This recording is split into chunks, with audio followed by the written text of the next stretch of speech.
she knows I hate the, this is one of those little serial killer traits like we talked about yesterday. I can't stand the little claspy feel of sweatpants down around your ankles. And she's like, that's all they really, she's like, I look for sweatpants that don't have the jogger, like, setup anymore. Just wear high socks. Just wear like the Nike high socks like I wear. I just wear high socks. Don't wear ankle socks. So you don't feel the clamping. Exactly. You're talking about like that it's too tight on your ankles? You don't like these. Yeah, I don't like the feeling of anything. Look at these. Okay, so where did you get those? He got those in 2004. Yeah. That's where he got Give them. me a pair. Yeah. No. So that's the thing is They that have to sell sweatpants that aren't so capris down low. My question, the question that was facing me this morning is, do I want to be cold or do I want to be uncomfortable by wearing jeans, which I hate wearing jeans? You know what you should do? And so I'm going to wear shorts because I'm only going to be outside for 20 seconds at a time. Go to like go to like an athlete, get a pair of breakaway pants that they wear in the NBA, just those breakaway basketball pants. So for Indy, you're planning on jeans? Yeah, because it does get cold there. But did you wear jeans at the Super Bowl? Although it wasn't freezing. Yeah, he wore shorts. Yeah, I wear shorts most of the time. But no, yeah, when I go to Indy, typically I'll bring a few pairs of jeans. So what are you going to wear tonight, and what are you supposed to be talking about? So if I'm on Zoom, because that was the discussion, Joe was trying to figure out if we were going to do Zoom, depending on how the weather was, which it looks like it's fine. So I would guess I'm going in. So I don't know, a polo and jeans probably. Okay. And then I'll wear a jacket over it. Nice. And so I'll dress for, I've a jacket? No, like not like a sports jacket. Like I'm saying I will wear a coat, so I'm not just wearing a polo in 10-degree weather is all I'm saying. And the topic? I just supposed to talk about like, so it's a PR class that he has there. So just talk about how I got involved in media, and basically it's just a course to like teach them how to deal with media and media relations and stuff. So it's basically a discussion about me. Well, yeah, I mean, getting you here. I think it's less about that. I think it's more about like, this is how you handle a difficult individual. Like here's your test with a difficult individual that angers PR staffs all the time. Joe, my question I want you to ask the former Cowboys PR Joe Trahan, who on the Cowboys is the Bobby that he dealt with? That's the question I want to ask. Like a player? Yeah. Yeah. Was it Dez? Like who? Oh no, Dez. He loves Dez. Yeah. They're tight. That's his boy. It's tough. I don't know. Like Bobby's Scandrick? No. Oh man, Bobby's much more pleasant than Scandrick. He's more pleasant, but he's also more rigid, probably. Like he has things he will and won't do because of Bobby's personality. I bet Orlando's like that too. Things I will and won't do. That's a good quirky. Who's a quirky? Amari? Amari's smarter than I am. Yeah. So that doesn't work. Well, it's not going to fit everything, okay? No, yeah, I know. We just got to find something that checks like 3 out of 4 boxes. Joe did tell me recently, though, he was like, yeah, very early on when you started, I was like, this guy's a jackass. He's like, but I shifted over time. I realized, like, oh, this is a lovable trait of yours. Yeah, and that's why you say his name 50,000 times every single week, more than Jerry Jones. He's not even with the Cowboys anymore. You gave him his airtime. He's with Tony Fay PR now. Speaking of the Cowboys, yesterday a lot was taking place in Frisco. Take us inside the Ford Center after the show, Bob. Yeah, so the Dallas Cowboys made their assistant coaches available, which they do this every year. Whenever they finalize the assistant coaching staff, they have everybody come out to the Star and get a chance to talk to each one of them. So you'll get the coordinators up by themselves, and then it's just kind of a free-for-all with assistants underneath that.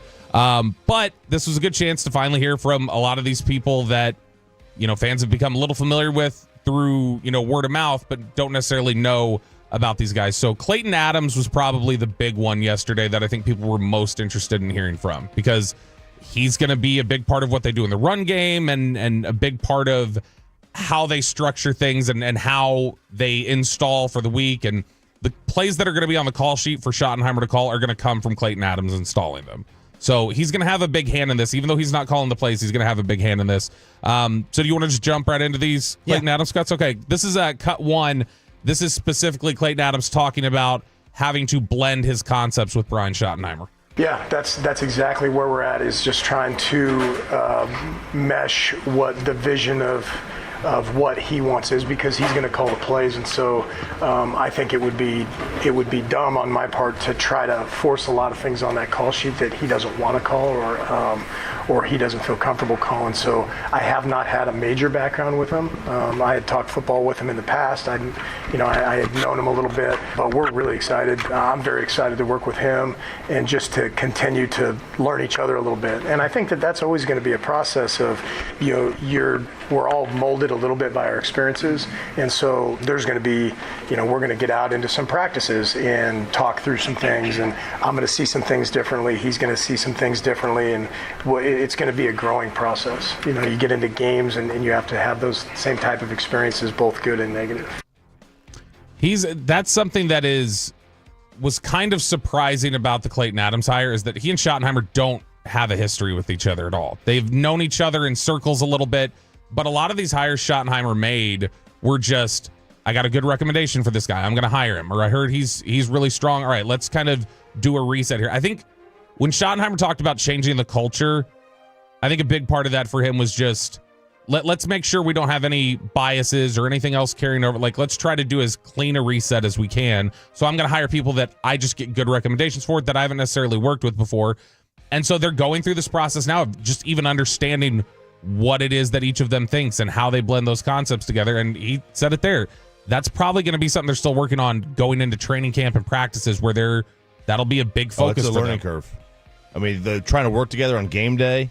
If you've never worked together before, that's a learning curve. You are going to need 100% attendance from the offense during OTAs, I think, because that's going to be critical time for them to just flesh everything out and get a lot of those logistics figured out. Yesterday, Nick Eatman sent me a side-by-side photo, and it was Bobby next to new offensive coordinator Clayton Adams.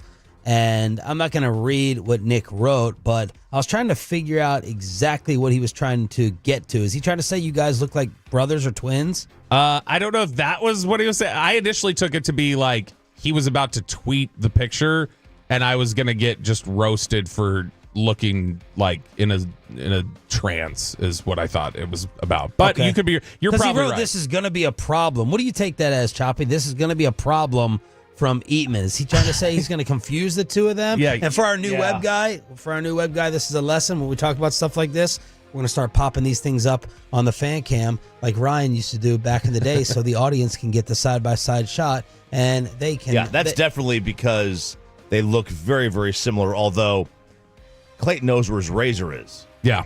Oh my gosh, there was a comment on the draft show yesterday. Somebody left one and they're like, "Dear God, would you please shave your neck?" Didn't someone over the weekend recognize you by your neck beard? Yeah, we talked about it. When I was in Allen, I'd walked into a racetrack and somebody was like, "Can I get a picture?" I was like, "Yeah," and then he was like, "I would recognize that neck beard from anywhere." Does Kristen not make you shave it? Does Kristen make me do anything? Oh. No. I mean, he's wearing shorts and it's -3 outside. Women in general do make us do things. In general, not me. I do what I please. You haven't spent enough time around them, but I think she does a certain amount of commanding. Exactly. Okay, so this is we're gonna go to cut 3 now, Peyton. This was a quote that was getting a lot of traction yesterday. He was asked about if this particular job right now, since he's not calling plays, is this a stepping stone? All right, are you planning on calling plays here at some point, or is this an attempt to get an opportunity to call plays elsewhere? Is this job just a stepping stone? That's a good question. I hadn't really thought of it from that perspective before. I'm not 100% sure what I'm going to feel like down the road or any of those things, to answer your question, but I am excited about the opportunity and the fit for what I think that this job is going to be, which, really is trying to figure out, at the end of the day, our job when we're putting things on the call sheet is to be problem solvers. And so we're trying to figure out, what do we do good and how do we make that look multiple? How do we make that look different? And so that's the part that I'm really looking forward to focusing on. And I think it's also, it's a leadership position within a great organization. So that's the part that I'm looking forward to the most. And the answer your question about down the road, I don't know yet. That's something that got a lot of people encouraged on social media yesterday. Is just the thought process of, our job is we are here to solve problems, and we're here to make this all work together and make simple things look complex, and just try to present as multiple a look as we can on all these basic things. Schottenheimer talked about that in his opening press conference. one of the big things they're going to be drilling down on is making sure their runs and their passes look the same on dropbacks, and like making sure that everything. Nice. I mean, what it's a novel concept. It's almost as if Jalen Milroe is showing everybody at the Senior Bowl how his feet are different. What you need to do when you need to disguise things. But think about it. That is going to take a lot of precision from everybody on the offense, not just from design. It's going to take it from guys executing and all of their steps looking the same every time. And that's going to take a lot of attention to detail that this roster has not shown a great ability to take to attention to detail in recent years. Well, it makes me, number one, the sarcastic indictment was of the previous regime. But then my follow-up question is, if Mike McCarthy was sitting in here, I would say, all right, did you not try to do more of those things because your guys weren't capable of it from a detail or intelligence standpoint, or that just was not your thing? That's what I would ask Mike. It's like how Zimmer was disguising a lot with the defense, and people were saying, well, why weren't we doing more of that? Well, Dan Quinn felt like they couldn't handle the disguises. Yep. Dan Quinn felt like we need to make this as static as possible so guys just know their responsibility and execute. And that's something that the offense, we'll find out pretty quick if that's the case. We'll find out. All right, there it is, part one of your Inside the Star report. He is our Cowboys insider, Bobby Belt, the only person full-time on air who is heading on over to Frisco right after his 4-hour show to bring you everything on the Dallas Cowboys. The Dallas Mavericks, somebody finally admitted it. Someone finally admits what we needed to hear, or maybe you didn't. And do we have another Luka deal in the works? Next. But what?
Has low fee products? I gotta remember that. Well, you know, they say in order to remember something, you have to forget something else. Okay, now that is a very cute haircut. That's like a little shag. I've never seen it before. Well, I mean, of course you have.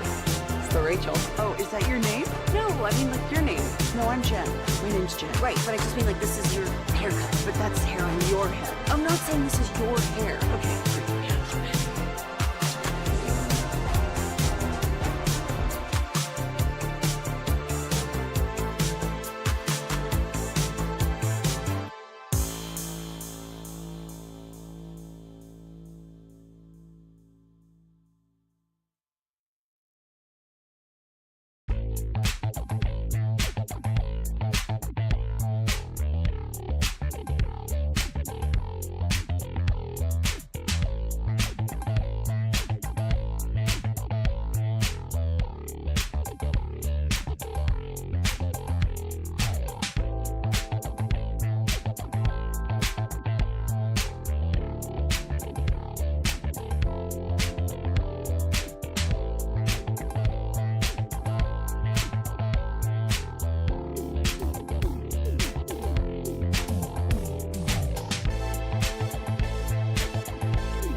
suddenly wonder, is the garage door closed? Did I just hear a noise in the driveway? With DFW Security, there's no need to worry. Grab your phone to lock doors, close the garage, arm your alarm, and check cameras. Make sure your home is fully secured with DFWsecurity.com. And it's back to Sean and RJ right here on 105.3, the fan segment here, brought to you by Cars for Kids. Donate today at carsforkids.org. And also brought to you by the personal injury lawyers, Frankel and Frankel. If you've been injured in a car or truck wreck, call Frankel first, 214 or 817-333-3333. With Frankel, there is never an out-of-pocket cost. They only get paid when you win. Frankel, the go-to car and truck attorneys in Dallas. Was this a smart and needed comment to make, or just another mistake coming from your, maybe not your anymore, Dallas Mavericks? Good morning, Metroplex. Shout out to the 6 a.m. club here with Sean Sharif, RJ Choppy, and Cowboys insider Bobby Belt. Mavericks CEO, according to SI Now, Rick Welts, says he, quote, probably underestimated the reaction from Mavs fans over the Luka-AD trade. Probably underestimated the reaction. I posted this to all my socials, and the majority of the reaction was no S dummy. Yeah, I think he's probably right. They probably underestimated the reaction. My question is, how? How did you underestimate the reaction? Okay, if we were sitting down in the PR meeting, and again, we reached out to Mavs PR, I wanted to actually have someone from Mavs PR on. Pepe says they did not get back, which is not surprising. We sit down before this, all right, and we say, all right, the scale's 1 to 15. 15 is they're protesting and there are caskets outside the AAC. What do we think the reaction will be? What do you think their answer was? It should. Their answer was probably 7, 8. That low? Yes. They're completely oblivious to what DFW is. I had never. What is the PR? I had never heard of this guy before. Is this an import? Yeah, I was thinking like the PR staff that had been here, but yeah, if it's DeMont, if it's Adelson, if it's Welts. Welts was with Golden State Warriors, and before that, he was with Seattle. So I'd be like, Rick, imagine trading Steph in his prime.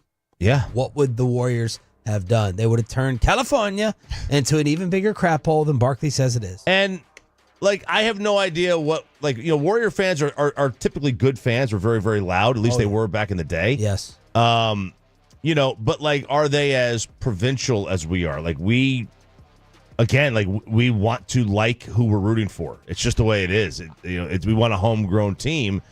They seem to love the KD Warriors just fine.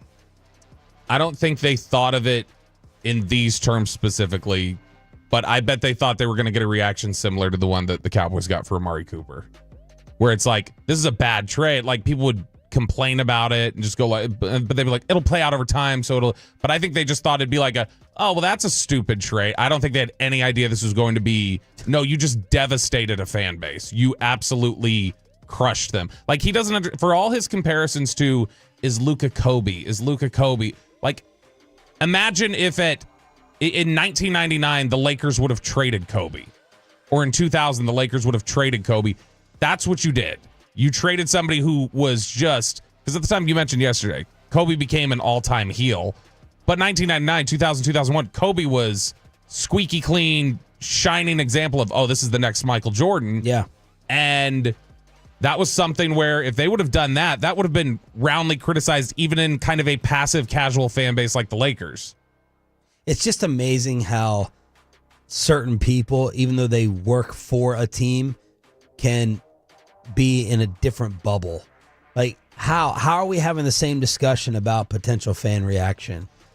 You were That's there a great question. at every game. You see the merchandise sales. You see the jerseys in your arena.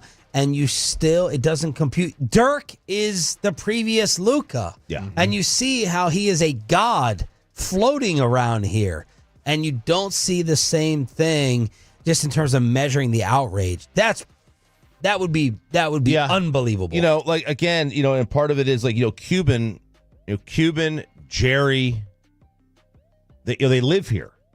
I have no idea where Patrick DeMont lives. Does he live in Vegas? I don't know. Does he live here? Right. I have no clue. I mean, he's at every home game, so he either lives here or he's spending a lot of his time here. Yeah. Does Welts even live here? I have no idea. Yeah, I don't know. You know, when you're a CEO, we're in a virtual world now, unless you work for J.P. Morgan. You know, you can do everything remotely. You don't have to live where you work. Welts also added this: the most important thing I'll probably do while I'm here to make sure we get that right is the new arena. This will hopefully be the greatest expression of what Maverick fans would expect when they walk into the arena to see a game. It will have everything about Texas and Dallas that we can bring to it. Now we're going to localize things. To give it a shape and form that will be a foundation for economic competition over the next 30 or 40 years. That courtesy of Brad Townsend. What is... Except your hometown hero of everything that represents. Have everything except DFW and Texas. That's what I'm saying. Like, this is... So he was announced as the next CEO on December 18th. He took the position. He came into it January 1st. We know that Nico first talked with Rob 6 days later, January 7th, which means he had already, by all accounts, Nico had already made up in his mind over the course of time leading up to it that I need to make a move. So, I mean, was that Welts was brought on with, by the way, you're going to have to go get this arena, and I assume, I mean, I don't know, there may be public funding involved. Is that the case? Like, hey, you're going to go have to lobby for this or help us figure this out without this big superstar being here. And if Rick Welts saw that, said, I can do that, then it's a third person that just doesn't know what they're doing here. It just hits me every once in a while when I'm doing like show prep or reading or watching the league. I'm just like, Luka Doncic isn't here. Like I have to like remind myself of it. Like, Luka's gone. It never seemed like it was possible. No, it didn't. Like, I mean, the only thing, you were always worried about him leaving. Like, oh, what if they don't, we got to walk on eggshells, make sure that he's not bitter or that we're doing everything that they need to do for him. Never in a million years would you have thought they would have purged him. And the fans will come back eventually. All right? Eventually they'll come back. But it's going to be a while. You got to find a right star. You got to draft the next someone. Mm-hmm. With which picks? That's the problem. It's like, when will that happen? I just think if Rick Welts knew this. That's the other thing. You could have replenished your draft system like Oklahoma City has done, like the Utah Jazz are doing. Yeah. Like, just get like Boston did this too for years. They had so many first round picks. Like, that's how you do it. That's how you build a championship team. You build through draft. It's just, I can't. Specifically for Welts, too, to not have this understanding. This is a guy who, you mentioned it a second ago, worked for the Sonics. Like, was a PR director there, lives in Seattle, like, knew what the Sonics leaving Seattle did to so many fans out there and, like, how upsetting that was to people there. He did the player version of, like, moving the Sonics out of Seattle. Like, that's what he just did by them trading out Luka. And for him to not have an understanding of what fan backlash looks like is... It just reeks of ignorance to me. And it's scary. Yeah. It's scary to be like, oh my God, you're capable of this and you didn't realize it. Do we have another Luka type deal in the works? I'm already afraid. I'm hoping this deal doesn't happen just because I don't want to have compensation nightmares. Oh, you will. Ja Morant? Maybe? According to Howard Beck, the report is, I'm constantly checking in with executives around the league. And Howard Beck, are you familiar with him, Chop? I know his name. I've heard of. I can't tell you what publication he's with, but I do know him. Isn't he New York Times basketball writer?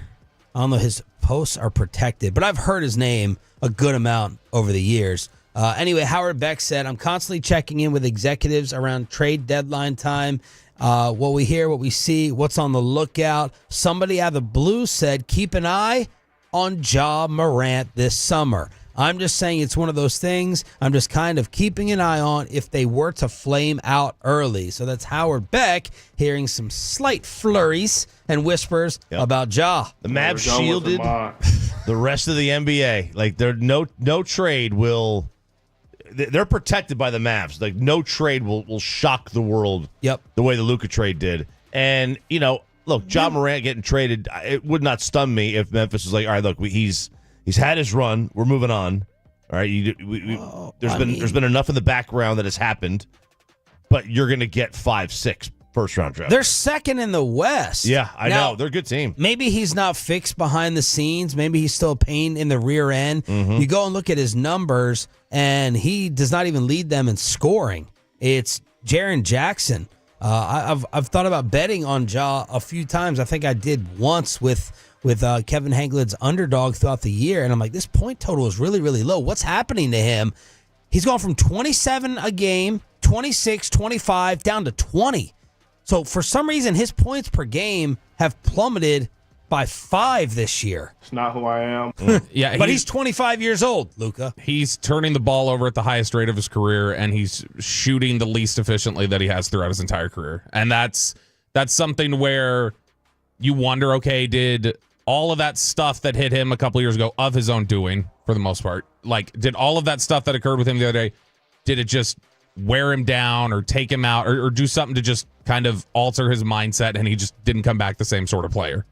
And if that's the case, maybe Memphis looks at that and goes like, this is not the same guy we had here previously. We got to do something about it. I mean, they're playing well enough. Like, that's the thing. Like, it's working. Whatever they're doing is working. And, yeah, like the same situation could be with the Mavericks where what they were doing was working. How sustainable did the front office think it was? They didn't think it was very sustainable. So it sounds like if Memphis suffers some type of early exit, that could ramp up even more, at least according to Howard Beck. But I haven't heard any reports about Ja this year. No one is doing Athletic Memphis. Can I not get a profile or an update on him behind the scenes and good soldier, bad soldier? You would think that would need to be out there. Just read the Memphis Police blotter. It'll be in there somewhere, I'm sure. You're the king of what value, what trade value is. What would you NFL trade NFL? value. You're not gonna.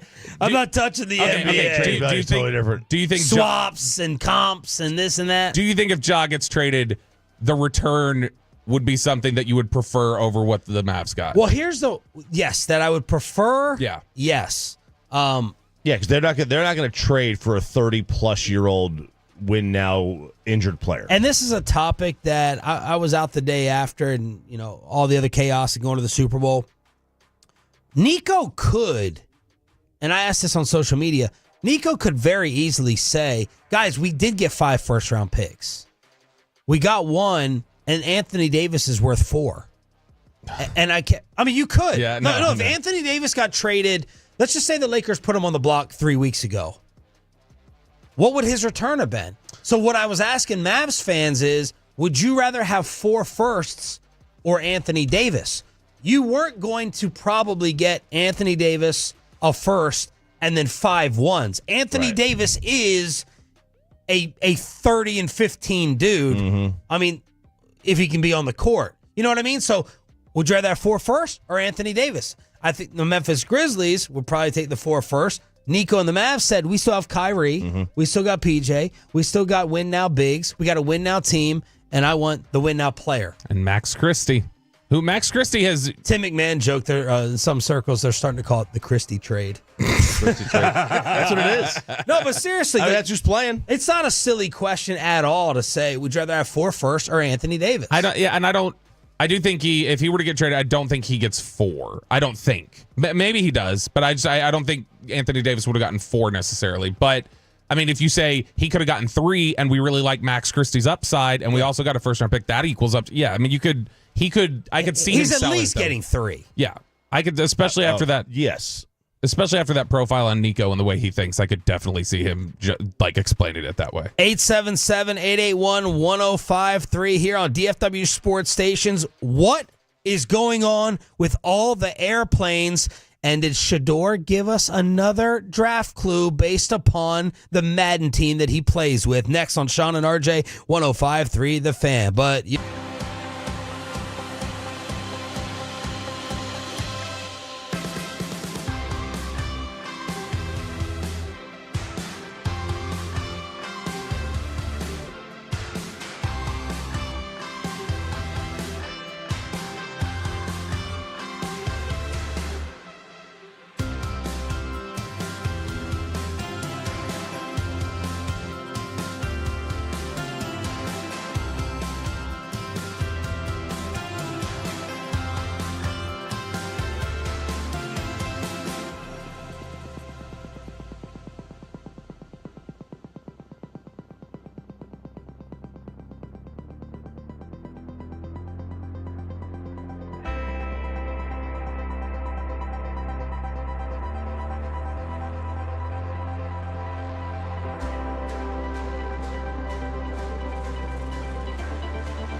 it's true that you've got to forget something else to remember that Uber Eats has groceries? No, that's absurd.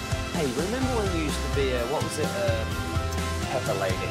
Pepper Lady? Wasn't it Cinnamon Sisters? Those are babes. Sapphire Squad? Nutmeg Maidens? Sweet No. Nutmeg Baby. I just said that. Was it Spice Girls? Doesn't sound right. Was it Saffron Squad?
Uber Eats has low fee products? I gotta remember that. Well, you know, they say in order to remember something, you have to forget something else.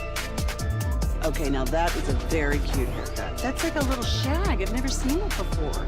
Well, I mean, of course you have. It's the Rachel. Oh, is that your name? No, I mean, like your name. No, I'm Jen. My name's Jen. Right, but I just mean like this is your haircut. But that's hair on your head. I'm not saying this is your hair. Okay, forgive me a little bit.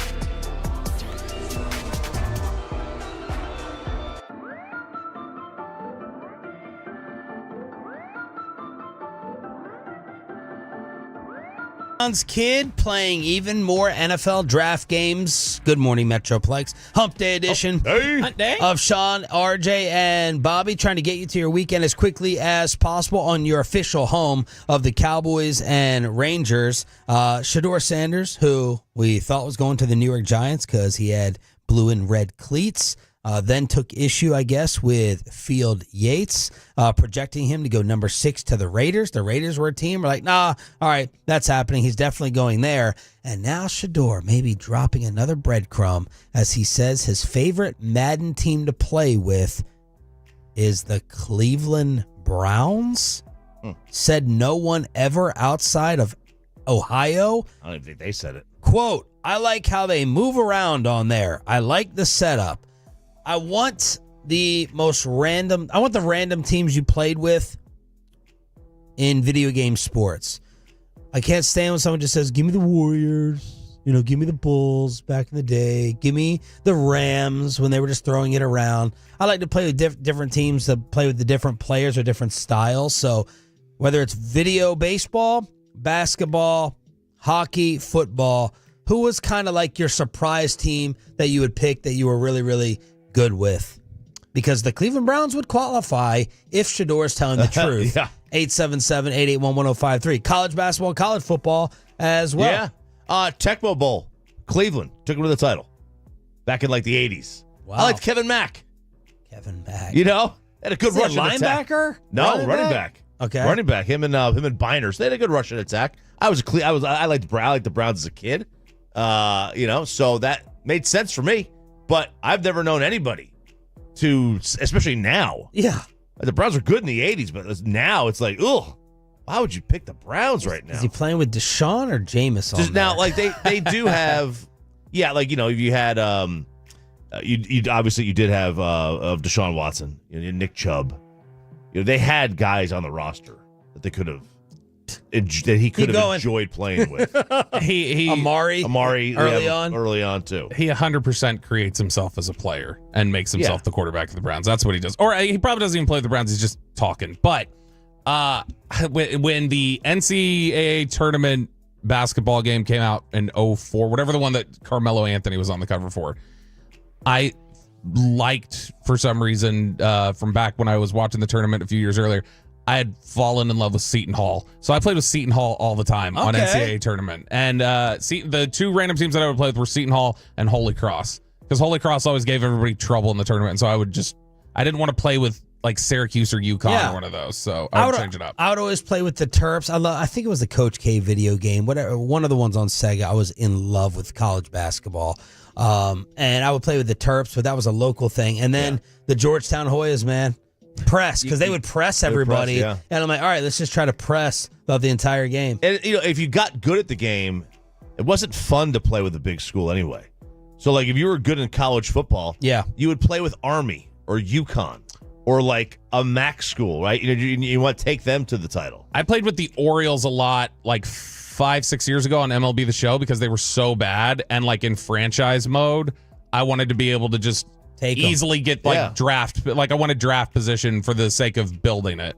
Not a hot take here, but I was in Madden 2004, I believe. I was the Michael Vick Falcons. Oh, so you're cheating. You're cheating. Yeah. It's cheating. But 940 says Navy and college football. 575 says the Nuggets on NBA Jam. 682 says they use the Mariners in MLB The Show because of Griffey. Cameron Braden over on YouTube says Texas State on NCAA 25. The Bobcats. Yeah. Texas State. Navy's a great one because triple option. I threw an ottoman across the room because my roommate kept beating me with Nebraska. Yep. And I smashed the lamp annoying. because of Mike Vick. Let's roll out left. Sprint left from my brother. and either chunk a bomb or just run around down the sideline. How would Gruden do that call? Which one? Sprint left with Vic. He would probably throw 16 other words in there, some weird letters of fruit. All he would care about is the snap count. No, he actually wouldn't. And you'll hear that in the Schottenheimer audio later. Gruden actually wants all the calls short. All right, what's going on with these airplanes? Well, I guess that depends on who you ask. So the most recent incident was in Toronto at their airport where a Delta flight, technically Endeavor, landed and then flipped over. And nobody knew how this thing happened initially. And then what appears to be a pilot of another plane that was waiting to take off captured the video that everyone sees. And it is clear that this pilot had just the hardest landing of all time, completely crushed his landing gear, and that's how the thing flipped over. Because there was, he went down, and there was no, they do like a flare up where they kind of pause. He went bam right into the runway, and I don't know if there was like snow on the ground where he couldn't see the runway or whatever, or the marks. No idea, but you don't see that. You don't see a landing that hard. And it's going to, they're going to find out whether or not this Endeavor, who's like a subsidiary of Delta, has very low threshold of hours that you have to be a pilot. Because it could be like, some airlines have in America 3,000 hours before you can become a commercial pilot. Some have like less than that. Some have like 1,500. Who knows what theirs are? And that might be a big issue, that this could have been a very young pilot or very new pilot, especially new to the aircraft, and hard landing, because he crushed his landing gear. Did you see the video of it? I think I am. I never know what to trust nowadays. I posted one. It's coming down. It catches on fire really quick, rolls over, and then there's black smoke. I do wonder if what they're going to say, because I don't know. It looks like, though, them rolling over into snow may have, helped save them and extinguish that. I would bet. I was like, this thing didn't engulf in total flames? Yeah. Again, the snow, Bobby's right. The snow might have actually put out. Rolling over might have saved them. Yeah. Can you imagine you touch the ground, you breathe your sigh of relief, and then you perish? Well, think of the last two incidents. This and then the collision.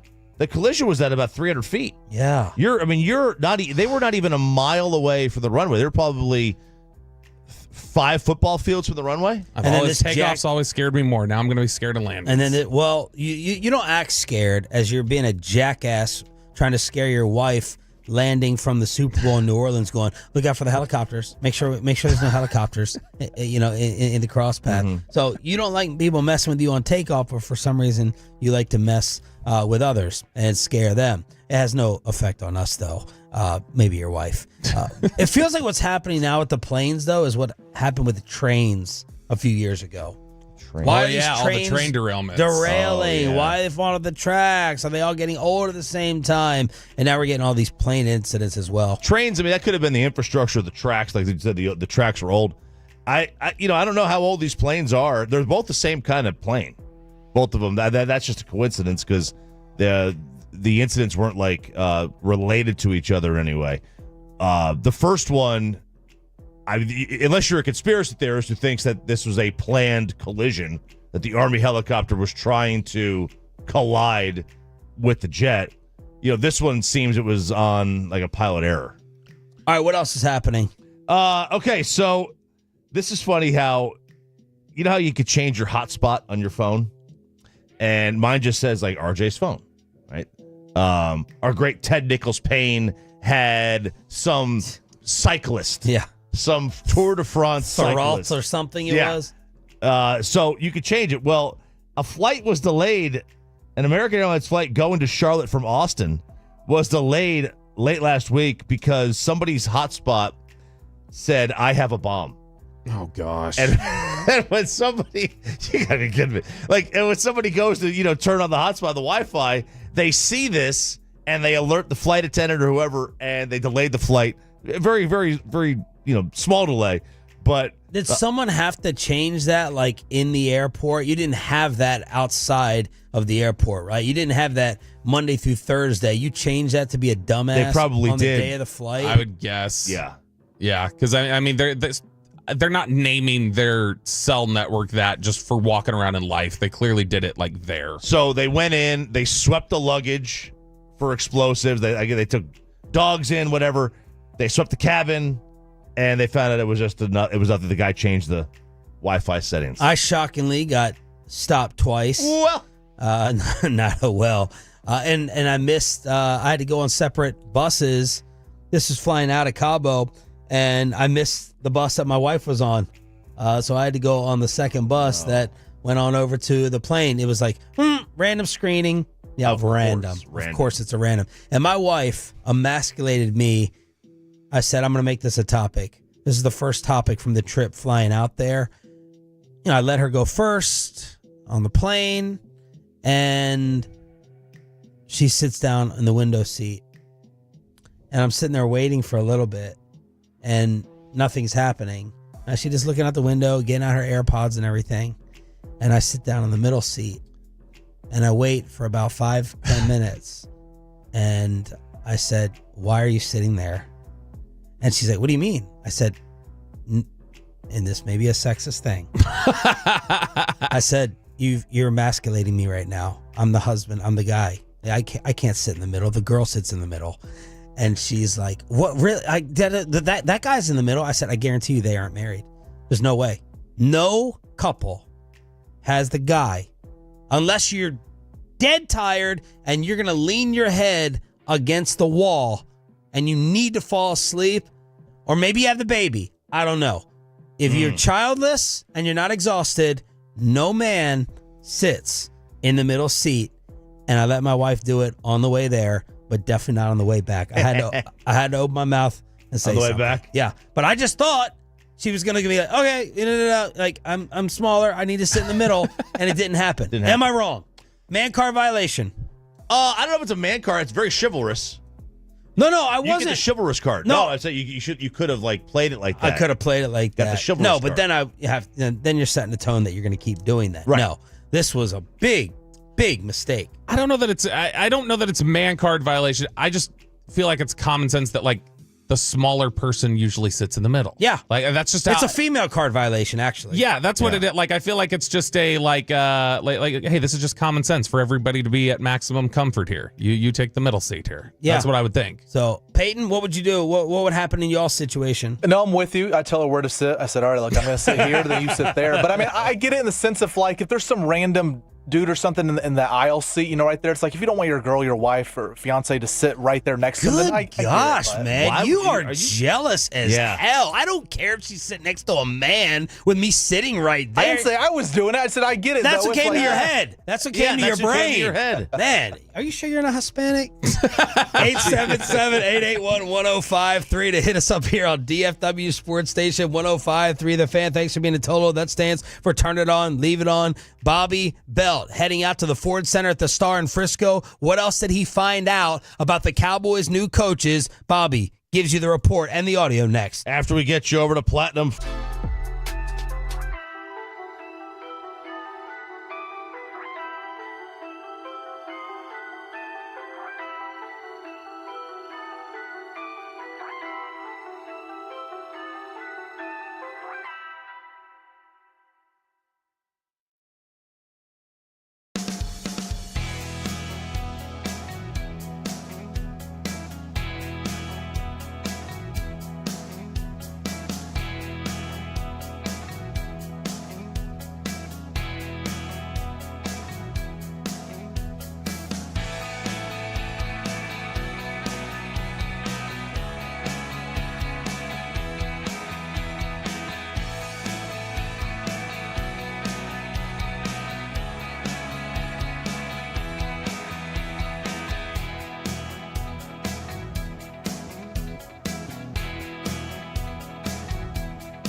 Razor Faders. Saffron Squad. Nutmeg Maidens?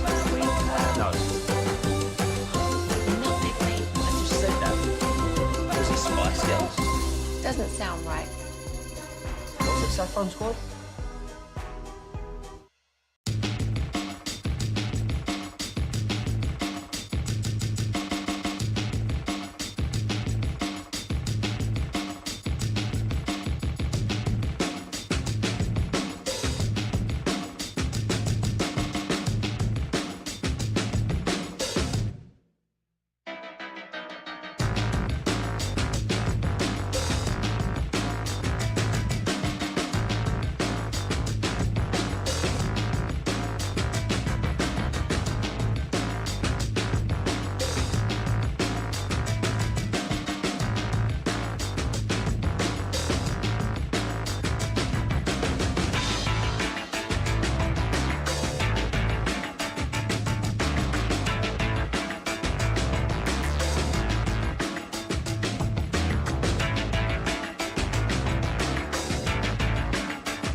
Turn it on, leave it on.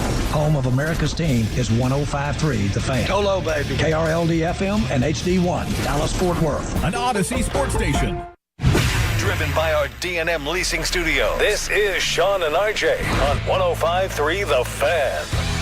Good morning, Metroplex Hump Day edition of Sean, RJ, and Roberto. We got Pay in the back firing up the fan cam, Twitch, and YouTube.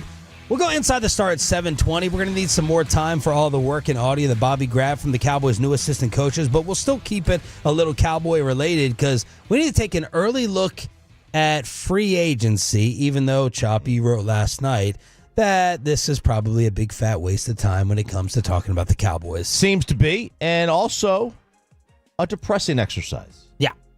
And I don't know what is more depressing, that the Cowboys... This used to be a Mavericks topic that was depressing. Yeah. And now it's a Cowboys topic where everyone's going to text in, ha, ha, ha, do something else they're not going to spend. Yeah, because the Cowboys have 2 of the top 20 free agents, and I don't know what's more depressing, that they have the 2 of the top 20 and their best fits are elsewhere, or that several top 50 free agents' best fits are with teams they are looking up at in the division, or the Cowboys' cheapness is so well known around the league that the only top 50 free agent that has us as the best fit is a 30-year-old corner that if I asked you who he played for, you would not be able to figure it out. It's not a great what's fit. More depressing. It's not a great fit. This is kind of the reality of where they were going to be at for the next 2 years, is they were not going to be active. And so I think part of that is also just what ESPN's doing is they're putting out of their head, like, maybe they're a good fit for a top 10 player. Dallas isn't going to pay for a top 10 player. That's not happening. And so if we're trying to make realistic couplings, you're probably not getting anybody in the top 30. We won't participate in week 1. We probably will not participate in the first half of week 2. And then depending on when the league year starts and what day it is and how spring break falls, I mean, they may not even be part of week 3. Pete Prisco with his top 100 free agents. I'll just run down the list. Who would have ever thought that Sam Darnold would appear number 1 on one of these lists? Wow. Sammy D. 2, T. Higgins. He just got tagged the other day. Josh Sweat, Super Bowl hero with 2.5 sacks, and he's age 28. He's number 3. Trey Smith, Chiefs guard. Ronnie Stanley, Ravens tackle, but injury problems. Milton Williams, Eagles DN. Falcons center. DJ Reed, Jets corner. Javon Holland, Dolphins strong safety. Zach Bond. Look at the Eagles. They already have 3 of the top 10 available free agents according to Prisco. At number 11, Osa Odigizua, Dallas Cowboys. Here's the write-up. Odigizua is a disruptive inside player who can push the pocket and pressure the quarterback. He is not overpowering in the run game because he is not big for the position, but he can help a team in need of interior disruption. He turns 27 in August, and I saw some Spotrac or contract speculation and projections for Odigizua. Mm-hmm. What did that number look to be and come in at? So the tag is 22, 23, so probably around 20. Something like that. Probably a projection around 19, 20. I don't know, man. I don't know. You can't. No, but I would say that'll be roughly probably the projection of where he's at. Yeah. You're right. It will. I can't envision being a team and say, yeah, I'm going to pay him $20 million a year. He's a good player. $20 million, unless the money is just so out of sight now, where random NBA guys make $15 million. PFF has him 4 for $85. Yeah, so that's right in line there, and he's somebody who, look, has he been a finisher? Not all the time. This was his career high in sacks this year, 4.5 sacks, but he was incredibly disruptive and incredibly consistent throughout the entire year. Where I could definitely see some defensive-minded coaches thinking, I can get probably 10, 11 sacks out of that guy. And even if I'm not getting 10, 11 sacks, I'm getting a ton of disruption, and I'm forcing turnovers, and I'm forcing bad throws, and he is one of the highest effort guys in the NFL. Would he be better suited for a 3-4? No, he's a 4-3 up tackle. That's or under tackle. That's what he does. Do you know the highest paid defensive tackle in the National Football League? Chris Jones? No, because I think Chris Jones took a questionable contract. Or I'm looking at defensive tackle cap hits, so maybe that's different because you figure Chris Jones would be up there. But Christian Wilkins. Kenny Clark has a $26 million cap hit out of Green Bay. Jeffrey Simmons, 21. I'm just trying to tell you who else is in that 20 a year range, and you have to decide as a Tolo if Odigizua should be paid that. Deron Payne, 21. Jonathan Allen, 21.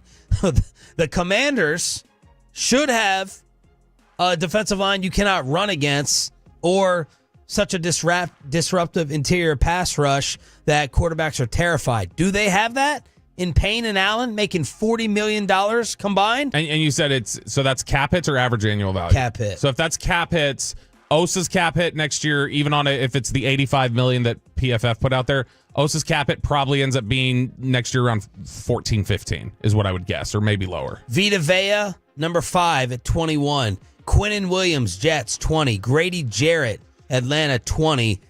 DJ Jones, then it plummets from 20 to 13.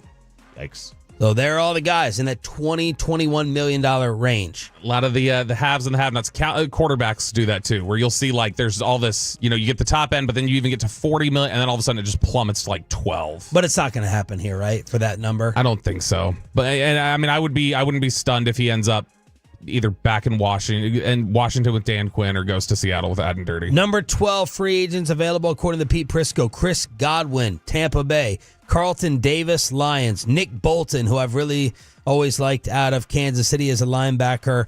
And then, a lot of no names. Mekhi Becton, Khalil Mack is down here as well. This is a pretty weak free agent class, Bobby? Yeah, that's exactly what I was thinking.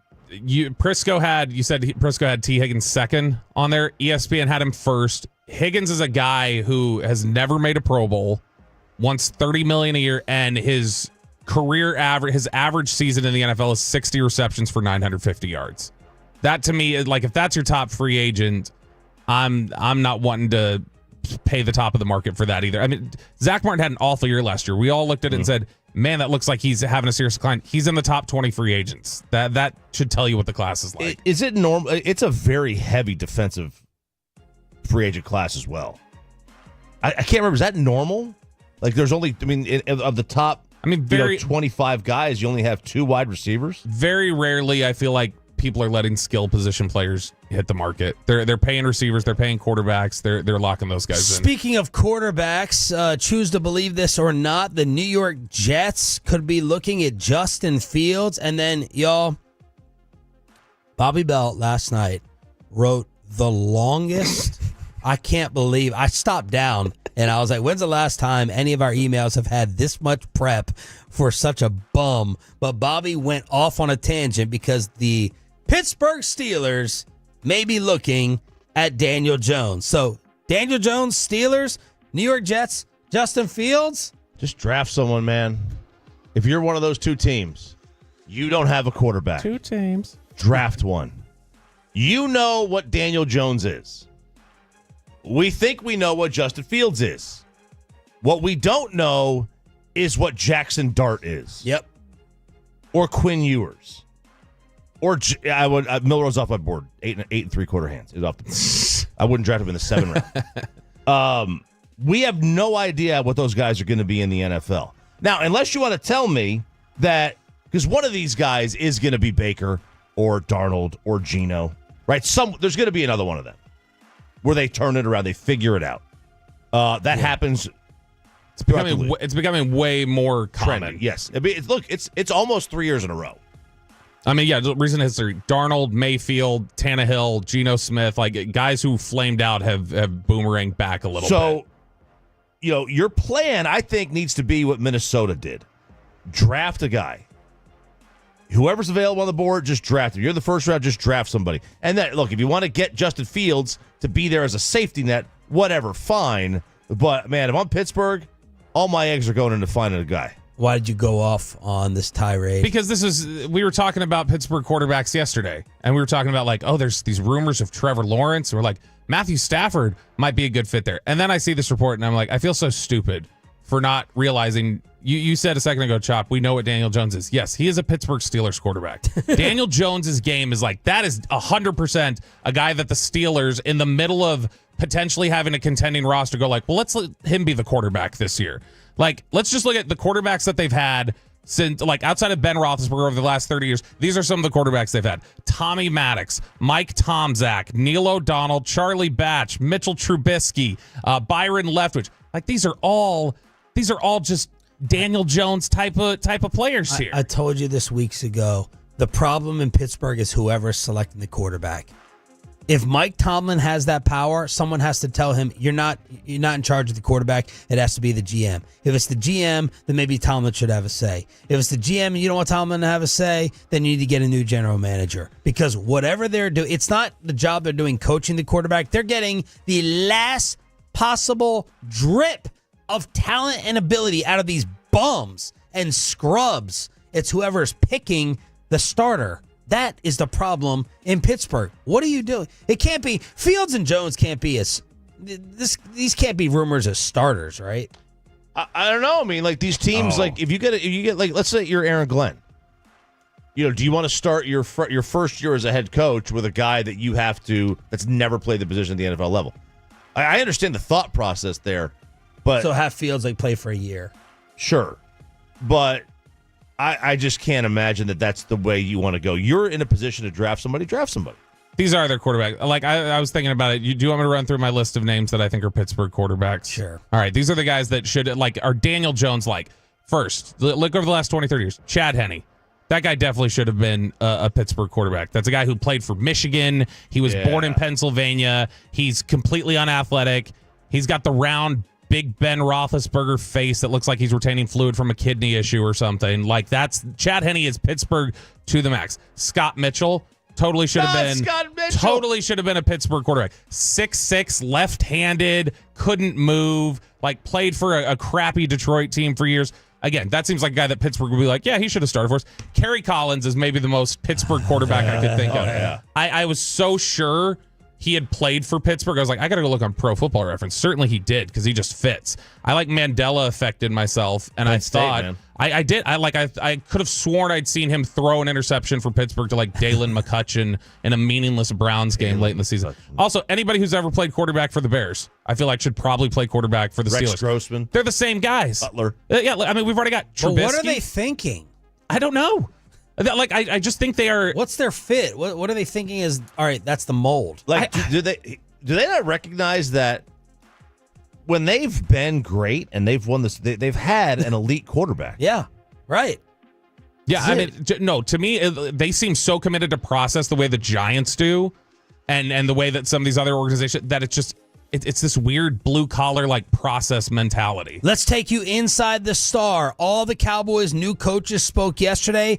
Bobby Belt, our Cowboys insider, was there. What you need to know about Brian Schottenheimer's new staff. Plus, we'll chop it up as well during the commercial-free Expressway, the Hump Day edition of Sean and RJ, continuing on The Fan.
Uber Eats has low fee products? I gotta remember that. Well, you know, they say in order to remember something, you have to forget something else.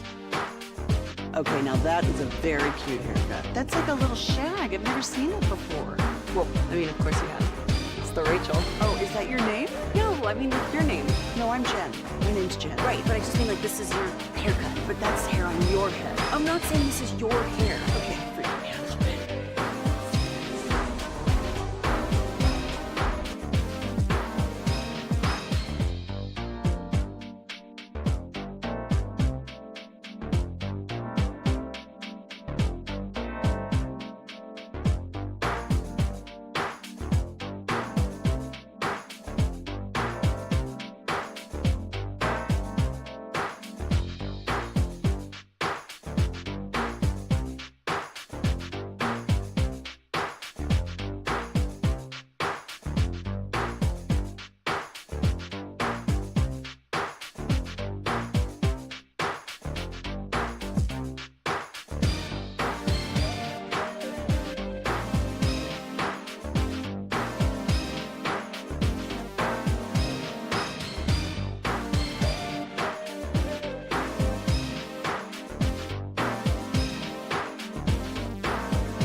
Fan.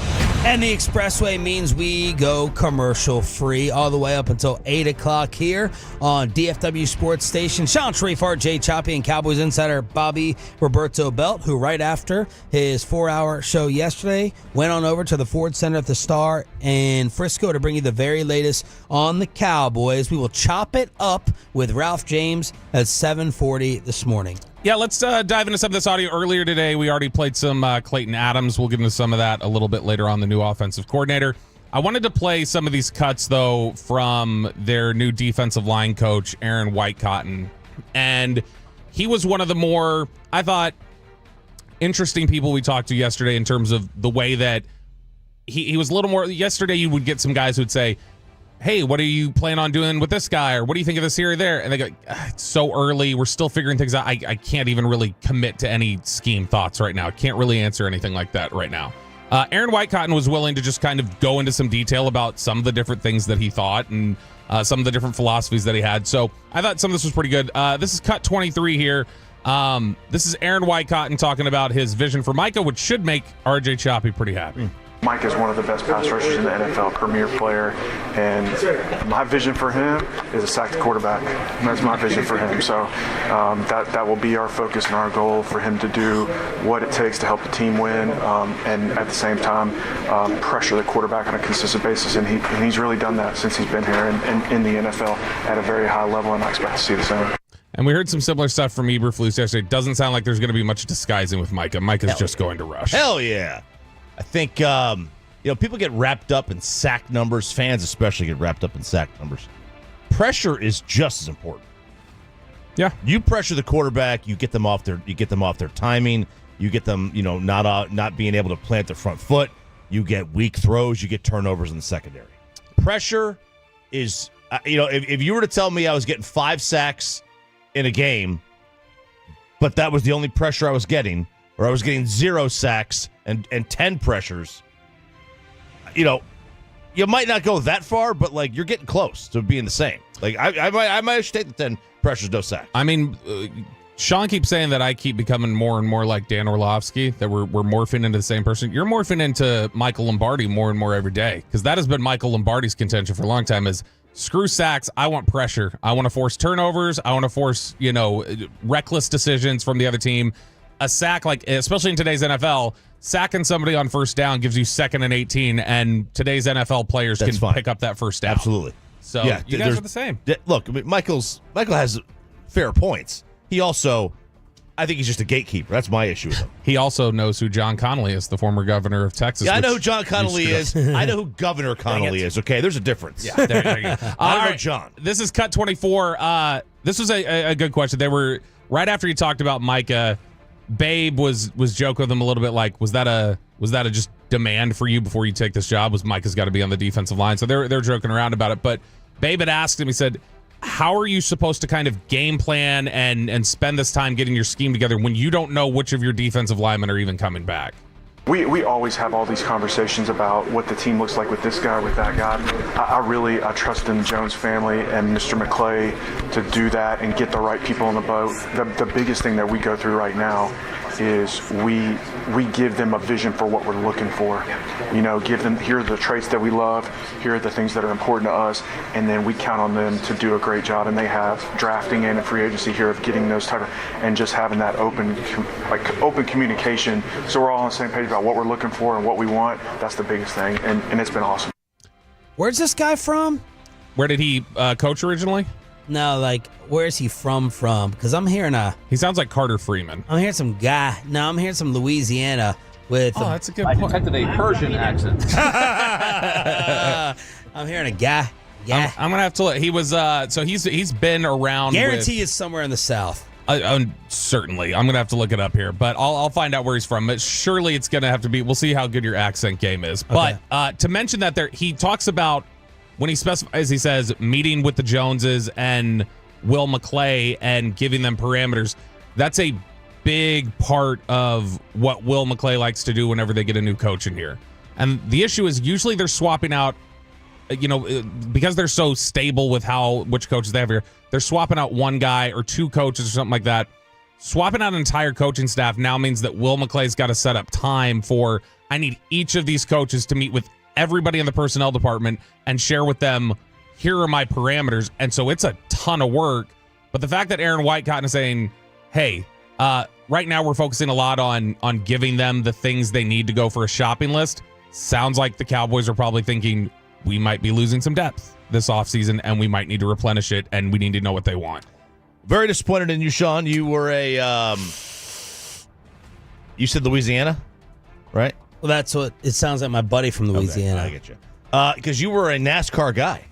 Yeah, well, not by choice. You were a NASCAR guy, and there is a very distinct North Carolina Charlotte accent in the NASCAR world. You know what? I don't know if that's that far off. You know, if I said it's a NASCAR accent, there you go. You could have. That could be a little draw in there. There's a draw. I mean, it's basically the South. I mean, it literally has North in the name, but you were kind of. I mean, I consider North Carolina the South, so it counts. It's to not me. I consider it. It is. It is. All right. Next clip here. He talks about we're communicating what we want, and this was some of the stuff that I shared yesterday that seemed to get people intrigued about what they want to do. Asked Aaron White, okay, well then, what are you looking for in defensive linemen? You know, we need explosive athletes. We need guys that are change the line of scrimmage, and they're great versus the run, and they also affect the passer. So those are the biggest things that we look for in those, just these explosive athletes that play on the other side of the line of scrimmage. You talk about effort being important for what you want to do. Is effort something you think you can coach out of people, or does that need to be a trait they already have? I think there's a combination. You can always improve.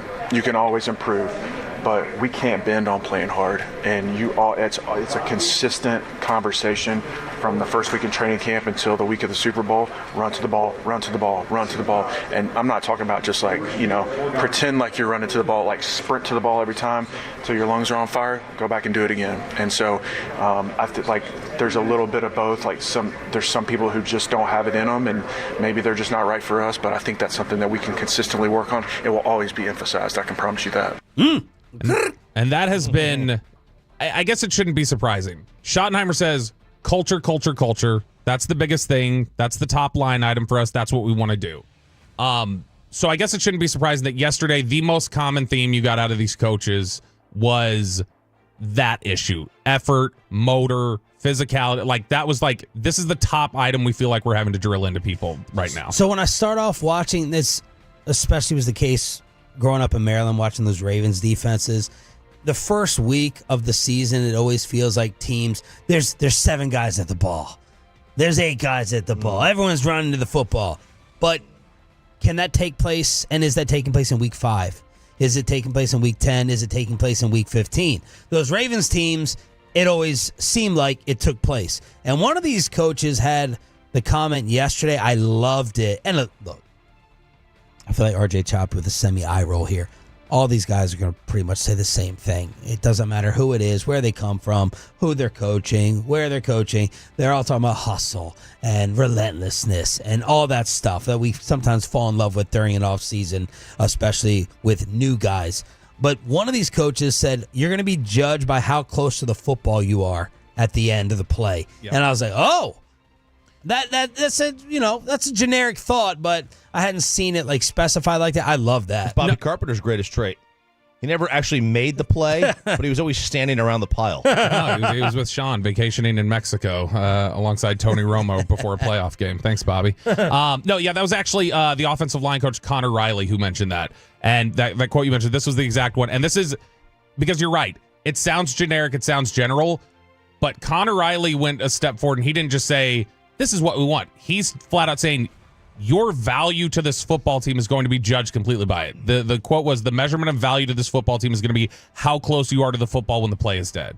Because he said that is everything in terms of that's in your control. You giving effort and you being around is what's in your control. So if you're not controlling the things that you can control, we've got an issue. And that's an offensive assistant saying about his players, not a defensive. You're like, no, 999 times out of 1,000, that's a defensive coach saying you're going to be judged with how close to the football you are, not an offensive line coach. Yeah, and that's exactly the type of mentality that I think clearly, based on hearing all the assistants talk yesterday, that's what Schottenheimer drilled into them is, hey, this is what I want. This is what you guys need to coach up, which is a cousin or a function of a team that has strong culture and strong makeup. And that's what Schottenheimer clearly had highlighted. And so getting that, and I think tapping into potentially some of these college head coaches or these college coaches or some of these younger coaches, he's trying to tap into some of that more, upbeat, aggressive, energetic spirit. We all had talked about when Robert Saleh was interviewed for the job of what if this is for defensive coordinator? And I think everybody seemed to be pretty on board with the idea of Robert Saleh coming in here and being the defensive coordinator wouldn't be a bad thing. Aaron Whitecotton has coached with Robert Saleh for a number of years. He was with him with the Jets. He had been with him with the 49ers. So he was asked about the biggest thing that he learned from Robert Saleh. The style of defense is the most important thing. Attacking, great fundamentals. We do all the little things at a high level, very detailed. We may not do a million different defenses, but we do them at a high level. We do them detailed. I think that's the biggest thing is our style of play, our violence, our effort, our passion, how fun we have playing football, and then just being detailed in everything that we're doing. That's critical. And it doesn't matter what team you're with or what your scheme is. If you don't get those base things done, you ain't got a chance. What are you asking those guys to? Are they reading your act? Do you attack? I mean, we're attack front. So what you've seen from us in San Fran and with the Jets, we're attack front, and I want those guys to play on the other side of the line of scrimmage and get after people and play hard. We want to play hard, great effort, great violence, great passion. So a lot of the times with Mike Zimmer, you would see defensive linemen, they're asked to read and react. It's different play styles.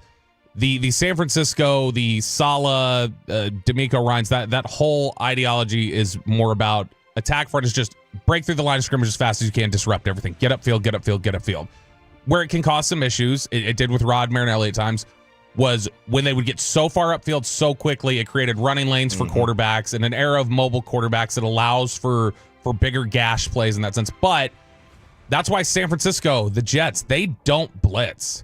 They send 4 guys, and they say, we're going to win with 4 guys. And if you look at consistently, when defensive lines have been had big impact moments in Super Bowls in recent years, like you think of it's all 4. What the Giants did against the Patriots, what the Eagles did this year, it's winning with 4. And so that's a big the cheat code. That is a big fundamental for them. And so they've got to get the right guys in there. And so they're clearly looking at who actually matches up with this style of we've got to get upfield, we've got to attack, because right now, those guys may not be on the defensive line, even some of the guys you have under contract. Mozzie Smith might not be a perfect fit for this. Now, there was some positive things said yesterday about him. In fact, Stephen Jones had said at Senior Bowl that part of what they wanted to hear from Matt Eberflus when they interviewed him was specifically, what are your plans for Mozzie? Like, how are you going to get this out of him? And so that's definitely something that's highlighted. And Eberflus had mentioned yesterday, and like I said, we've got a lot of audio to get through this week, but Eberflus had mentioned yesterday, said he loved Mozzie coming out when he was evaluating him with the Bears. And so he says, I see a skill set that I think I can work with. And honestly, I think that's a skill set that Mozzie has that Rod Marinelli would have really liked, that Rod Marinelli would have really pushed for. And that's where Eberflus really got a lot of his ideology and a lot of his different thoughts. But Aaron Whitecotton, it's clear, they're going to next year. There's not going to be a whole bunch of ridiculous blitzing. Those AA gap blitzes from Zimmer, done. The extra rusher that Quinn would send, occasionally, that's done. This is going to be one of the lower blitzing teams in the NFL next year. And that's why Micah Parsons is going to be on the defensive line in all likelihood, is because that's where they got to get their pressure from him.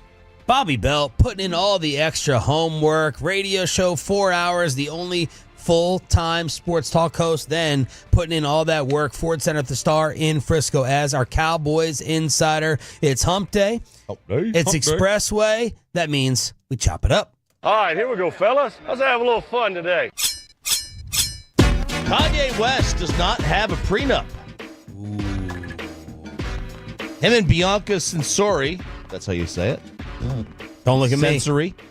All I know is the outfit she wore for that latest award show. What outfit was that? Was she wearing much of anything? Yes. That was mesh. It was nude by Kanye. Nude by Kanye. Well, apparently they are heading for divorce. She has contacted lawyers. He has contacted lawyers. And he is apparently having trouble finding representation. Nobody wants to deal with him. So it is, they apparently. So OJ found representation easier than Kanye? Well, OJ was found not guilty. Oh, that's right. Good point. So, it's just he's having problems finding attorneys right now. And they have apparently, according to the Daily Mail, an agreement where he agrees to pay her $5 million in a divorce settlement, but that, yes, Bob. What? I texted the explanation to y'all. Of why he can't get a lawyer? Yeah. And according to reports, she is staying in her $35 million house in Beverly Hills.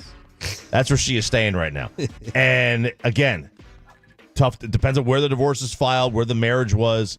Because if it's like a 50-50 state or whatever, like California just cut it down the middle.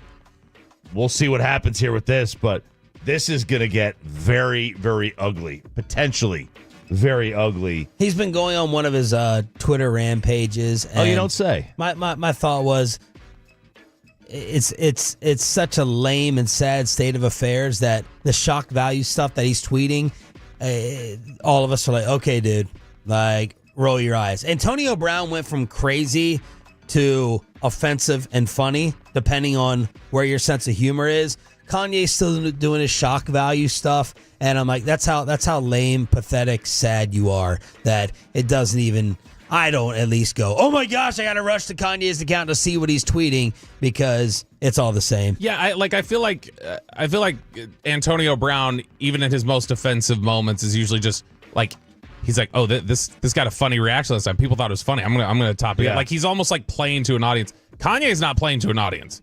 Kanye's trying to win believers over to his worldview, and that's where it's like, okay, well, this is a little more troubling. Yeah, and Bianca's like, yeah, I'm out on this thing. This thing is getting a little bit too crazy for me. As if the previous 5 years or whatever hasn't been crazy enough. Yeah.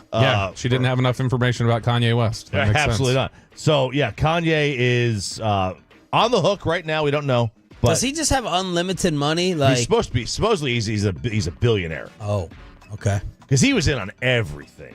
He was in on not just his music. I mean, he produced so much. My story here.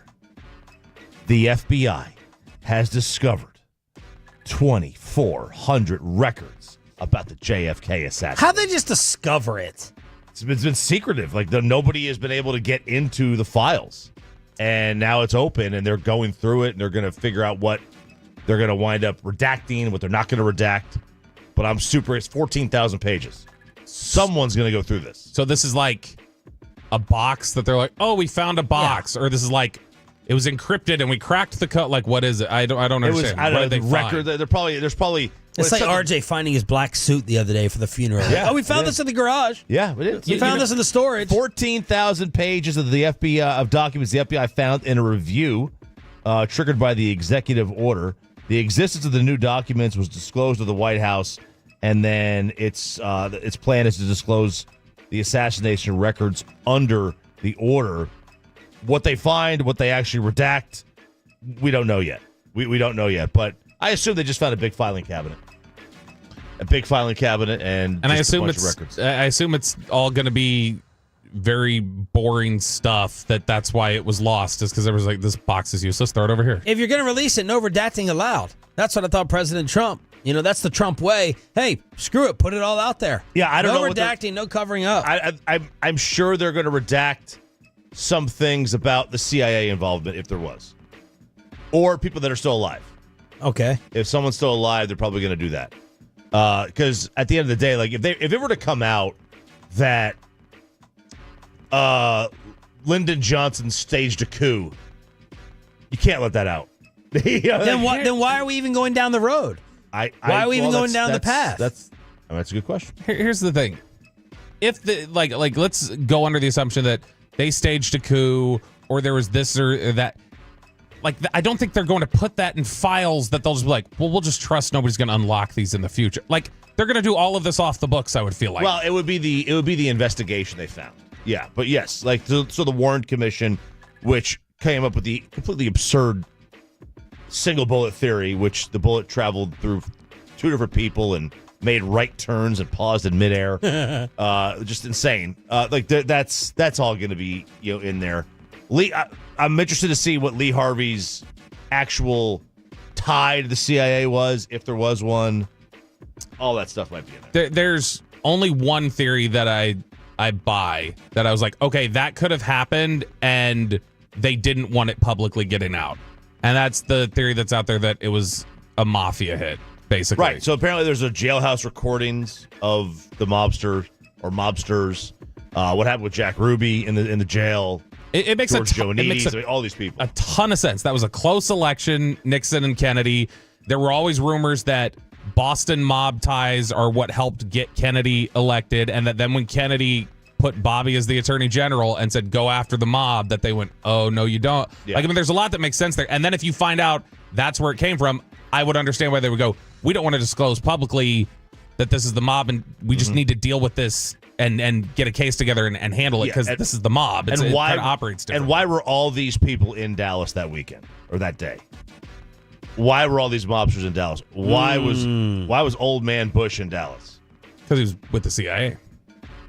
Right, but it just happened to be like was he just traveling with everybody? You know what I mean? Like there's a lot of questions. Like, why were they all here? I mean, this was the South. That was a very tense time, and Kennedy was not popular here. No, and that was like, I mean, there was a ton of that's why people have said it's so nuts, is because it's like there should have been hyper security because of how tense things were. It's honestly, you want to talk about intense? It's like when we talked about Nico Harrison walking through Victory Plaza or something. It was that kind of concern of just like, people are going to be angry with you riding through here. Yeah. And for them to not have the proper security, that obviously raises questions. All right, it is chopping it up here on 105 through the Fan. Let's go back to work. Back to the office. This is JP Morgan CEO Jamie Dimon, and he is he was on a leaked audio call, like a type of conference call, Zoom call. And he just absolutely went in on his employees over the return to office policy that they have implemented. A lot of you were on the f***ing Zoom, and you were doing the following, okay? You know, looking at your mail, sending texts to each other about what an asshole the other person is, okay? Not paying attention, not reading your stuff, you know? And if you don't think that slows down efficiency, creativity, creates rudeness, and stuff, it does, okay? And when I found out that people are doing that, you don't do that in my damn meetings. You go to meet with me. You got my attention. You got my focus. I don't bring my damn phone. I'm not sending texts to people. Okay? It simply doesn't work. And it doesn't work for creativity. It slows down decision making. And don't give me the shit that work from home Friday works. I call a lot of people on Friday. There's not a damn person you get a hold of.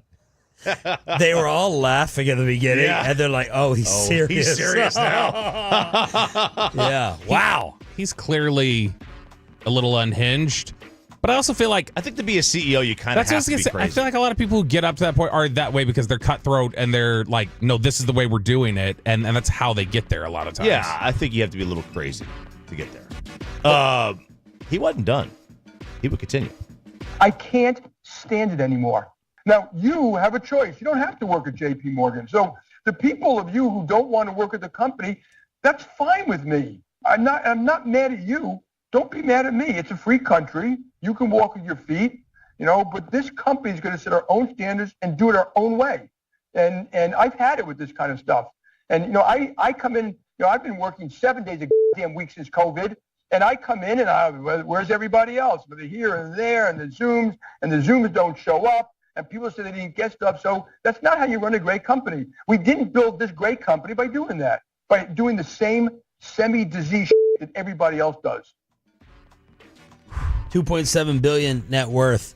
So he's just now being like, where's everyone? Like, why isn't anyone in the office? It's the COVID days, or they just still had the work from home policy? They just had the work from home policy, I guess, and now they've, you know, a lot of companies have, you know, kind of like incrementally increased work from home. But that's the balance you always talk about, right? Well, give your opinion on it. To me, it's like he's right and wrong. Like, yes, there's no doubt. Like, you're probably more creative when you're all together.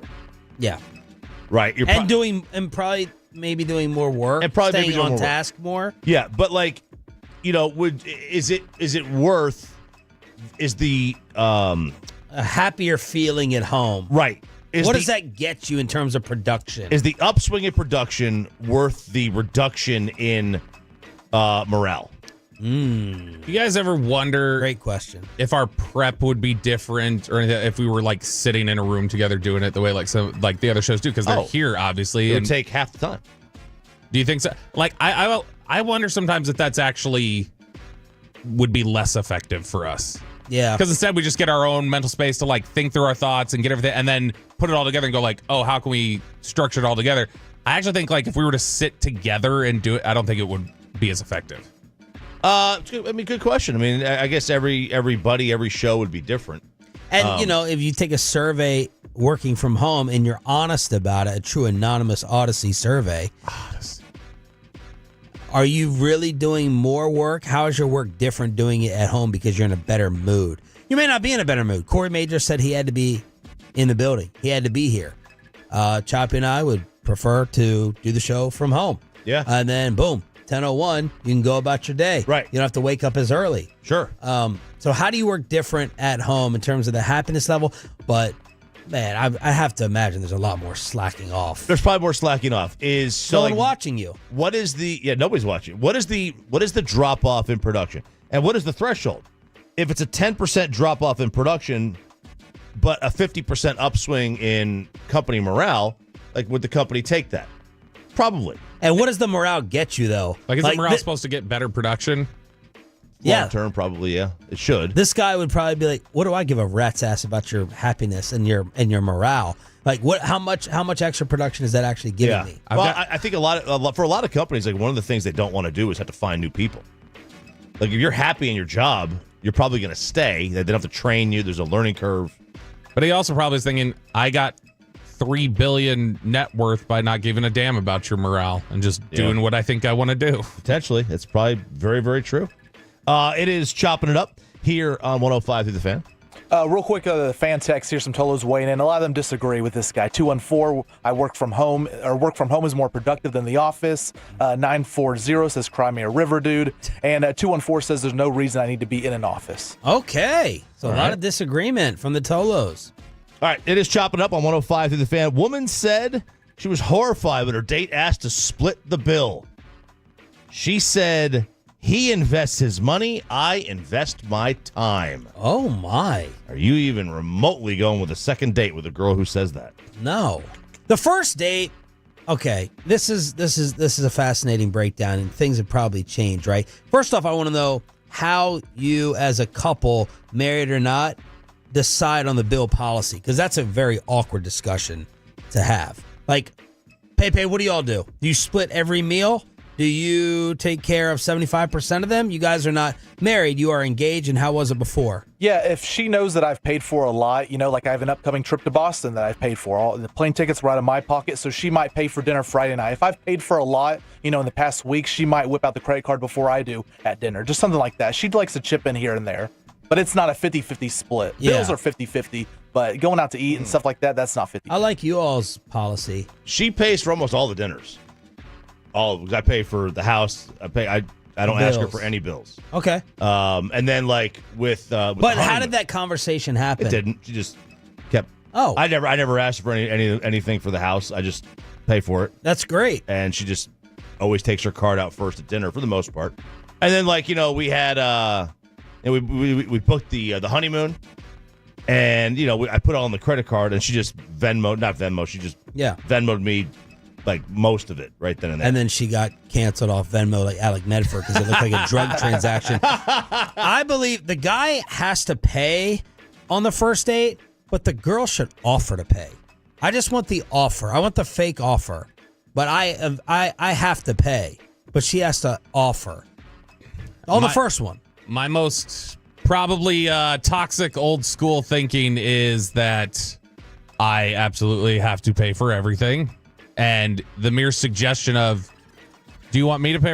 I am offended by it. You don't think I can? I get worked up about it. Yeah, but Kristen snuck the bill one time while we were dating. When I got up to go to the bathroom, she got it quick. I was so legitimately furious over that. I hate feeling like, I just no, I can't do it. It's the same money. What do you care where it comes from? We're dating at this point. We didn't have the same bank account, and I was not going to have that. Well, but now it's like, Kristen doesn't have, my wife, a full-time job. So, yeah, it's like we're supposed to pay for stuff, and then they have roles and responsibilities themselves. That's the way I view it. They do. Yeah. That's why I ate cereal last night. And who went and shop for the cereal? She did. And she bought it with? My money. Exactly. There are the roles. There you go.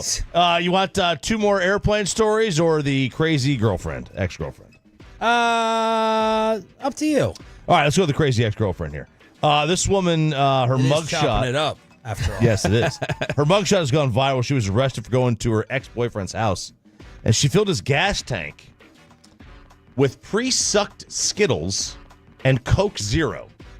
Pre-sucked? Like, she put them in her mouth, chewed them, and then put them in the gas tank. Okay. And I guess that, like... what does that do differently? It's like probably like a Mento, where you put a Mento... Changes the color of it, makes it white. Yes. That's about it, though. Unless they were sour Skittles, then I get why. There you go. Then you don't totally know. different. But I think the consistency when they're broken up, like now they adhere to the sidewalls or the piping or whatever. But if you drop a Mento in a Coke... Mentos, right? Do we call an individual one a Mento? I thought it was just they were Mentos. I would think it would be an individual would be a Mento. So a Skittle. A Skittle? You said let me have a Skittle. You don't say give me one Skittles. I've always heard people say, give me a Mentos. That's how I've always heard it said. Fair. Okay, so what else did she put it in? Coke Zero. Into his gas tank. Try to start the car. Thousands of dollars in mechanical, damage. But yeah, so she got arrested. And look at this mugshot. Look at that mugshot. She's smiling. Yeah, she's got that smirk. Like, yeah. She kind of looks like Ray J's girl. I got you. She's attractive. She is. Yes, she's very attractive. Which makes it, as I told you, the saying that people live by, if you want to be happy for the rest of your life, never make a pretty woman your wife. Now that does not mean that my wife is ugly. My wife is the 50s. My wife is very, very attractive. It is a song from the 50s. But my point is, people would look at her and go, "Oh my gosh, why'd you break up with her? She's fine. She's hot. She's smoking." Well, because she's bat-ass crazy. That's why. Yeah, there's it's the hot crazy matrix chart. Yeah, but you put up with a poor diet as long as you have Luka Doncic, right? So you deal with the stuff that comes with the superstar. I had an early college girlfriend, or right out of high school girlfriend. We argued all the time. She was in my apartment. I said, just get out, leave. Go drive back to Baltimore, 90 minutes, get out, roll out, leave. And she left. It was probably like an hour later. All of a sudden, I heard a bunch of ruckus. She storms back in, bursts open the door, and was like, I'm leaving, I'm driving back, but we are not breaking up. I'm just letting you know. And then stormed back out. And I did kind of chuckle and laugh at that. I was like, okay. You sent a woman back to Baltimore at night. Yeah. That's cold. That is cold. Get out. I mean, I'm pretty sure there's a huge scratch on the side of my Jeep from someone. Someone, I think, was trying to get into, I heard this beeping on my DFW security lock, and I'm pretty sure it was an individual. I know it was with the camera. Jeez. Trying to go ahead. Yeah. When was that? A long time ago. Oh, okay. So not like this wasn't like in the last year or whatever. Okay. I've been with Amanda for the last year. But I didn't know if it was just you had some crazy like burglar come by or something. Oh no. It was stalking type effect. I do have a crack in my windshield, but it's not from anybody. This is just from the stone. But I've had several cracks in my windshield from a certain someone, a singular someone. Yes. You're gonna have some more if you keep giving funeral flowers for Valentine's. 877-881-1053 to hit us up during the commercial-free expressway here on Sean and RJ. Why does no one want to be the next face of the NBA? And can it now be Luka in LA? Stephen A. Smith says nope. That's next on The Fan. After we get you over to QC Kinetics, get you healthy and keep you healthy, boys.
That you've got to forget something else to remember that Uber Eats has groceries. No, that's absurd.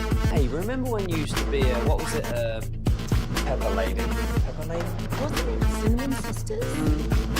Those are babes. Saffron Squad? Nutmeg Maidens? Pre-curb? No.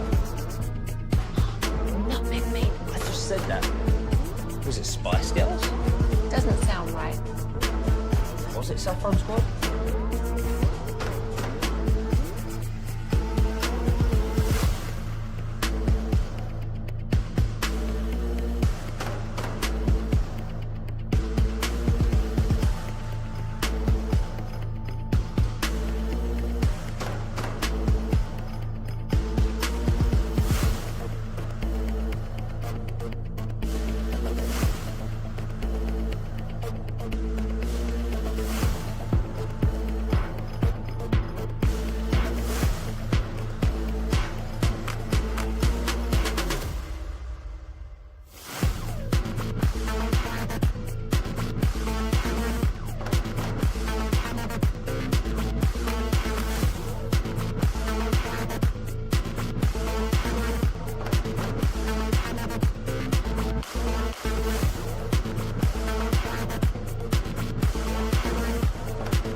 An Odyssey sports station. Driven by our D&M Leasing Studios. This is Sean and RJ on 105.3 The Fan. 8 o'clock hour here on DFW Sports Station, the Hump Day edition. Hump Day. Trying to get you to your weekend as quickly as possible. I'm Sean Sharif alongside RJ Choppy, Cowboys insider Bobby Belt, Jake Reitma popping his head in, and we got Pepe in the back firing up the fan cam, Twitch, and YouTube. Why does nobody want to be the face of the NBA, or is anyone capable? Can it now be Luka Doncic? I guess according to Stephen A. Smith, it cannot be. My personal opinion is I don't believe an international player can be the face of the NBA. I know they're global iconic figures. Their popularity extends globally, but the NBA is an American-born sport. And it needs to resonate in America. And if it doesn't resonate in America, then it's not going to matter to America how you resonate beyond. And so that's just my mentality, UD. That's how I think about it. Not to say they can't be popular or what have you, but I just think about it that way. He got killed for this. He got ripped on social media and a couple other places where I saw the word xenophobic so many times yesterday. Yeah. And I don't think I agree that I think he's, I don't think that's what he's talking. I think he's talking more about how American basketball fans consume it. Like I don't know that it's so much about like, I refuse to let somebody have this. Like, I felt like what he was saying was more, it's just, this is an American sport. This is an American, I mean, it's become pretty global, but like at the end of the day, this is still, this sport's core is here in the United States, and United States consumers are going to naturally gravitate towards American-born players. Mm-hmm. It's the way it is. It's not xenophobic. It's not offensive. Facts aren't offensive. Like this, it's a fact. Like it's not. It's the way it is. It's like people have, the way it is. It's like people have said before, like the star or the face of the league or whatever for hockey. Like there are people who believe it can't be an American. Ovechkin. It was never going to be Ovechkin. It was Sydney for a while. You know, I mean, now Canadian, you might be able to get a blurred line with Canada because there's no language barrier unless you're Montreal. But like Shohei's not the face of MLB. He's the face of baseball. The face of MLB is Aaron Judge, and there's a difference. The face of basketball can be an international player. The face of the NBA, I'm with Stephen A. I don't think it will be ever. Who is it? Anthony Edwards eventually. It's still Shea. It's not going to be Anthony Edwards or Shea or somebody like that. Because Shea's Canadian. Again, we can blur lines. It's a blurred line. It is. It's a language barrier. Anthony Edwards actually came out with what I thought was a pretty stunning soundbite and quote, and he said, "I don't want it." Tell the truth. Tell the truth. You can and will be that guy. Well, I'm capable of being that guy, but I don't want to be that guy. Put it like that. I want to be the guy to just show up and hoop and just kill dudes and go home. Wow. How many people feel that way and have ever said that, thought that way? I don't want to be the guy. Now, because a lot, comes with that in terms of being the ambassador, or the player rep, or the union leader and all that stuff. But I was pretty stunned that someone like Anthony Edwards said, "No, I just want to show up, hoop, and go home." I mean, I wonder if that's like a generational thing. Younger people are just like they seem to have boundaries, the work-life boundary. I don't know. It's very odd. You don't usually see athletes say, I don't want to be the MVP. I don't want to be the best player in the sport. So Tatum is not big enough. No. It's not going to be Jalen Brunson. Joel Embiid, I mean, I thought he was a candidate with his great personality, but it can't be him. His career, I think, is about to be over. If it was going to be the Joker, I think we would be saying that by now. Yep. Mm-hmm. I never thought Anthony Edwards, because Anthony Edwards does a lot of things off the floor. Now, he hasn't recently, but I thought that would disqualify him. SGA, do we know enough about his personality, and can he be playing in that market? Probably not, in my opinion. The guy they wanted it to be was Ja Morant, I think. Before Ja got into all the trouble, I think they thought, perfect, like kind of an underdog story, high-flying superstar, super fun, like does all the things Russell Westbrook did, for instance, but isn't like kind of the like is a more charismatic Russell. If it was gonna be Giannis, we'd already say that by now. It feels like that time has passed. Obviously, no Steph. It was Steph and LeBron. They're gone. It's not going to be Devin Booker. It's definitely not going to be Trae Young. It's not going to be anybody in Miami. Banchero doesn't feel like that. No one in Houston. Not Zion's big ass. You know what? You know what you're about to say. Wemby. You think? More than Luka? I think L.A. Luka. Reviving, but like we're set up for potentially another decade of Celtics Lakers. I think Luka genuinely has a shot to be the guy. You also got to look at who's Wemby would be my leading candidate. That is who that's who Anthony Edwards said at All-Star Week. He said he thinks it's Wemby. You also got to look at who's in college now or who will be, because we still have a couple years before it's not LeBron. Maybe. Yeah. Right. Like, would it be? What does Flag's personality at Duke? I have no idea. Yeah, it's a good question. I mean, honestly, it's like he's a fun player to watch. I think it can be Wemby. He seems very buttoned up.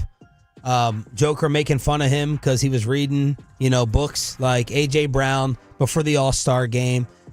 Can speak multiple languages. Baller, humongous. Calm, cool, collected. He can be I don't know how flashy he is, but maybe he can be a consistent, solid Tim Duncan-esque face. Yeah, I think you can be. Stephen A, I think, is a little wrong in that, yeah, you can be from another country, an international player, but your ability to speak to the people has to be on point. Wemby can. You've got to really be able to speak the language of English, I think, in the U.S. Oh, I think it's one of the disconnects. He's a dual superstar. Yeah, like Luka. Go ahead. I think it's one of the disconnects with Shohei. It's like we don't know anything about him. We didn't know his dog's name. We don't know. We've never heard him really talk. Yeah, I think Luka can. He doesn't want to speak enough to be that. Luka's awful in an interview. He's terrible. You got to be engaging. The face of the league has to speak for the league because he is an engaging person. You can tell with the way he BS's with everyone. Mm-hmm. He seems like a social butterfly. It'd be so fun to go out and hang with. He does not want to be in front of a microphone. Has any of the three major American sports that you can remember, have they ever had a quiet face of the league? Like one that we did, was Montana the face of the league in the 80s? Right. And was he considered a little more quiet? I think he was. I don't remember day to day because I was 2. But what was the I'm trying to remember, because I was younger. You guys are so much older than me. You may remember when Jordan retired the second time before LeBron got here, and they had that 3 to 4 year window. Was it Kobe was the face, or was retirement Jordan as the Jordan brand guy was still the face of the league in retirement? Well, they were trying to find. They wanted it to be Shaq. Mm-hmm. And then they wanted it to be Iverson, it seemed like. Yep. I just remembered a bunch of Kobe Sprite commercials and everything. It felt like Kobe was everywhere. It was just big 10,000 watt smile and was like you had it set up with Penny and Shaq. Then they split. The face of baseball over the years has kind of been Jeter. Yeah, or A-Rod. Was Bonds ever the face of the game? No, I think Jeter's the answer. Jeter felt like he was the face of baseball. And then it was Trout for a little bit. And Jeter's boring. Jeter was boring. He's boring. Yep. But Steinbrenner didn't think he was boring. Wanted him out of the clubs and out of the page 6. But you could be you were boring, but you were in New York. So that helped. Who was that? Yeah, Brady. Brady was the face of the league. And now haircut Mahomes. Yeah, it's the personal trainer. Now he looks like a personal trainer. So I really think Luka's got a shot. Wemby makes a lot of sense. If Wemby keeps playing like he does, like if he keeps ascending, and we played the audio of him at All-Star Week, he's very thoughtful. He's just the one thing, and we talked about this article, I think, a year and a half ago or something. It was a while ago. But after Wemby had said, if I don't succeed, it's just basketball. What does it matter? And they were talking about the difference of views from the European star versus the American star. It was an article in The Guardian where they said you had all these people Jokic and Wembanyama and Giannis, who were talking about there are bigger things than basketball. Meanwhile, it was the Kobe, Jordan, like aggressive, attack dog, American mindset. Nico would trade Wemby right now. Yeah, he would. Undoubtedly. And so I do kind of wonder if that's just a mindset question as to why they wouldn't potentially embrace them as the face of the league is because they're too passive about their profession. Stephen A. responding to Anthony Edwards saying, I don't want it to be me. You can't want something more for somebody else than they want for themselves. And I totally get that. But that doesn't mean I'm not entitled to my wish list. And my wish is that Anthony Edwards changes his mind. And the reason why is because, my favorite players are him and Steph Curry. And where I fell in love with Anthony Edwards wasn't with the dunks or whatever. It was when the playoffs showed up last year and that brother was giving it to the Phoenix Suns. That to me was the nail in the coffin, UD, because he was talking major smack to his idol, Kevin Durant. And he was going after, and remember, I'm somebody that feels very, very highly about Devin Booker. I think Devin Booker's an absolute stud. I watched that brother get on the court against them brothers and just shrink them. So he says he wants Ant Edwards to go ahead and change his mind. He's got the amazing personality for it. He may be a little bit too free speaking, too loose, and I love his personality as well. But I don't think it's going to happen. Yeah, there's a little bit of rebellion there, and you just mentioned that passive in the sense of I don't want to be the face. And then there was the whole issue a couple of years ago where when he was coming out in the draft, people were like, can you take Anthony Edwards? The dude's talking about how he wished he could have played football instead of basketball. Does he even love basketball? And we don't have to find a face tomorrow. Like, when LeBron leaves, there might be a gap. It could be a 2-3 year gap like it was with Jordan. Not with the way the NBA is trending right now. Yeah, right. Can they survive? By the way, you did said we haven't had an issue with Anthony Edwards in a while. He did have court documents come out last week via Page 6 that he did try to convince another girl he got pregnant to just bail. Yeah, bail on that. Yeah. Oh, did you see that the girl who had relations with 1,000 guys in one day turned up pregnant? Who'd have thought? Man, if you're going to schedule on one day, why an ovulation period? Exactly. That's just just use your calendar. 877-881-1053 live on the Fan Cam, Twitch, and YouTube here on DFW Sports Station. Are the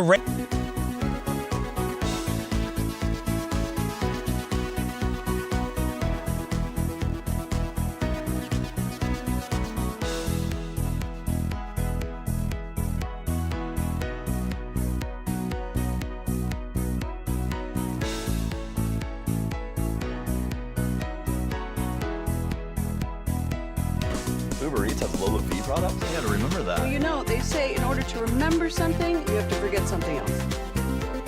Okay, now that is a very cute haircut. That's like a little shag. I've never seen it before. Well, of course you have. It's the Rachel. Oh, is that your name? No, like your name. No, I'm Jen. My name's Jen. Right, but I just mean this is your haircut. But that's hair on your head. I'm not saying this is your hair. Okay, freaking me out.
it's true that you've got to forget something else to remember that Uber Eats has groceries. No, that's absurd. Hey, remember when you used to be what was it, Pepper Lady? Wasn't it Cinnamon Sisters? Basil Babes. Saffron Squad? Nutmeg Maidens? Pre-curve? No. Nutmeg Maidens. I just said that. Was it Spice Girls? Doesn't sound right. Was it Saffron Squad?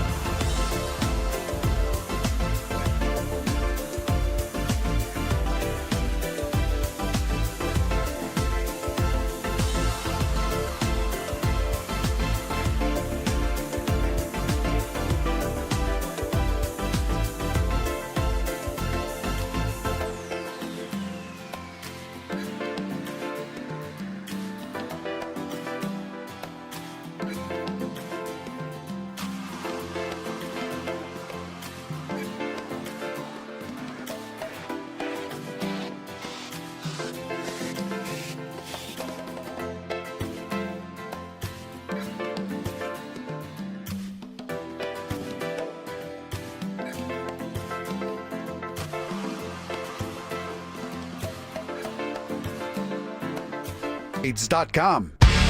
And it's back to Sean and RJ on 105.3 The Fan segment here, brought to you by Cars for Kids. Donate today at carsforkids.org, and also brought to you by the personal injury lawyers Frankel and Frankel. If you've been injured in a car or truck wreck, call Frankel first, 214 or 817-333-3333. With Frankel and Frankel, there is never an out-of-pocket cost. They only get paid when you win. Frankel and Frankel, the go-to car and wreck attorneys in Dallas. Home of the Rangers, you're about to find out why with RJ Choppy. Home of the Cowboys, that's coming up at 8:40 and below the belt, and we want you to win the Dirks Bentley ticket giveaway in the 9 o'clock hour today and the rest of the week here on Sean and RJ. Thank you for being a Tolo. That stands for Turn It On, Leave It On. And speaking of winning things, Pepe, talk about the contest that you've been reading every single day, a once-in-a-lifetime opportunity. Yeah, so you just have to turn on the Odyssey app and you listen for an hour. A lot of Tolos already listened for the entire 4-hour show. You just have to listen for 1 hour, and this is a free trip to Vegas, an Odyssey national contest for you and 3 of your friends to go to Vegas to watch the college basketball championships. You get airfare, hotel, and you get $5,000 for each person to watch the game as well. Man. And you'll be staying at the Circle Resort Casino as well. So there you go. There's the location. Good RJ, you've been there a lot. Good sports book there. Very, very good. So think about that package with the money, the flights, to watch as well. That's fantastic. I mean, there is no place, if you have not been to Vegas for any of the NCAA tournament games, it is why I think the Sweet 16 weekend is the best weekend to go because it's not as crowded. Everybody wants to go for the first weekend. There's so many games. The Sweet 16 weekend, I think, is the easiest weekend to bet on. That's where you make your most money, but also it's less crowded. So get an hour of listening in a day. Download the Odyssey app for your chance to go to Vegas. $5K per, only from DFW Sports Station. You can get like 3 cartons of eggs with that. The way that's been going. I found an 18-pack for $5 the other day.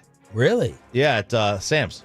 Don't give it away. Somebody posted on. They only let you buy like one. Somebody posted on Twitter in Las Vegas. There was a 12 count, just a dozen eggs. It was $12.99. See,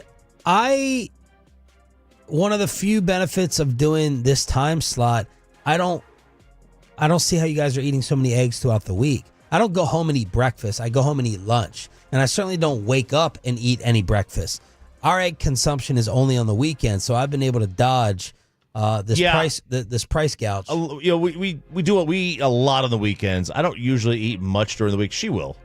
She might eat some during the week, but on the weekends we go ham and eggs. Here's the thing. We're an ingredients household. We don't just have pre-made stuff. Kristen has ingredients everywhere, and so like everything has to be made.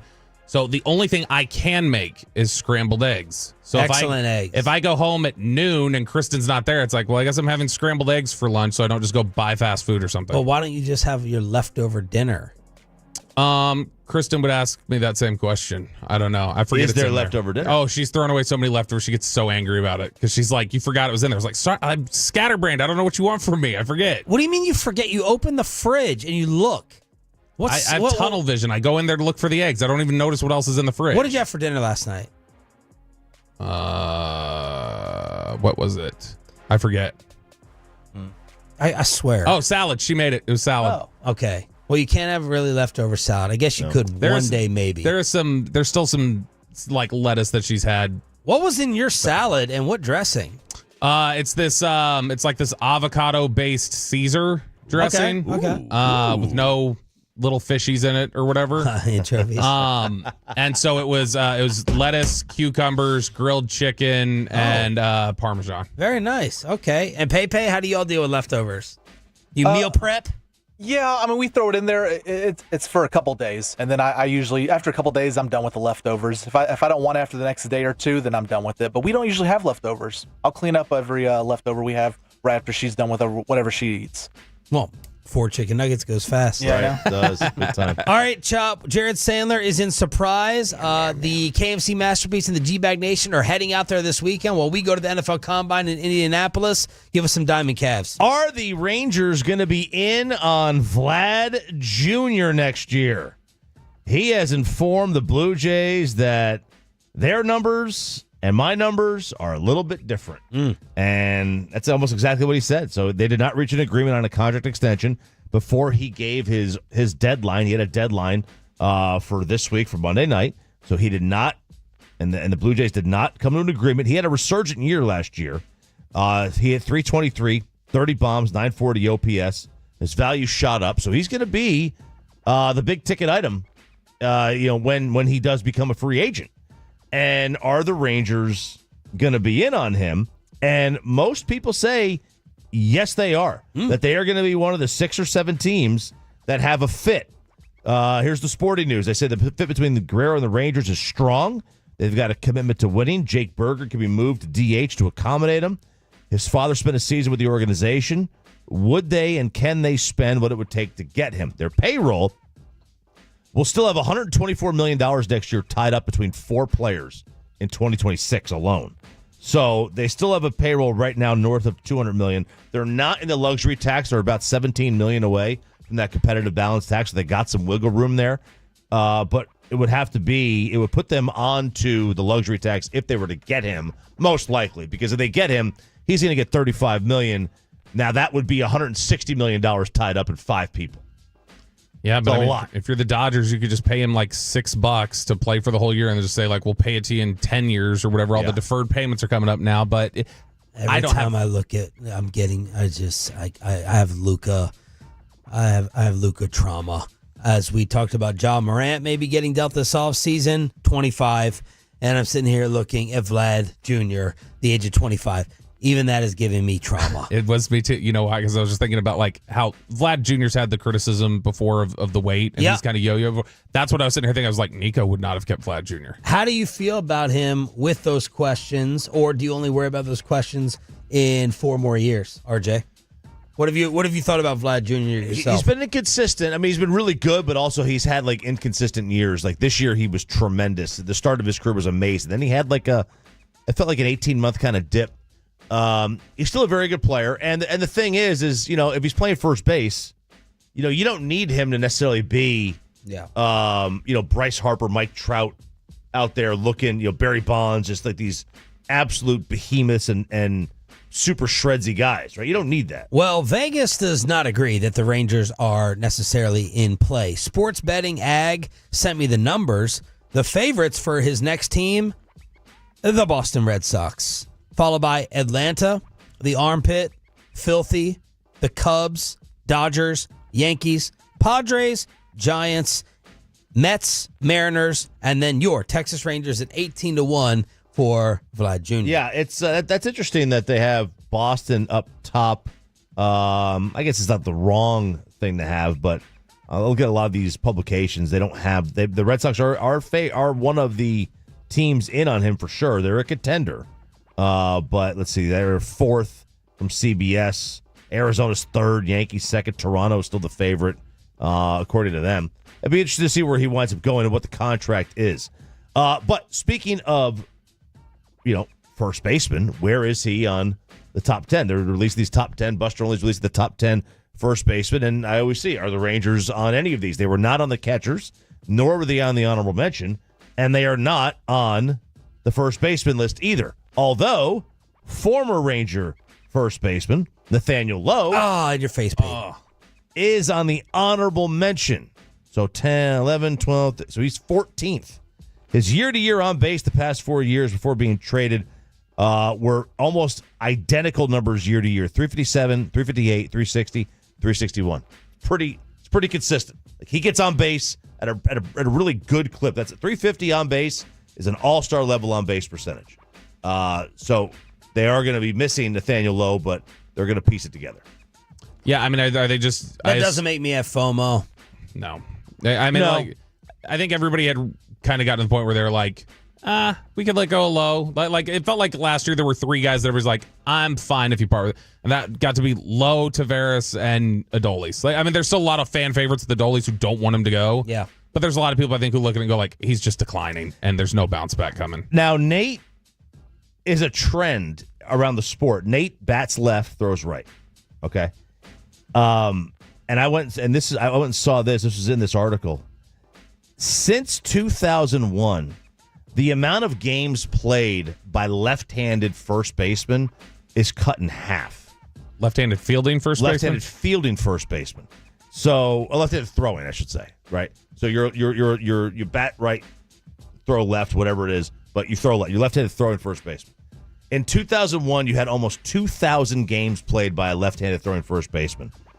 This year, you had just over 1,000. Last year, or a couple years ago, you had just under 1,000.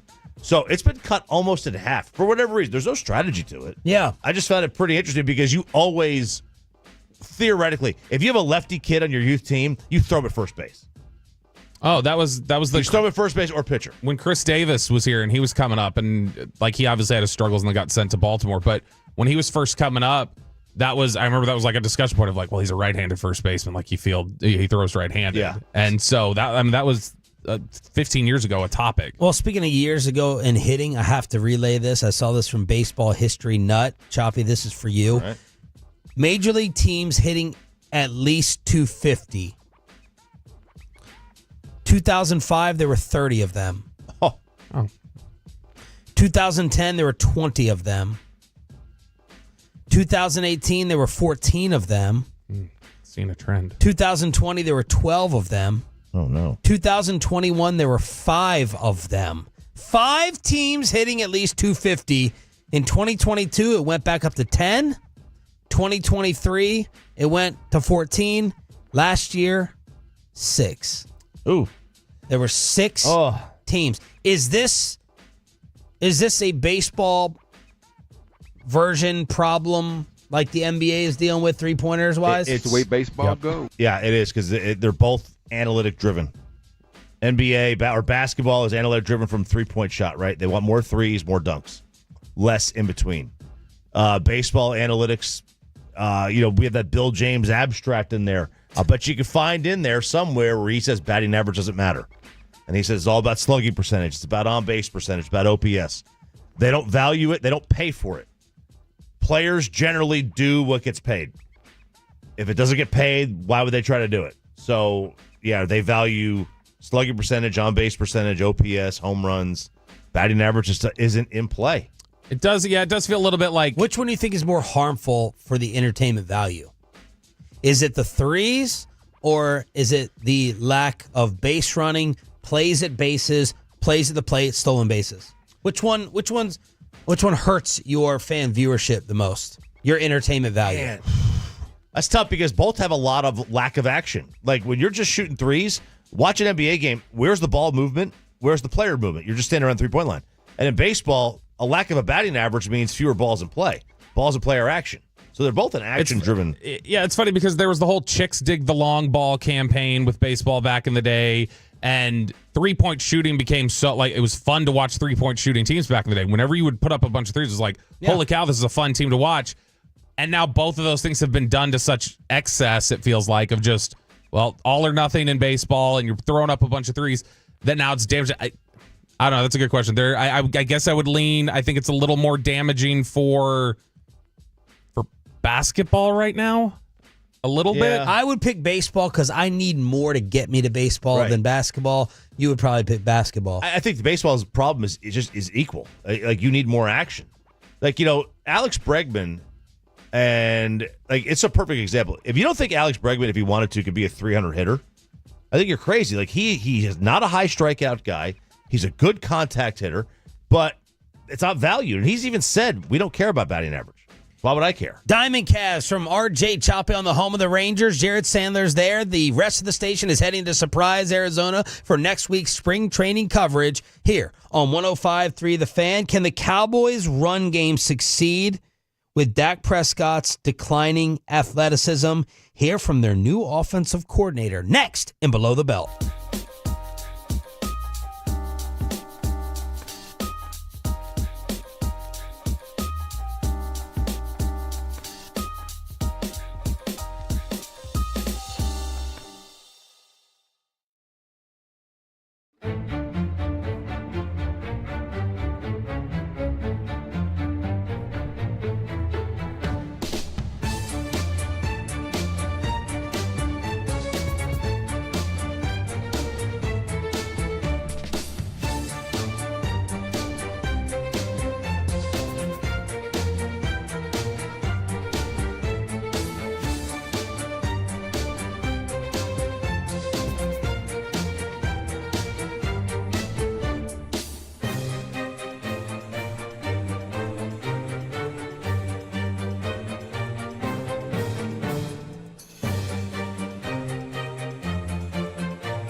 Uber Eats has Lola V products? I gotta remember that. Well, you know, they say in order to remember something, you have to forget something else.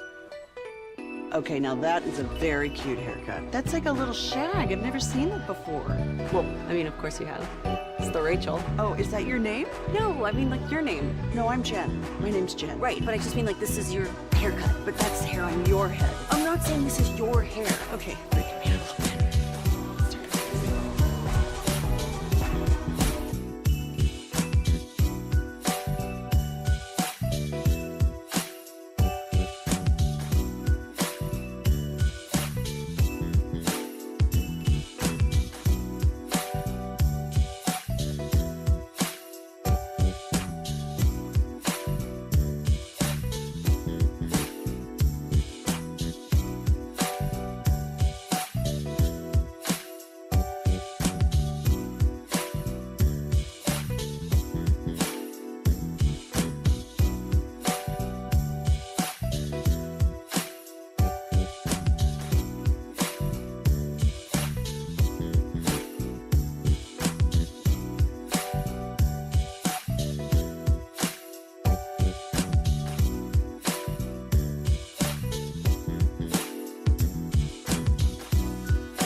Chevrolet in Grapevine today.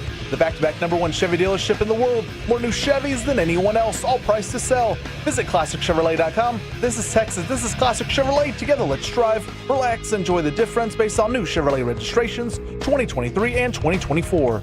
The great Bobby Belt. Bobby Belt is an idiot. Don't make me take off my belt. Don't make me take off my belt. We're not. Over to you, Bobby. Does the Cowboys' new run scheme mean that Dak Prescott has a closing expiration date here in Dallas?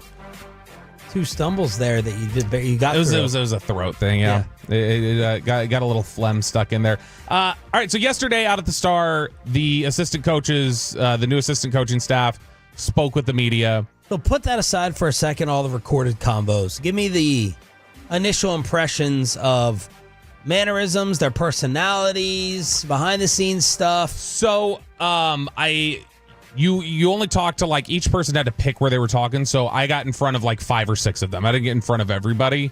I got the biggest impression I had personality wise, or maybe trying to read somebody. I got the sense Matt Eberflus did not want to tell us anything. Like, just was. I'm a little worried. About maybe personality with Eberflus. I think he's he learned from Rod Marinelli. I think he's somebody who's going to try and instill some discipline, crackheads a little bit from time to, which is kind of what they need. But I was stunned at how just it was like he had an internal stopwatch where I was like looking at cuts going through there and I was like 20-second answer, 20-second answer, 20. Like, I mean, it's almost just like he goes, I'm going to answer for this long and we're done. And I don't know if that's just because, again, they're so early in the process of figuring out what they're going to do with personnel and other things that he doesn't want to tip any hands. But I mean, he was asked about players that were free agents. He said, guys, not really going to get into that today because, I mean, we're still early in the process. Don't want to comment on that. So he was also a head coach living at a podium for the last few years. Yeah, absolutely. His defensive philosophy, quote, it's pretty simple. We take the ball away. That's what we do. We stop the run. We want to make, you should time me. Ready? Go. It's pretty simple. We take the ball away. That's what we do. We stop the run. We want to make exciting plays for our football team. That's really what we do. That was how long? 9 seconds. That was 9 seconds to a question of what would you say your defensive philosophy is? Yeah. Just like that. Now, there was an awkward question yesterday. I didn't pull it. How do you clock manage? No, it was not that. Somebody did. How do you defend Hail Marys? No, none of that. Well, it did involve the Hail Mary player, though. Are you capable of apologizing and admitting mistakes weeks later? So Jalen Johnson, who that would have involved, Tyreek Stevenson, who the Hail Mary would have involved, probably some tension there with Eberflus and those guys. The players walk out of the locker room. Somebody asked him, they're like, you got the chance to coach Tyreek Stevenson and Jalen Johnson. How do these corners compare to those guys? And he finessed it. He did good because he just immediately jumped into it, did not even reference back to Chicago, just talked about Diggs and Bland and just they're great players. And who was by far the nicest new addition? Ken Dorsey. Oh my gosh. That is just a gentle human being, it felt like. But because we've seen him throw the stuff before, I was expecting, we might get a little bit of anger. But what happens is you'll have people walk up in the middle of the availability, and a lot of times they'll apologize. They'll say, apologize. Hey, sorry, just walked up. Don't know if you covered this already, but here's my question. And when that would get asked, he'd go, hey, no problem. No, it's okay. I don't mind answering again. Or when somebody would say, identify themselves, like if they were like John Machota from The Athletic, then as they're just trying to launch into their question, he goes, nice to meet you, John. Like, I mean, he was very kind, and I thought that he was good. We're gonna have that audio later this week too that we'll be playing. But the offensive coordinator Clayton Adams spoke yesterday, and I feel like the coaching addition that people have been most excited about, at least in the social media world, the blogosphere, because he's somebody who is considered a run game savant. That he helped really bring some stability to the Cardinals' offensive line, and in helping to implement their run game plans, just changed things up for them completely, and they had a lot of success with it. He's been on Connor Orr from Sports Illustrated's list of future head coaching candidates the last 2 years. So he's a really impressive guy who's climbed the ladder, and run game is where he's made his name. Now, he did it with Kyler Murray at quarterback. And Kyler Murray, of course, with read option capability and scrambling and different things like that, you can probably do more with the run game with a Kyler Murray than you can with somebody like Dak Prescott, who's Probably. You know what I'm saying? think? Like, well, listen to him answer it. So he was asked about the idea of, does your run game require you to have a mobile quarterback? I think that it certainly can help you when you have the ability, because if you are reading a run, essentially you're taking a digit off the board on defense. But I think if you were to look at what we did over the course of the past 2 years, probably 70% of it was under center stuff that was going to be handed off. But yeah, and I think anytime you have the ability back there to read with that guy, it's a bonus for you. In regards to how often you need to do it, I think that the necessity for that really shows up when you're looking at like really low, tight red zone plays, or a gotta have it game on the line type thing. And I think that most quarterbacks end up in that position at some point. If they're somewhat athletic, you got to be kind of picky and choosy about when you're doing it. So that was a good answer. Yeah, and basically, like I said, he was really good about laying out some of his philosophy and the way he thinks about things. But I think what he's telling you there is like, look, we don't need him to be Lamar Jackson. What we do need him to do is we need him to pick up 3rd and 2 on a read option, which if you can just give me 2 to 3 yards with that athleticism, that's going to be enough. Goal line. And just you get in tight red zone areas, or you get in big moment, like when Josh Allen can't get a quarterback sneak, like do you want to be able to be in a read option look potentially there on those short yardage gains and have the athleticism to do the back-breaking plays. Yeah, exactly. And so I thought that was a really good answer and something that's encouraging for the perspective of where Dak's at in his career right now. This is cut 5 here. By the way, do we all now feel like Jerry Jones in that, and Choppy, you'll probably be the hardest one to convince here, we do not want Dak Prescott to run given his injury history? Because in my opinion, if Dak Prescott gets hurt again this year with something significant, this whole thing, this is over. You have to move on, start the plans. This is the beginning of the end, or the end. Okay, so last year, was he hurt on the scramble? Was that the time? Was that the play? I believe he initially hurt it on the scramble, and then on the throw, it ripped off the bone. He realized, oh, this is bad. So, yeah, I mean, look, it's he got hurt obviously in 2020 on a scramble, right, where he broke his leg. He got hurt with a strained calf. Was a rollout. He was having to be mobile. But even Tom Brady has to roll out every now and then. You got to roll out. I'm talking about how many rushes do you want? He was on pace. I would use him only as a rusher inside the 5, 2-point conversions, 3rd and short, 4th and short. All right. Well, then Clayton Adams.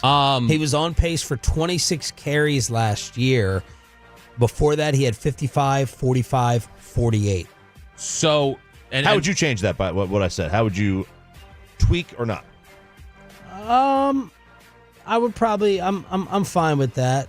I'm fine with that. And those are just designed. Like, you're gonna have to scramble every now and then. Yeah, you've got to be able to roll out. You've got to be able to scramble. But I'm just pointing out that on the calf strain, he was moving. Like either way, it's him having to use his legs. He gets hurt there. The AC joint sprain he had at the end of the 2019 season, that came on a scramble where he got driven into the ground by Clay Matthews. So 4 of his 5 significant injuries, the only one that wasn't the thumb. Well, the thumb, I guess so. 4 of the 6, the thumb, and then the lat. Yeah. The when he in training camp, but he didn't miss any time from that. But when he got shut down in training camp, that was a throwing thing. Clayton Adams. But then you get to the follow up on that of, well, if you don't want him rolling out to throw, then he can't be your quarterback. You have to, and I underestimated how good he was and what it adds to the offense throwing on the move. Like, I think they have to incorporate a lot of that. Oh, yeah. I think not that you eliminate the throwing on the run stuff, just that it shows, okay, if he's gotten hurt throwing on the run before and all these run plays, you need to minimize his running. Like, don't run him nearly as often. So, yeah, I'm definitely at this stage of his career, and given what he's showing with his health, yeah, you probably want to limit some of his running. Clayton Adams, obviously a guy who came from being an offensive line coach, was asked about what traits he looks for in his offensive lineman. The same thing that I want from every player on offense, and that is to create violence in the game, be aggressive, run, hit. I think that every decision that we make schematically needs to lean that direction. So if there's gray area, what is going to allow these guys to play more free and run and hit and be violent? There's very little talk yesterday from many of the coaches about, a handful of them would reference it. Maybe they have like Connor Riley mentioned, offensive lineman, I do want the athleticism, I want length. They would mention traits, but almost all of them were focusing on play style. Like, I want this play style above anything else. I need this mentality, I need this mindset, I need this level of aggression. I hope. I'll believe it when I see it. Yeah. Well, we've heard a lot of, every coach says this type of stuff. Run game, physicality. I think 2 years ago, Bobby, you brought up an edict that you thought they just wanted to draft nasty physical players. I won't believe it until I actually see it, and we are in the regular season, and we say, this is a tough, nasty bunch of SOBs, because I haven't seen it. It's been missing for years. But also, like, don't teams generally take on the personality of their head coach? Oh, I think Schottenheimer, to me, and it'll have to play out. I think visor. I think Schottenheimer. That visor. I think Schottenheimer wants to make the game more physical naturally than McCarthy did.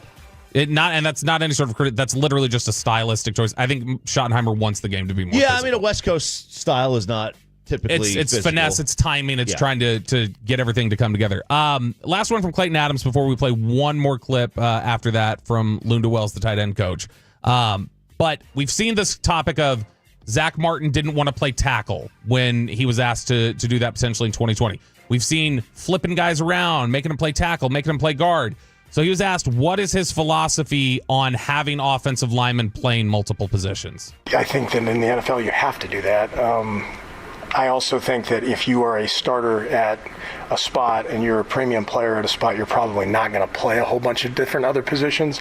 That, obviously there's a exception to every rule. But my general thought on it is, if you're not one of those starting five, you better be able to play as many spots as possible. And that's probably the plight of being a sixth or seventh guy in this league, is that you're not going to get super comfortable at one spot, but that's what's best for the team. So his philosophy generally is, if you are in the starting five, if we have determined you are a starting player, that's your spot. We just really want you focusing on that. So I like this guy initially. Oh no, and I think he's you can tell like he's clearly very thoughtful. And to be upfront, my judgment, just like it was for Brian Schottenheimer opening up, since I'm trying to be a media selfish broadcast nerd here. If you give me a little bit more than generic coach speak, I'm a fan of you early on. So that's my standard, probably low, but I'm getting that from these guys so far. Well, and I think that he's clearly somebody who, we played the clip earlier when he was talking about the idea of, is this a stepping stone potentially? Even if he hasn't thought of it like that, I think it's clear this is a stepping stone. Eventually, Clayton Adams is somebody the NFL's already identified as, you might be on the track to be next, and this is part of that process. All right, we'll play you one of the favorite clips that Cowboy fans loved yesterday from the big-time media session out at the Ford Center at the Star in Frisco. We'll do that at 9:20 after we hook you up with Dirks Bentley tickets. We maybe have a second Luka trade, and are the Mavs finally admitting that they messed up? Final hour, Hump Day edition, right after this. And this is the official barbecue up.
Hey, remember when you used to be what was it?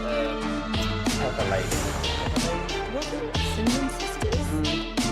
Basil babes. Saffron Squad? Nutmeg maidens? Pre-club? No. Nutmeg Maiden. I just said that.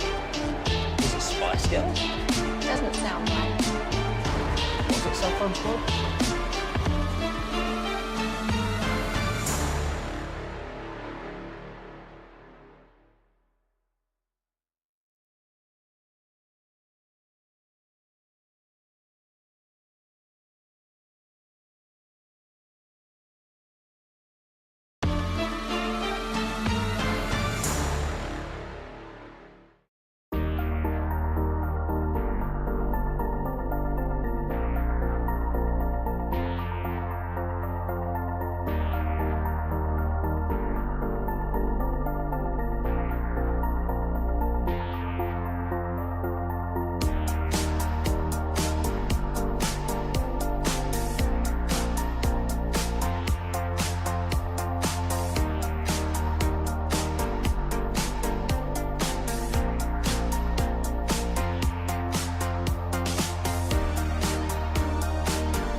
HD1 Dallas Fort Worth, an Odyssey sports station. Driven by our D&M Leasing Studios, this is Sean and RJ on 105.3 The Fan. Final hour fist pump time on the Fan Cam, Twitch, and YouTube. This is the Hump Day edition. Hump Day. Of Sean and RJ. He is Cowboys reporter Bobby Bell. Pay getting in the back live on the Fan Cam, Twitch, and YouTube. And hopefully you survived the freeze overnight and this morning. Man. Nothing but some snow flurries for me driving in from Rockwall area like Peyton Russell. I saw like north of like Dallas proper, north of Fort, like up in the at the Plano-y area. Yeah. I saw like some accumulation. Like in the Farmers Branch north of 635, some accumulation this morning. But from videos and. It's all. I mean, it's all lake effect snow, though, right? It's like I don't think it's actually fall. I think it's all just it's being just blown off. Crossed of the water. over Lake Erie and just dumped everything right here. That's what it does. Man. How did you winterize? How did you prep? And what did you put the thermostat on? I know that my wife and son are breaking my brand new thermostat as the air conditioning is on while the rest of the heat is on in the house. So I got the AC is on? Yeah, the AC is on in my room every single night because my son, who I still can't get to sleep in his bed, this boy runs hotter than I ever dreamed of. Super hot. And he does not have the covers on him. He can't have the covers over top of him. So we have to have the AC on like 70. When I get up in the morning, I just shut the whole system down. But that's AC. My daughter's got the heat. The rest of the house has the heat. And I got competing units, which I'm sure will explode soon. Is your heat set higher than 70? My heat? Yeah. Yeah, like last night, it was like 72. Really? Okay. Yeah, it's freaking 3 degrees outside. We had it at 71. So I mean, like, why is above 70 bad? It just seems hot. Like, I can't go higher. Mine's at 69. Yeah, we're at 68. If I do it above 70, it gets really hot. We'll either do, like, the hottest it gets is 68. Like, otherwise, we'll just turn it off and let it cool down. I can't keep it any hotter than 68 in the house. Yeah, because 69's too hot. I mean, if I had my preference, but like, I got an 8-month-old. The whole way that we have to balance it, 71 is too stuffy for me. Honestly, like 68's too stuffy. I do want it freezing cold. So, and Kristen hates this, but I also have more house to heat. Yeah, that's true. 71 degrees is what the thermostat was at, but then I still had our X blower, which is like basically a small portable AC unit, and I crank that thing up to high and point it right at my face while I'm sleeping. Like, I mean, it's this far from my face while I'm sleeping, and she hates it because she gets some of the cold air blown over on her side. 877. I pay for everything, so 877-881-1053 in order to hit us up with whatever winter warnings you have. And what else is supposed to be coming now? It's just cold. Yeah, it's just supposed to be awful cold until, like, I think I heard yesterday Friday at noon will be the first time it gets above freezing. Sounds about right. Yeah, It's just you make sure your pipes are covered if they aren't. Did you go outside and cover up everything? They were covered from. They already were. The last freeze we had. Did you drip the faucets? No. That took the most time for me yesterday. Because you have so many faucets in the Sean. No, you gotta get it perfect. It's not the number. Yes, exactly. Perfect. Yeah. Because if it's dripping too fast, I think I'm going to get a crazy, insane water bill. And then one of the sinks, it's the cold one that works the perfect drip. One is the hot water, it works the perfect drip. Mm-hmm. Then I go and open up all the cabinets underneath. I do all the stereotypical things.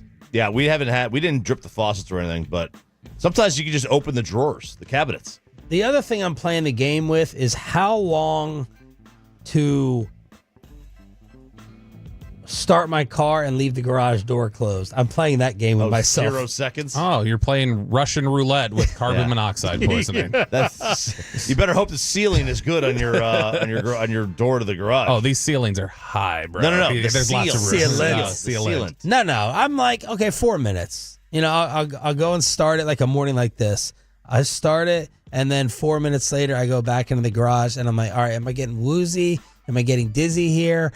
All the other mornings, I open the garage, but I'm not. I didn't want to open the garage with -3 outside. You have got to get the remote start too. Yeah, so you don't. you really do. You can just you don't have to even walk out there. You just pop the thing and then. But I'm still keeping the door closed. How's that get rid of the carbon monoxide? Well, I mean, what you could do is you could just park it outside. I know you don't want to. But no. Here's the thing. Absolutely not. Under no circumstances. Open the garage door, though? What? Why don't you just open the garage door? It's not gonna make it that much colder in there. Yeah, it is. Yeah. No, because I started. I want to let it go for 4 or 5 minutes.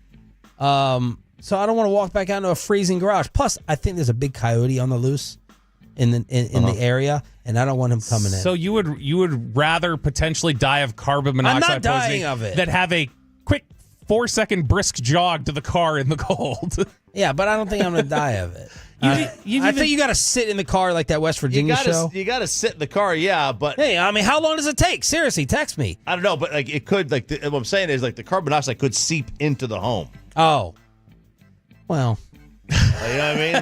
They'll be fine. They keep their door closed. I don't think it's that bad. 877-881-1053. Let me know on the Franklin Franco Injury Attorney text line. All right, does this matter at all to you, I know the answer is already no, but I have to ask, that the Mavericks CEO came out, someone finally came out and admitted that the Mavericks probably underestimated the reaction from you over the Luka-AD trade.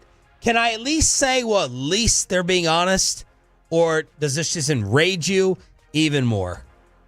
What I was under the impression Rick Welts would have nothing to do with. He's the CEO. Yeah, and I was under the impression that was strictly like a business operations. Yeah. But I wouldn't expect him to even have any sort of say in personnel, or that he would have, if this was kept as quiet as it was, that he would have been told other than he took over for Sint, right? Yeah. So like I don't know what Sint had to do with like the actual. All this is irrelevant. The question is him saying it, is it at least for the first honest admission from them?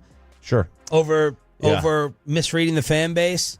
I want to hear Nico say, if we knew this was going to be like this, we would not have done the trade. I want to hear him say that. Ooh. Because that's exactly what he believes. At least that's what he should believe. I don't think he does. Not after we read that Athletic article. Yeah, I think he really is resolute. Yeah, I think he is. Boom. Straight line. Yeah, this isn't Nike SEALs focus. This wasn't from what. Gosh, the Nike. We got to figure out what the hell this handshake is. Yeah. If I ever see him, I'm going to ask him, "What did you eat today?" and "What's this damn handshake?" Yeah, that's what I'm going to ask him. The thing about Nico seems. I think Dumont might have a different answer. Yes, Dumont might. Yeah, because that hurt his bottom line. His bottom line is for him. And ultimately, he could have stopped it. Like he's the one that could have told him, "I don't care what you want. We're not doing that." Yep. But man, Nico, it seems like is so. It's a question of. This sounds a little much, but reading that article yesterday, it seemed like a question of almost morality to him. Like, this is just wrong. I can't have someone here who does these things. This isn't right. You can't have this. And so to me, I don't think he cared what the trade return was. It was a matter of principle. Like, no, we can't have it. And so we've got to send this message, and we've got to do this. So that's Rick Welts also saying the most important thing he's going to do here is build a new arena that he wants to represent DFW in Texas in as many facets as possible, except for, having the face of the whole city in there. Yeah, absolutely. You do. What you had, Luka was, imagine how good you have to be the face of DFW. You're not a Dallas Cowboy. Yes. And you were without question. Who was number 2?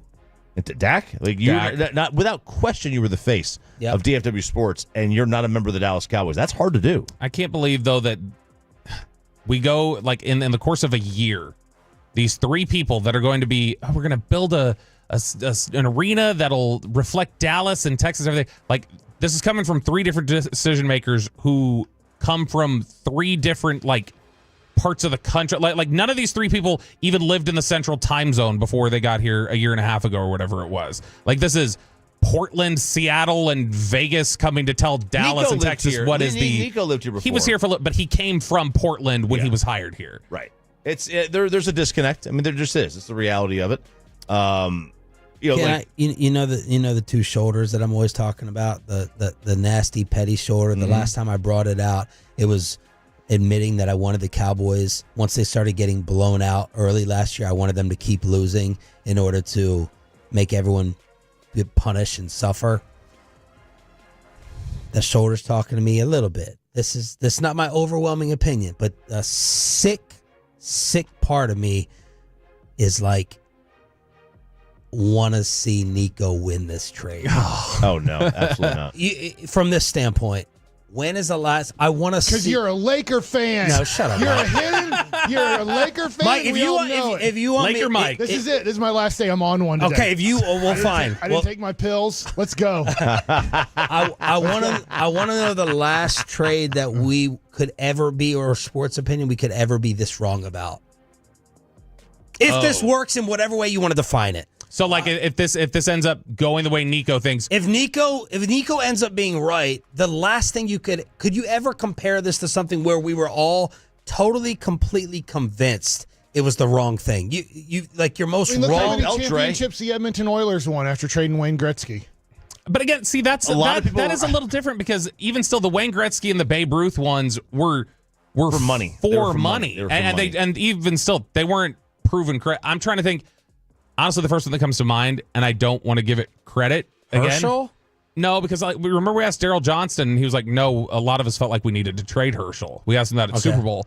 But it was out of such desperation. The Kyrie thing has played out way different than I thought it was going to. I didn't think there was any chance Kyrie would be as stable here as he has been. So in that sense, I didn't think that was possible. This wasn't a trade, but the Beltray deal. I mean, even the commissioner of Major League Baseball said the Rangers were morons. But you know what I mean? Like, it worked. If this works out in his favor, give me the percentage you think this will work out. Oh, it's absurdly Is he low. healthy? If he's you healthy, have to take that into account. Not till next year, right? But if AD is healthy, they have like a 2-year window. Everybody where they can theoretically win a title. Everybody who was convinced that the Eagles were stupid for not drafting Ricky Williams and drafting Donovan McNabb. Yeah, like these are the sports arguments I'm trying to think of. What's funny is these don't come close, right? No, I mean that's the thing. That's what's so unique. You mentioned this could be the most wrong that the sports world has ever been. Yeah. If whenever it's decided, however it's decided, if Nico ends up being right. Rick Welts just admitted that they were surprised by it. I know we all thought there was going to be bad reaction. Are you surprised that it was as intense as it became? Because I didn't think it was going to get that bad. Well, what's the part that you thought went past where you thought? I guess because I didn't expect the Mavericks to so poorly handle the response afterwards that I didn't anticipate it was going to go to another level after I'm surprised it got this big because I didn't think the Mavs were stupid enough to actually trade him. Bassett looks like he is on one today. He's got his hockey sweatshirt, Ranger jacket. That's not a Cowboy his hat. OJ gloves. And then his one OJ glove. Well, yeah. If the glove doesn't fit, you must quit. Yeah. Why is this your last day? I have off tomorrow and Friday. Okay. You had off to start this week. Okay. So guess what, Corey? But aren't you on next week? But he's not going to be in studio. We're in Arizona. Oh, that's okay. my So your last day in studio. This is my last day in studio. So we're going to have a pizza party. 4131 North Central Expressway is where we do our work. All right? It's also where you deliver pizzas. There you go. All right. We're on the 11th floor. Don't tell people that. If I trust you, I'm going to go down and I'm going to bring you up to studio so you can have a slice with us. Hell yeah, what do you man. think? I like it. This is like this is amazing. Barkley naming Kenny Smith's hotel room. Yeah. By the All way, people are saying this is going to be your last show if you do the same thing with your car tomorrow. What'd you All do? the firefighters are saying big no on the fan. Yeah, the house builder said you have carbon monoxide detectors inside your house. Mom, have you lost your mind? He was starting the car in his garage and filling it up with carbon monoxide. Yeah, For like you should 4 open minutes. up your. It was 3 or 4 minutes. There has to be a time where you can do it. Where do you live? Garland? I'm like, man, you've given away our locations enough. Get out. We're back What? after No. this. Hit No, the commercial I'm not break. going anywhere. This is it. Hit it, Peyton.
Uber Eats has Lola V products? I gotta remember that. Well, they say in order to remember something, you have to forget something else.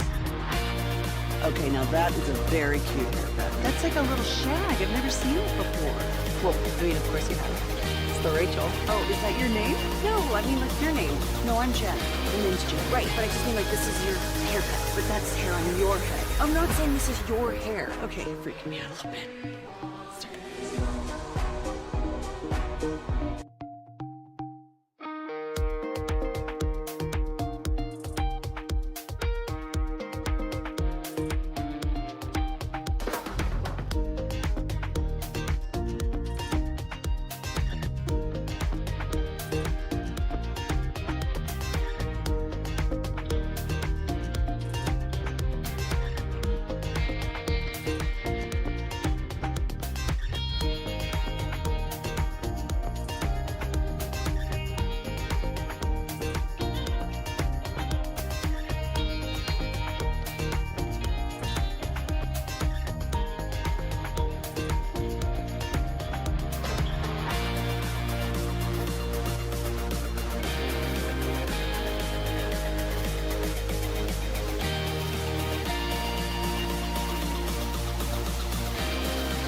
got to forget something else to remember that Uber Eats has groceries.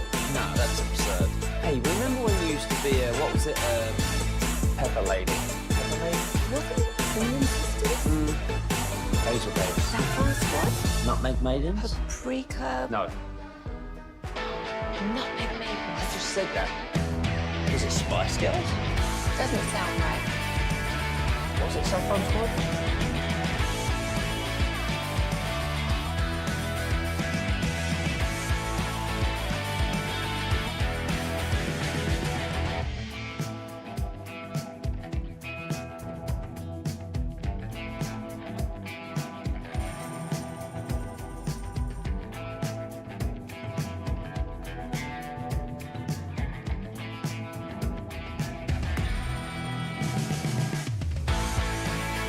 And it's back to Sean and RJ right here on 105.3 The Fan segment here, brought to you by Cars for Kids. Donate today at carsforkids.org. And also brought to you by the personal injury lawyers, Frankel and Frankel. If you've been injured in a car or truck wreck, call Frankel first, 214-4817-333-3333. With Frankel, there is never an out-of-pocket cost. They only get paid when you win. Frankel, the go-to car and wreck attorneys in Dallas. Story we did not get to before Mike Bassick's unscheduled appearance in studio was Ja Morant. Howard Beck, longtime reporter. I don't need you. We don't need you for the segment. You're supposed to plan. By God, that's Mike Bassick's music. What's going on? What are we talking about? Ja Morant. Oh yeah, get your guns up. That's Texas Tech. Hey, since this is your last show, what are your thoughts on gun laws? And No. Okay. So, sorry, we'll be. Howard Beck says Ja Morant maybe could possibly be dealt in the summer. Now, this falls into the window of the NBA you watched before quitting. Yeah. What happened to Ja Morant this year? Why is he scoring 5 less points a game? I don't know. I haven't watched a Memphis Grizzlies basketball game, to be honest. Oh, okay. Well, then you're useless for us. No, I know.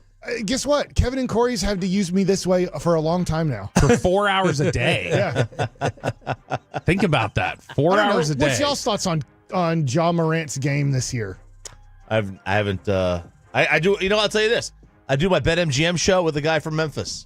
So yeah, that's the closest I've been to a Memphis Grizzlies game. And he hasn't said anything about it? No. Don't they have a good record? They're good. Yeah, They're the a good second in the team. West. But he's shooting. It's his most inefficient shooting year of his career, and he's turning the ball over at the highest rate of his career. Well, I don't know. With the last 2 years, hasn't he missed basketball because of suspensions and stuff? Maybe he's getting Rusty. back into basketball. You thought I thought if anything, he knew how to shoot. No, he seems to not shoot. He just shows off his gun. Have we seen it? We haven't seen him shoot a gun yet, right? Like, if we're being factually correct, he just like showing them off. I didn't see Marvin Harrison do it. I'm trying to think what topic here could work with Mike. Well, what do you think of the Memphis Grizzlies? They're good, right? They have a chance to go deep in the playoffs. I want to know how he's acting behind the scenes and why his scoring is down and what would be that return. Because now you're going to compare every return to Luka's return and what he got back. Well, no, because then Sacramento immediately traded De'Aaron Fox for 3 first-round picks and an all-star. Sean, can I ask Mike a question while we got him here? Heck yeah, you can. Why won't Ray Davis spend any money? Oh, boy. That's a good question. I don't mind. Today, I'm thinking about doing a segment that is going to scare Kevin to death and might get Spittle to call up Kevin. It's called All the Things That I Was Told Maybe Not to Say That I Say Today. What do you think of that segment?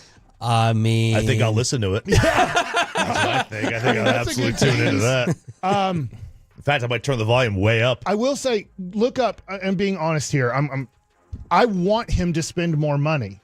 I think they're spending like the 8th or 10th most this year. They're in the top third. Now, I'd love for them to do the LA Dodger thing. I'd love for them to go to, let's say, New York Mets. I need to look up.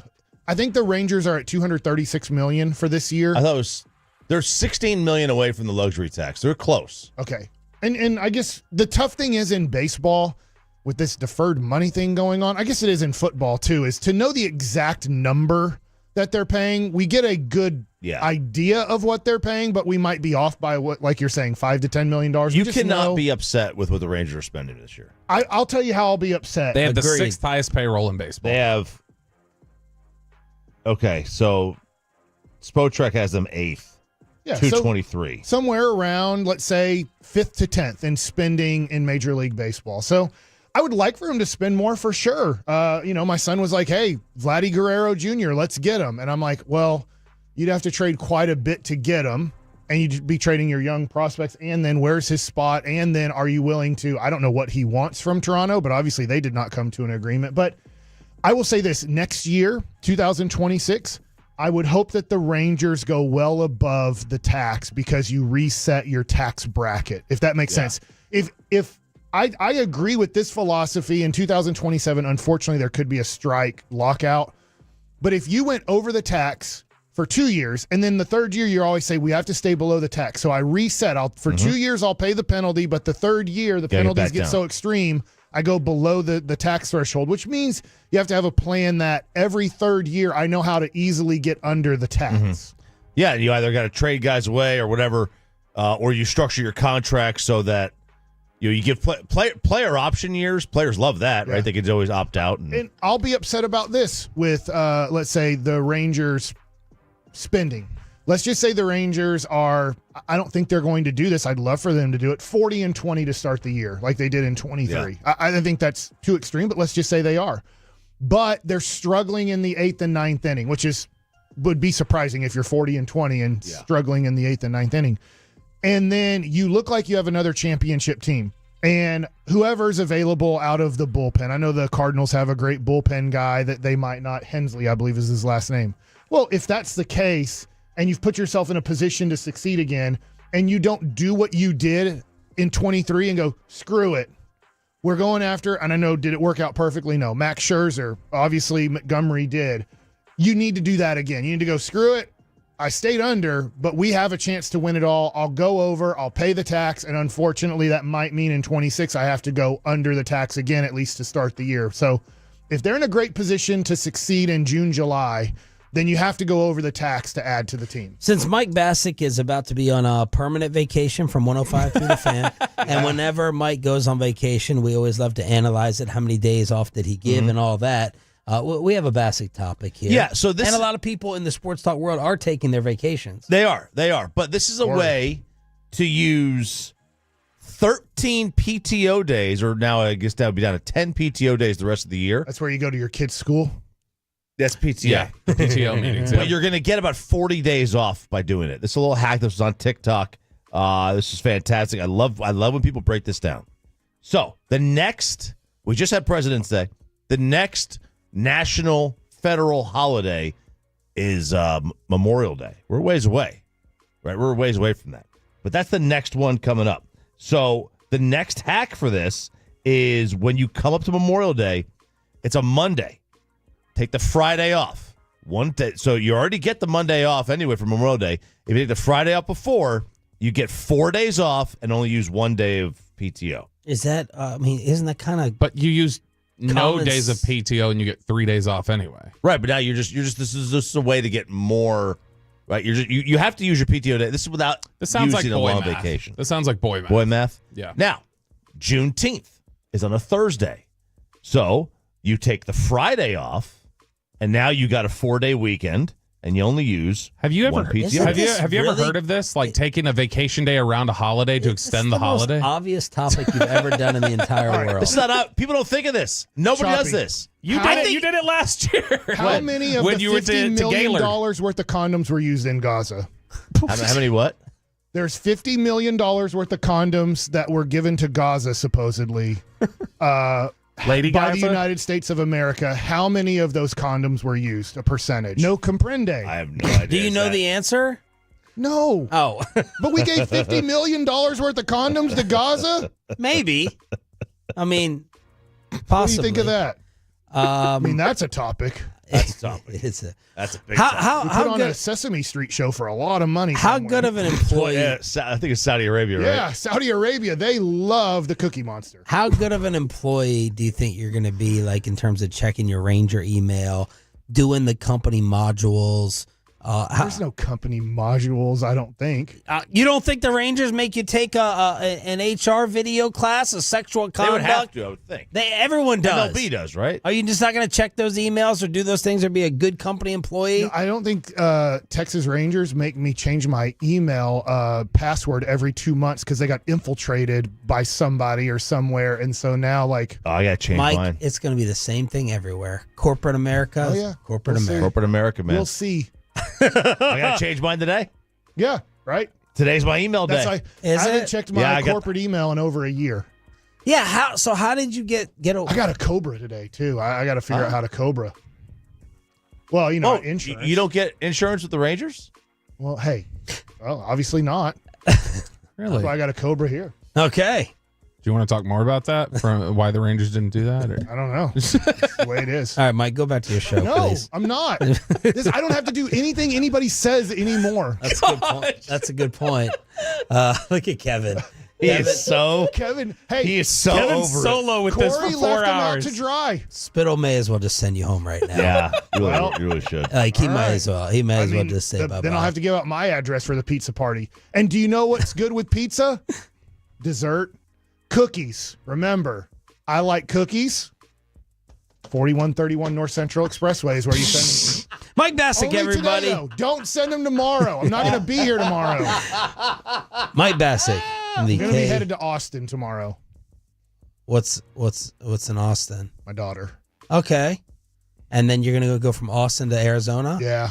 Well, I'm coming back here. The flight's from here. So Saturday afternoon, I'll head back here. Okay. Good for you. This is the type of chaos people are going to miss from you, I guess. Yeah. So PTOs, huh? Yeah. What's our next topic? We're you want done. me to come up with a topic right here? Turn off his mic. Yeah. No, you don't have. You can't turn off. Yeah, the I can mic. do actually whatever I want.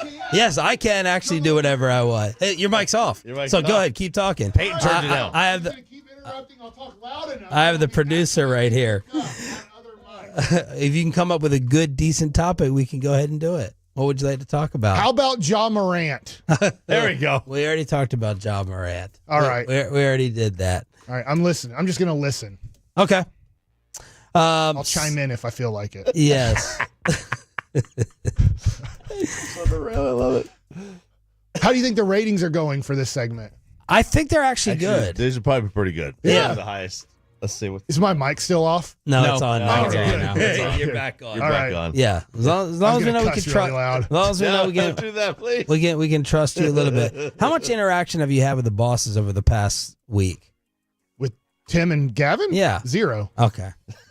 Hey, I love how honest he is. Do you think that Corey took off specifically for your departure, Yes. or this is scheduled vacation? No, it's not scheduled vacation at all. Who do you think is? So he'll be back tomorrow. 100%. Now he's saying he might not, but I think that's just to play it out until tomorrow. He has to feel good enough, or it's just the Kevin Hagelin show tomorrow. Who do you think is more like privately, internally annoyed with you, Corey or Kevin? Well, Corey's not even here. But Kevin's about to have to Corey sit with this obviously for is 4 way hours. more annoyed. He refuses to come up here to work with me on my last 3 days here. What do you think you did to him that is Yeah, causing when do you think he got fed up? When I questioned him. About what? Well, just like, if we're doing a topic and I question him, I can tell he doesn't like it. So he's just like, I don't have to be questioned by Mike anymore. It'll be interesting if he's at Love Field on Sunday to get on that plane, or if he's still too sick. All right. Oh, he'll be there. We crosstalk with a K. Holy cow! See, we're going to break our. You're on the clock, man. Yeah, well, this is the way we do it. This is the way we do it. We crosstalk. This is how we do We'll it. probably just be crosstalking with Kevin next on the face.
products. I gotta remember that. Well, you know, they say in order to remember something, you have to forget something else. Okay, now that is a very cute haircut. That's like a little shag. I've never seen it before. Well, I mean, of course you have. It's the Rachel. Oh, is that your name? No, I mean like your name. No, I'm Jen. My name's Jen. Right, but I just mean like this is your haircut. But that's hair on your head. I'm not saying this is your hair. Okay, freaking me out a little bit.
Here at the station? Jeez. You can tell when Peyton doesn't know the band. I don't know where he finds some of these songs. I'm getting drunk on a plane. I mean, I knew the song he played. You guys are so critical, man. It's I've never heard this ridiculous. Whoa, look at him. Oh, wow, Peyton. It's unbelievable. You know what, RJ? Tomorrow, Very critical. You do the giveaway, RJ. Very What's the song you pick? Very critical. Hey, at least you get to see Dirks Bentley. We made people go to the Cowboy games in December. Jeez, we're like, giveaway, you have to go.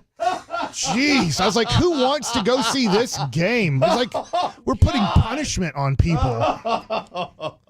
Kevin Hagelin. Couldn't even get 10 callers. It took Alec 10 minutes to find the 10th caller in December to go to the Cowboys Washington game. Good luck. Good morning, Kevin. What's coming up? Hey, I prepared a lot of content. No content. But I don't think I actually prepared for how today was going to go. I hope you prepared a lot of monologues. So, yes. Once I woke up and saw Corey quit again. We'll talk about Corey quitting to start the show. Sure. What was on the run sheet? Well, what was on the run sheets was the ins and outs of spring training. We're going to help some people out. Anybody wants to go to Arizona. At 10:20, we haven't even started this segment, and I already regret it. At our brand new segment, Ask Mike. And so, where are you getting those questions from? I have a question of my own to start, and then I'm hoping I can screen the questions judiciously. I have a feeling Tom Landry's going to join us on the show today. I'm just saying. Nope. I'm just telling you, be prepared for Tom Landry to join the show today. Okay. TCU what time baseball. do you think that is? Is there a junior? Not at 11. That's when TCU baseball coach Kirk Sarlos is on the show. Okay. Very, very nice. Otherwise, I have no idea Yeah. what he's saying. Wheels off. Just remember. But you're acting like this is your last day. You still have another week. Yeah, but it's in Arizona. What does that mean? You're going to be professional in Arizona? You're going to be buttoned up professional in Arizona? I don't know. I mean, who knows? Who knows what next week holds? We might be hit by an asteroid, I found out. Yeah. Okay, RJ, I am concerned about this. Of course you are, because it's normal to be concerned, because normally asteroids are like big kidney stones. They are. But imagine like a normal asteroid has like a Oh, it's got a 1 in 1.4 million chance. Yeah. This thing keeps going up every day. And it's now a 1 in 32 chance that it hits Earth. Don't Look Up. They made a movie about it. Now, it'll be in 2032, and they're going to start testing China. And the U.S. will test this plan to knock it off course. Ballistic missile system or something. But that's not until 2027 when that thing is going to be operational. So it'll be 5 years away when the asteroid hit it. Now, fortunately for us, it's not a planet killer. It's not like the dinosaur one, but it will wipe out a city. It's got it's one city. What city? They said it is the power of 500 times the energy released by the atomic bomb over Hiroshima. Okay, so it's but 500 of those. Hold on, though. But didn't the one atomic bomb desolate that city? So if you're telling me this is 500 times stronger, how does this still only desolate one city? I don't know. Yeah, it's like whenever you get those like tornadoes that rip through like Kansas or something, and it's like there's just one city for like 100 miles. Where is this asteroid? That is space. still 7 years away. That's a good call. It's not far. It's not far, but it keeps going in orbit, right? So it's the way the planets go and the asteroid goes. Oh, it's going to slingshot here, like Apollo, but it will be in the southern hemisphere, so it's not going to hurt. It's not going to impact us necessarily, but it would hit if it hits the water.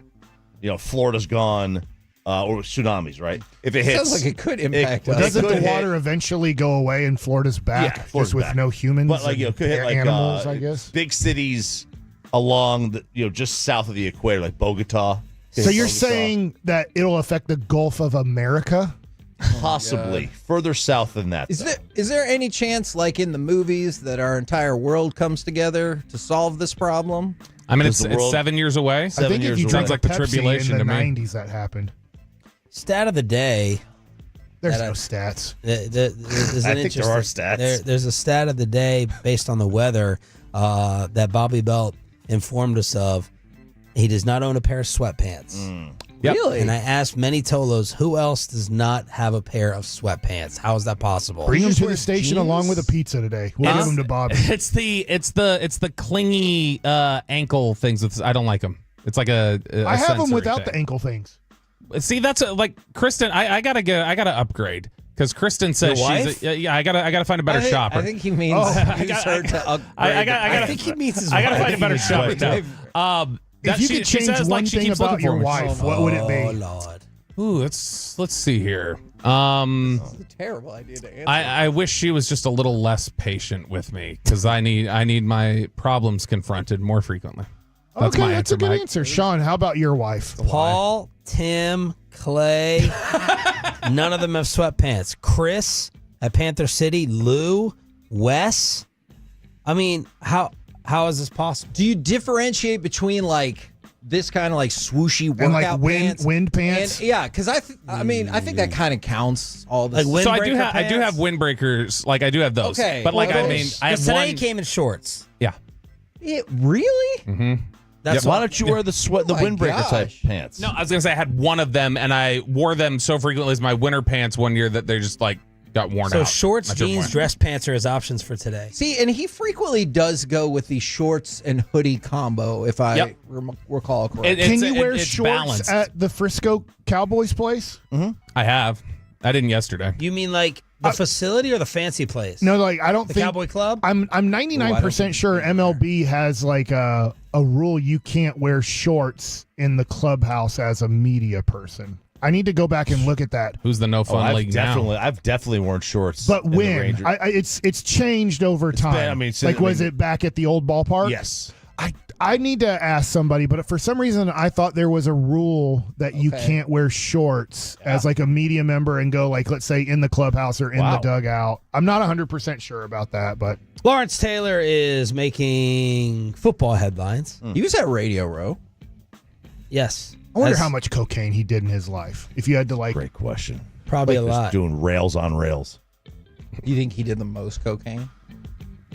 Don't answer that. And if not, do you have another? Yeah, theory? what athlete do you think did the most cocaine in their career and still was successful? Dr. Dwight. Oh man, that's a good I point. mean, those are the ones we know about. I'm not going to guess other ones. Had to be a 70s baseball player, right? blow. 80s baseball player. Lawrence Taylor said about Micah, let's play more football and less podcasts. So that is on a podcast. He said this, by the way. Well, he's not Does playing. that hurt his message at all? No, I don't think so. I just wanted to throw that out there. So here's Micah. You know he's going to respond. And did he already respond? I have not seen it yet. Okay. So Bobby has an give answer. I don't. I mean, this is factually correct, but he probably didn't do a lot. Well, if you know he hasn't done it, no. I know who you're going to say. Just, you know, I know what you're going to say too. Do not say it. Do not say it. You're going to get sued. Do not say it. I didn't say anything. I didn't say. I'm just sitting here. He I know died you're a not day going to get after he sued. was I know who Do you're not say talking it. about.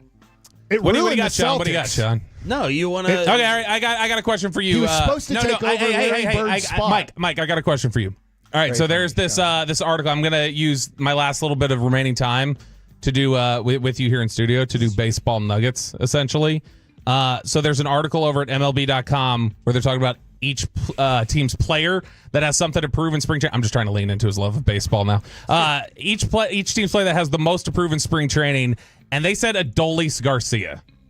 We did this yesterday. Okay, I don't think it's right. Answer his question. Fine. All right, I'm going to tell you this. No. Then let's go here.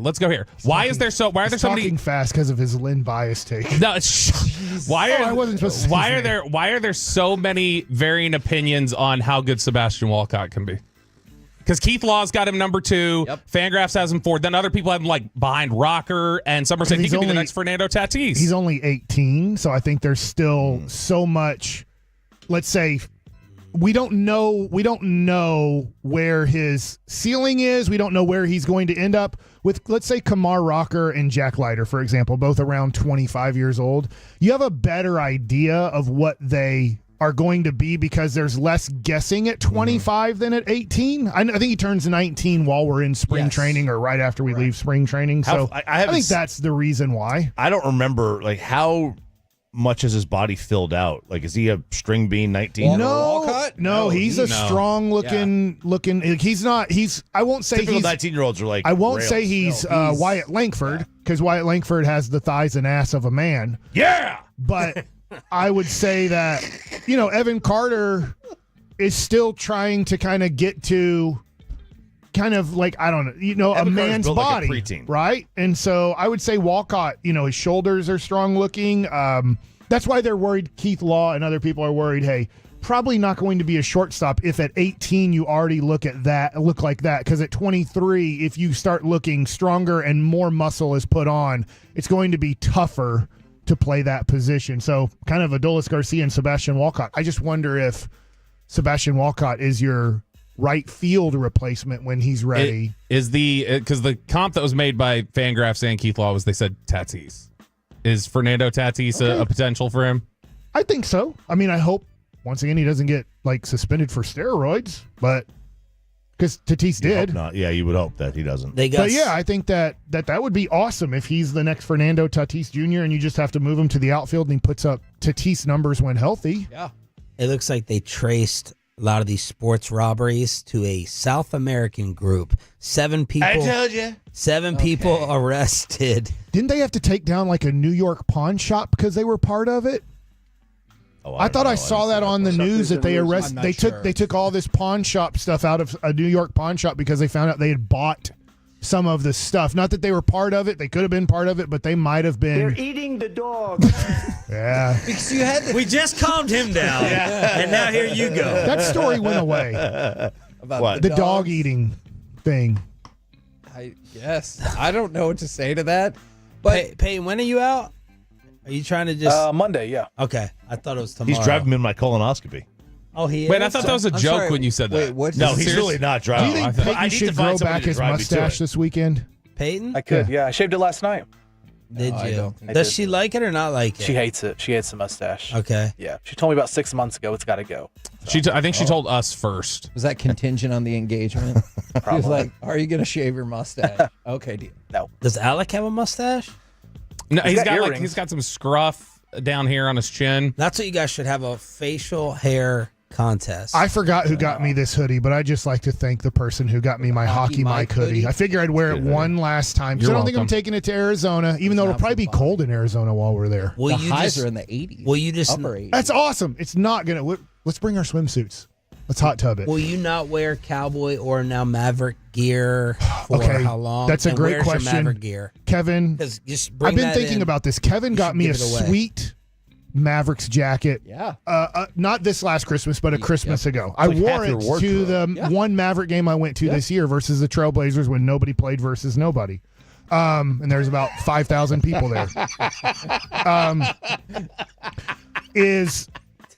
I don't want to wear Mavericks gear ever again the rest of my life. Oh, man. So what do I do with that jacket? I loved that jacket. It was a great gift you gave me, but the other day I thought about wearing it because it was going to be rainy yesterday. So I was like, oh, it's warm and it's going to be like it'll keep me warm and it's going to be rainy. But I'm like, I don't want to wear Mavericks gear the rest of my life. Does it say is it the jacket that says Matt or does it say Dallas? It's a on it? sweet jacket. No, it's like white and green. It's kind of old school. Wait, okay. So if it's old school, like it's Blackman era Mavs and stuff, you're fine. It's not. Yeah, Okay. different owners. It's a different version of the Mavs you're representing. Because it's the Donald I think Carter it's kind logo. of a protest Yeah. actually to wear Makes it. sense.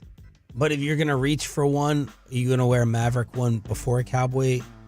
Yeah, I honestly do not have much. I have a Dallas Cowboys hat. I think I still have at the house. I don't think I have anything else. That's just got the D on it though. That could be anything. No, it's like it's the state of Texas with the star. It's a cool looking hat, but I don't think I own anything else Dallas Cowboys besides that hat. Maverick stuff, I have like a hoodie from last year making the NBA Finals. I have a couple hats. I have plenty of T-shirts. You save it for your kids. They're out too. Oh, They'll be back. I don't think so. They'll get a player throughout the rest of their adult lives that they'll be able to root for. For the Mavs? Yeah. When they're in Vegas? Well, then they'd be the Pelicans. You were for Zion. You got to remember, this is the man who was invoking Tom Landry's name 10 minutes ago. Tom Landry is joining the show today. Does he have a child? And with that, the KMC masterpiece, Buckle Up, is All next right, on the Fan. Here we go.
driven by our D&M Leasing Studios. It's the KNC Masterpiece on 105.3 The Fan.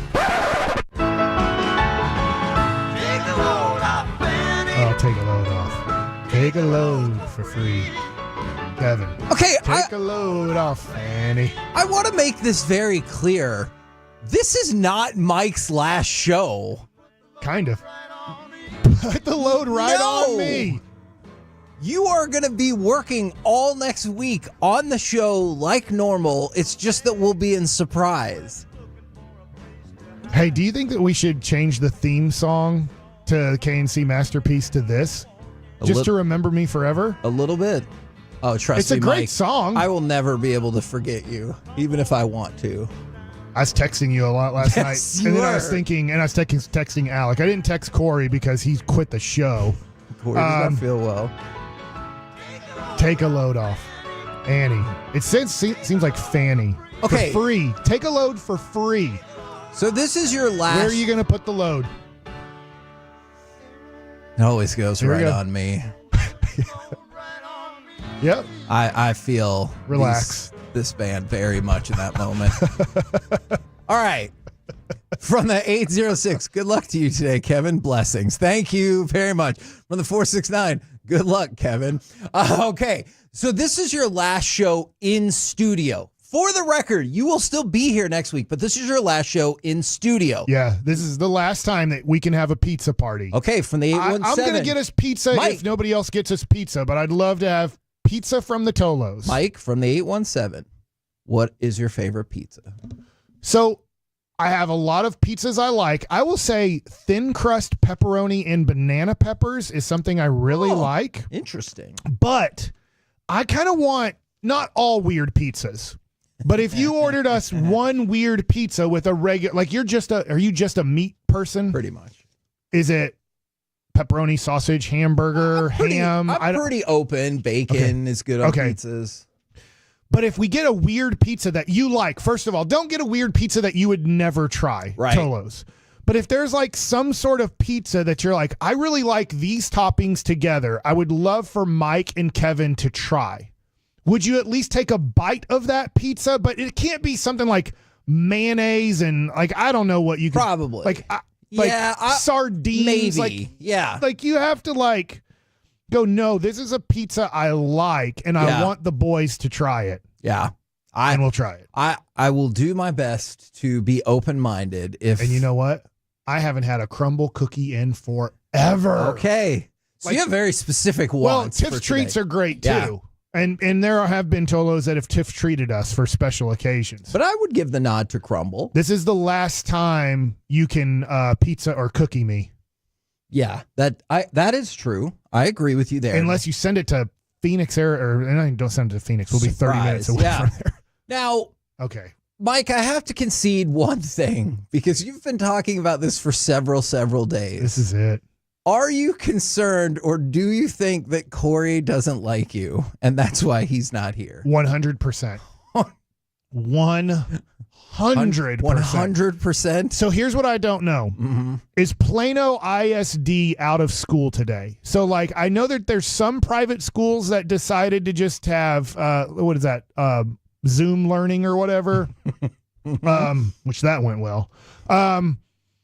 Or like Bishop Lynch is in school today. My kids, the two kids that are, I don't know what UT's doing today, but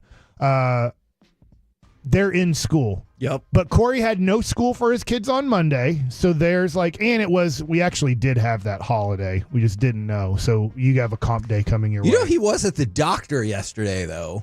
Supposedly. Did you go hold his hand at the doctor? I did not. When my wife takes your kid's temperature, how does she do it? I think usually, well, it is usually a rectal thermometer, I believe. Really? Because I know that actually, is it they do that sometimes, and then they do the forehead swipe. Yeah. Sometimes. I think if he's normal, it's forehead swipe. If they're worried he might be really sick, they do it the other way. I wonder, I'm going to ask my wife why they still do that. You're supposed to get a more accurate temperature in the butt. I swear, I'm not kidding about that. Obviously, that's why they do it. I saw that look, because Alec. underneath the tongue, hopefully they change the thermometers out or wash them thoroughly. It's like, oh, you don't need it there. Here, just put it under your tongue. I'm like, wait, show me that this thermometer hasn't been somewhere else. From the 682, I effing love you guys. All right, I want you to know that was supposed to be like what the doctors told us. I know the way I phrased it might have sounded weird, but that is supposed to be the medical. So if Corey comes back tomorrow. Yeah, he's coming back. I will bet you $10 he comes back tomorrow. I'll take that bet. All right. You're just going to give it to Corey and be like, thanks for not coming in? You'll have to do the show by yourself tomorrow. Why would I not want him to come in? I don't think he's going to be in tomorrow. He does not feel well. I'm telling you, I don't think he's going to be here tomorrow. Oh, so he hates me too. Oh my God. How many days off is he going to take off? What are you even talking about? You took a day off last week and 2 days off this week. That was my MLK Day last week. We had to work on MLK Day, and we had to take it off at some point. I have literally a few days left, and then I didn't even know about President's Day, that we had a holiday there. I'm taking 2 days off vacation, but one of them can just count as the president. And then next week, I have to work all week. We're in Phoenix, unless I say I'm sick, and then I can just hang out at the hotel. That's not going to happen, though, right? It happened one time when I was at the Super Bowl in Minnesota. I wasn't feeling well, and I was really tired of the Mall of America. Okay. Remember, I tried to get all the Eagles sick. I was coughing on the buttons that you press because they were staying at our hotel, and I thought, wouldn't that be amazing? Because I did not want the Eagles to win the Super Bowl. Wouldn't that have been amazing if like 4 guys are like, we're just not feeling well. We can't play in the Super Bowl. It's just impossible. We don't feel well. And then I knew that I affected the Super Bowl. From the 469. Which would have been really bad because I did say on air what I was doing, which would have been like really bad for probably me. It would have. Somebody said that Corey is here at the Cronut shop. I doubt that He probably is. He's probably cronutting it. I haven't had any food today. I have had 2 cups of coffee, if you can tell. That's it? I would have guessed you had 8. And so I am prepared. My stomach is prepared. I will say this. I don't know if you've noticed this, if you've gotten on later in life. I love pizza. My stomach doesn't handle pizza that well anymore. Oh, really? But I still love it. So I'm willing to deal with the repercussions of like the next 24 hours. I don't know if it's, and I'm sorry if you're a pizza place that uses real cheese. I'm assuming this. I'm assuming, and I won't call out any pizza place. I'm assuming your big chain national pizza places maybe aren't using real cheese. I'm not sure. You might be right. I don't know. I have no idea. But I'm assuming it's the cheese product that they're using at these big chains that taste very good. But it's not working for you. It's not working on my stomach as I've gotten older. But I don't mind that. My wife's already said, we're going to open up a bottle of wine tonight from Italy. Ooh. So like celebrate. Does she also know today is not your last day? She knows that today isn't my last day ever, but it's the last day here in Dallas. No, I got you. And okay, question then from the 214. Should I make a churro cheesecake for Mike and deliver it after? Oh, my gosh. Would you support Yes, that? and I had the alcohol cheesecake. Ice cream? I'm sorry. It was Josh who was up here. I can remember his name. I don't remember the name of the ice cream company and the truck that they have, but it was amazing. It was a great amaretto cheesecake. It was really good. I had it that night. It was great. So to all the people on YouTube, I know I need to get on Twitch because Twitch was our like original YouTube. True. And we still have it, but somebody called me out for not being on Twitch anymore and just on YouTube. But on YouTube right now, we have 627 people. I'm assuming on Twitch we have 100. That's about what it usually is. So I would just like to say to everybody sending out positive things or negative things, thank you. And if it's negative, guess what? 6 shows left. Like, there's only 5 minutes left in this segment, and then we have, I don't even know how many segments left. We go till 2 o'clock today. And then I won't be on Thursday and Friday, so you can definitely enjoy the show then. And then Monday through Friday, we're in Arizona, and we've decided that we're doing 100% baseball talk.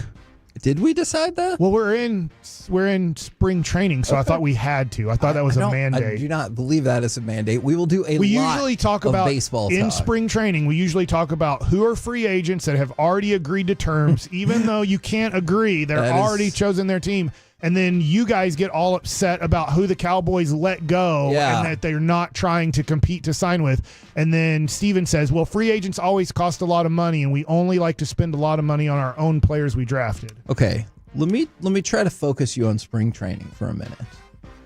Oh, Lasher J wants me fired already. Lasher, dude, there's 6 shows left.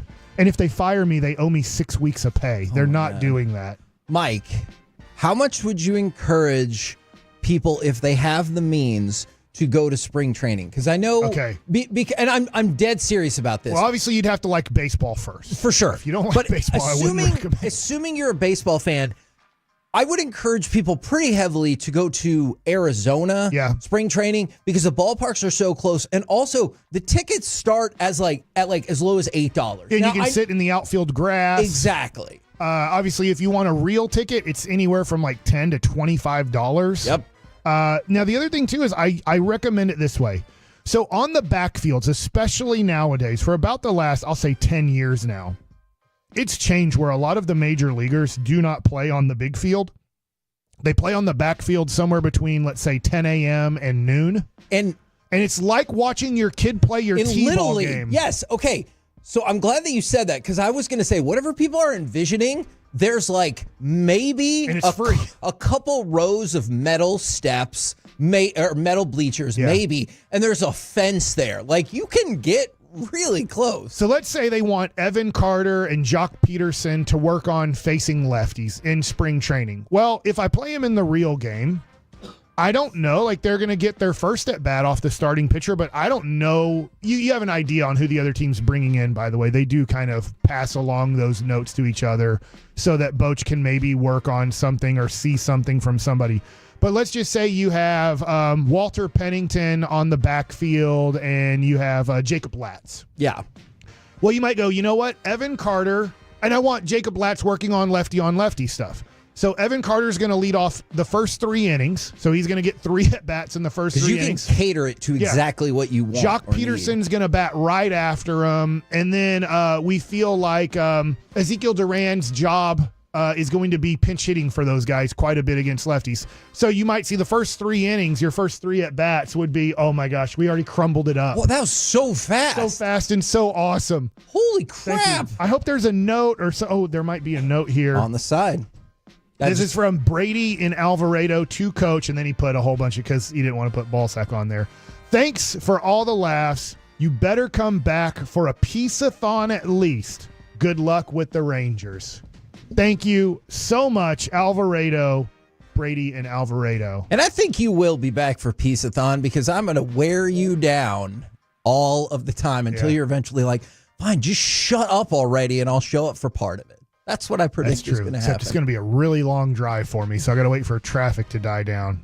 I'm not driving the hour and 15 minutes in traffic to get to the new studio. Okay, that's fine. That's fine. All right, and so you could see like Evan Carter for free, and Jock Peterson and Ezekiel Duran get 3 at-bats in 30 minutes. Like when Yu Darvish was making the comeback route, you could see him on the backfields. And I bet Jacob deGrom does pitch a lot on the backfield. I think that's probably true. And all of that is free. I mean, you're probably still going to want to probably pay for parking. Exactly. But you can kind of bounce around, and if parking's free if you get there early enough. That's true. And if you want to see Sebastian Walcott or some of the young players, you will frequently see them on the backfields because everyone's in the exact same facility. I just want to encourage everyone. Arizona is a lot closer in terms of ballpark proximity. So if you love the Rangers and baseball in general, you should go to spring training if you have the chance. It is so much fun, and you get a lot of bang for your buck. Yeah, and then the other thing, too, is you usually have, you said next week it'll be in the 80s, which is great, right?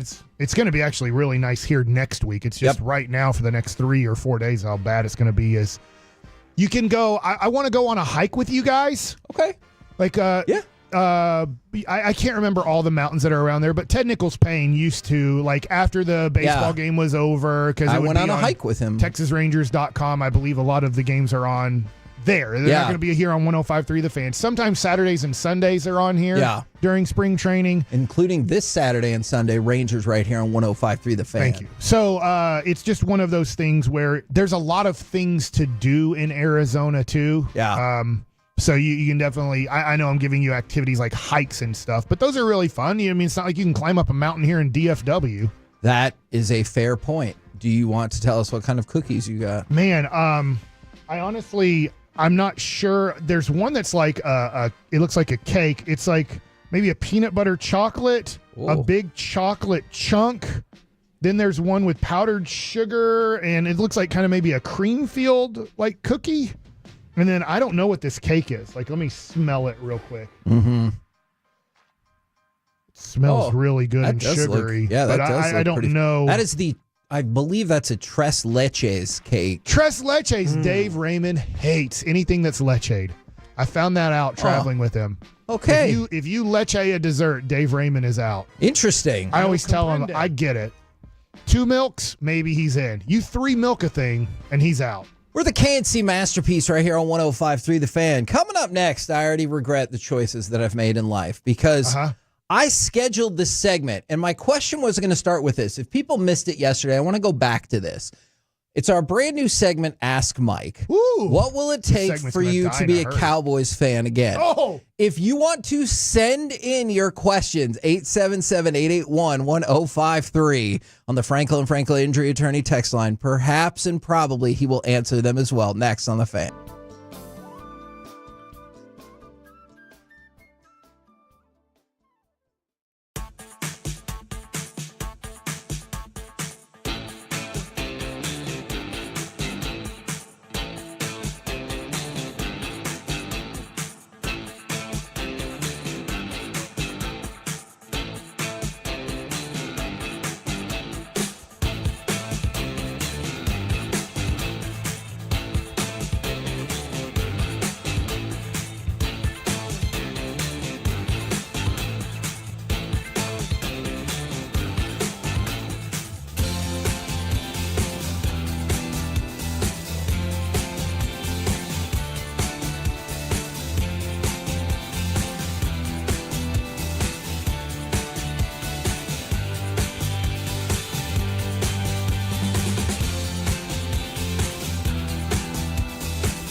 This segment of the KNC Masterpiece is brought to you by Cars for Kids. Donate today at carsforkids.org and the personal injury lawyers, Frankel and Frankel.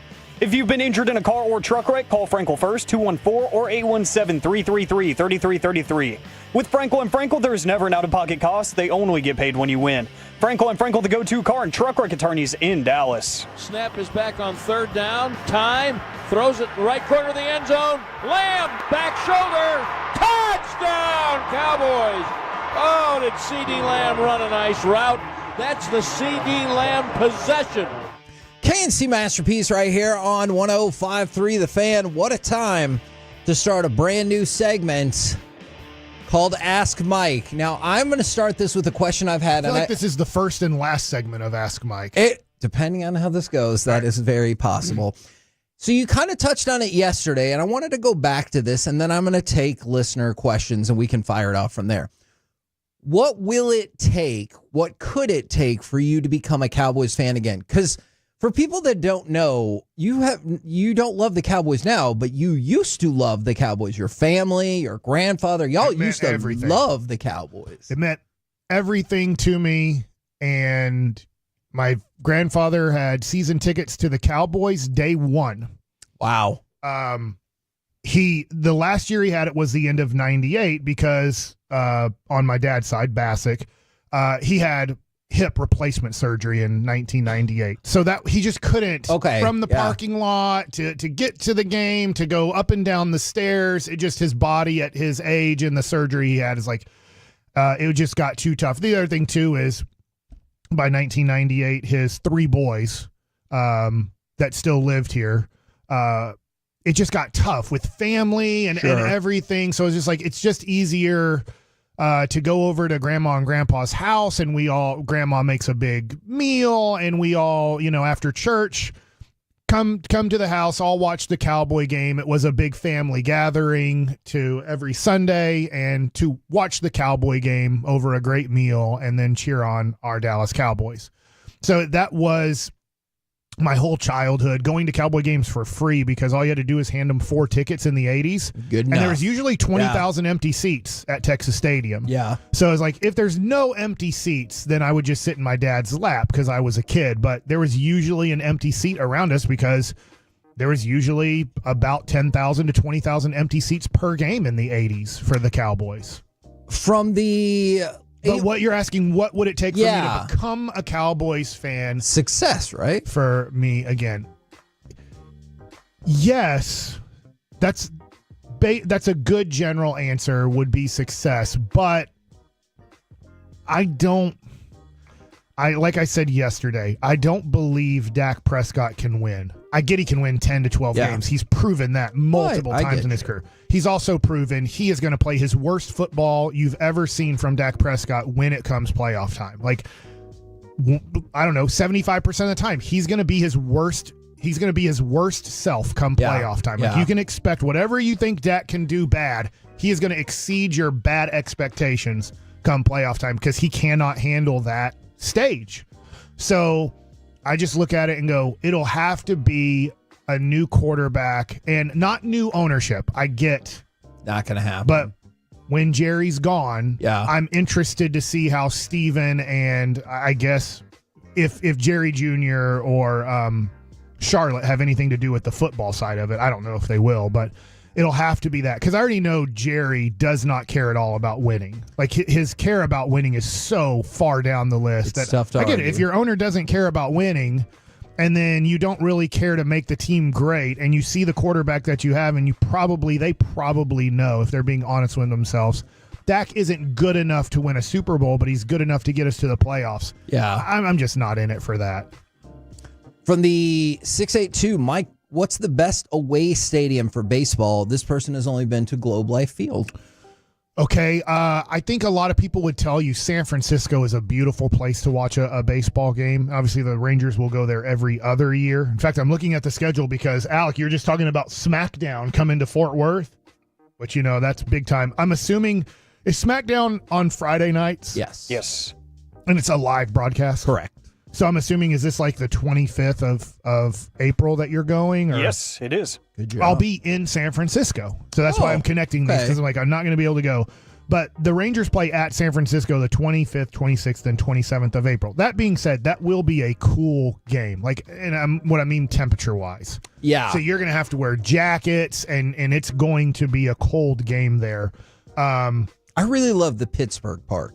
Pittsburgh's a beautiful stadium. The backdrop's amazing. I know this. You're answering the questions. I just want to. That's a great answer.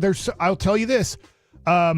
Wrigley Field or Fenway Park. If you're a baseball fan, sure. You're going to those stadiums. Obviously, Yankee Stadium's very different now. I've never been to either one of those. I wouldn't recommend it. You are seeing historically the most popular team. Yeah, but I will say this.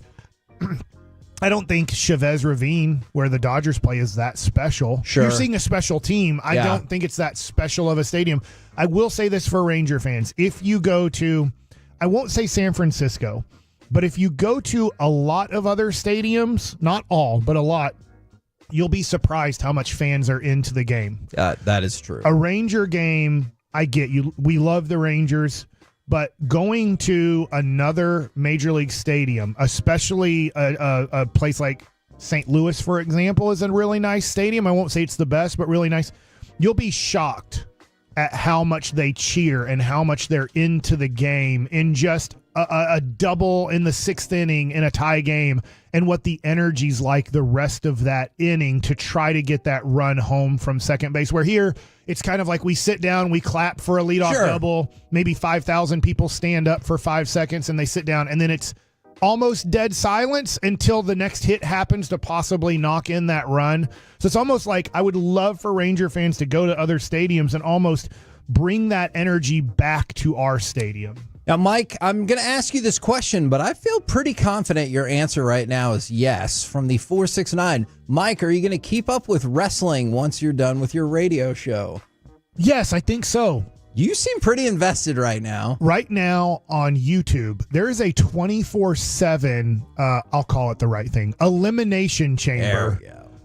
Where they're showing all the elimination chambers. They're also showing I don't know when the women elimination chamber started, but obviously it was a lot of 8-ish years ago. Yeah, so there's a lot more men elimination chambers than women elimination chambers, but yeah, it's something that on Netflix, let's just say the Rangers play a Monday game.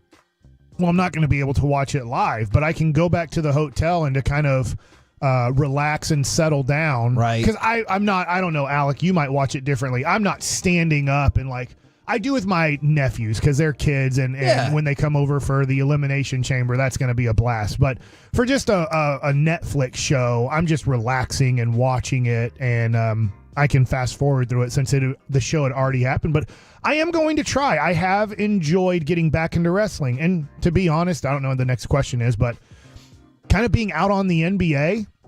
I don't think I've seen Ja Morant play a second of basketball this year. Wow. I don't care to watch him, obviously, anymore. So when you kind of eliminate a sport from your life, it can open up a little extra free time to watch something else. That is true. From the 940, Mike, how many Wyatt Langford rookie cards should I buy? I'm at 7. Can I tell you something? I've been looking at some Wyatt Langford rookie cards in the last week. I don't know what happened. His cards have gone up maybe 30%. I guess it's just that spring training has started. And he ruled spring training last year. People are getting excited, but Evan Carter cards have gone up a little bit, even though we had the back, not situation, but him answering a question about his back and the future of his back. Yeah. That, unless it started hampering it today, there's been Evan Carter cards that I've recently lost out on that I'm like, I should have bought way more of his cards in, let's say, September, October, November, December. Yeah. Because in the last week or so, baseball cards have gone up. So Wyatt Langford, I'm not saying don't buy, but there seems to be a higher market. I was looking at a Sapphire Gold of his rookie. Sapphire's a great card. And the golds are numbered to 50, so beautiful. Luckily, I got one about 2 weeks ago, ungraded. So I took it to Sappy's. I usually go to Sappy's or Worth cards. Sappy's is in, let's say, North Dallas. Yeah. Is it like Carrollton? It might be Carrollton. Yeah. And then Worth Collectibles is in Waxahachie. Those are two places that I trust. I trust other places too. I don't want to say I don't. Do you know that Worth just took over the shop right next door. Oh, to And like now- double his Yeah, space? and now it's a Pokemon shop. Oh, wow. So Okay. they got even more space. Because obviously, look, I've not told the whole story, even though, I'm in trouble for it. Like, you want to tell the whole story? I cannot tell the whole story because obviously somebody's trying to do something to me about it. But which I haven't told the whole story on the air, but like a really bad thing happened to me. I'm not making that up. It really did. Obviously, I missed a few days here at the station to show what happened to me. So like there are people out there that you have to be scared about. This is a Wild West deal when it comes to cars, but for Wyatt Langford, luckily I got that Sapphire Gold about 2 weeks ago ungraded, and now I'm getting it graded. I don't know, it'll probably take about a month and a half to 2 months to get graded, but one last night that I was thinking about getting, it was already PSA 10, and my thought was $300 is the max I'll go on it. Okay. And I thought that I might win that. Yeah. $455. So if you would have got that card a month ago, I think you could have got it for, now I don't know if it would have been already graded PSA 10, but I think you could have got it PSA 10 for about $300. Now it went for $455, and that's before taxes and fees on eBay. So that's approximately like a $500 card that you spent. I do not approve of this question from the 812. Mike, how are you able to put up with Kevin constantly trying to derail the show all these years? Yeah, what I do is I try to interrupt when I feel like he's just taking it in a direction that isn't positive. And really get it back on track on what the run sheet has on there. Okay. From that, there's no chance that's true. From the 214, Mike, would you rather have Luka back or the Rangers win the World Series this year? Rangers win the World Series. Oh. I will repeat this. I'm not opposed to trading Luka. I wasn't opposed to trading Luka. Not that I knew that was happening. But you don't do it for what you got. That was an intentional send to LA to make LA better. And you have now screwed over your franchise. I don't know. The 2030s, I get it. The Mavericks thought they were going to be good this year after the trade. And you could see, I didn't watch it, but you could see probably after 3 quarters what Nico thought the team could be for this I guess half a season run into the playoffs. Unfortunately, that ended at the end of the third quarter when Anthony Davis pretty much ended his season. Yep. Maybe. But when this thing goes bad, and it has to, because Kyrie's career is coming to an end. Anthony Davis at best has 5 years left in his career, and I'm just giving you an at best situation with his injury history and his age. Well, what do I do when I don't have any of my picks? There are people that have said, well, they have some of the picks. Yes, they swapped them. So if the Mavericks are bad, they get the least of the picks in certain years. In certain years, you just don't even have your pick. So I look at it and go, the 30s, I don't think will be as bad. Let's just say the Mavericks stay here. It won't be as bad as the 90s. Right. But it's not going to be far off. They're not going to go 12-70 or whatever, 13-69. And if you're not alive for that, they were doing that on a regular basis. Every day. They couldn't win 20 paper, games. They ran the side-by-side record comparison of the, I think it's 71-72 Philadelphia 76ers for the worst record of all time.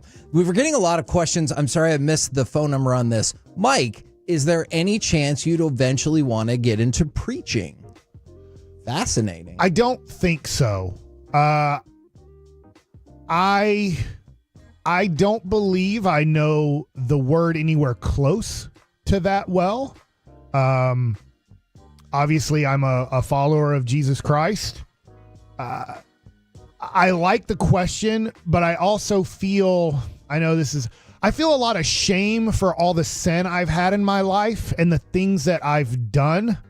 And I understand that everybody has. I mean, obviously, there's only been, let's say, one, and you could say half human, like fully human and fully God. There's only been one person to lead a perfect life on this earth, and he was fully man and fully God. So I understand that every person preaching, every person doing that job has sin in their life on a daily basis. Yep. But I just look at it and go, I just don't think, one, I'm equipped for it, and two, that I think that maybe this is just me looking at myself, that I am not the right person to give the word. For the KNC Masterpiece right here on 105.3 The Fan. Coming up next, it's time for some baseball nuggets with Mike Bassick. Well, it looks like the Blue Jays are trading their first baseman next.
I gotta remember that. You know, they say in order to remember something, you have to forget something else. Okay, now that is a very cute haircut. That's like a little shag. I've never seen it before. Well, I mean, of course you have. It's the Rachel. Oh, is that your name? No, I mean like your name. No, I'm Jen. My name's Jen. Right, but I just mean like this is your haircut. But that's hair on your head. I'm not saying this is your hair. Okay, freaking me out a little bit.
true that you've got to forget something else to remember that Uber Eats has groceries?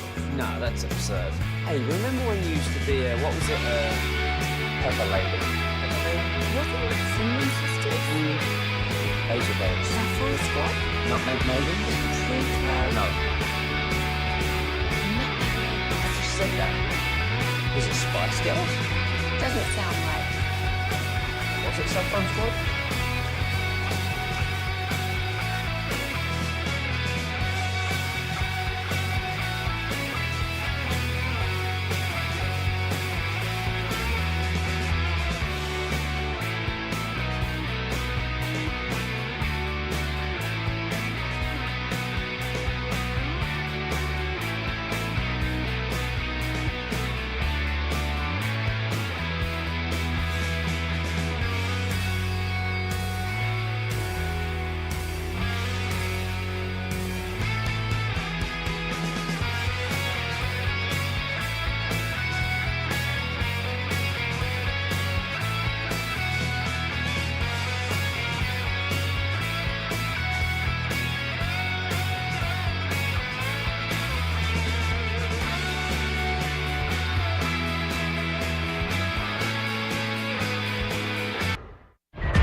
This segment is brought to you by Classic Chevrolet. If you're in the market to upgrade your vehicle, get to Classic Chevrolet in Grapevine. Back-to-back #1 Chevy dealership in the world, they've got more new Chevys than anyone, all priced to sell.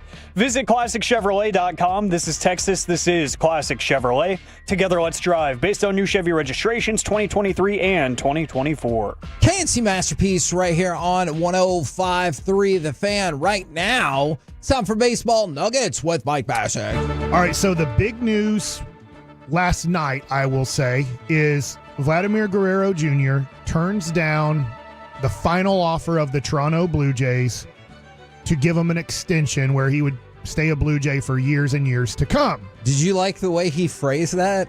Well, through his interpreter, they had their number, I had my number. Yeah. And obviously, I know Ross Atkins well. He's the general manager there.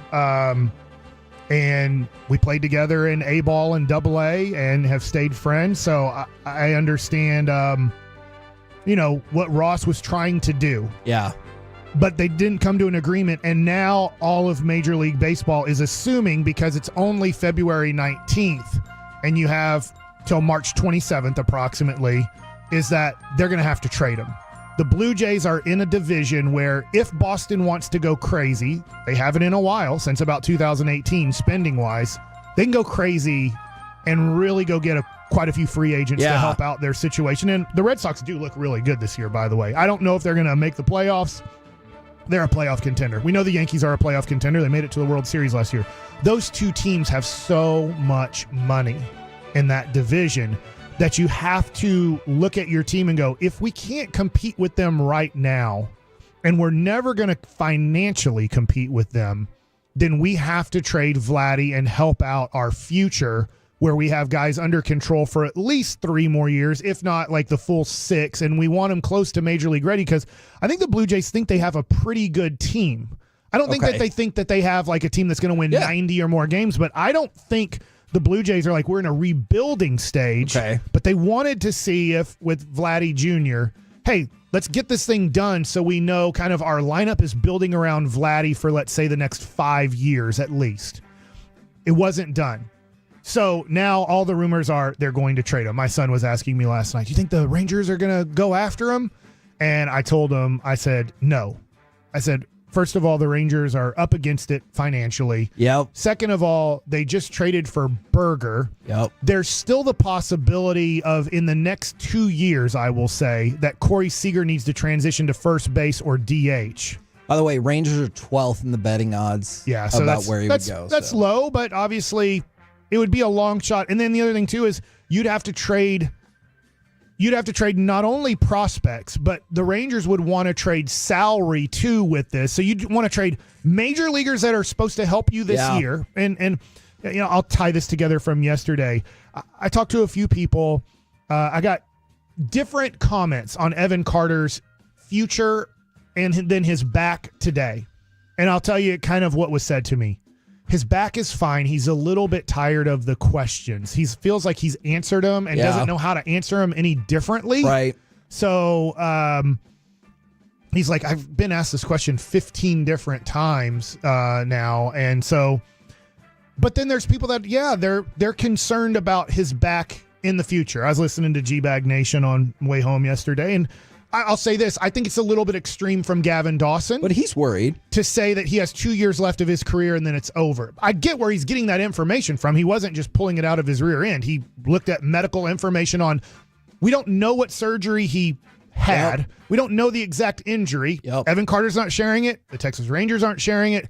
So Gavin Dawson went down the track of, well, if this and this are what I understand, this would be the likely surgery he had. Yeah. And which would give him a 2-year career from now, and then it would be completely over. I strongly disagree with that. Sure. But who knows? We'll find out 2 years from now if Evan Carter had a 2-year career, 25 and 26 with the Rangers, and then his back is completely done and he can't do anything the rest of his life. We have seen, I don't know the exact back injury. We've had him on our show. Matt Harrison went from a really good pitcher, an all-star, to I can't pitch anymore the rest of my life. And there was back and neck and potentially spine issues kind of involved across the board. So, I kind of forget where I was going there because I wanted to just bring in the Evan Carter thing. But I think, Leody Taveras. I'm wondering when Leody Taveras, he doesn't make sense on this team to me. Unless you think that Evan Carter needs quite a few days off because we have to protect his back, and that means he's not an everyday player. Let's just say he's a 4-day-a-week player out of 6 or 7 games. That means for 2 or 3 games, I can play Leody Taveras. So it might not just be, well, Evan doesn't hit against lefties. Yeah. It might be that Evan can only play 60% of the games. I don't know that.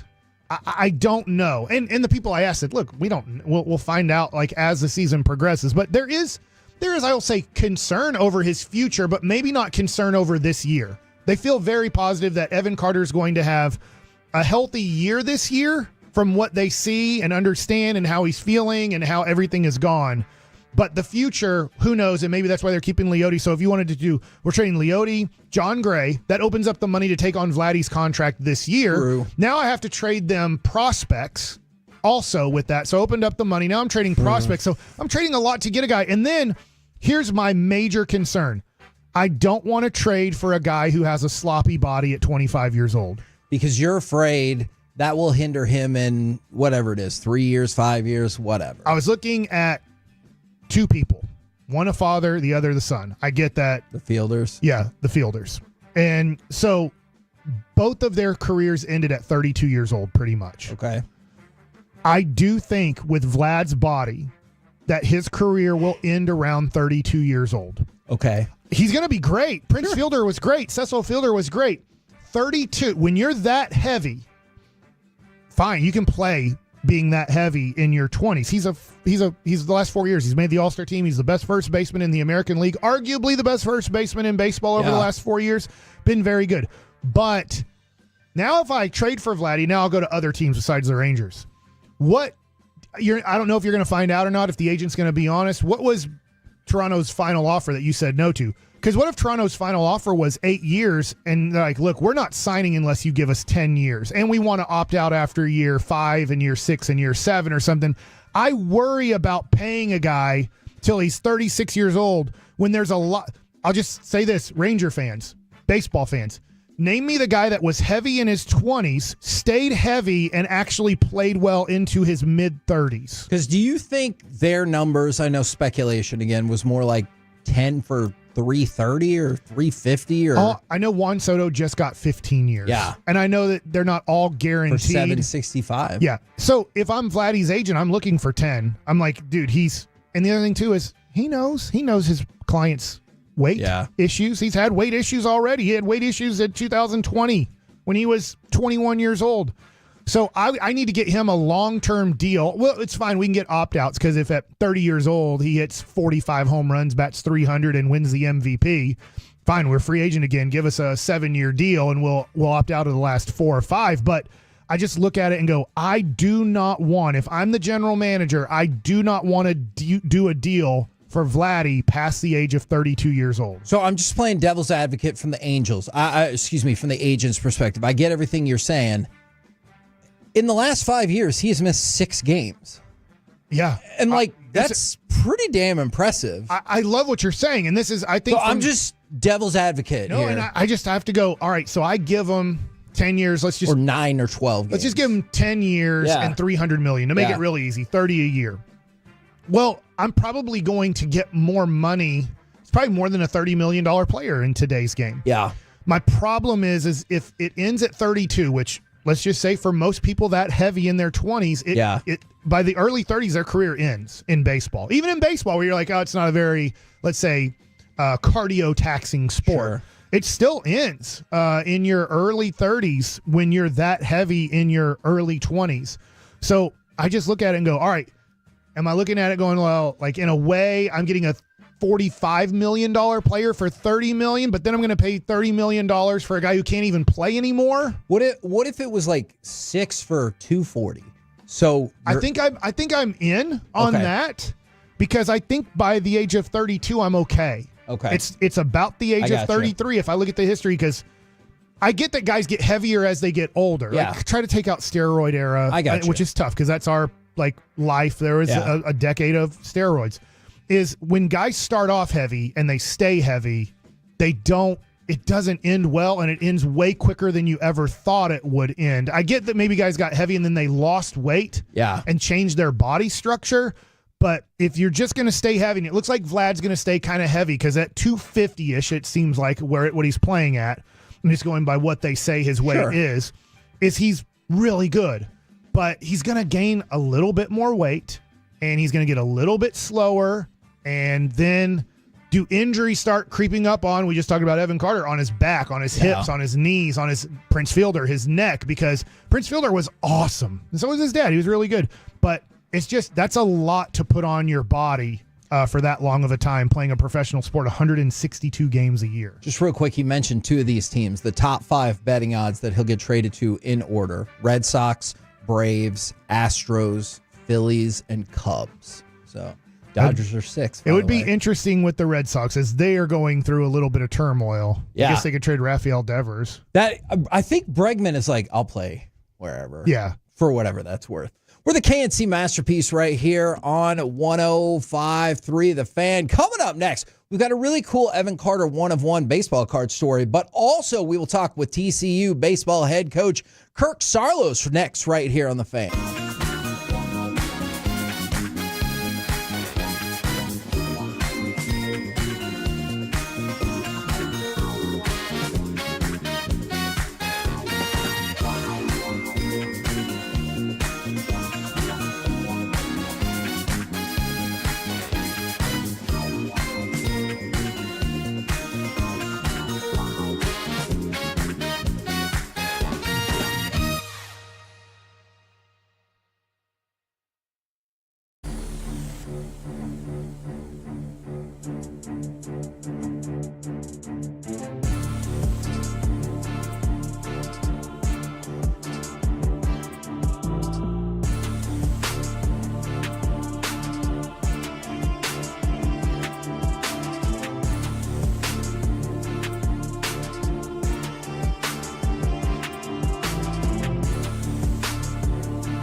has Lola V products? I gotta remember that. Well, you know, they say in order to remember something, you have to forget something else. Okay, now that is a very cute haircut. That's like a little shag. I've never seen it before. Well, I mean, of course you have. It's the Rachel. Oh, is that your name? No, I mean like your name. No, I'm Jen. My name's Jen. Right, but I just mean like this is your haircut, but that's hair on your head. I'm not saying this is your hair. Okay, freaking me out a little bit.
Driven by our D&M Leasing Studios, it's the KNC Masterpiece on 105.3 The Fan. KNC Masterpiece right here on 105.3 The Fan. Right now, we bring to you head coach of the TCU baseball team. You can catch them at Globe Life Field in Arlington on Friday, on Saturday, on Sunday. It is Kirk Sarlos. Good morning, sir.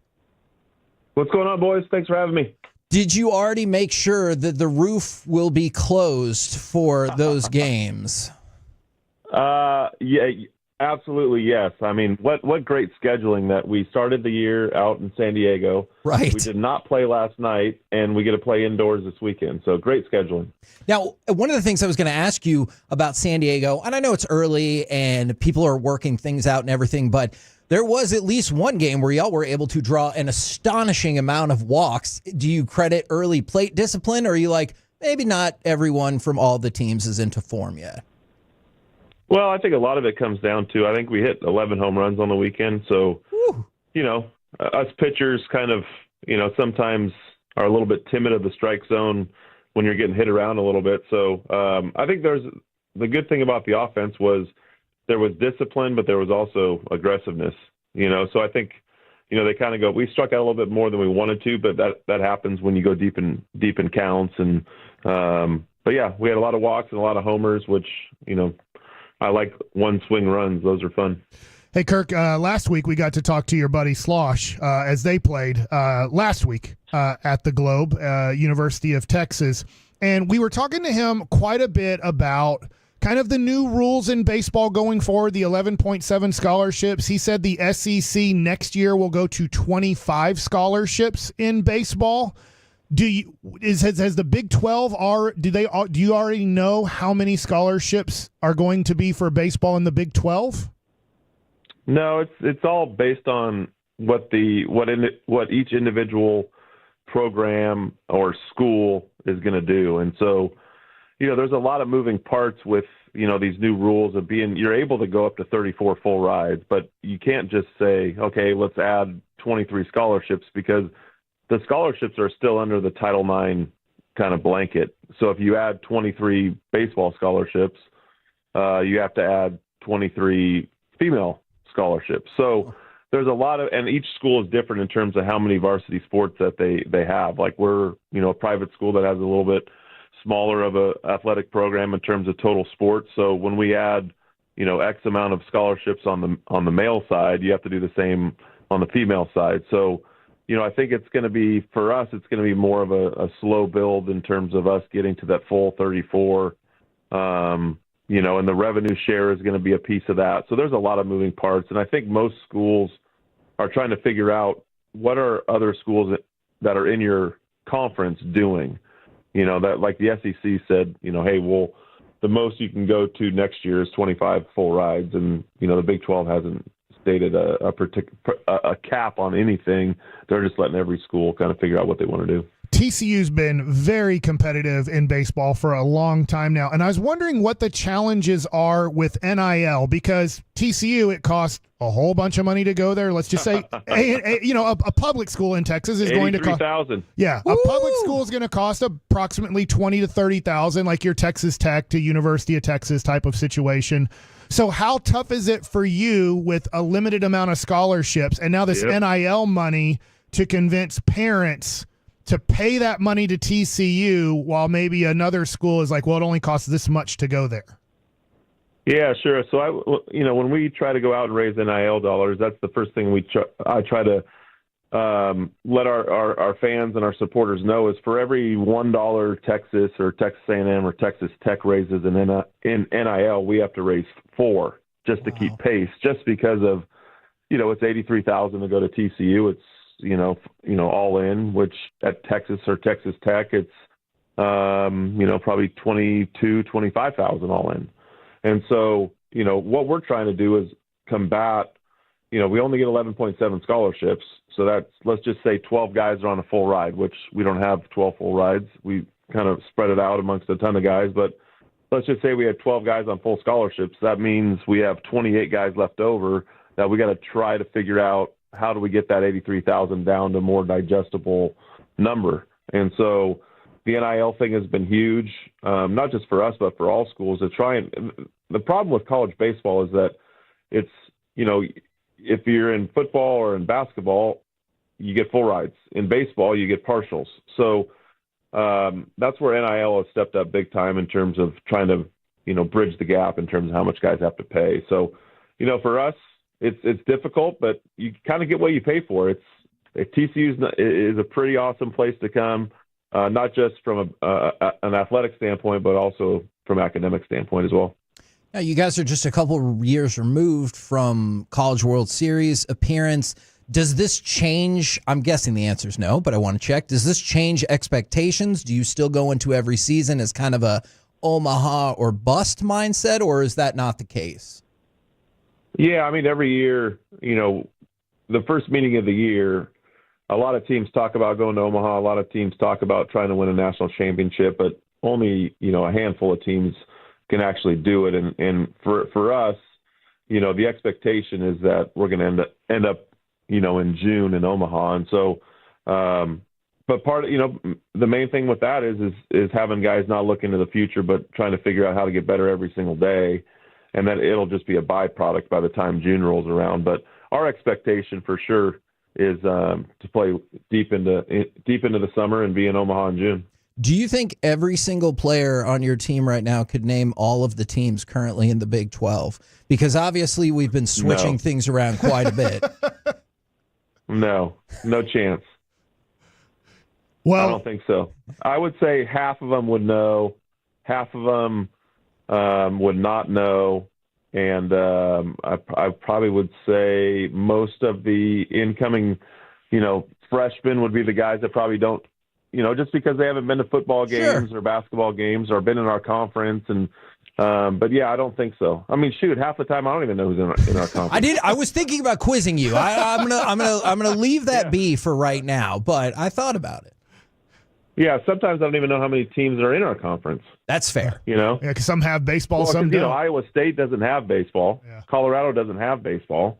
So there's -2 from the Big 12, which actually isn't the Big 12. It's like the Big 16. So it's like how many teams are actually in our conference. Sometimes I don't know. Kirk Saarloos, head coach of TCU, joining us. By the way, when you're talking about going out to San Diego, I hope I have this right. Isn't Skip Schumacher's son a senior in high school coming to TCU? He is. He's Skips lives out there. Who's actually now, he's part of the Rangers organization, and his kid is he's a junior, so he wouldn't be here for a couple years. But I don't even know if I'm legally able to speak about him openly. Sorry. In the public. Thanks a lot, Mike. Sorry, Kurt. Sorry, I just heard him. A lot, Mike. I heard him on the Foul Territory podcast or one of the podcasts, and they were talking about how good his son is, and that. I guess we'll just say possibly going to TCU. So sorry about that, Kirk. Go ahead, Mike. You're good. I promise I'll ask questions you're legally allowed to answer with players. Let's go into more because you're going to be playing at the Globe Friday, Saturday, Sunday against Michigan and Arkansas and Kansas State, and that should be fun because, like you said, watching baseball right now outside. Thank God my son was going to Austin this weekend to play in a high school baseball tournament, and that got canceled. And I said, I love watching you play baseball, buddy, but I don't love watching 30-degree weather baseball. So. No chance. Yeah. And wind chill even lower than that. Like, that's not baseball weather. No, I know. So when you're recruiting, and I know that, like, you have a job. You guys are playing Friday, Saturday, Sunday. There's no way you can go watch high school kids play this weekend. Where is a lot of the recruiting when is a lot of the recruiting done for baseball? Because y'all's schedule is so tough to actually go see kids play high school baseball. Yeah, especially, I mean, we're not allowed to go off campus to go watch any baseball in terms of recruiting until March 1st. So, and then usually, the first couple of weeks of March is kind of tournament time, for high schools. They're not in district yet. So there might be a day where there's some Monday and Wednesday games. Cause I mean, we're playing Tuesdays, Friday, Saturday, Sunday. So it makes it difficult to go watch games on those days. But when you're in kind of those tournaments and non-district stuff, like I said, there's some days where we'll be able to get out and see high school baseball. But for the most part, I mean, you're doing a lot of your recruiting and watching baseball from, June, July, and August. That summer period is a big period in terms of, because we're not playing anymore.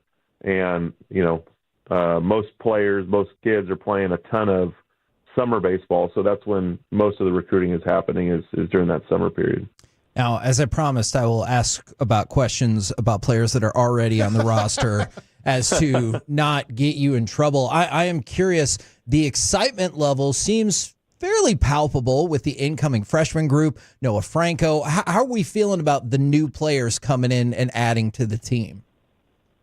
Yeah, I mean, I think we threw 7 freshmen this past weekend. I think we had 3 guys position player wise that played. So we're relying a ton on that really good freshman class.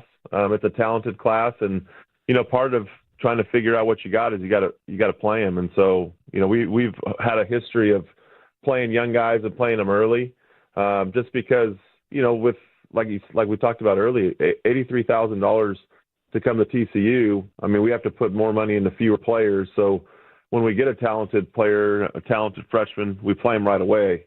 And so after the first weekend, you're going to have your highs and lows with those young guys. And I think the big thing that we noticed was the moment wasn't too big, and they were able to kind of slow the game down and get it back to, the feeling of, hey, it's baseball, just because it's college baseball, it's no bigger than what you were doing the previous year in high school. It's just a little bit more magnified. And I thought they did a really good job of handling not only their emotions, but the situation. And I think they had a lot of success because of that. Well, Kurt played 7 years in the major leagues. And I want to know the difference from your perspective on pitching in college versus pitching at let's say a major league level. Well, I think you get punished a lot more at the major league level for mistakes compared to college.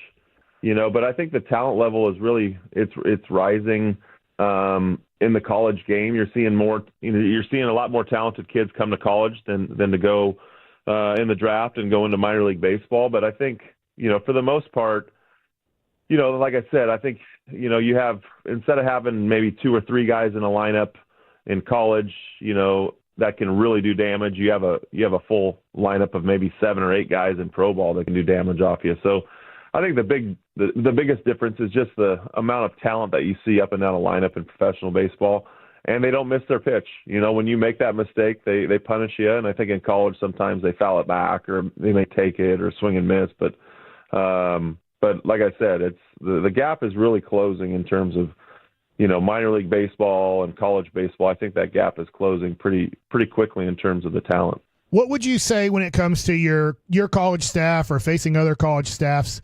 Do you feel like the major league stuff is there in college, just the location isn't there? Mm-hmm. Was that kind of what you would? Yeah, I think it's consistency. I mean, I think we had one of our starting pitchers was 95 to 99. Like everybody's throwing it a million miles an hour now. I think the difference is consistency and the ability to not throw it over the middle of the plate, and then also just the consistency of landing your secondary stuff. And I think as you get older and as you have more reps, I think those things come with time.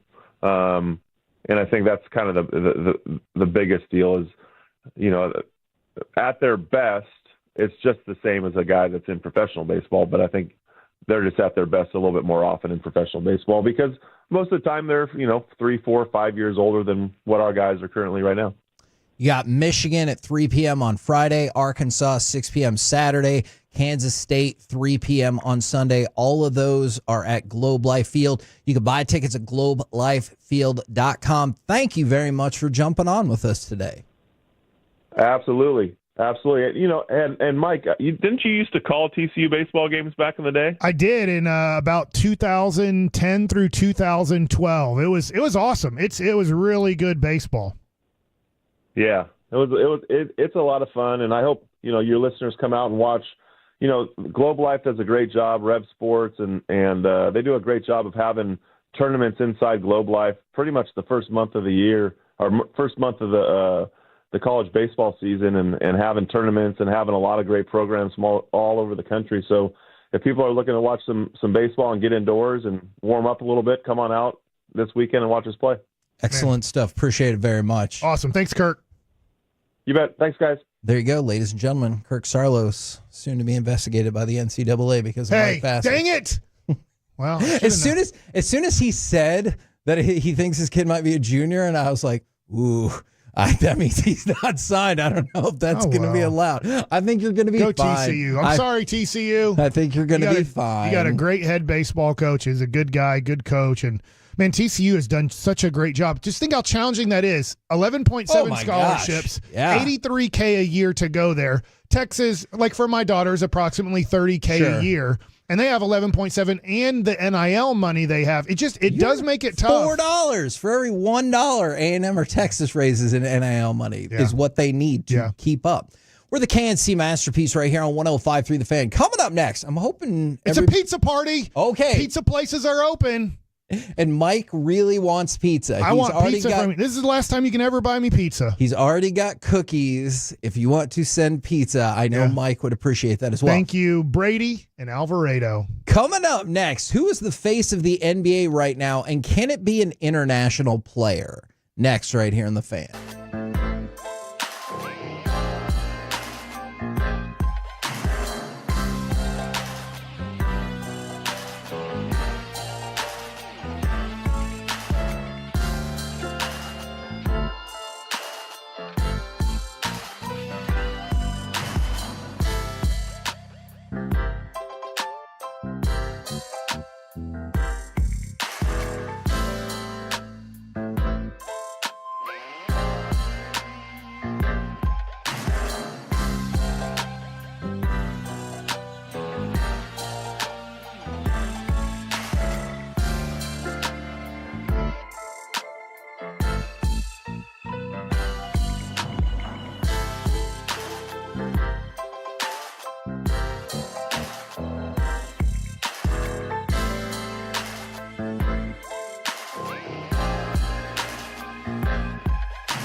think it's true that you've got to forget something else to remember that Uber Eats has groceries? No, that's absurd.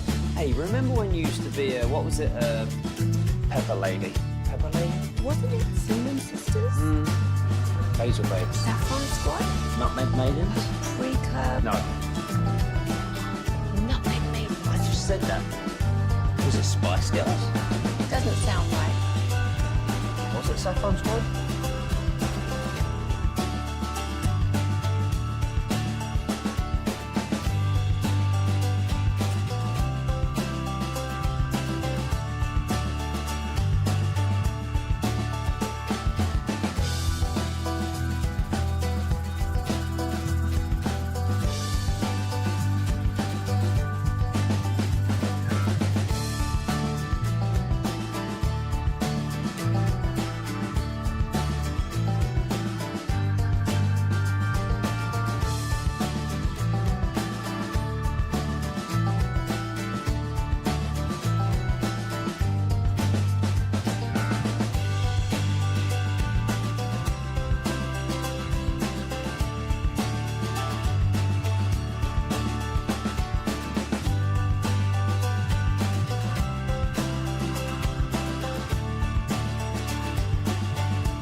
This segment of the KNC Masterpiece is brought to you by Cars for Kids. Donate today at carsforkids.org and the personal injury lawyers, Frankel & Frankel.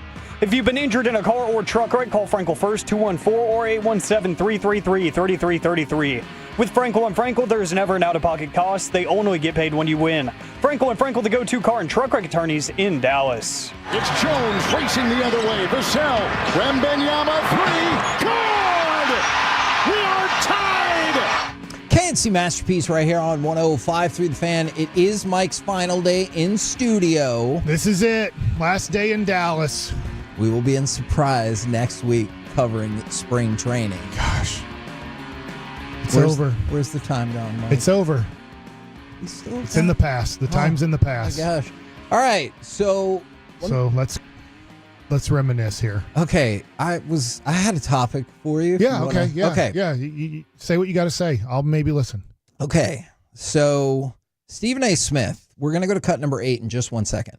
But he was discussing the idea that an international player cannot be the face of the NBA. So I kind of wanted to get some thoughts on who is the face of the NBA now, how many times has it been an international player? But first, listen to Stephen A. My personal opinion is I don't believe an international player can be the face of the NBA. I know they're global iconic figures. Their popularity extends globally. But the NBA is an American-born sport. And it needs to resonate in America. And if it doesn't resonate in America, then it's not going to matter to America how you resonate beyond. So I guess first, what do you think about that? Because instantly people were, whether it's Wemby, whether it's Shea, there are very obviously Luka. Do you consider Shea because he's Canadian? That's a great question. Steve Nash was Canadian. I don't think he was ever the face of the NBA, but was a premium part of the NBA. Do you want to know a really fun, weird tease? At 1:30, we're going to have FC Dallas head coach Eric Quill on. He was recruited. You didn't run that by me. Okay, well, it's going to happen. Let's see. He was recruited to replace Steve Nash at Santa Clara. Okay. Before he diverted more into soccer. But that's an interesting question because when he says foreign player, does he just mean Wemby, Jokic, Luka? Does he mean Shea? Shea is technically not from America. So but I'm I guess curious for about Shea, that too. I don't think he would include Shea, and here's the reason why. Because he went to Kentucky for a year. Okay. So he kind of took the route of, let's say, an American player. So maybe he's saying if you're North American, you can, because you'd have to take the route of playing, let's say, a year of college basketball. Most likely. I get some dudes went overseas for a year, but that immediately disqualifies your best players in the NBA. Luka, Jokic, Wemby, like Giannis. That you're talking about the best of the best. So what do you think about that concept? And then I want to know, have we had a face of the NBA that was an international player, and how many? Are you defining face of the NBA as one player? One face. Then no, we never have. And so that is interesting to me too. I would say right now the face of Major League Baseball is Ohtani, and it's thriving. Agreed. So I don't agree with Stephen A. Smith, but I get where he's coming from. I don't think it's a bad opinion at all, because he's seeing the NBA, and it's too strong of a word to say die, but he's seeing that they have a lack of relevancy right now. Right. The NFL has ended, and the NBA is not picking up steam at all. It seems like very few people care about the NBA right now. Now, I guess they're hoping that in late April, when the playoffs start, it picks up tremendously. So he sees that Jokic is by far the best player. There's honestly nobody competing with him for the best player right now. But he's not the face of the NBA. Right. And if he is, then the NBA is really struggling. Well, who are the next guys in line? Well, you would say Shea or Giannis right now today. And I'll include Shea as an American player. Okay. But they have struggled. If you want to put Giannis as the face of the NBA for a second here or there, maybe you could. And so I would say probably the face of the NBA today is still LeBron. And LeBron's old news. Yeah. Like, LeBron has ran off a lot of fans. So then over time. Yeah. And he's not great. He's not like the best player. He's not close to the best player anymore. He's like probably the 8th to 10th best player in the NBA. So I'm trying to figure this out. Did it kind of run from, and if people want to argue anywhere in between, I'm here for that. Did it kind of go from Jordan to Shaq to Kobe to LeBron and Steph, if you want to go back and forth? Yeah. And that's kind of still where we're at now. Because there's not a lot of faces of the NBA if you're just taking one. Golden State surprisingly won the championship in 22. I don't think anybody really saw that coming. It looked like a team fading, and they ended up coming back and winning. And since they won it, they've faded into non-relevancy in the NBA. So it's really tough. And so have the Lakers. So you look at your two old guys that their careers are coming to an end. They're not as good as they once were. And they're on teams that don't look like they're going to make playoff runs. Yeah. That's tough for the league. And so then you look at the prime guys, and you're like, probably, I guess the hope from Stephen A. Smith is, I don't know if I didn't follow this interview at all, but maybe he was hoping Anthony Edwards. Then your problem is Minnesota. Because that's not big. So I'm going to argue that, I hope this makes sense. Winning makes you a big market. Okay. So like, I realize Golden State is big market adjacent, but they're not a humongous market. They became a big market because they won. I would argue it would probably take several titles, but Minnesota would become, strictly in the NBA, a big market if they rolled off a few titles, because people would be like, okay, well, that's the thing. That's the ticket. I don't disagree with you on that, but I think it makes it tougher. That's fair. It makes it tougher for an Anthony Edwards if he becomes, the face of the NBA. It makes it tougher in Minnesota to do it. And so I've seen several people bring this up. I am taking his statement at face value, but I see a lot of people think that Stephen A. Smith is saying, Not necessarily all international players, but white European players. Maybe. I don't know that to be the case. But I will say, I'm just going to use one example. I'm going to use the example of Nikola Jokic. He is the best player in basketball, and I don't think he's particularly close to being the face of the NBA. I think he doesn't want to. Yeah, either. exactly. And that doesn't help, because that's kind of the way I felt about Mike Trout for a while. I was like, Mike Trout's the best. He doesn't really seem to care. But like Luka feels like he still can make that transition of being international and being the face of the game. There was a good couple of years where it felt like, especially after they won the championship and he went to go get chicken nuggets with the trophy, that Giannis had kind of transcended and become that international player who was on the cusp of being the face of the game. You're right, but it just, since around COVID, the league has struggled a little bit with your question. Yeah. The league has struggled a little bit. Now, obviously, they're getting billions of dollars through 2020 to now 2025. They got the $76 billion TV contract that they wanted to know that the league is going to thrive financially for another decade. But I think style-wise, like I'll go to Crosstalk yesterday with Broadus. I felt like I'm not arguing that the players aren't very talented and more talented, especially if we're going to go to the 70s and 80s. I totally get that. I was kind of bringing up 2003, which is about 20-something years ago. When you watch the style of play is so different. Well, why is it so different? Is it because they're so much more talented? I'll just say it's different talents that you have. You want to play more guys that can shoot from the outside than you did back then. Obviously, like Vlade, I think, could play in the league today and play well in his prime.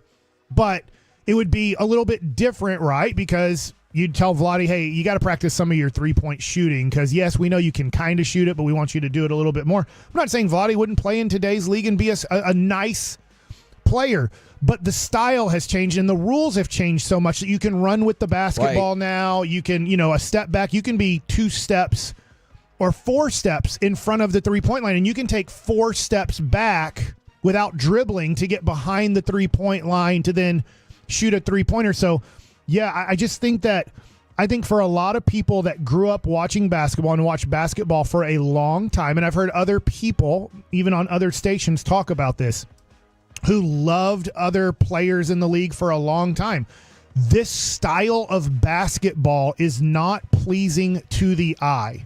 And it would be like if somebody analytically came into, let's say, football. Yeah. Because Broadus obviously knows football 1,000 times more than I do. And they said, here's the way to do football. Throw it 50 yards down the field every time you snap the ball. Right. And you can't do anything different. Sure. You can run it every once in a while, but so few times. Just wing it down the field at least 50 yards. And you'd be like, well, that sounds fun too. And they're like, well, analytically, that's the way to score. And that's the only way to win a game over time is to throw it 50 yards every time you see the football. Well, eventually be like, what the crap is this? We're just watching guys just wing the ball as far as they can down the field, and we know that it's not going to be caught, most of the time. And they're like, well, people that have these high educations ran computer programs and figured out that we should throw the ball way to go. 50 yards 70% of the time. And you're like, well, this kind of stinks from a fan's perspective that I'm watching this. And then nobody ever punts. You're like, punting is bad. So on 4th and 10, you throw it another. You're like, why not try to throw it 9 yards down the field and the guy run for 1 yard and get the first down? Like, no, analytics say throw it 50 yards down the field. Obviously, baseball has ran into a major issue with this. I think basketball has now ran into a major issue where fans of the league for a long time are going, hey, I really liked, and I'll give an example of a player today. I really liked when Kevin Durant or Kawhi Leonard, when he was healthy, would kind of use the whole court as their offensive weapon, not only behind the line and only in the paint. And so I think that these players are awesome, and they're only doing what they're told. I've said this about baseball players. They're only doing what they're told. They're trying to swing for home runs, even though they're not a home run hitter, because they're only doing what they're told. If you told them to hit the ball the other way, to work the bases, we're going to bunt and run, they would do it. They're talented enough to do it. And these players are talented enough to play any style you ask them to play. We're the KNC Masterpiece right here on 105.3 The Fan. I got a quick fun story for you. Evan Carter, so many people sent this to me. I guess Evan Carter on Instagram had an exchange with somebody who said, hey, I pulled one of your one-of-one rookie patch autos, and sent him the picture, and he goes, what's up? And he was like, I'd be down with trading. What did you have in mind? And so the guy, the person, I don't know if it's a guy or not, would you be okay with possibly a signed jersey and a bat? I'd want to display it for the rest of my life and give it to my daughter when she's older. She's going to join softball when she's older. And Evan Carter responded, because it looks like this happened like a while ago, but it's just now kind of circulating. Okay.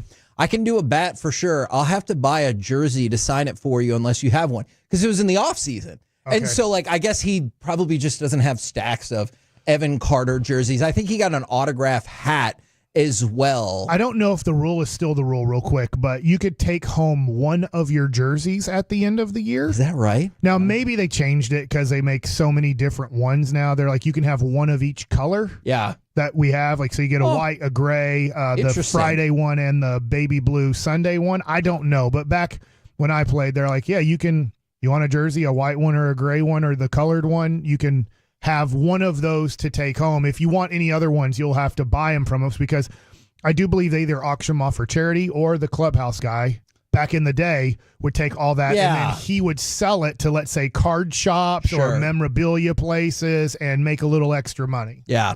We're the KNC Masterpiece right here on 105.3 The Fan. Coming up next, it's time for Gridiron Gravy. Are the Cowboys about to start forcing more turnovers again? We'll do that next right here on The Fan.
Uber Eats has Lola V products? I gotta remember that. Well, you know, they say in order to remember something, you have to forget something else. Okay, now that is a very cute haircut. That's like a little shag. I've never seen it before. Well, I mean, of course you have. It's the Rachel. Oh, is that your name? No, I mean like your name. No, I'm Jen. My name's Jen. Right, but I just mean like this is your haircut. But that's hair on your head. I'm not saying this is your hair. Okay, freaking me out a little bit.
Is brought to you by Classic Chevrolet. If you're in the market to upgrade your vehicle, get to Classic Chevrolet in Grapevine. Back-to-back #1 Chevy dealership in the world. They've got more new Chevys than anyone, all priced to sell. Visit ClassicChevrolet.com. This is Texas. This is Classic Chevrolet. Together, let's drive. Based on new Chevy registrations 2023 and 2024. 7-0 Houston. 4th down, Stroud back. Sets and looks. 4th down over the middle. Intercepted at the 10-yard line. Hooker caught it and then ran into Diggs and runs up the left side. And Hooker is tackled at around the 34-yard line by the center, Juice Scruggs. KNC Masterpiece right here on 105.3 The Fan, 877-881-1053. If you want to get involved in the conversation on the Frankel and Frankel Injury Attorney text line or the Twitch or the YouTube. And right now, it's time to go around the entire NFL and dip into some gridiron gravy. Here we go. So I love the definitive statements that the new coordinators for the Cowboys are making. So Matt Eberflus talked about the focus of the Cowboys defense in 2025. Quote, "We will take the ball away." Now, from 2018 through last season, even though he didn't make it all the way, Eberflus's Colts and Bears squads ranked in the top 10 in takeaways in all but one season. Obviously, we're not that far removed from Dallas leading the league in forced turnovers in back-to-back seasons. And last year, again, even though he didn't make it the whole way, the Bears were 10th in takeaways. And so, Alec, are you optimistic about the takeover, the takeaway ability, maybe the takeover ability of the Cowboys defense next season? That's a great NXT program right there. That's right. I am. And, it seems like they do have the right personnel in place in terms of core guys, assuming that a Trayvon Diggs is going to be healthy at some point next season and actually play throughout most of the season. Then, yes, absolutely. You saw what Deron Bland was able to do in the Dan Quinn system and literally break records for his pick sixes. You've seen it with this core group of guys for years now. So I think having a guy in Matt Eberflus who does preach turnovers are a key to winning the game. And, you even hear Jerry and Steven talking about it. It's hard to win football games when you're negative in the turnover differential. So, for a team that likes to cause chaos defensively, bringing in a guy that likes to do that too, I think Eberflus was a home run hire. Let's see if it actually works out. But on paper, I do feel good about this team's ability to turn the ball over. Now, not to be outdone, Clayton Adams, the Cowboys offensive coordinator, has now said one of the greatest things ever. Quote, "The same thing that I want from every player on offense, and that is to create violence in the game. Be aggressive, run, hit. I think that every decision that we make schematically needs to lean that direction. So if it's a gray area, what is going to allow these guys to play more free and run and hit and be violent?" I get it. It's February. We are just a couple weeks past from a very disappointing Super Bowl outcome. We are months away from training camp, and we are decades away from the Cowboys having true success in the playoffs. But if you could just go off of words, well, that's a phrase that I like to hear. Boo! Are you booing Kevin Hageland? It's me, Tom Landry. Oh my God. Looking from the hole in the roof. You don't even have that stadium anymore. I'm here in heaven. Kevin. Hey, coach. How's it going? It's kind of weird at the moment, but good otherwise. How are you? I died 25 years ago. And I can't believe what I'm watching here from heaven. Me and Tex Schramm are rolling over in heaven. Left and right watching this stuff. We can't cuss here in heaven, Kevin. You can't? We don't want to. We are in the presence of God. Mm-hmm. And I'd like to tell you, if you're going to be a leader at this station, Kevin, you need to get a fedora and a suit and tie. Okay. You're sloppy dressing. How are you going to lead? I had to lead people like Hollywood Henderson, and you had to lead Mike Bassick, and you didn't do the best job. Man, are you sure about that, Coach? I thought I did a really good job with Mike Kevin, Parsons. play along with the bit. Okay. And take a load off. Oh, my God. Kevin, you're talking about these Cowboy coaches. How much longer has this been? Like they can actually do this job with Jerry Jones. I like calling it the Blue Star when I look down and see Jerry Jones. Do you understand what I'm saying, Kevin? We can see everything up here. Oh, okay. And it's scary at times what's going on down there, especially with my Dallas Cowboys that I took to so many championship games. I have a question for you real quick, Coach, if you can. Yes, Kevin Hagelin down there on Earth. For the record, I also had no idea this was going to happen. Mike Bassick has said that he does not believe people in heaven take time to watch sporting events. Well, Kevin, I have eternity up here. Okay. And it's felt like eternity watching the Cowboys play for the last 25 years. I didn't have to watch them when I was on Earth after Jerry Jones fired me. I could just have a nice Sunday. But here, I just look down and I see the Cowboy games over and over and over again. And it's tiring, Kevin. I'm very sorry, Coach Landry. When is it going to change, Kevin? I think he said an eternity. I don't know. Kevin. Yeah. My time here on 105.3 The Fan has come to an end today. Oh, that's a shame. I just ask you get a fedora. Okay. I ask you get a coat and tie. Okay. And you lead the next guy who sits in this seat better than you did this guy. Because he would go off on the rails and just make crap up. But didn't he get promoted to his dream job? He did. How in the world did that happen, Kevin? That is a good question. I don't know. All right, keep talking about those Cowboys. Case. I've already seen the future. It's not changing. Why did you ask me when we would win a tie? Hey, Mike. And that Jerry Jones. Last thing I'll say. I thought that was. He needs to clean it up if you know what I'm talking about. Mm-hmm. Okay. Go Cowboys. Thank you very much, Coach. Oh, Mike, if you're back. I'm back. What happened? I blacked out. I think some pizza got sent up here, right? Pizza. Maybe. That's tremendous. Hey. Right when Tom left. Mike, you just said you didn't know what happened. Oh, yeah. I heard that. I thought I heard something in my brain happening. How long have you been working on that? Since this morning. Okay. What do you think?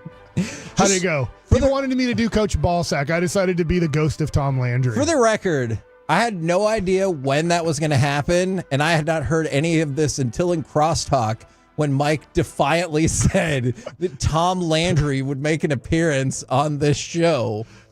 I'll see what I can do. For our great pizza here, it says, here's the note. Mike, you're the reason I listen. The best personality and the most real ever since you started. Kyle from Allen, now in Salt Lake City. Oh, you know what? Do you want to know where else our show is reaching today? This is from Matt, who lives in Fort Worth, but today he's listening on the Odyssey app in Iceland. He said they have volcanic eruption watches like we have tornado watches. It's interesting yet terrifying at the same time. And I don't know why I said volcanic. It's all the letters were there. That You is just pronounced it a little bit differently. Tomato. I'm definitely going to try to avoid Cowboys content from here. Do you think the voice of Tom Landry should come back one more time? No, I Never. don't. Never? No. Okay. No, I don't. Hey, the Chargers are going to host a Week 1 game in Sao Paulo. Why are you... The segment is still going. Don't ask for feedback while we're in the middle of a segment. Hey. Concentrate, Kevin. The Chargers are going to host a Week 1 game in Sao Paulo, Brazil. So while we continue to give information about the international games, wanted to throw that out there.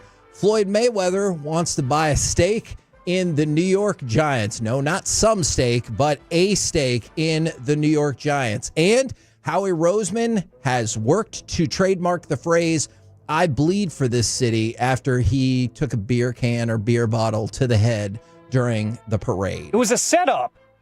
So you think it was just a marketing opportunity? Oh, absolutely. Just like Patrick Mahomes' dad. Oh, you know what? We're going to get to that. I feel like I did mention yesterday that I thought that was a setup. Andy Dalton signed a 2-year deal to stay with the Carolina Panthers, and the Commanders have hired as their offensive quality control coach Jesse Madden, who is the grandson of John Madden.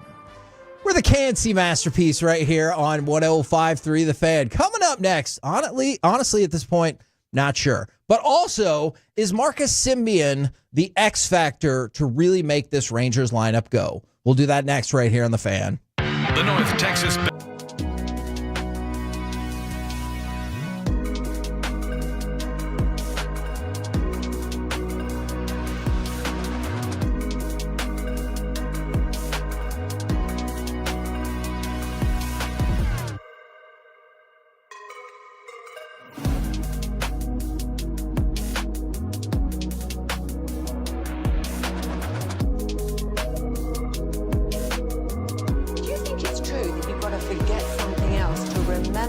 Uber Eats has groceries. No, that's absurd. Hey, remember when you used to be a, what was it, Pepper Lady? Pepper Lady? Wasn't it Cinnamon Sisters?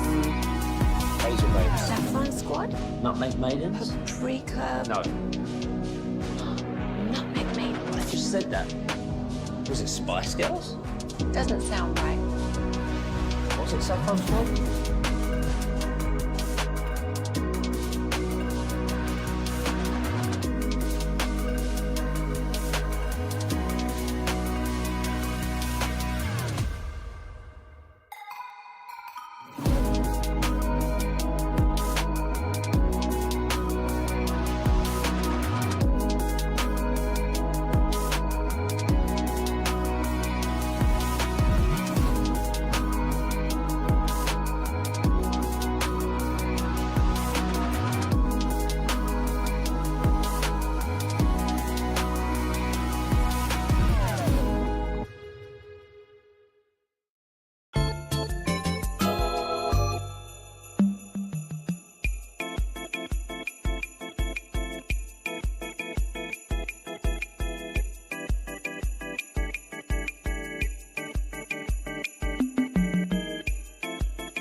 Eats has Lola V products? I gotta remember that. Well, you know, they say in order to remember something, you have to forget something else.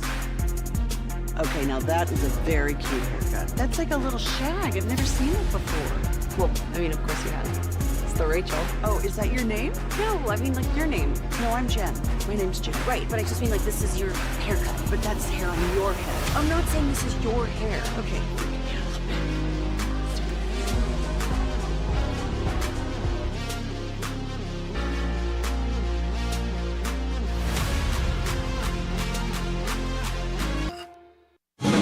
Driven by our D&M Leasing Studios, it's the KNC Masterpiece on 105.3 The Fan. KNC Masterpiece right here on 105.3 The Fan. For anybody curious as to what the F was happening, that's a fair question. I'm going to argue, this is the best I could come up with, that Mike Bassick had low blood sugar from a lack of pizza. But now there is a pizza that did get sent here along with crumble for his last day in studio. Kyle, thank you. Brady, thank you. Very nice. And what kind of pizza did you get? It looks like a chicken sausage banana pepper pizza from Domino's. Wow. Okay. Nice. I'd like to say thank you to those two again, and I guess no thank you to everybody else. Oh my gosh, maybe they're working on it. I'm just kidding. Pizza costs a lot of money these days. That is true. All right. Can you go ahead, Alec, and please give me cut number 5 because I want to talk about Marcus Semien. Yeah.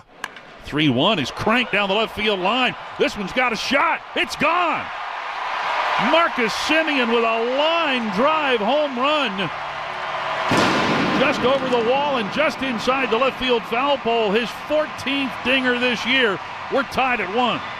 So our question here is going to be, is Marcus Semien the X factor to really make this Rangers lineup go? So a few things. First of all, I already saw somebody text in that they think Marcus Semien should be hitting more like 5th as opposed to 1st. I hear you, but we think a logical, predictive lineup for the Rangers, at least against right-handed pitching, I know it can change after that to start, would be, and Mike, tell me if you think this is off base, Semien, Seager, Langford. I'm 100% sure as long as those three are healthy, that will be your opening day first 3 hitters. This is where I'm not, I won't say 100% anymore. But Garcia, Peterson, Young, Berger, Carter, Heim. I think that will be a likelihood against a right-handed starting pitcher. On opening day, Garrett Crochet will probably pitch for Boston, so I don't know exactly how hitters 4 through 9 will be trying to protect Jock Peterson and Evan Carter from a great left-handed starting pitcher. And so Marcus Semien had a tough year last year.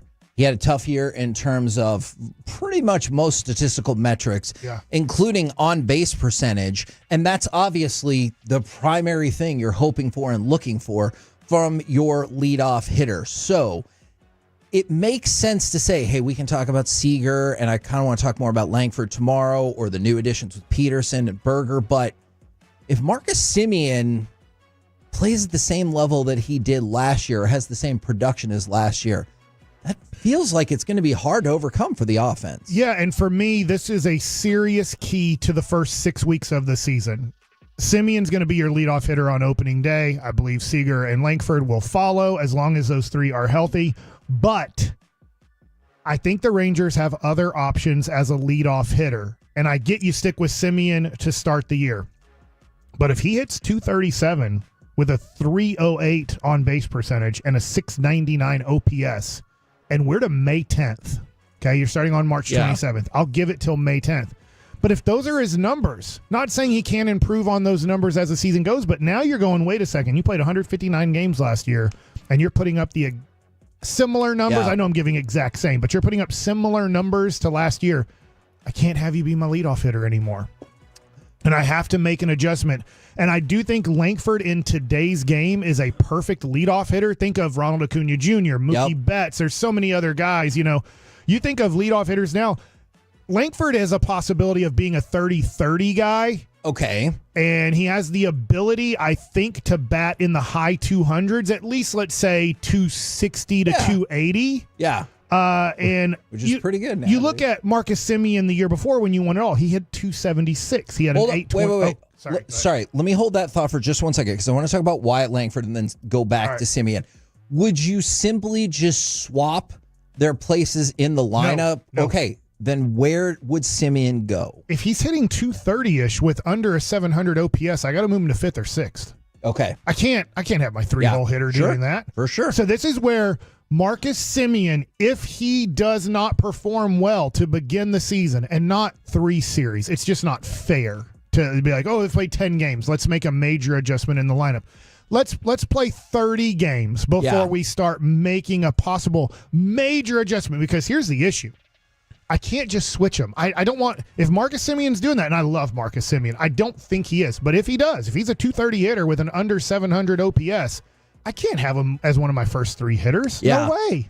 We're talking about the offense yesterday and how it could be a top 5 offense rated 7. Well, my leadoff hitter, if my leadoff hitter is batting 230 with a 700 OPS, I do not have a top offense in Major League Baseball. I think it would be impossible to have a top offense in baseball. So here's a potentially good number then.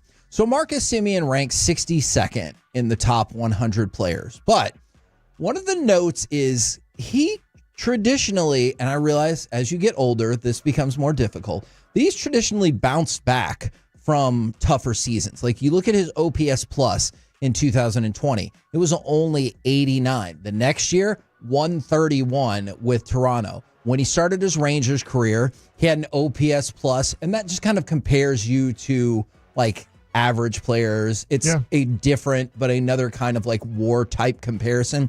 In 2022, he followed up with an OPS plus of 126. And so the last 2 times this has happened, he's kind of had difficulty in the even years. So he bounced back in 21, bounced back in 23. Will he bounce back in 25? Now, I know the biggest counter argument you could easily make is that was 2 and 4 years ago. Time marches on for us all, and so it could be more difficult for him. Yeah, and I expect him to have a good year. Don't get me wrong here, but I'm going now with the if. If we get to May 10th, May 15th, and we have a leadoff hitter getting on base about 31% of the time, I'm changing it. I can't do it anymore. Now, the thing is, I can't have my number 3-hole hitter having an OPS of 700. That doesn't make sense if I have Langford and Seager doing damage, and then my next guy can't do damage. Yep. So I have to move him to 5 or 6. This is where the whole thing changes. So this is where this is such a big X factor for the Rangers this year, because if Simeon doesn't do his job as the leadoff hitter, I think I have a great replacement in Wyatt Langford, but I move him from 3 to 1. Now, what do I do? Well, who's hot? Who's hitting well? Yeah. Let's just say Josh Young's having a good year and he's staying healthy. I move him to 3. And now at 4, do I go Jacques Peterson? Do I stick with Adolis Garcia? Do I move, like if Adolis and Jacques are doing decent or average, do I move Simeon past those guys to kind of give him a more of a back of the lineup, clean up whatever these guys doing damage are? Because if I have a dude batting 237 with a 700 OPS, I can't have him as one of my first 4 hitters in my lineup. How long does the switch hold? Like, let's say you do move Simeon down the lineup. Are we talking week by week, perhaps changes? Because I know you don't want to change your batting lineup all of the time, assuming that there's not somebody out or whatever. So you think it would be like, hey, let's give this a week, see what happens, and then because go with a hot hand. Now here's the tough part. Sometimes you're like, well, I want to be the leadoff hitter, and then they put you batting 5th, and then you bat 400 with a 12 OPS for that week. They're like, we're not bringing you back up to the leadoff spot. This seems to be the perfect spot for you, So that's always the tough part is if you get demoted in the lineup and then you start hitting well, then there's the conversation, is he hitting well because we've taken some pressure off of him? I don't think that would be the Simeon case. That's the Evan Carter case. Of like, let's just say Evan Carter gets off to a really good start. He can be a leadoff hitter too. Here's my issue. Let's just say, man, I want Langford not leading off. I don't know why you wouldn't. I think that he's the prime candidate. But let's just say Evan Carter for the May 10th, he's batting 323 against right-handers with a 900 OPS. Now, against lefties, we're trying to protect him. He's not playing that much. So now I go, all right, man, against right-handed pitching, I'm going to lead Evan Carter off. I don't mind that at all. The dude can fly around the bases. And he has a high batting average, and he's hitting a lot of doubles and stuff like that. My issue is now I can't have Evan Carter and Seager batting back-to-back because in the 6th inning or the 8th inning, they bring in a stud lefty because those guys are coming up. I've just pretty much killed my inning. Yeah. I'm in big trouble. My odds of scoring here are way low. So now if I move Evan Carter to lead off, I don't think I can bat Seager second. Now I'm probably like, all right, let me put Langford in between them. I'll bat Seager third. So I have a righty in between. But now what do I do from there if I'm going Carter, Langford, Seager? So I think this is where Marcus Semien is such a big piece because if I have to start fiddle-farting around with my leadoff spot based off of matchups, based off of different situations, you may well. It changes the lineup tremendously. It's not just Langford 1, Semien 3. It's not just Carter 1, Semien 8. Like that doesn't make much sense. I have to start making sense of, I'm facing a starting pitcher for approximately 5 innings in today's game. But I have 4 innings that I'm facing their bullpen.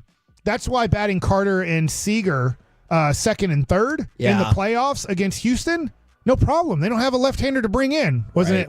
I think it was Houston. It might have been I thought Houston didn't have I can't remember what team, if it was Baltimore or Houston. They didn't have a left-handed reliever. So I never have to worry about them bringing in a left-handed reliever in this game. I can bat them back-to-back, but most teams will have 1 or 2 lefty relievers that you're concerned about later in the game. So I have to separate Carter. I have to separate Jock Peterson. Seager's solid against lefties, but I've given you that his numbers do go down quite a bit. It's just that he's still a solid hitter, just not one of the best hitters in the game. So that's where Bruce Bochy could have an issue, is if Semien struggles that first month. Now he has to start thinking about the leadoff spot, and then that changes, besides, let's say, Seager batting second, that changes my 3 through 9 hitters and how I line them up. And somebody asked, so I was like, you know what, I'm going to double check that because I remember that the first year, but I don't think this is entirely accurate. Isn't Semien from the 3-2-5 known for starting slow to begin with? We might have to give him more time. That's not necessarily the case. Now, when he first got here, so in 2022, remember, we were all talking about that, like, oh my God, what the hell's happening? But in 2023 and last season, his first months were not bad whatsoever. In fact, I would probably call both of them at least solid. So I don't think he's always a slow start. We assume this team is going to be led by offense first, starting pitching second. I probably do assume that. If the offense is struggling through 30 games and your leadoff hitter is struggling to get on base, I can't wait till June 1st. Yeah. Like I can't. So I have to look at it and go, I got to change this up. Now, this is where I love Bruce Bochy. Because I don't think he's just set in his ways and he's like, this is just what it's going to be. If you go look at his San Francisco team, he messed around with their lineup. It wasn't this guy bats first every time, this guy bats second, this guy bats third. I'd go back and look, but I would say the only person that probably was stable in his lineup every day was Buster Posey. Yeah. And he would move different guys around for different situations. So being a National League manager back when they had the pitcher hit really helps out Bochy having to mess with lineups where, let's just take, I don't know, for example, an American League manager, Joe Torre. I know he managed other teams, but Joe Torre with the Yankees, hell, he just pretty much put out these guys and never changed it. I do remember he had to change A-Rod at one point. He was struggling so much in the playoffs. There's a big conversation of dropping him in the lineup. Right. But I do think that the Rangers, Marcus Semien, to start this year is a key. Because if he's going well and other guys are struggling, you're not going to have to change up the lineup a lot. Let's just say Adolis Garcia gets off to a rough start.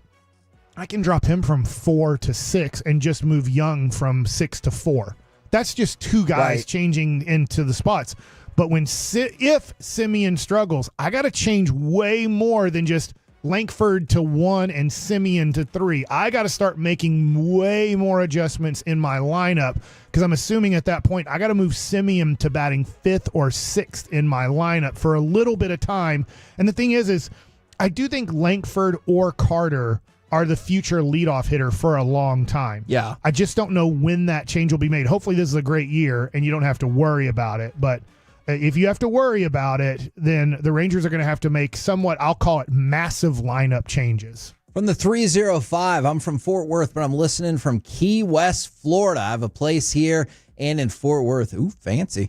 When I'm in Florida, I love the Odyssey app. I'm going to miss Mike. Where are you going? We've talked about this a couple times, but for people who don't know, where are you going? So I will be calling approximately 100 games for the Texas Rangers this year on television, the Rangers Sports Network, through all kinds of different situations. Obviously, people I think know the most is Victory Plus, but it'll be on a lot of other ways to get it.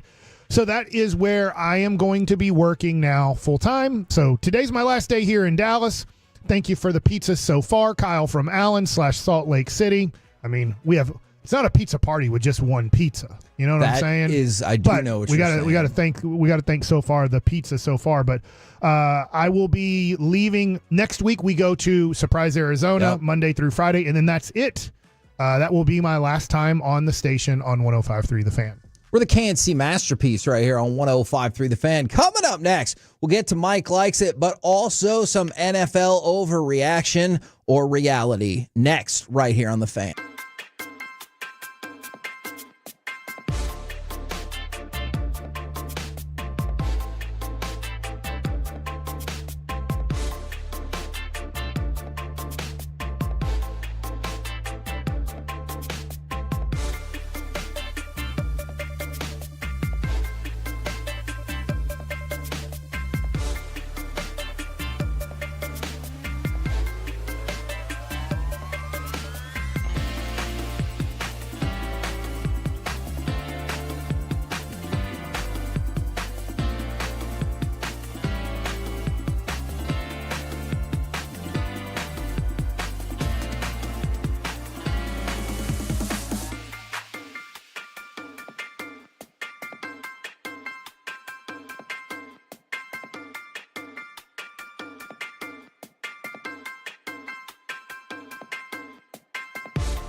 It's true that you've got to forget something else to remember that Uber Eats has groceries. No, that's absurd. Hey, remember when you used to be a, what was it, Pepper Lady? Pepper Lady? Wasn't it Cinnamon Sisters?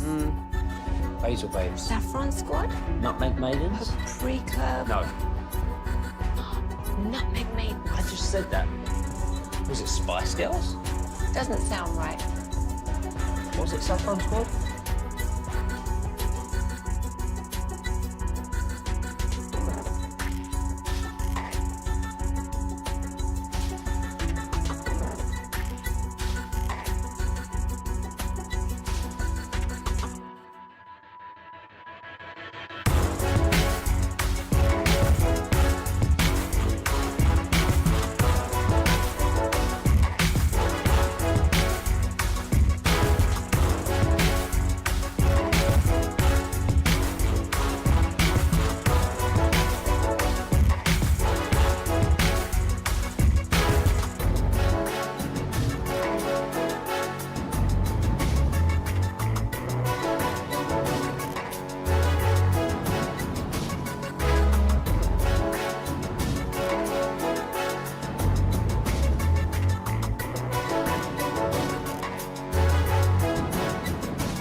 #14655-COOL or visit astardfw.com. Restrictions apply. Visit website for details. The Expressway on 105.3 The Fan is presented by the On Time Experts. 3, 2, 1. It's over. The Philadelphia Eagles have won Super Bowl 59. They have beaten the Kansas City Chiefs 40-22. It's their second Super Bowl win in 7 years. What a game. What a season. What a team. K&C masterpiece right here on 105.3 The Fan. We've moved into the Expressway where, don't forget, we've got a college baseball ticket giveaway at Globe Life Field coming up in this segment. Also, we'll do some Mike Likes It. Also, some NFL overreaction or reality. Do have a quick salary cap update for you. We had predicted, I think maybe 2 weeks ago, that the salary cap was probably going to bump up to somewhere around $273 to $275 million. But Dan Graziano says it's going to take an even bigger jump, and that the NFL informed teams today that it's going to fall in the $277.5 to $281.5 million area. And so we had kind of been around 274. It sounds like it's going to be around 279 and change, but definitely a good thing. Plus $5 million for all the teams out there. And then way up from last season's 255. Sounds like a spending spree. Yeah, you'd love to hope that would happen, but feels unlikely, at least from the Dallas Cowboys. All right, NFL overreaction or reality, and I played that clip for a very specific reason. Gentlemen, NFL overreaction or reality, you are sad once the Super Bowl and NFL season is over. I'd say that's a reality. Like, I'm just a football fiend, even if it's the teams that I don't care about, even if it is teams that I hate, watching them go out in a blaze of glory.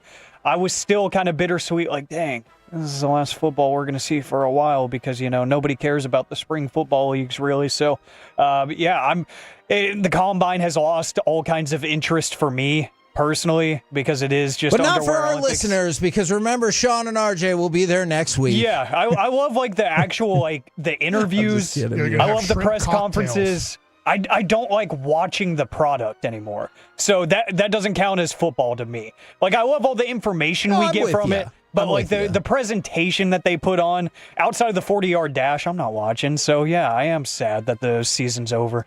Mike? Not at all. Because that means it's baseball time? We need seasons. I do not want 100% of baseball 100% of the time. I don't want 100% of football 100% of the time. And neither do you people either. That's why you love the sport so much, because there's so few games. Yeah. And it isn't a season of time, right? It takes on the fall and the winter season. And it's great. And you need to want it. If you always had it, you wouldn't want it. Sure. No, I agree with you. So I think I am also sad, but to your point, if they were like, but now we got 2 more months of, I'd be like, oh, but I thought we finished it. So I definitely get your point. Yeah, right I'm not. there. Football's great. Love it. I don't. It's I get excited about it in August. Yeah. And I'm ready for the playoffs about mid-December. Yeah. And then when it ends, I'm not like, I'm glad it's over, but I'm like, football season's over. Now we can talk about, other things at times, and we can talk about the off-season moves by other teams. NFL overreaction or reality, having a... Get my jab. I did. Thanks. Having a third different defensive coordinator in 3 seasons makes things exceedingly difficult, even for a stud like Micah. No, not for Micah, but for the defensive team. Okay. For the defensive unit. I think that Micah, I'm sure there's going to be a few things he's like, wait, we're not doing this. We're going back to that. Yeah. So I get there'll be that. He's so awesome. Whatever you think of him personality-wise, whatever you think of his podcast, that's separate from he's one of the best defensive players in the NFL. He'll be just fine and be, I think, awesome again next year. But for the team to now go through a whole nother shift after going through a 1-year shift to now go through another 1-year shift, I think that will hurt the Dallas Cowboys. Alec? I think it does. I think this is a reality. It does affect everybody. And I do think the on-the-field performance by Micah will be fine, but that's got to be frustrating at the very least if you are a superstar like him. Like, hey, one of the most popular franchises in all of sports, you would think that there would be some resemblance of continuity within these buildings and within these walls in Frisco, but not really. And the philosophy changes even from Dan Quinn over to Mike Zimmer were pretty different. So, that's got to be difficult, at least mentally, just saying, okay, another training camp of having to learn new stuff. I think Micah will perform just fine, but I don't think you're going to have many happy players just in general. They're like, yay, let's learn another defense. Bonus question. Oh, my God. About Micah and Zach Wolchuk. This is a 2-part question.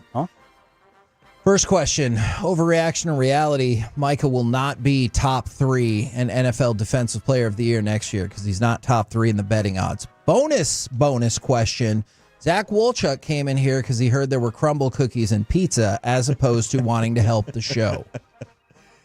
Well, that's accurate. As soon as Mike put the ask for, hey, can we get food? 100%. It was like, all right, well, I'm going to come in early today. We have some Papa John's and we have some Domino's. So I didn't even see the Domino's box over there. Look at that. You got dueling fast food pizza chains. That's amazing. Now, I mean, Brady from Alvarado sent in the crumbles quick cookies. Brady's the man.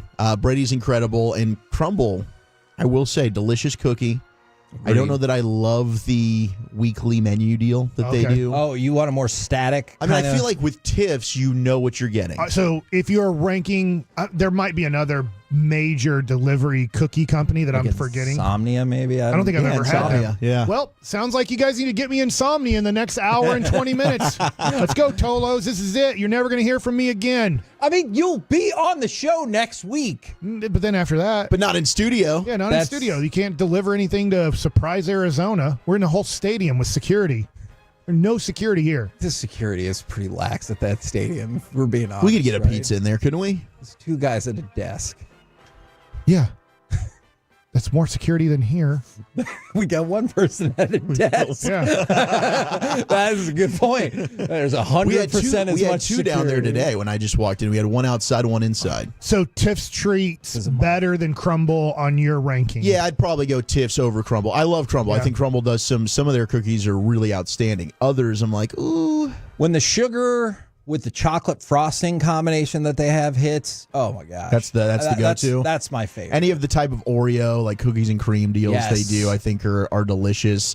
But with your Micah Parsons question, I think he will be top 3 in voting, especially if the contract is not done yet, because then he's playing for a lot of money. And then, so the reason why I brought this up, and you could see why, the Defensive Player of the Year betting odds. President of the Rangers. See why. Yes. Good job. Thanks. Myles Garrett, Aiden Hutchinson, and TJ Watt. And then Micah Parsons is 4th, just ahead of Will Anderson. So I don't feel like that's like disrespectful or anything like that, because obviously those other 3 are damn good players. Plus Myles Garrett will be his teammate. So I love that. Let's go. Let's make it happen. Did you see the salary cap number? Will it into existence for Myles? No, for the NFL. So it's booming. Yeah, we had projected 273 to 275. Word is from Dan Graziano, between 277.5 and 281.5. Osa's back, baby. Let's go. Yeah. That might be the thing, though. It's probably earmarked to retain some of our other guys. Like, we got to bring back Osa. We got to. Okay, if they're actually bring back Martin if he wants to keep playing. Going to do those things, I actually think that's a really good thing. It is good, because otherwise I don't know that you'd have him, but I still don't know. You've got to do more than that. You can't just stay status quo. I'm with you. Right? We've got to go ahead and spend, like, I'd love, and we've talked about it on our show, linebacker might be one of the weaker positions in the upcoming draft class. They need to add a starting linebacker, with Overshown probably missing the majority next year. Does it bother you that every single person is like, Eric Kendricks was here for 1 year and then he's gone? When you're like, ugh. I wouldn't mind. Does it have to be the case? No, I'd love to bring Eric Kendricks back. I mean, having him on every Thursday last year during the season, it seemed like he loved his time in Dallas. Zimmer was a huge reason why he was here. So I wondered if the fact that you don't have Zim. Yeah. But it's not like Zim went anywhere else. It's not like he can go follow him like some Cowboys stars did or defensive players did to go get Dan Quinn in Washington. So I don't know. I'd love to bring Kendricks back, but I'd love to throw that money on Frisco Lone Star Zone, Nick Bolton, bring him back home. That core is really high on him. That'd be awesome. All right, NFL overreaction or reality, Alec, I'm going to throw it to you first. Joe Burrow's pressure campaign will work on the Bengals, and they'll bring back Chase, Higgins, and Trey Hendrickson. Ooh. I'm going to say overreaction, because that's still a broke-ass ownership group. And For real. I'm just so tired that in 2025 we have ownership groups that pinch pennies in the way that they do, especially when they have such great young talent on their teams. I mean, you think about up until they sold the team, about a year ago or so, the Baltimore Orioles in MLB, it was like you get all these great players because you have premium draft picks, because you don't pay people, and then you let them leave, you have to trade them. It feels like the same with the Cincinnati Bengals. I think they will probably keep their offensive weapons and get them worked out. Outside of that, I think they're going to be like, kind of like Jerry and Steven do here, like, oh, well, we paid these guys, so I think we're good. I think we did enough this offseason, right? So I'm going to say overreaction. They probably get half the job done. What say you guys? Is it going to be Cincinnati or Cheapinati? I can't remember who said that. Cheapinati. I'm going to go with reality here, at least for a year. Okay. Because I wonder if they get a long-term deal done with Higgins or he just plays on the tag and then he leaves. Yep. I do think Hendrickson, they get a deal done, and Chase will 100% get a deal done. Yeah. So my confidence meter would be Chase, Hendrickson, Higgins in the order of operations there. But I think at least for the upcoming season, all three will be on the roster.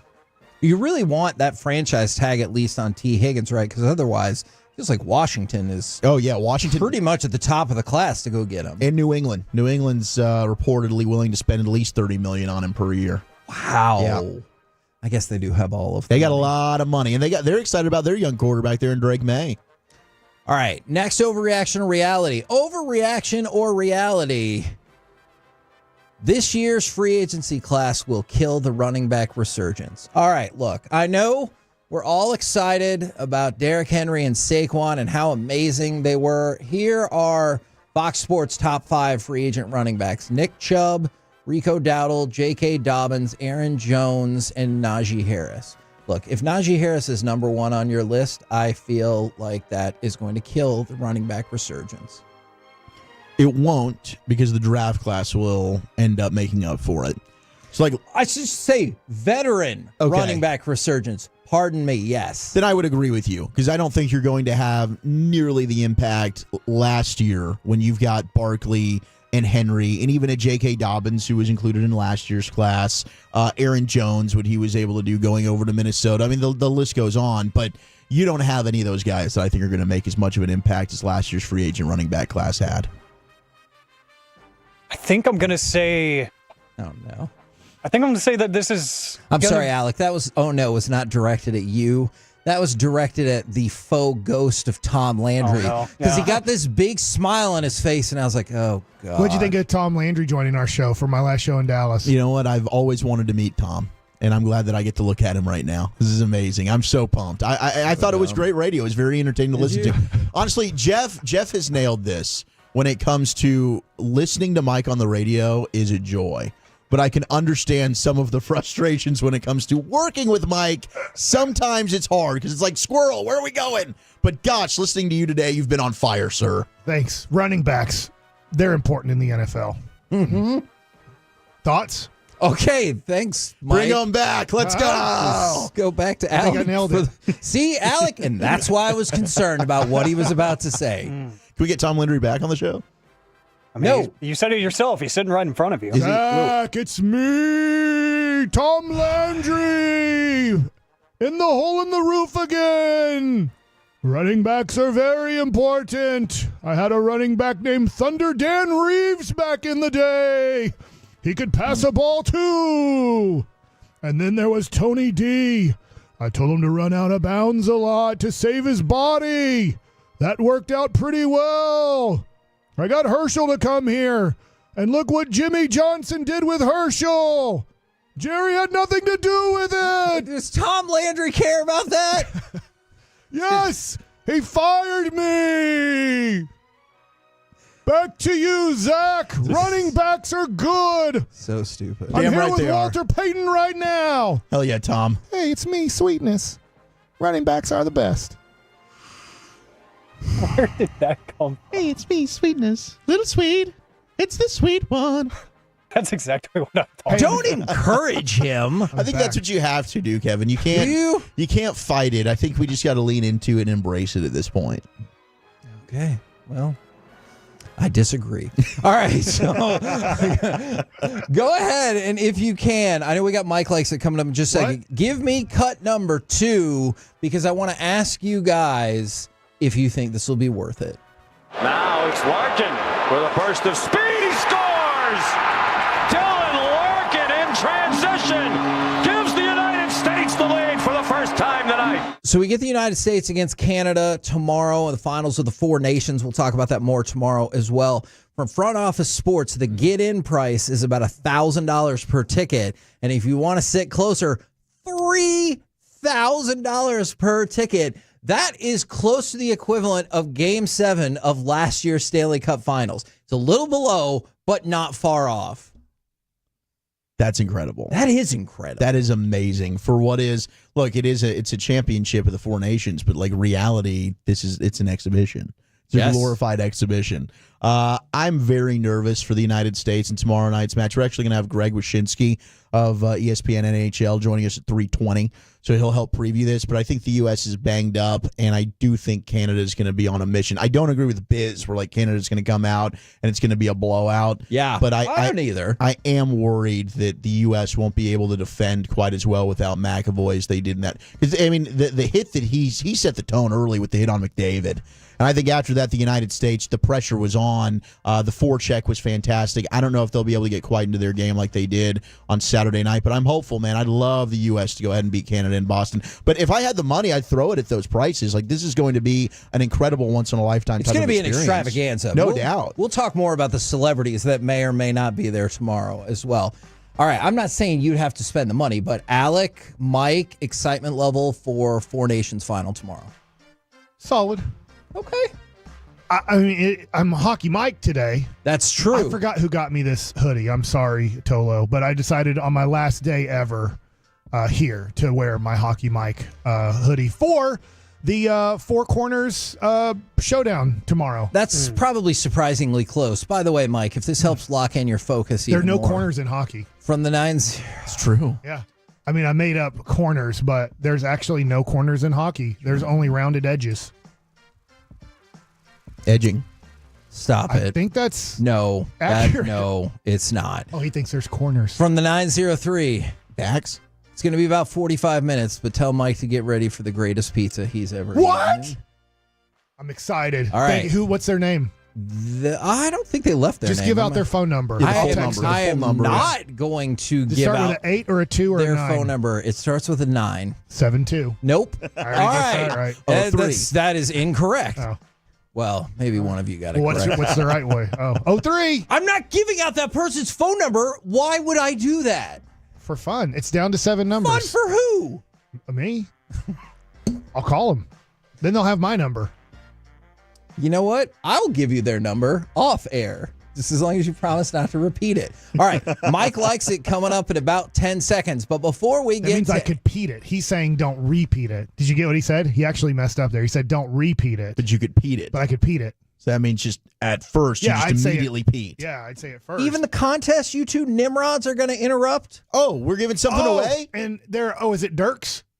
No. Oh, who are we Have you giving not away? been listening to the show this week? I'm getting drunk on the 877 plane. 881 It's the college baseball thing, isn't it? 1053. It is the college baseball thing at Globe Life Field. Yeah, we had on Kirk Sarlos earlier. Can I finish the read? I'm giving you information.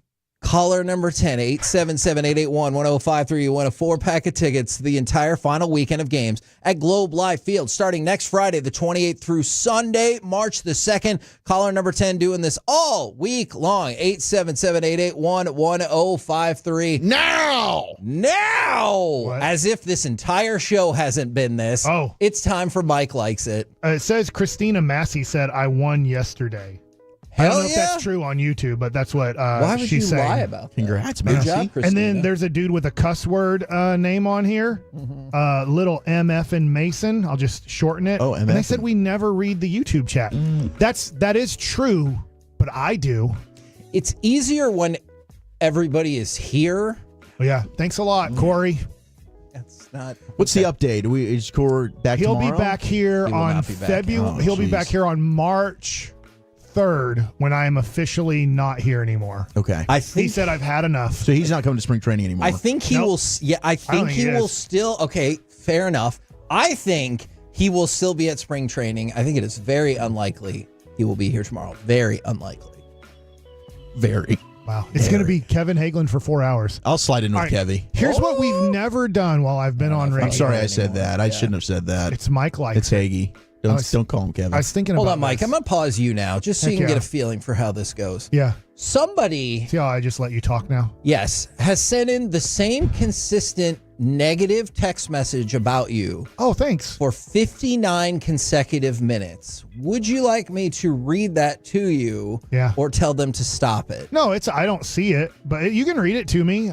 Okay, from the Just think, their life's going to get so much better on March 3rd. From the 817, I love you, Mike, but I'm not going to miss you. Saying absolutely nothing intelligent about any sport other than baseball.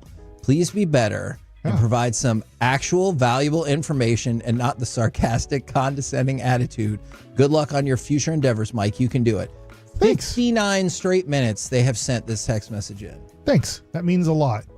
It's kind of positive. They've sent it at least like 18 times. So yeah. I wanted to check with you. You can do it, Mike. I will miss you, Mike. I was wondering this.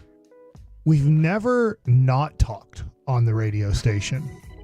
So what if Mike likes it? Please don't. We just didn't make another sound. No. No? I mean, it could work. But we have to stay. I know we stay you're here. leaving, but we have to deal with the consequences of that. We just play the quiet game. Huh? I don't think that works for radio. I don't think the quiet game works. I mean, it used to for... I just won. What's You his two face just lost. in New See? York who'd fall asleep. Oh, yeah. Actually, Alec just won. Was but that Francesa? Yeah, Mike Francesa. Yeah. All right, so for the person that says I got nothing, what would you like for me to talk about?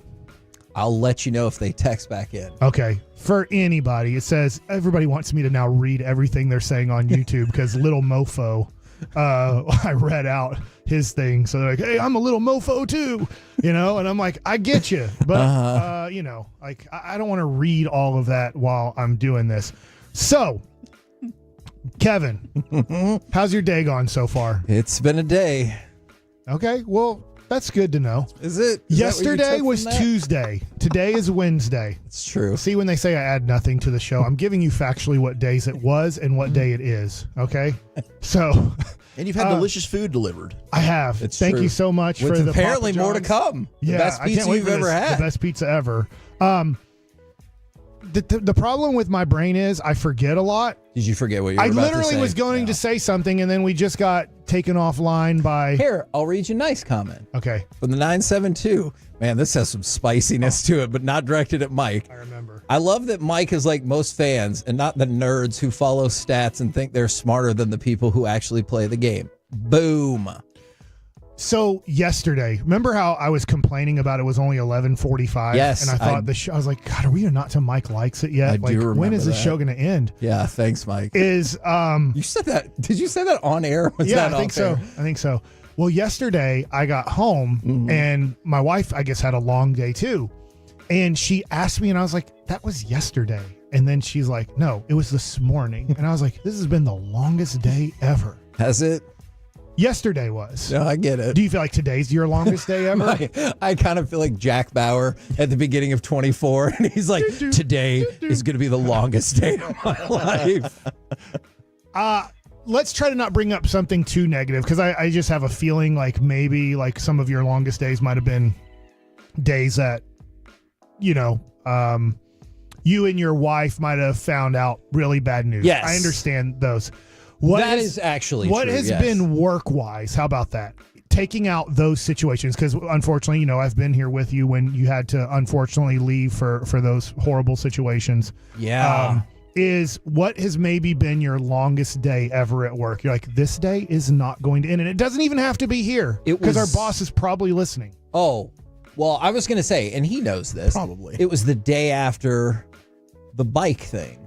Oh, yes. Dude, I forgot all about that. Because I didn't think anything of it, and then somebody completely misrepresented what we said and then posted it on this forum, and the next thing I know, it was on like the International Cycling Reddit. And so like, yeah, that's how I found out, is because people sent me, they're like, hey, I just want to let you guys know in case you're wondering why this isn't going away. And they would send me the link to that. And I was like, what the hell? And so people started photoshopping like different promo stuff that we've done. And again, that like the day after that, I still have them saved. I got at least 15 death threats for me and or my child. And I was like, what the hell's wrong with you? And part of me still wants to like find that person, like, John Doe or whatever, and circle back around and find their Facebook page and be like, hey, remember when you posted that you wanted my little boy to get killed? Gosh. Like, I'm not going to do that, but it was definitely that. Taking it too far, man. And it wasn't even true. No. What's been your longest day? Oof. I was probably some Look of at those. this! Gavin Dawson! Dawson brought the tiffs. Oh, it's not. It's from somebody else. Even though I'll tell you what, Gavin Dawson had the greatest day. Sorry to interrupt you. No, That's you're what good. I do. You're good. I only had to do it for 6 more days. Gavin Dawson had the greatest birthday ever at Dick's Sporting Goods. I believe we were in Irving. I believe like Las Colinas. This was when. Go ahead and jump on it. Come on over here. I want to hear about Dick's. This is when Gavin still drank, I believe. Yeah. I believe you got like 31 cases of beer. Oh my gosh. 31? It was incredible. Like I needed either a grocery 6 cart. packs or like 18 packs. We were at a Dick's Sporting Goods, which is closed down now, but it was, and we had food for a week. Oh, we did. We had food for a week. We had a beer for about 3 or 4 days. Wow. Fantastic. Were you able to get all that stuff home then? Or? Yeah, I took a couple of grocery carts out to the truck at that time. Okay. And, unloaded it all. But that was an event probably in the G-Bag Nation for 2 or 3 years where people would just bring us an insane amount of gifts for our birthday. It was fun. Wow. That's badass. We need to get back to that. Do you remember when we worked at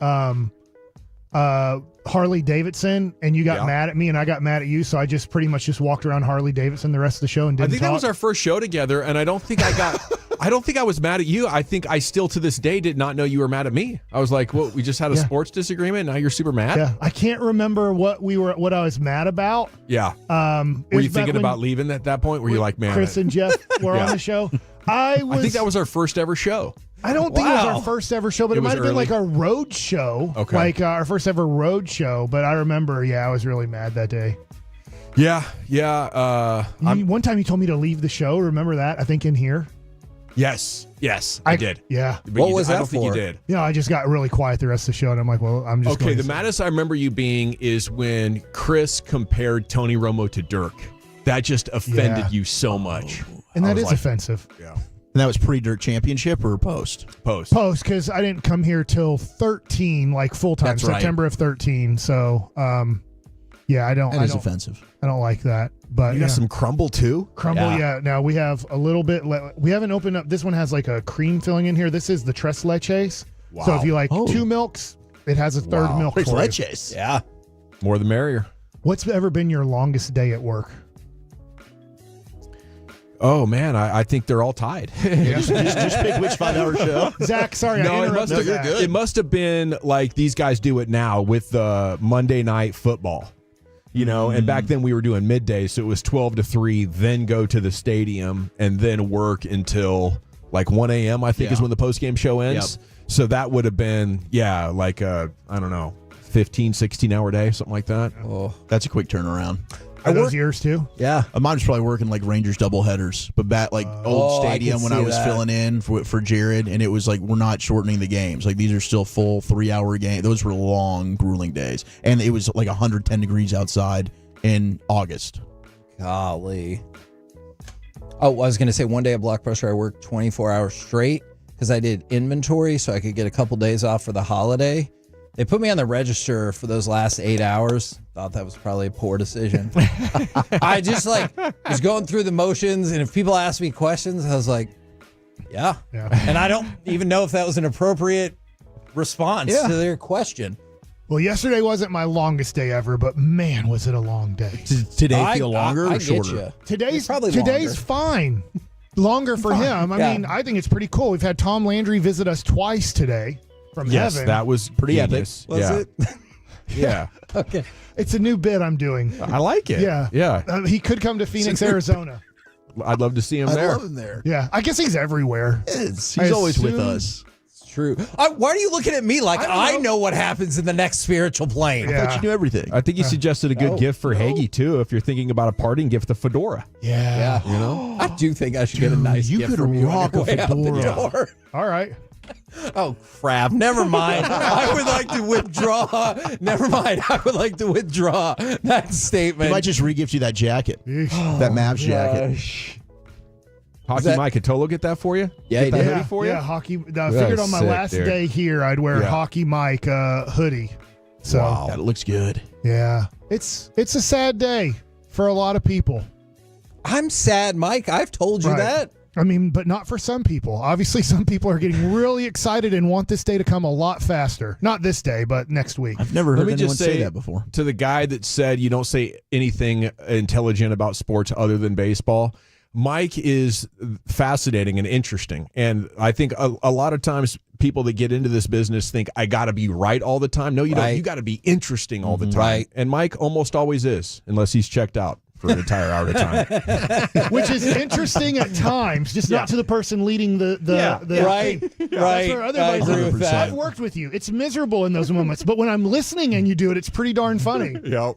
But I'm not even trying to be funny. That's how funny I am. I know. So funny. Look, people think you're hilarious. I concede that all day long. Yeah. Although I also argue nobody thinks you're funnier than you do. I know. I wish there were more people like me that listen to me. That also just thought you were as funny. Yeah. There's times where I say things and I'm not even listening to myself. I absolutely believe that.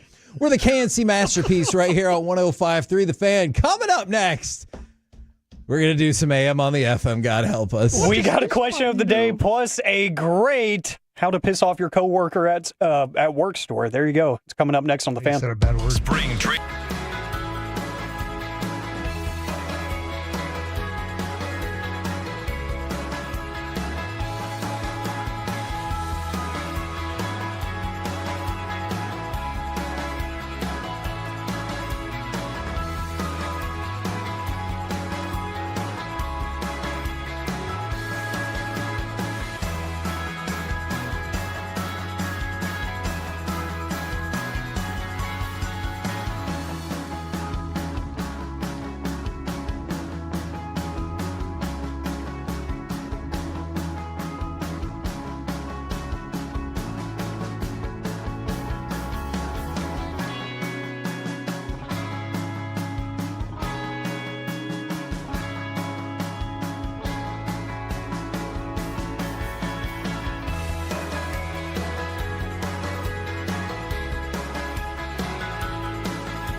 Uber Eats has Lola V products? I gotta remember that. Well, you know, they say in order to remember something, you have to forget something else. Okay, now that is a very cute haircut. That's like a little shag. I've never seen it before. Well, I mean, of course you have. It's the Rachel. Oh, is that your name? No, I mean, like your name. No, I'm Jen. My name's Jen. Right, but I just mean like this is your haircut, but that's hair on your head. I'm not saying this is your hair. Okay.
think it's true that you've got to forget something else to remember that Uber Eats has groceries? No, that's absurd. Hey, remember when you used to be a, what was it, Pepper Lady?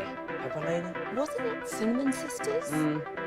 Basil Babes. Saffron Squad? Nutmeg Maidens? Paprika? No. Nutmeg Maidens? I just said that. Was it Spice Girls? Doesn't sound right. Was it Saffron Squad?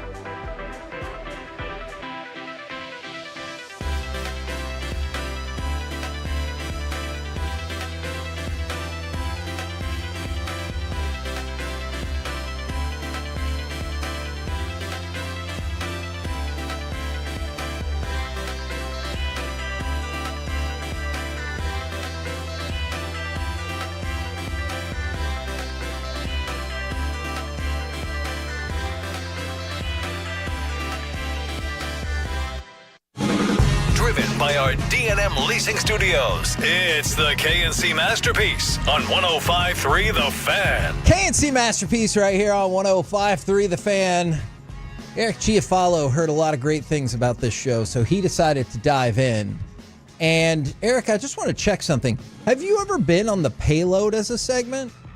Yes, which is part of the reason why, because I was on it last week. Oh, that backfired on me. No, but that's why I joined AM on the FM yesterday and today, just to sort of cleanse the palate and get back to neutral from that disaster of a load from last Thursday. Be honest with me here. Oh, my God. I'm not on certain text chains. Did Kevin text you and go, Bassick checks out way too many times this week. I need other people in here. Oh, my gosh. He didn't just text me. He FaceTimed me. He pleased. He FaceTimed me. He was begged. like, please, God, get in here for 4 hours. I was like, hey, I can only do so much. Yeah. I'll give you a good segment because Mike is just all over the place. You've been on one today. Thanks. Even more so than I've been usual. trying to, honestly. You've really cranked this last studio. You're doing confetti and wine at home when you get home tonight. Yeah, I'm whining Hey, it. I reconfigured parts of this run sheet specifically for you today. You did a good job. We did a lot of baseball, so on your face football. And now it's time for this. What does this button do? Please, please, do not push the button. You have no The last idea time what I ever see Alex. Oh, Alec, you be quiet. I said that. Alex, that was awful. 1 for Alec, 0 for Peyton.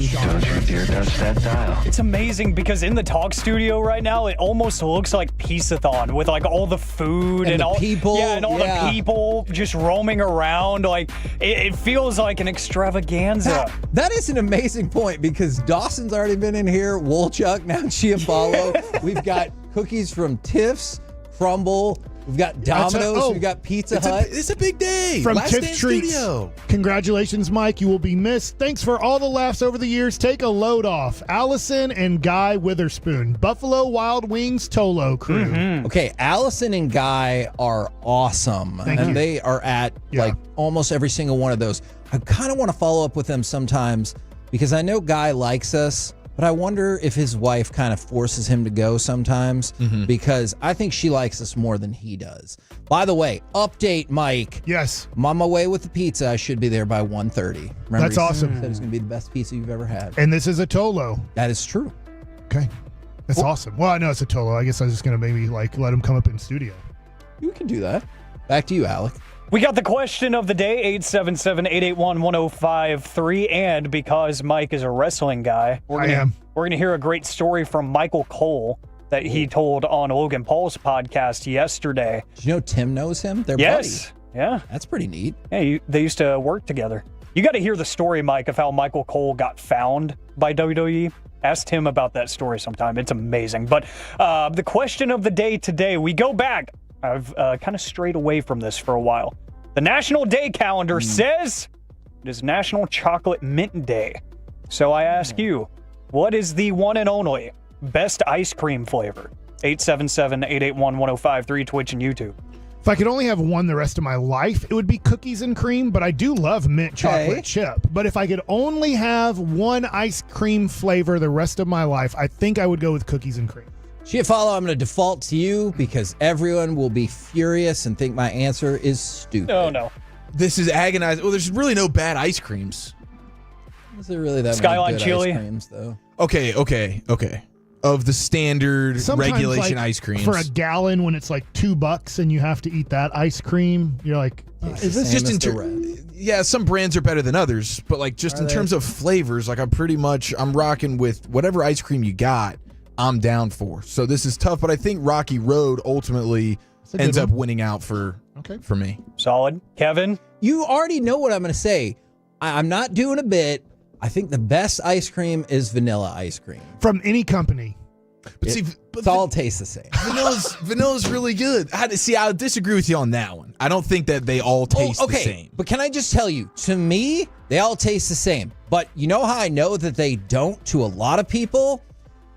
Bluebell had an outbreak that poisoned all of these people. The second it was back on the shelves, people were like, gotta have it. It's worth it. Gotta have it. Give me the poison. Well, what about what happened last time? Don't care. It's worth it. Abe Lincoln's mom died from bad milk. Fun fact about him, he used to like to get in a singlet and wrestle his friends on a mat in the Oval Office. What do you suppose that is?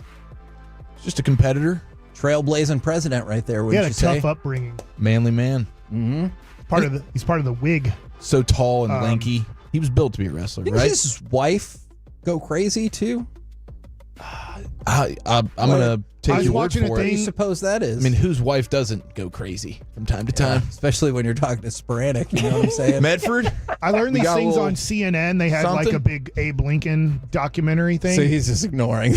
Go ahead, Well, Mike. Abe Lincoln's wife had big boobs. They made sure to talk about it on that. So he was. That's how they that met. was his thing. She was showing her boobs off. I doubt it. Like pushing them up. Like I don't know. It's push up. I don't know who that was for. I don't know if it was for Honest Abe there. Did push-ups exist?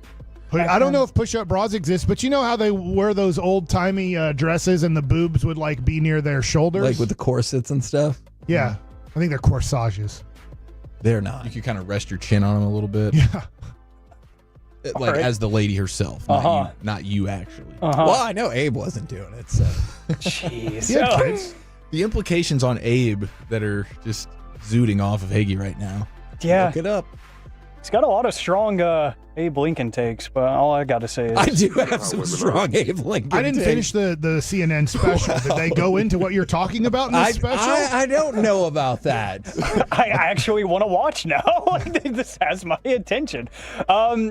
Ice cream has kind of evaded me as I've gotten older. Like, I don't seek it out anymore. Dude. Because it's fine. Come on now. Like, when I do have it, I really enjoy it, but I don't find myself saying, I really want some ice cream. I don't do that anymore, but cookies and cream will forever be elite. Grew up on that. That was always the favorite as a kid, but Neapolitan is pretty good too, just so you can get that variety. Do you eat them all together, No. or are you like, I want chocolate today or strawberry, or like, how does that work? Like, I'll get bits of each. So I'll eat all three, like, at the same time, but they're kind of separated, so I can pick and choose what like stash I want to go from. You know, so like if I want to attack the chocolate first, then get that out of the way, then I've got two left over to work with, or I can just go, one by one. Just keep alternating until they're all gone. But no matter what, you definitely don't want to cross up the flavors. That's No. something that would be a no-no. Yeah, the yams touching the mac, that's a different thing. But with the ice cream, we'll keep them separate. We don't blend them together. We want to keep those flavors respected as they are. I like those. I do not think Abraham Lincoln would approve of that opinion. Yeah, I don't think so. And to get the spoon where you get a little bit of strawberry and a little bit of vanilla. Look, if everybody likes that, good for them. I'm just saying that would not work for me. Let's see. We'll go to the Frankel and Frankel injury attorney's text That's a line. quality joke I said just a second ago. That was. Dang it, I should have been listening. Yeah, Mike. Talking to Cam the man here. Just thrown for a loop, man. Like Because of the other thing I told you? Yes, absolutely. Look it up. From the two. What did Abe do? No. He was very progressive in a lot of ways. Very progressive. I hate everything about Like the this. insurance company? Sure. Yeah. What are you talking about? Are you talking about something like with his thing? I don't know what you're talking about. Yeah. The places where he would like to put it. Oh. His preferences of placement. You ever look up log cabin Republican? Hopefully All it is right. That's a thing? Yeah. That's not a derogatory term. I think that's a type of syrup. They call him the Michael Sam of presidents. What are you doing to Abe Lincoln, man? I'm not doing anything. You're to really Abe bashing Lincoln. Abe. I'm not bashing Abraham Lincoln. You're saying he bashed in a way that was progressive, I guess. That's what I'm getting from your comments. Be clear, man. We're just going to act like we didn't hear what Chiafalo just said. Anyways. What'd you say? Say it again. I don't even remember. I think I do. I thought Bedford said that. There's so many things That was not me. That was not me. How did the show get more off track with y'all? Hey, this is it, man. I am well aware. If only Mike could see the fan text right now, it would make a lot of sense to him. Let's see. From the 256, Bluebell Cookie Two-Step Cookies and Cream and My the cookie wife dough loves bites. that one. It's fire. Yeah, the one with the cookie dough bites in it, that one's really strong two-step? too. I just feel like they need more. Like, don't you feel like in cookies and cream, there's the ratio of actual cookies to ice cream is like pretty strong. yeah. But with the cookie dough, you're like, let's double up on this. Because it does excite you, though, when you get the bite of the cookie dough. Yes. Because you have 2 bites of non-cookie dough, like on your spoon, to That's 1 just bite some of cookie basic dough. Hagee vanilla ice cream, and then all of a sudden, I do wham! like, There's I do the like cookie cookies dough. and cream. The cookie dough. Not as much. See, from the 832 I'm Costco. sorry, Mike. What happened to you? What happened to him? Needs to take a when load I off, said man. strawberry ice cream, he acted like I put a piece of poop on a spoon and he had to eat it. Like, that was your face. And I'm like, I can understand if you're like, oh, I like this flavor better. Why can't I just like what I like? No, you can, but you acted like strawberry ice cream was like me feeding you something that you would never put in your mouth. And you'd be like, If I So can it's like- help it, I will not. I guess it like disgusts you or something. He had to does. channel his inner Eagle Strawberry ice fan. There's so To many eat worse that things too. you can put in your mouth than strawberry ice cream. Agreed. This is actually like very on topic. This is a story about irritating your coworkers from Michael Cole. Jeez, I feel like I've been living that. The voice segment. of WWE, their play-by-play man on Monday Night Raw, every Monday on Netflix now. He was talking about the story where he almost made Pat McAfee quit live at WrestleMania 37 for a very specific reason. Take a listen on the Impulsive podcast. Pat shows up in shorts. Yeah. Now, they were tuxedo shorts, but he shows up in shorts. So now we're about to go on the air live. It's all this pressure. I see Pat walk into Gorilla with these shorts on, and I'm like, in front of everybody, which is my bad. What the are you doing? Dude, you're in shorts. It's WrestleMania. Stephanie McMahon's there. Vince is there. All these people are there. I'm dressing down Pat. You little bro'd him. I did. And, in heat of the moment, I didn't think about it. Then he stormed off. And I'm like, where the are you going? I'm not doing the show. He goes back. He's packing his bag in the locker room to leave. He goes, just embarrassed me in front of everybody in this company. I'm like, and I never thought of it that way. But he was right. Now, because these guys are your peers, right? And you're working on the air with them. Then you're also managing them. Thank God I got out of that. But then Pat, he's going to pack his bags and leave. And we ended up working it out. We showed Vince the shorts, and Vince was, of course, Vince. It was great. Why are you yelling at him?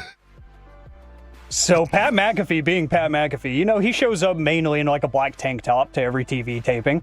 That's his brand. Yep. He showed up to WrestleMania 37 a few years ago in like cut off slacks and like a tuxedo shirt that had the sleeves cut off. So he went Bobby full, Belt would do that. Yeah, probably. He just went full Pat McAfee, and Michael Cole in front of Vince, in front of Triple H, in front of Stephanie McMahon was like, dude, what the bleep are you doing? And Pat literally, and I've seen some of the quotes about this, and he's retelling the story here. Like, Pat went and packed his bag and said, I'm done. Like, you just embarrassed me in front of the whole company. I'm gone. And then Vince McMahon is like, I thought it was a great idea. Should have sent him out there. So remember, Michael Cole used to be the boss of all the broadcasters. He's not anymore. He kind of mentioned it there. But he was like, I taught you everything you know, and you show up in cut-off slacks to WrestleMania, our Super Bowl. What are we doing here, man? Say we're trying to have some fun. That's what we're trying to do, bro. Let's try to take a Lighten up load little off, bit. man. Yeah, It's a big day. I mean, I wonder how he's going to dress when Alexa Bliss and Liv Morgan are the last two in the Elimination Chamber going after it. Is that your prediction? I saw one person that had a YouTube yesterday doing predictions that they would be the last two in the ring. And then a lot of people are thinking John Cena is going to win the Elimination Chamber so he can wrestle the American Nightmare. Cody Rhodes. Cody Rhodes at WrestleMania.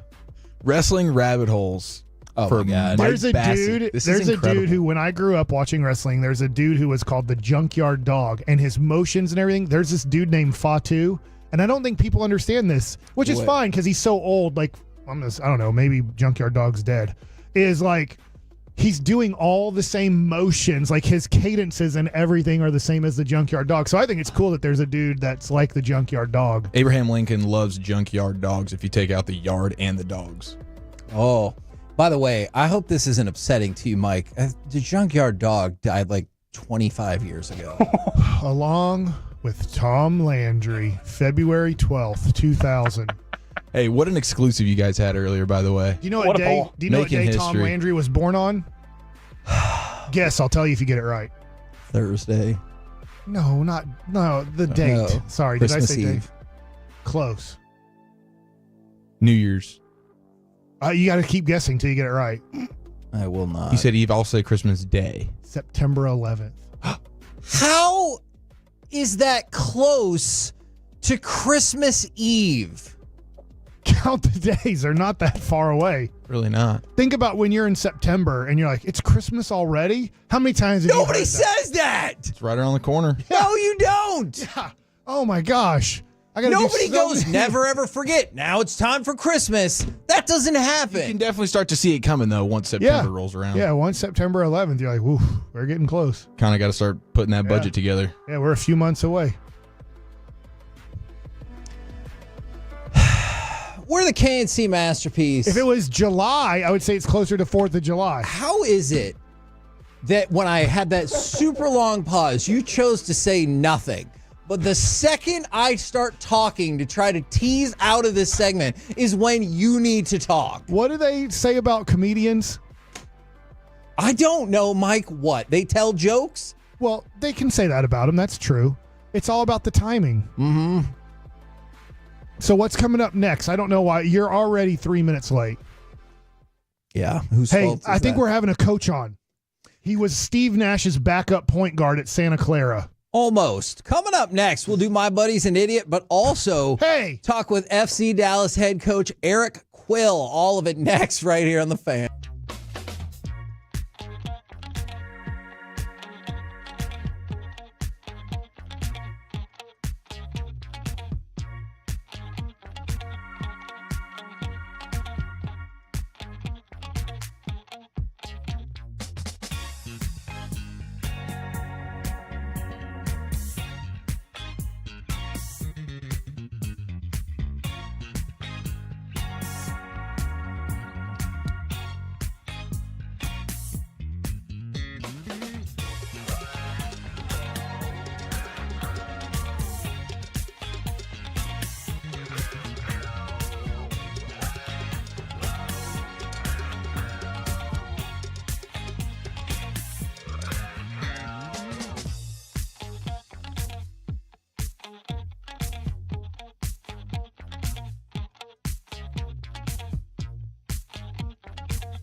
Eats has Lola V products? I gotta remember that. Well, you know, they say in order to remember something, you have to forget something else. Okay, now that is a very cute haircut. That's like a little shag. I've never seen it before.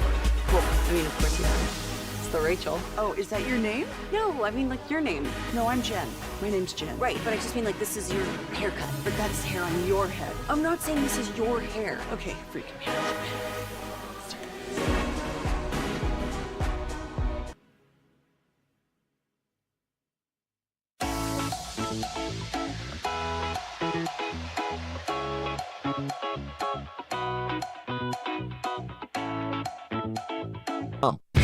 This segment of the KNC Masterpiece is brought to you by Cars for Kids. Donate today at carsforkids.org and the personal injury lawyers, Frankel and Frankel.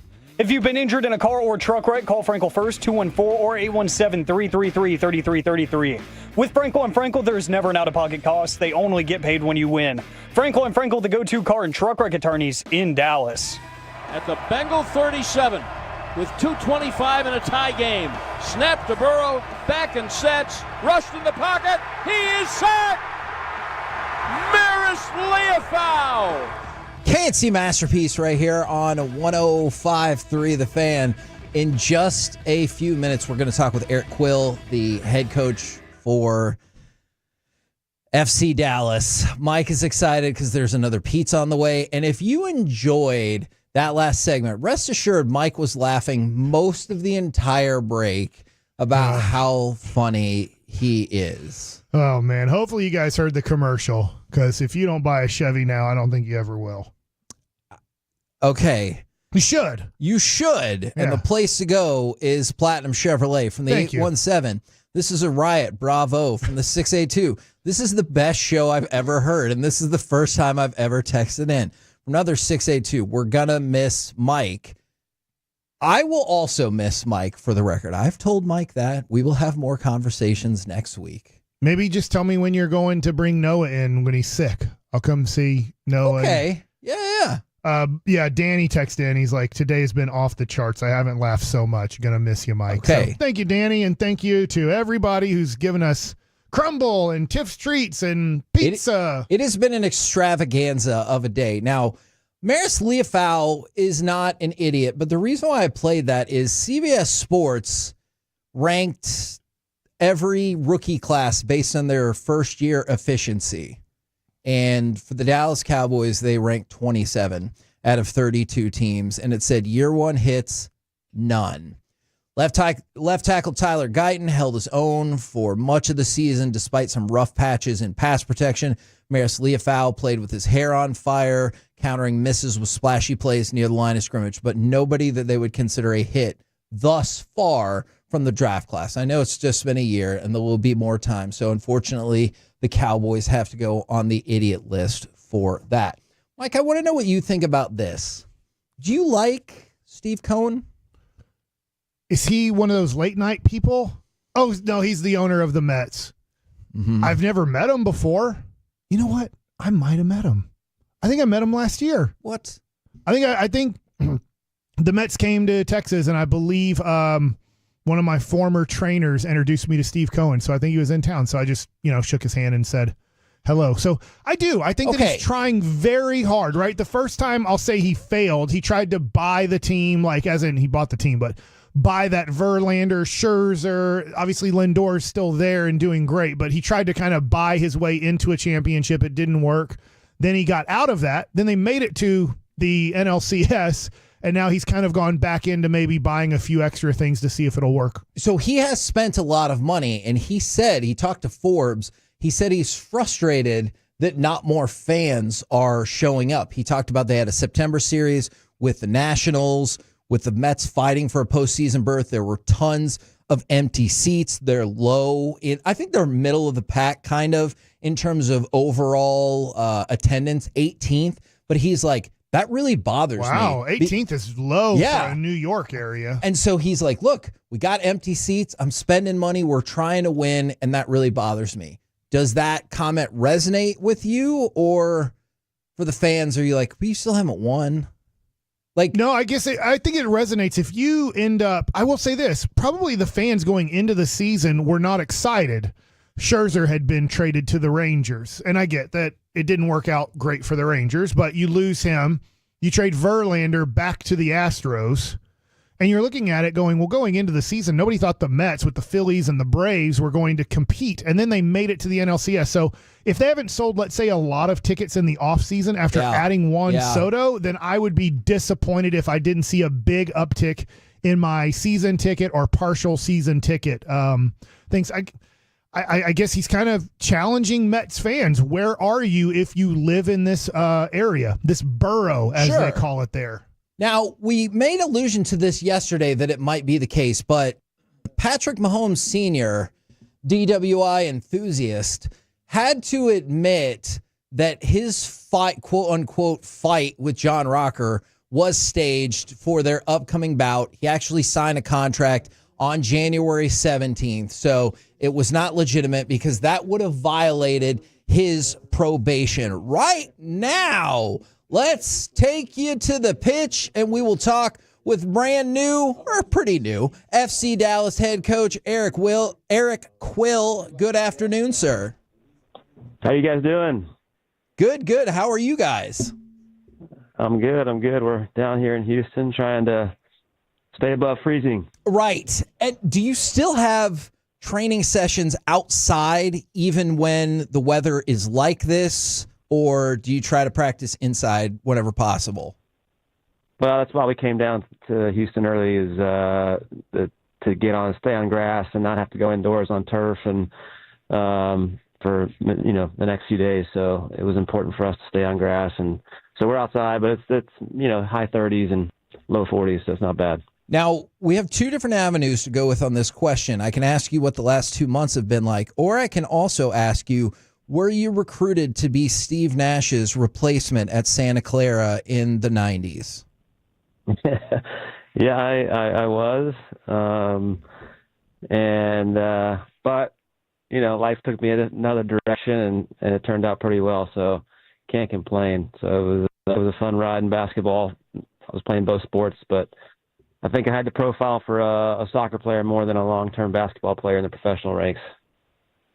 I have heard from parents that high school soccer is stupid if you're good at soccer. Is that true? Like, you don't want kids playing for their varsity school team? Soccer, yeah. Yeah. No, I don't think that's true. I think every situation is different, right?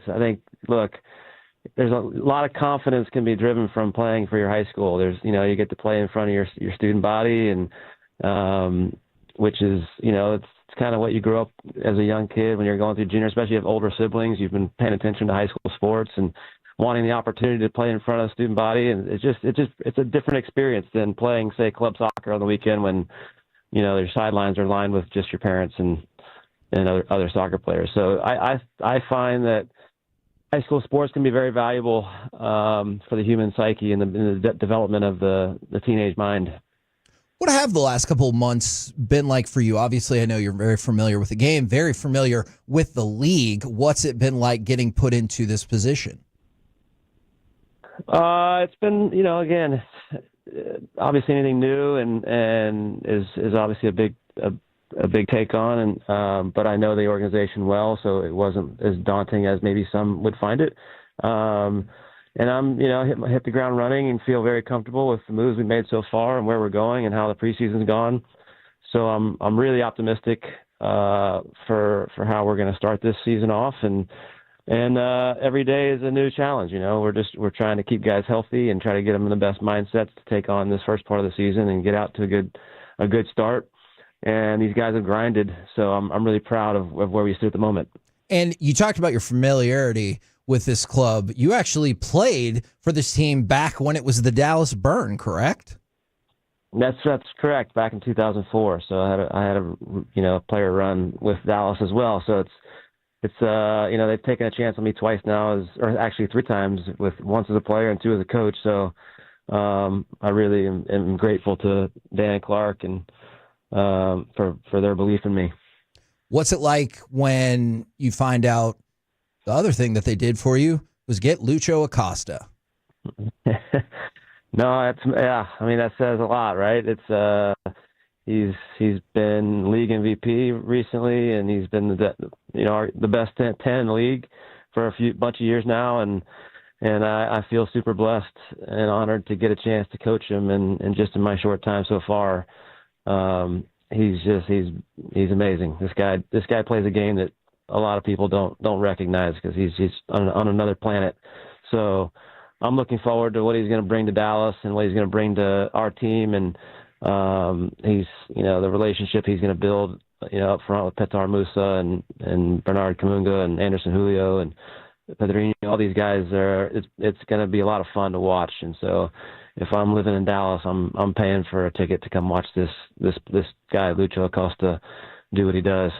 Talk with Eric Quill right here on 105.3 The Fan. You mentioned when you came back to FC Dallas that, hey, we're here to win championships, and I absolutely understand that. Do you feel good about the progress that y'all have made leading up to the start of the season, that hopefully you'll be able to put yourself in that position? Yeah, I do. I mean, that's what I'm here to do. I'm not here to just exist in a role. I'm here to be a game changer and develop a culture of excellence. And we've made moves so far that show that ambition. And so we're going to continue to make those moves. We're going to continue to bring a culture along that fans are seeing and feeling proud of, and results will speak for themselves. So that's what we can say. A lot of what we want to say. We can say championships. We can say all these things, but the proof's in the pudding, and we'll see when these results start rolling in who we really are. Since you are the head coach of FC Dallas, can you say that Dallas is better than Houston, even though I believe you are from Houston? I am from Houston, but FC Dallas is top. We're on our way, and I love this organization, and we get to battle Houston, come Saturday, so we'll get to see who's on top. Saturday, 7:30 against Houston. You can check it out on Apple TV. They got the season pass. And then I know you guys are on the road again the next week with Colorado, but I want to make sure everybody's aware March 8th against Chicago will be the home opener. So season opener this weekend, home opener a couple of weeks from now. Coach, thank you very much for jumping on with us. No, guys, pleasure to be with you anytime. Ladies and gentlemen, FC Dallas head coach Eric Quill right here on 105.3 The Fan, and we're going to be picking back up with our FC Dallas coverage, 1:30s on Wednesday going forward. So hope you guys are hyped up for the season, the opener against Houston, and we'll have more players, and I'm sure the coach again as we go along. Coming up next, it's supposed to be crosstalk, Mike. Is there anything in particular you want to get to here? Do you want to just do your thing in crosstalk, or do you want direction? We never know. That's the thing. I don't know. It's a good question. When it happens, you'll know. Okay. Next. And sometimes you won't know. That feels like a threat. Well, I'm just telling you what happens. Okay. I don't know what's going to happen, but you'll know, and then sometimes you won't know and be confused. Next. Coming up Thursday morning on Sean and Art.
Do you think it's true that you've got to forget something else to remember that Uber Eats has groceries? No, that's absurd. Hey, remember when you used to be a, what was it, Pepper Lady? Pepper Lady? Wasn't it Cinnamon Sisters? Basil Babes. Saffron Squad? Nutmeg Maidens? Paprika? No, Nutmeg Maiden. I just said that. Was it Spice Girls? Doesn't sound right. Was it Saffron Squad?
This segment is brought to you by Classic Chevrolet. If you're in the market to upgrade your vehicle, get to Classic Chevrolet in Grapevine. Back-to-back #1 Chevy dealership in the world. They've got more new Chevys than anyone, all priced to sell. Visit ClassicChevrolet.com. This is Texas. This is Classic Chevrolet.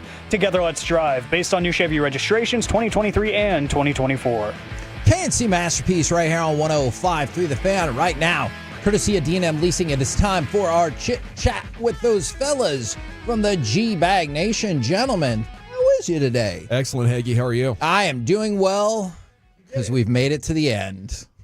3 days in a row with just me. Bless you, Hagee. Bless you. I would have never expected my last 3 shows to just be me and you. And Corey is very sick. He's not going to be here tomorrow. Yeah, I talked to him. He's not doing well right now. Yeah. He's battling. Yes, absolutely. I still think he'll be there for spring training, and I know he really, really wants to be there for spring training. But just giving people an update. Is what he has, is that contagious?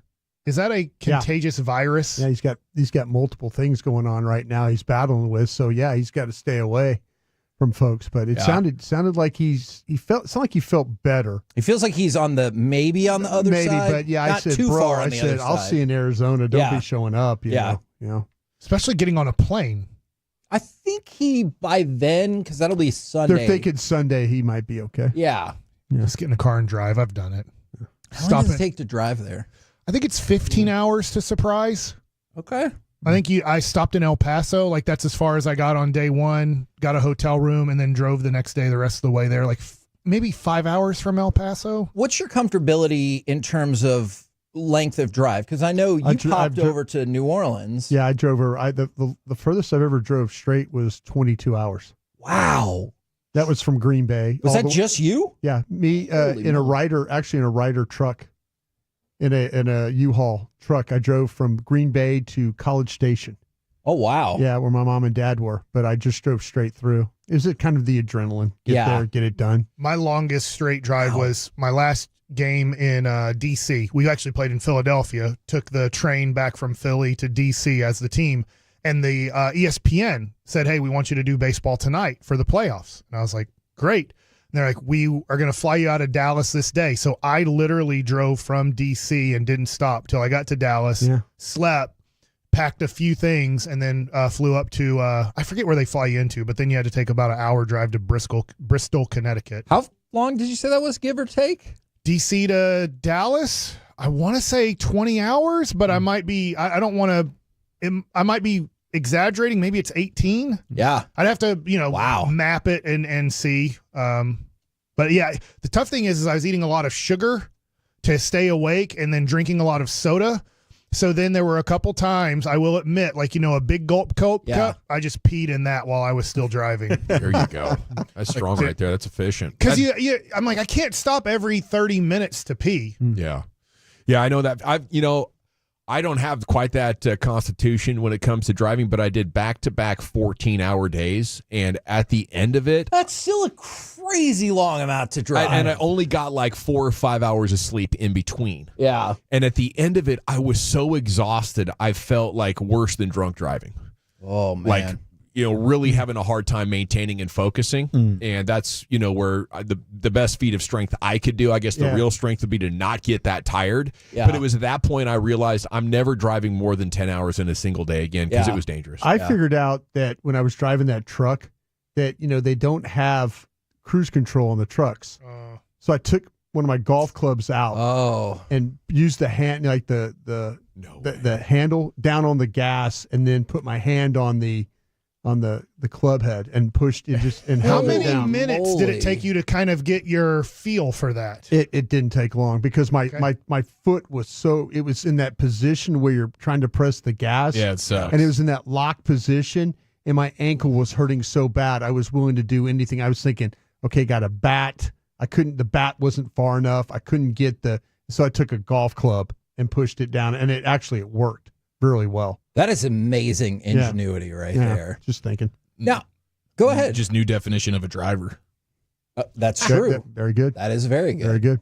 Any long haul drives for y'all? I've done the Orlando deal, like in one shot, which was basically like a 20-plus hour drive, which was wild. I did rotate with a buddy of mine, so we switched off on driving. 16 hours and 7 minutes would be Plano to Surprise, Arizona, if Corey wanted to drive it. It's a long one. It's possible, and it's doable.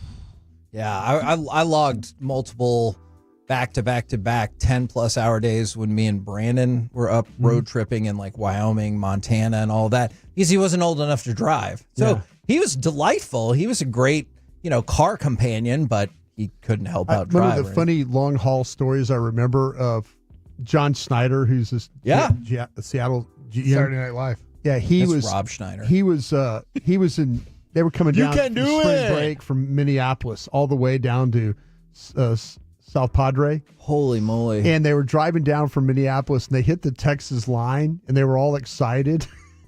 John goes, we got about 9 more. And he goes, 9 hours later, he says, on the way back, he said it was the worst trip he'd ever been on. Yeah. Because he's thinking, he hits the Texas border. He's like, yeah, we're there. We're getting there. And I'm like, bro, you weren't even close. It's so deceptive because, like, if you're bouncing down through like Kansas or Oklahoma or whatever, you're like, Okay, so maybe a couple more hours, and you're like, dude, no, you're not even close. Not even close. There was a point yesterday with the weather where the Panhandle was like 7 degrees, and then down in Brownsville was like 82. Yeah, as the cold front was blowing in. That is absolutely, absolutely crazy. I just want to give a shout out to Joe over here because Joe brought us Angelo and Vito's pizza. Yes, outstanding. Which I believe from Plano, right? So you know. Yeah. Independence and Legacy, I think, is where this location is. They used to have one as well by Cinemark West Plano. That one closed down, but Joe's on it, man. Yeah, I know that place. Yeah, it was right by there. So, and I used to think that it was a front. Maybe that location was a front for something else. I can't prove that or deny that. Okay, for the record, there's a vacuum repair shop that is legit like 5 minutes from our house. My wife is convinced. It's been there forever. My wife is convinced, I don't know if it's because she saw Breaking Bad or whatever, that is a money laundering front or there's something going on. When I binged Breaking Bad, I couldn't help but do that pretty much everywhere I went. I was like, is there something fishy going on here? That's why he's here. He's already been to so many markets. It was just really just sell meth for him. That was the best How can part. we just get into the business? Yeah. I need to know Gus Fring over here. What a fascinating take from I'm looking that for show. a cook. I should get into the drug selling business. This guy's making a ton of money. How can I get involved? It's a good ad for Did you drug see him selling. lay on that pallet of money? What could go wrong? That looks fun. All right, Mike. Yeah. This is it. Last time in this studio Okay. ever. Is there... Thank God. And you'll still be on the show. Are you starting to get emotional? I can see a little tear. I've been here for a long time, since the 12th floor days. That's true. And now the 11th floor is retired. That's it. It's over. We'll continue to do the show. I don't know. I mean, did baseball continue when Babe Ruth retired? Yes. Did basketball continue when Michael Jordan retired? Yes. All of the times. What about Gretzky and hockey? Yes. We're literally still talking about hockey like today. Okay. First time for everything, I guess. Yeah. There's never been radio without Bassick. Mm-hmm. We'll see how it goes. Okay. That's why we're going to be listening to the radio when the Ranger games come around. I know. Because Eric Nadell's a Hall of Famer. He is a Hall of Famer. That is true. Just remember, radio, I'll go in your Hall of Fame if you need it. Okay. The sales you accept the invitation. Magnanimous If you gesture guys from need Mike me in Bassick there, right there. I'll check my schedule. I don't know when you do the Hall of Fame things, but if my schedule's clear, I'll get there and Is tell that you. your pitch? Just I check don't know my when you do the schedule. Hall of Fame things. And if I'm not busy, then I'll go into your Hall of Fame. Yeah, like what if I already have dinner plans? What if he's just taking a load off? Yeah.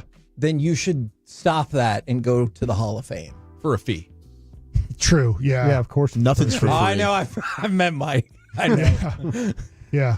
All right. I'll give him a discount. Okay. That's so nice of You you. just got to tell me how long it's going to be. What do you got? And we go in order of last name.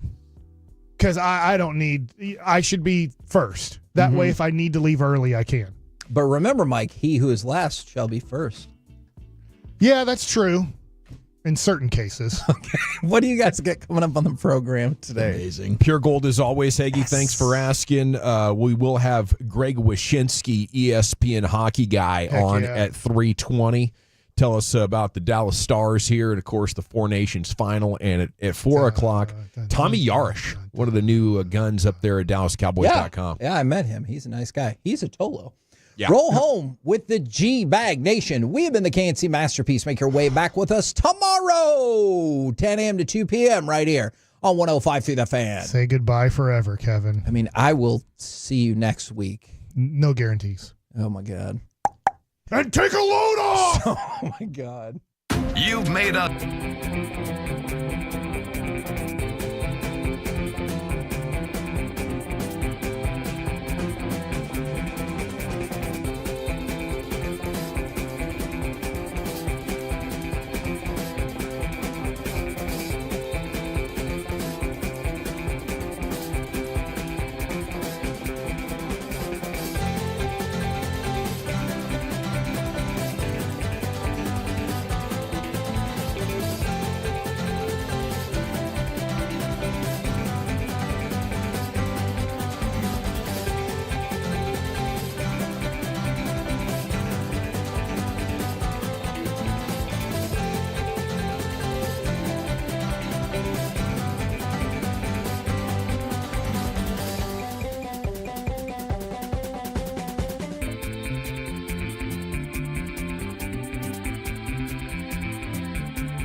driven by our D&M Leasing Studios. You're rolling with the G-Bag Nation on 105.3 The Fan. Here we go. It is hour number 1, G-Bag Nation on 105.3 The Fan. A nice little chilly Wednesday in DFW. Hope you're staying warm out there. It's a spring day in Green Bay. Holy cow, man. This is rough, though.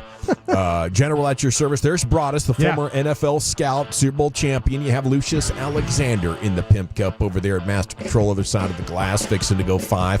Wolchuk and Chiafalo are here. And Carter Freeman's coordinating your video. You could watch us on 105throughthefan.com, Twitch, and on YouTube. Instant rewind functionality there, of course, on those video platforms, plus on the Odyssey app. If there's any segment that you miss, you can go back there. It's basically like a podcast on demand deal. Pretty good there. So, yeah, man, I guess the snow we've seen apparently is lake effect snow, like you get up there in the Great Lakes around Buffalo, yeah, where the lakes are around 40 degrees and the water's so cold it creates little clouds above it. Next thing you know, we were getting some pretty good snow last night when I got to Sunnyvale, right there on Lake Ray Hubbard.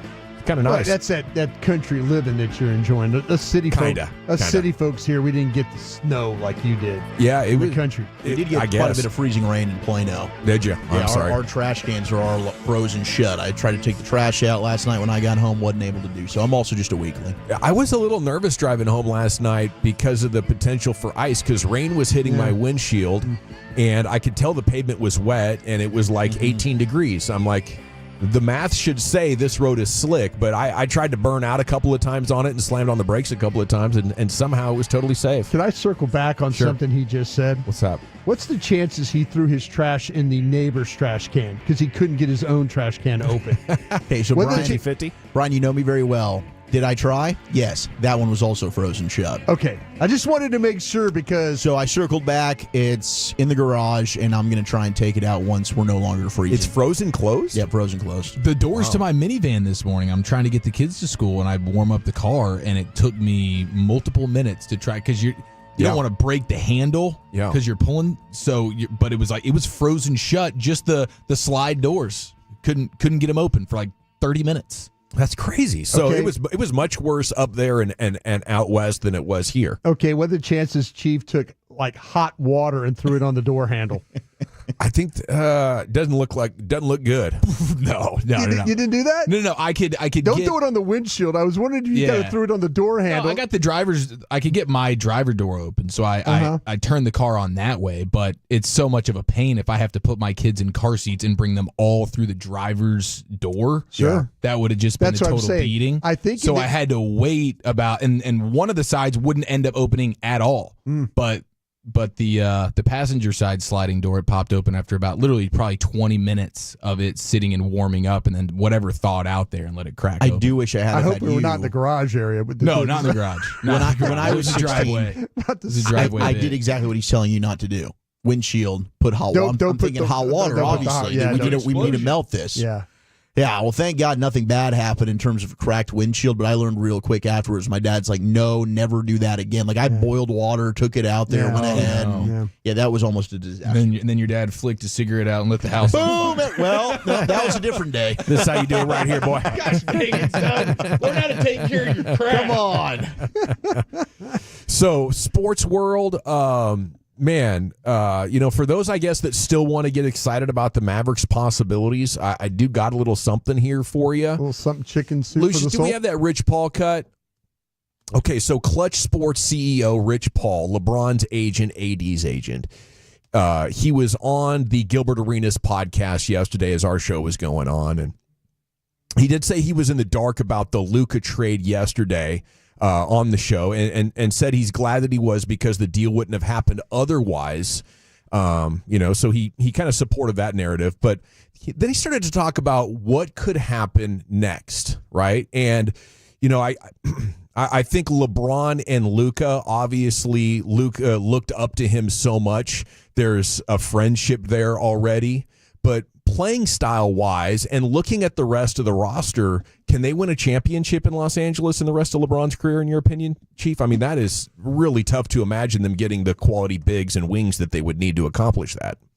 They got 2 years to do it. Right. They have probably about two more years, you think, maybe after this year? Because I think this year it's a non-starter for me. Like, there's no way they're putting this thing together this year to go on a run. It would be as shocking as any run that we've seen. Now, Luka has made a habit of doing some shocking deep postseason runs, but I'm not banking on it for them this season. But as you start to think about the offseason and then one more trade deadline for them to make some moves, how many guys, how many role players are going to want to go play there? I mean, you would have to think plenty of them would. So I think it's plausible over the next couple of seasons, but definitely not this season. So LeBron on 4 championships. He'd said before, I'm chasing ghosts, meaning Kobe with 5, Jordan with 6. And here's Rich Paul talking about, what could happen next. Wait, I don't think that's okay. I don't think that's it. So what he said was, there's nothing I could do about AD going to Dallas, but now that he's there, it becomes all about creating the best situation for him. Okay, right? Is this the 99% clip? Yeah. Like that he didn't know about it or whatever? Yeah, okay. I do have that in there somewhere if you want to tee that one up. Oh, I mean, yeah, if you got it, go ahead and hit it. We got some Rich Paul here. Let's go. 99.9% of the time, I'm going to know what's going on.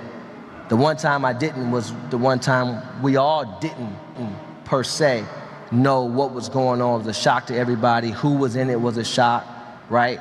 I always knew the affinity that was had for AD from Nico's perspective, so the destination wasn't really a shock. The timing of it was a shock, and obviously who was involved was a shock. But you don't move mountains with everybody knowing. You can't. And so I'm glad I didn't know. And I'm glad that whoever else didn't know, because it probably wouldn't have happened if you did know. Because now you start to open up the opinions and the conversations and different cans of worms. And so you can't get those things done with people knowing. And, everybody's going to have their issues about it. That's not my place. Only thing I can do is, whatever happens, guy get there, okay, well, how do we make this situation the best we can make is how I look at it. So the most powerful agent in the league just said his goal is to make the Mavericks great, and they're already really damn good. Are LeBron and Rich Paul upset they went behind their back to get it done? Or do they feel like we can win a championship here? Or has the championship destination moved? I mean, what the Mavs have is what LeBron has been wanting to build in Los Angeles. They just haven't been able to get that job done. So you think that the Mavs are now better set up than what the Lakers are? Oh, absolutely. To win a championship? Yeah, in the short term, I don't think that's even a debate. And so right? LeBron might wish he was with the Mavericks because that's actually a team that is ready-made right now to win something. It has 2 of the best 3 teammates he's ever played with. He works incredibly well, won a championship with both of them. He wishes he was a part of the deal. Yeah. Why did you trade me for Luka? Yeah. So, I just wonder if that is possible. I know we've talked about Kevin Durant. I don't know if you'd want Durant or LeBron more. Obviously, Durant's 3 years younger. But LeBron, I do think still a considerably better defender, even at this age. And if that's what Nico covets, right? Defense wins championships. Maybe you want the better defender. I mean, I think you have to explore that 100% and look at what is it worth to you to win a couple of more championships if you're LeBron. And if you're Kyrie Irving, you only have 1. Do you want to take a little bit less? LeBron did that for Miami. This would be significantly less unless you could do a player dumping deal or a 3-team deal to free up the salary cap space that it would take. I mean, Anthony Davis is huge, but LeBron can opt out this summer, and so can Kyrie Irving. So you will have that flexibility there. That it is interesting because I was just reading Bobby Marks' article on ESPN earlier this morning, and he's making the case that Kyrie has the most leverage of any player in the NBA this offseason because of that. He can opt out and then sign a new deal. But it is interesting that you bring up, LeBron, I don't know that LeBron would want to leave the Lakers. It seems like he likes playing there, and I think Luka, he's excited to play with. But that is an interesting element. Like, could LeBron then leave and decide, hey, I am better suited to win now with Dallas, AD, Kyrie? Can the Mavs find a way to make all that work? I'm assuming if they're going to trade for Kevin Durant, they could financially make all that work. If he's chasing ghosts, that he believes these types. Yeah, it would be to his best interest to leave the Lakers. The Mavericks have a chance to win a championship before the Lakers do. Yeah. And so to me, if he's going to want to make one more run, it makes a lot of sense for him to try and get to Dallas as fast as he can. Now that's I think maybe a pipe dream scenario or an ideal scenario. Maybe you also have to consider, what if Kyrie and LeBron find somewhere else to team up and go to? Is that possible as well? Maybe back to Miami. I don't know. I'm just spitballing here. But once players decide that they want something, to use Rich Paul's words, they can move mountains. But you remember what it was like in the early days of LeBron and Wade in Miami, and at the very beginning they were like, no, we're co-number ones, and it took a while. They even had a 6-game losing streak while they were figuring out, no, it really needs to be LeBron number one, and you're a close 1A or number 2. And when that happened, they became, more powerful, and ultimately they lost to the Mavericks in the finals, but it wasn't a perfect marriage. What if this next, at least immediately, wasn't a perfect marriage? What if the next 25 games go roughly the same, and the Lakers hit the skids, right? And they are on an extended losing streak, and now LeBron's looking at it like, man, you traded out my guy. Now we're losing ground in the standings. What does my next 2 years look like here with Luka? As the topic of conversation in Los Angeles is, we need the Luka that we traded for, not this deferring to LeBron while scoring 15 to 18 points per game. We want the full Luka experience. How's LeBron, who loves having the ball in his hands and is one of the most creative players in the history of the league, how would he look at that? Or would he think, man, maybe it'd be better if I had an older Kyrie Irving that, isn't going to be as ball dominant as Luka in a superstar pairing? So, I think this team has a lot of potential right now with the Mavericks. I'm keeping my fingers crossed that Anthony Davis can return before the end of the season, and they can win enough games to be a play-in team and maybe come back together just in time to go on a magical run this offseason. I can't rule that out, but I think the absolute peak would be Nico figuring out a way to get either LeBron or KD here to team up and push this thing over the top. And I do think KD is very much so on the table, unless he just has some underlying things that we don't know about, disdain to go to the Mavericks. Like, him being on the move, that is no secret when it comes to this upcoming offseason. So yes, and Nico Harrison's constantly trying to get older and welcome in more injury history. So this would make plenty of sense. But the LeBron stuff, I don't know. I just think it's nice to hear Rich Paul say what he said about, now you're doing your best as an agent to try and make the Anthony Davis situation as best as it could possibly be. And so just having another prominent agent in the league, and we know how much string pulling those guys do, can he help get another layup of an acquisition going at some point in the next year? That would be nice. Okay, so the Lakers are in action tonight. They are 12.5-point favorites against the Hornets. So you get a chance to watch Luka. I think LeBron's questionable. I haven't seen anything. Yes, he is. I don't think he's going to be playing. I think they said he'll miss this game and maybe one more. But I'm expecting Luka and LeBron to both be playing in the Mavs matchup next Tuesday. That would be fun. I'm sorry. Did you guys see that LeVar Ball had his foot amputated? No, because I'm looking at it in real time. LeVar, yes, the father of the Ball Bros. Man, that sounds rough. He's got a giant, undefeated, never lost kind of smile on his face as he sits in a wheelchair without his right foot. Making the most of it, I guess. Oh, my goodness gracious. I'm sorry, that just popped up. It was jarring to see. Yeah, well, hopefully that's the end of that. What is that usually? If you're losing your foot, it may be an infection of sorts. Could be an infection or a diabetes caused infection. Yeah. You don't get circulation back there. You don't heal up as well, or maybe you have a cut on vacation, and next thing you know, that's infected. I was thinking it might have been a big Baller Brand sneaker problem. Might be too tight for circulation.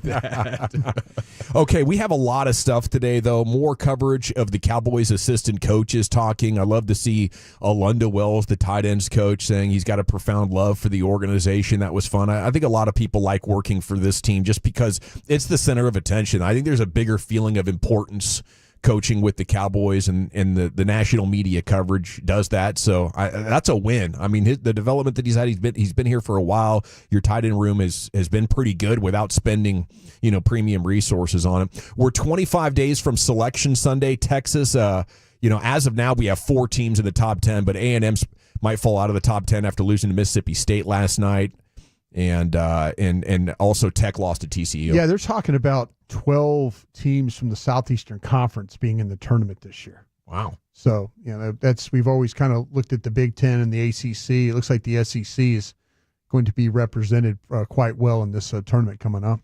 I thought it was interesting. Yesterday we had the news of Olivier Giroud for LA Galaxy or LAFC, his home being robbed of $500,000. Apparently, they made a bunch of arrests, and the guys that robbed Kelsey and robbed Mahomes' home and a couple of other guys, Joe Burrow, and then unnamed members of the Buccaneers and Grizzlies organization, 7 people were arrested, and they were members of a Chilean theft group, are accused of stealing about $2 million in valuables, and they're going to be looking at significant time in the clink. I guess the complaint started, or the investigation started after Bobby Portis posted some stuff on his social media last year. Remember when he had his home burglarized? Yeah.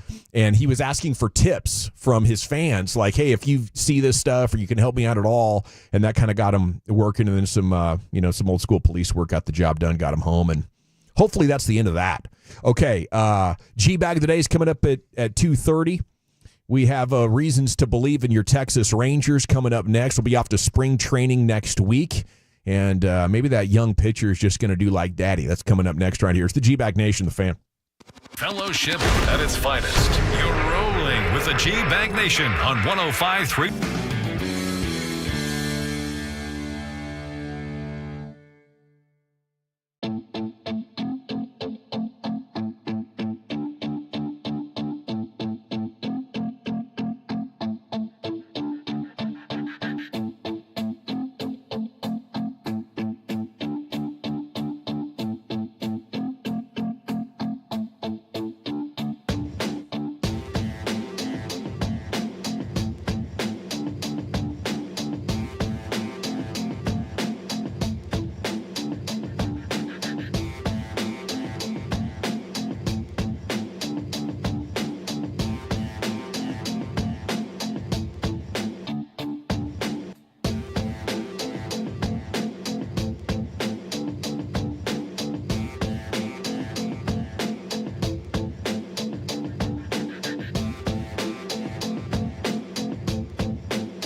Uber Eats has Lola V products? I gotta remember that. Well, you know, they say in order to remember something, you have to forget something else. Okay, now that is a very cute haircut. That's like a little shag. I've never seen it before. Well, I mean, of course you have. So Rachel. Oh, is that your name? No, I mean like your name. No, I'm Jen. My name's Jen. Right, but I just mean like this is your haircut. But that's hair on your head. I'm not saying this is your hair. Okay, freak me out a little bit.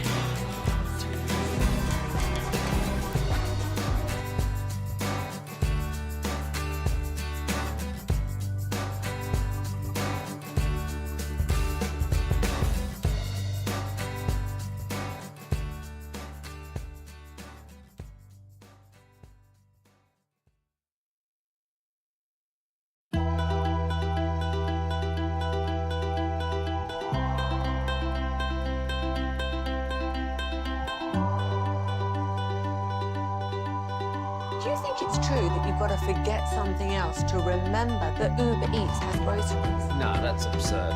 Hey, remember when you used to be a, what was it, Pepper Lady? Pepper Lady? Wasn't it Cinnamon Sisters? Basil Babes. Saffron Squad? Nutmeg Maidens? Paprika? No. Nutmeg Maidens? I just said that. Was it spiced? Yeah, buddy, welcome back. It is the G-Bag Nation here on The Fan. We are about to get some Texas Rangers stuff here for you. Thought you'd appreciate it. You know, we're being spring training next week, and there's a couple of interesting pieces of baseball journalism today that might help you believe a little bit. You can tune in every night at 6 o'clock for Zach Wolchuk's Proper Round Tripper. We'll go around the bases all season long, all summer long here on your home of the 2023 champs. AC Milan Aston Villa tallied right before halftime, and they lead Liverpool 2-1 in the Premier League. Liverpool 7 points clear of Arsenal, 12 games to go, but they've been struggling the last couple of weeks. Champions League in progress as well, and Real Madrid got an early goal from Mbappe to go up 1-0 on City. That's 4-2 on aggregate now for the Spanish side. Okay, segment here brought to you by Cars for Kids. Donate today, carsforkids.org. It's brought to you by the Frankels. Yeah, we love the Frankels here, and if you've been injured in a car truck wreck, call Frankel and Frankel first, 214 or 817-333-3333. With Frankel and Frankel, there's never an out-of-pocket cost. They only get paid when you win. Frankel and Frankel, the go-to car and truck wreck attorneys in Dallas. Maybe we'll talk more about LeBron to the Mavs a little bit later on. I remember back in 2010 how much of a conversation that was when he was heading for free agency. I thought it was a ridiculous idea then. I think it's slightly more realistic now.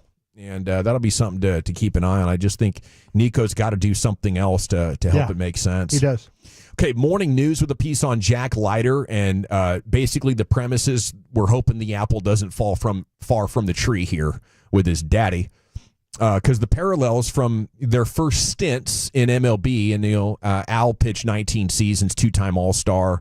I think he was top 10 in Cy Young voting a couple of times, but he started his first season in 87, had a 6.35 ERA, 1.72 whip in 22 innings. Leiter just posted an 8.83 with a 1.7 whip in 35 and 2/3 innings. Apparently, Al had messy command issues as well that cost him in that rookie run. So the question is, can the son follow in his footsteps? His uncle and cousin have had successful careers, so it's definitely, a family thing. Sometimes you just got one dude in the family that's got it, but the Leiters have held up across siblings and generations. So we're hoping for the best there. Wolchuk, what do you think? Is that maybe third or fourth starter projection? What could happen this year?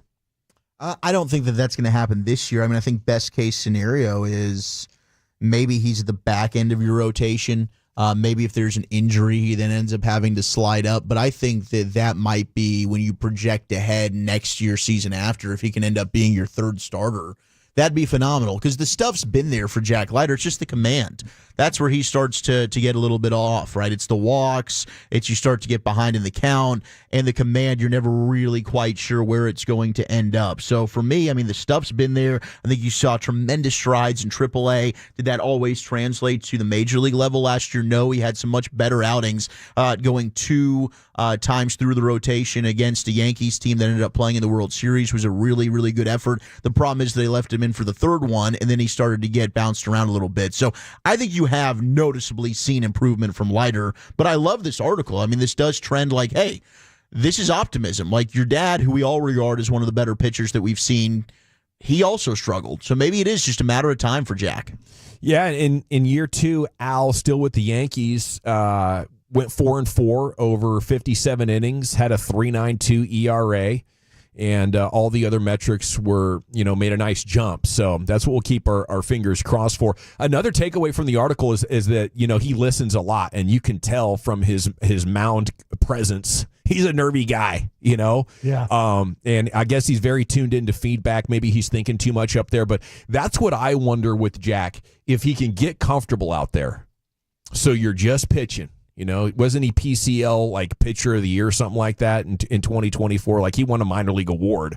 So he's got the talent. It's just a matter of, can you become comfortable at the big league level and let that talent, sort of speak for itself. And sometimes all it takes is the experience of going out there and failing and realizing it's not the end of the world, and after a while, you get comfortable and then your talent can do its thing. And like the great Cam Cameron once said, who took the Dolphins 1-15 in his 1 year as a head coach, if you're going to fail forward. Fail forward. Yeah.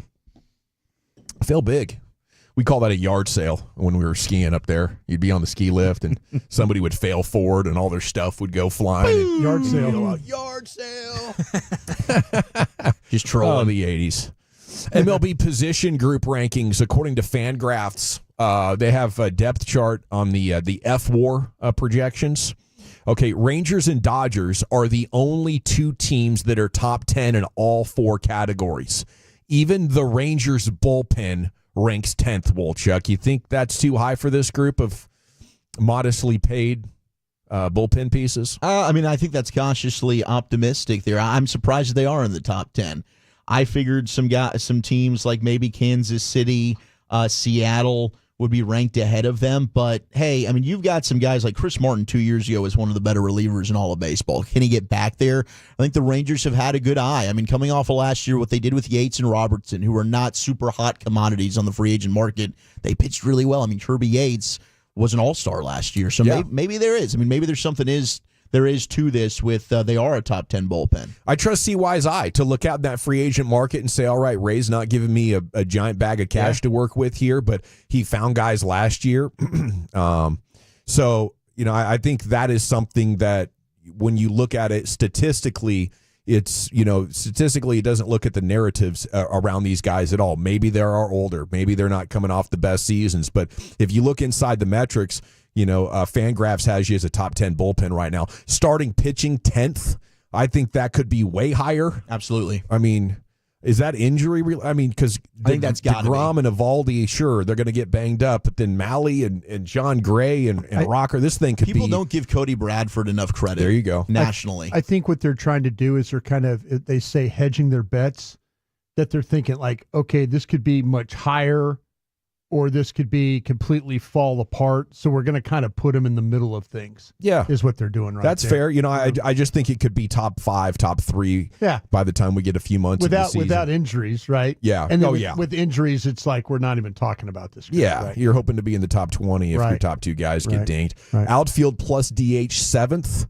Could be much higher, if Evan Carter has a healthy season. And Jock Peterson DHing. Yeah. Weren't the Rangers just god awful at DH last year? Oh yeah. It was like the production they got from that position was just it was one of the worst in the sport. We miss Garv Sauce. Yeah, I can see why they went out and got Jock Peterson, because that's going to kind of fill a hole for him. Hopefully, coming off a season high 908 on base plus slugging, or a career high on base plus slugging, 23 bomb skis there for Jock Peterson, about 130 games. So if he stays healthy, and looking at his games played ledger over the years, Jock Peterson's only had 1 year where he played less than 120 games. So I don't know if that narrative is proper. Infield plus catcher 8th. How are Young and Berger going to do? How's your catching situation? Is it a big bounce back year for Jonah Heim? A lot of possibilities in there. A lot of questions going into surprise. Higashioka will help, but I'm pumped for this, man. I think that top 10, you and the Dodgers, shows you why you could be the favorite in the AL. Come on, let's go. It's time now for the G-Bag of the day, into the Pimp Cup. Yeah. Here's Lucius. Yeah, here we go. Here we go. That don't have the same zing to it anymore, bro. No, we had a fun run with it a couple years ago, though. It had a nice little run, but it's a wrap. Yeah, here we go. All right. Oh, yeah. That's how the game is, B. Yep. Oh, by the way, Mr. Dawson. Yes, sir. I had that Rich Paul cut for you. Okay. Yeah, that little your setup was like a heavy to me. I was like, oh, maybe I don't have the right cut. I was treading water. It's like, oh, he got me. All right, our winner and champ so far here is the Fan After Dark. My man Blake was dealing with a Tolo on the fan text that is just no longer feeling Blake. And it just led to this. 682 is not dating me. Blake, I'm starting to not like you. I'll finish. What a thing to say. On Valentine's Day. What a thing, man. Why? What did he say? I loved you when you started. Okay. But you got to stop being a hater. You smash on Fred, and he's pretty non-objective despite being a KC native. Oh, we got a Fred Truther on there. Okay, we got Fred's burner on here. First of all, hey, look, hey, thanks, but that's what. But I mean, we both bust on each other. I mean, every. No, I gotta leave the show. No way you just said that. No way you just said that. That's why the chemistry's so good, apparently. And that's why you're a fad. Fred is a wild boy, too, man. Oh, Fred is wild, dog. He's hilarious, wild, bro. Amazing. Oh. Could you imagine him in his drinking days? I can't. No. My goodness. Oh, my gosh. It's a bull. Hey, what time is the hockey game today? I think it's tomorrow at 7. Oh, it's tomorrow? Mm-hmm. Yeah. I know. My soccer practice. I thought I seen that today, man. Okay, that's tomorrow. But what time? 7. Okay. All right, sweet. All right, well, I got this clip right here to go with the hockey. I guess I'm a day early, but not a day late. Let's go to the Crash Dummies podcast. They have something called the Crash Out line. When you call in and, you just confess something about you crashed out on. Okay. Or you can just crash out right there on the line or whatever. This guy right here, he works at an airline. He's a baggage handler. He's tired of heavy bags, and he has a confession about the hockey guys. Making y'all fucking bags so heavy. Like, I want to know where you're going where you need 60, 70 pounds worth of shit, bro. Like it really make me mad. When I see that sticker on there, I'm finna throw this bitch as hard as I can. Another thing, them fucking hockey teams that be flying, you stink. Why does your bag smell like ass?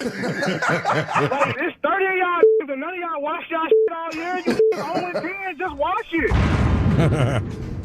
Yeah, that hockey uniform, it's got to be the dry ice and the moisture with it, but it's just mildew central. It's like the worst laundry habits ever. Leather and sweat. Leather and sweat. Hockey gloves, that's the worst smelling thing in the world. Yeah. Hockey gloves. Football gloves are bad too. Oh, yeah. Oh, yeah. Oh, yeah. There's a different scent with these hockey stuff. And it stays on your skin, man. Yeah, it does. Like, you can't just wash that off one It's wash.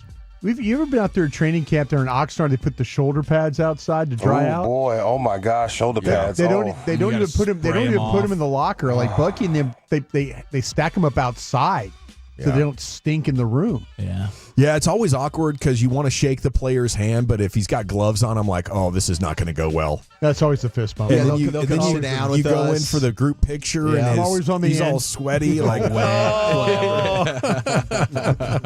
Yeah, when they issued that equipment in high school, that stuff would stink. Them shoulder pads were all full. Somebody else wore that equipment before you wore that equipment. That scent doesn't go away. No, it doesn't. Okay, what else we got right here for you boys? Okay, this is probably not one, but you guys have larger, like, families. You got, like, a whole lot of daughters. Dawson. Yep. Chiafalo. Yep. Got 6 of them in here. Yeah. Between the 3 of us. Yeah, exactly.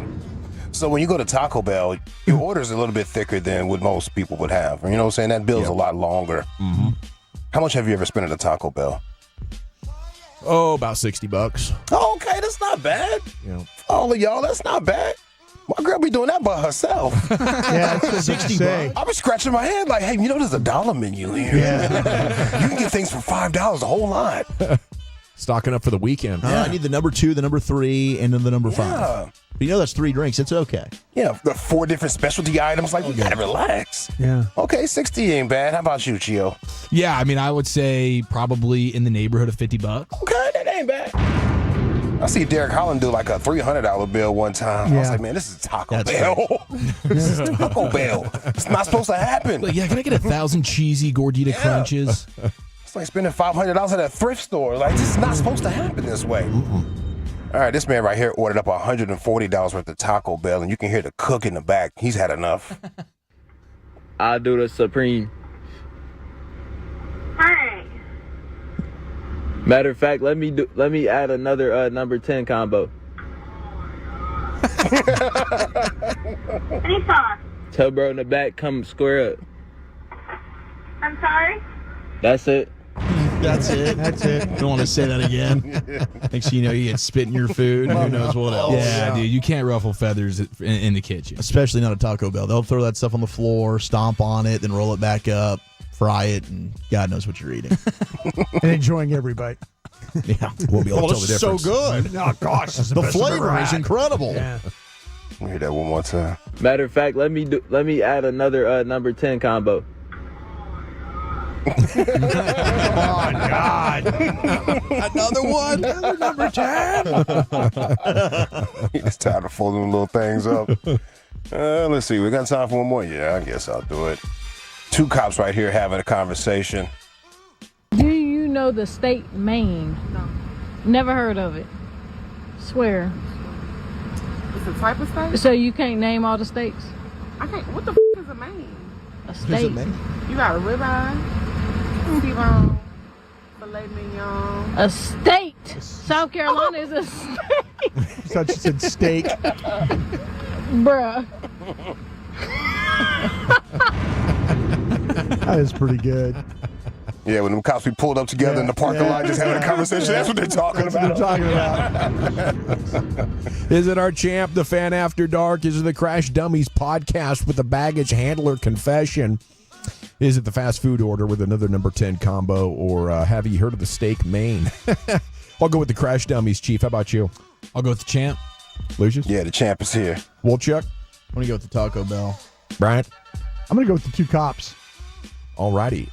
By a score of 2-1. Still your G-Bag of the Day champion. It's Fred and Blake coming up 7-11 weeknights right here on 105.3 The Fan. Nothing stinks in high school like a wrestling room. You know, I didn't go to the wrestling room. No kidding. Yeah. The mat room. They're all trying to sweat as much as they can to drop weight at times. Yeah. These dudes are living in the sauna. Yeah. And that mat probably soaks it up. Yeah, for sure. They're wearing trash bags and extra hoodies, Got and then staff just in there. Because they got to make weight. The weight cuts are gross. Yeah, I think sometimes people get infections. Like if you get an open cut on that mat, you're out could be in trouble. You're done. You look like LeVar Ball. Yeah, next thing you know, your foot's amputated. Holy crap. Respectfully. What do we? That's right. Where are we going next, Chief? We have our headline of the day, and we asked the question: if our city had a chunky beaver, what would we name it? Next in the nation. Coming up third.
If you're in the market to upgrade your vehicle, get to Classic Chevrolet in Grapevine, back-to-back #1 Chevy dealership in the world. They've got more new Chevys than anyone, and they're all priced to sell. Silverados, Tahoes, Blazers, Malibus, Equinox, and more. Visit ClassicChevrolet.com. This is Texas. This is Classic Chevrolet. Together, let's drive, relax, and enjoy the difference. Based on new Chevrolet registrations 2023 and 2024, yo. Well, thank you, Lucius, and good news for you out there. A Four Nations final will be right here on The Fan tomorrow night at 7 o'clock. Let's go. Tomorrow night. We're doing it live? Tomorrow night. Live, so we'll be driving home listening to the hockey USA! USA! USA! Let's go! Yeah, we needed this. Here's the Chief. Wow, dude, man, there's been a lot of good hockey talk going on in the break there. Spitzy came Honky in. tonk? Yeah, some honky tonk and hockey talk. No. Did you see what Paul Bissonnette had to say? Yeah, Biz thinks the Canadians are just going to absolutely blow out Team USA tomorrow night. Well, not only that, he says if they don't, it'll be a national emergency in Canada. Like this is like the one big thing that they have, dude. And if we're able to do the unthinkable here and do like, because yes, everybody's feeling the exact same way. You've kind of just poked the bear. They got McCarr coming back, right? Yeah. And so all signs point to Canadian victory, plus the 0-6 factor of using the home locker room, home dressing room, and USA's using home dressing room. So there's a lot that's going against Team USA here, but I mean, they got the eye of the tiger. With a game of this emotion, I mean, we talk about that pressure cooker of playoff environments. The emotion, the adrenaline, I think, is going to be even higher for this. You can't rule anything out. I wouldn't be guaranteeing anything. You know, from what I can tell, maybe the Americans are more clutch or they're more inspired to play great. You know, so they care about their country even more, more possibly, patriotic. Possibly. I think it's fair to say. That will be a lot of fun, though. So we're going to get to listen to that right here on the Fan tomorrow. Oh, yeah, as we drive home after the G-Bag Nation, you're going to get to hear Four Nations. Hopefully the USA can beat the crap out of Canada again. It's only one nation, let's be honest. It's just the United States just one nation. of America. Just one. Against nation. the 51st one nation. country. That's or us. State. That's us. That's one right. nation. Did you guys do the Pledge of Allegiance before school started every single day? We did. And the Texas Pledge. We did.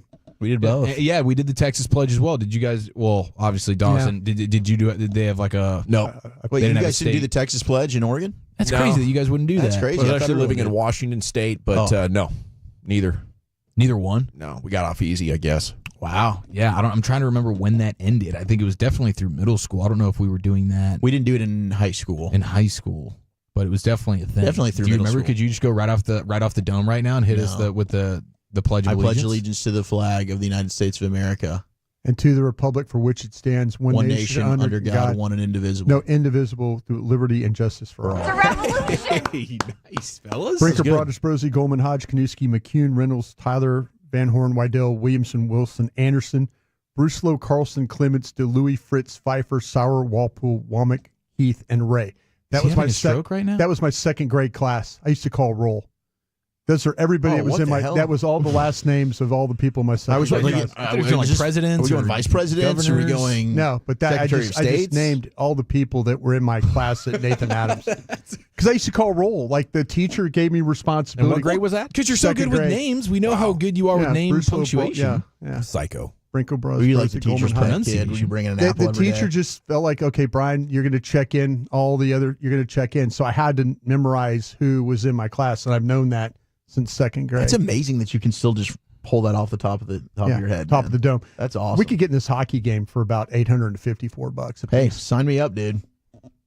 Could I sign you up to click on this headline? I believe this to be the headline today in all of America. Is it sexual and violent?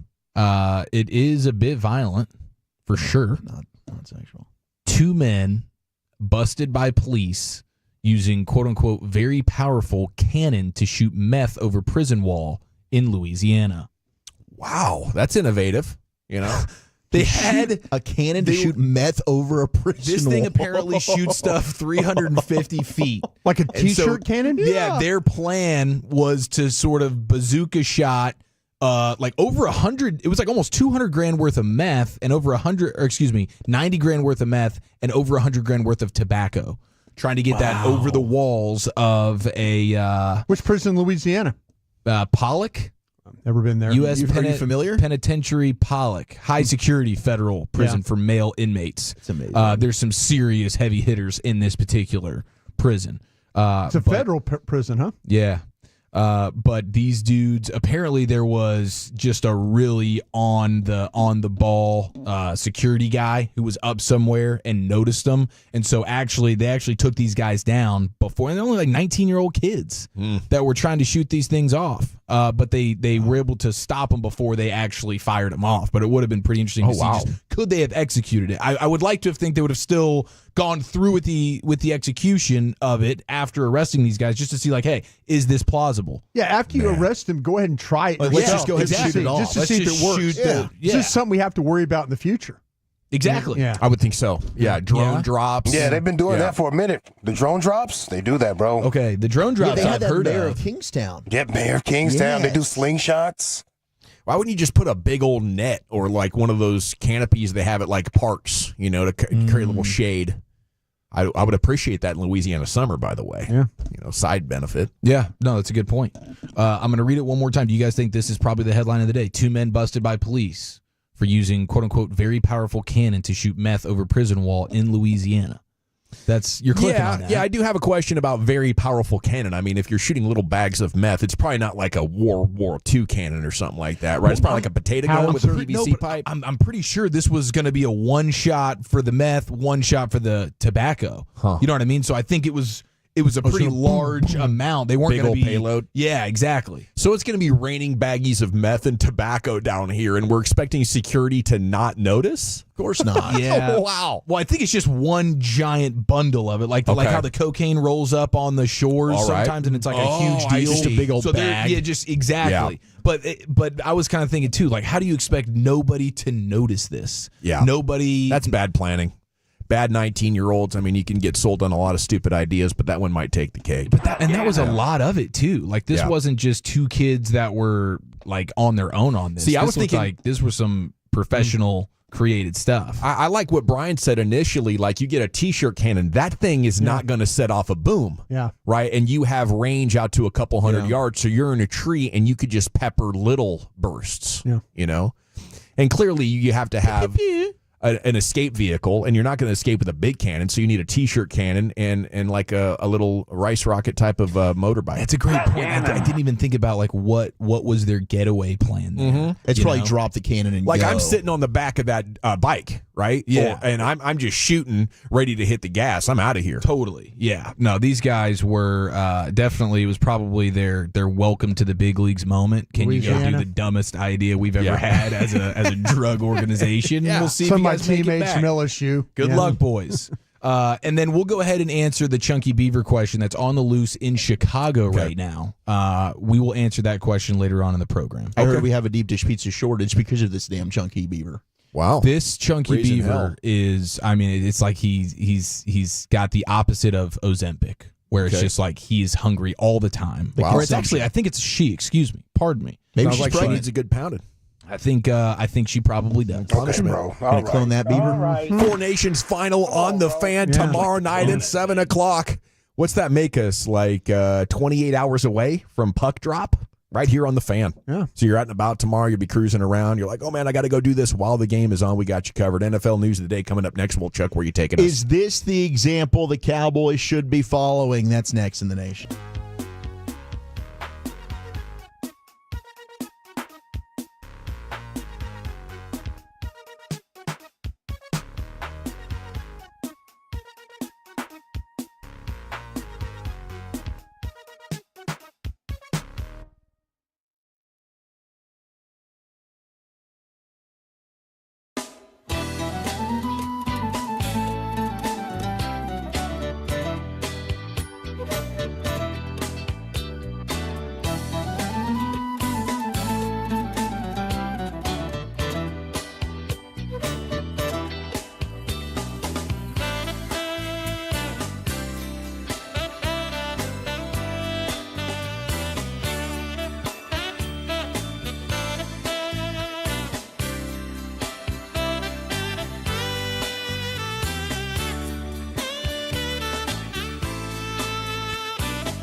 that? Well, they say in order to remember something, you have to forget something else. Okay, now that is a very cute haircut. That's like a little shag. I've never seen it before. Well, of course you have. So Rachel. Oh, is that your name? No, I mean like your name. No, I'm Jen. My name's Jen. Right, but I just mean like this is your haircut, but that's hair on your head. I'm not saying this is your hair. Okay, forgive me a little bit.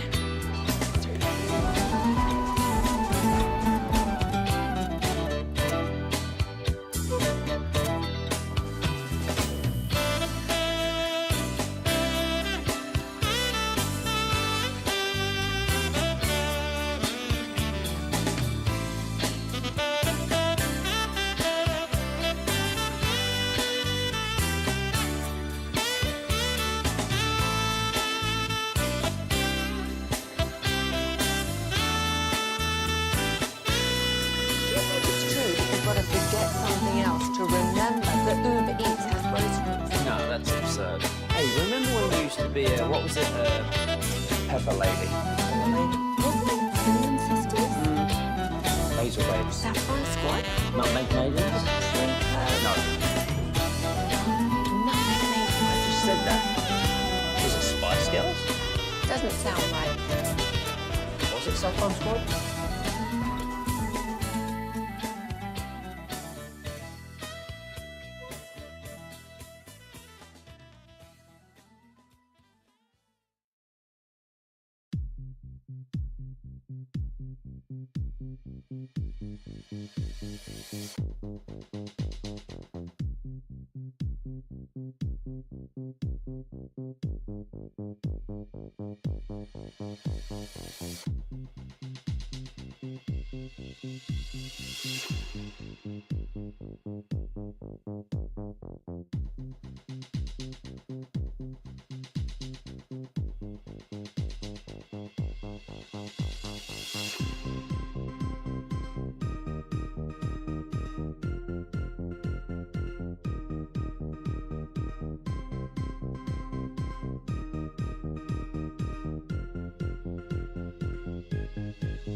Studios, you're rolling with the G-Bag Nation on 105.3 The Fan. Yeah, buddy, it's hour 2, G-Bag Nation, 105.3 The Fan. We're talking hockey here coming up in 20 minutes.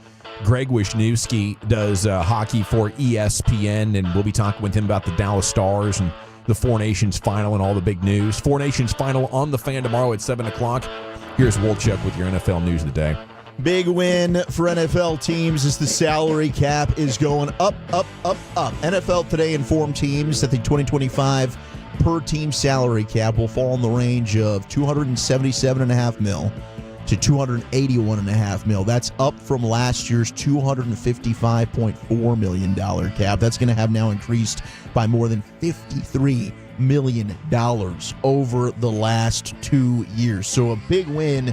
Say the Cowboys, who thought maybe they'd be over the cap, now they're going to come in probably $2 million under the cap, and they can still flip some switches and try and open up some more money that way. So this is a big win all the way around for teams that already had a ton of money to spend, like Washington and New England. You've just got that much more to play with, but I'm sure very, very happy around the league now. And players got to be happy, too. That's more money they can go ahead and make. Yeah, it's a big win for the players, obviously for the owners as well, because that represents a portion of money that their earnings have increased. Yeah, the stuff they got past all the COVID I think now. You know, Yeah, because after COVID was the only year that it went down. Yeah. And then since then it's been up, and up. Yeah, I don't know if it's a great thing for the Cowboys because it's still how aggressive do you want to be relative to the rest of the league? Exactly. This almost just hurts the Cowboys more if they're going to end up conducting business as usual, and then it just gives more money for the aggressive teams to use and make themselves that much better than you are.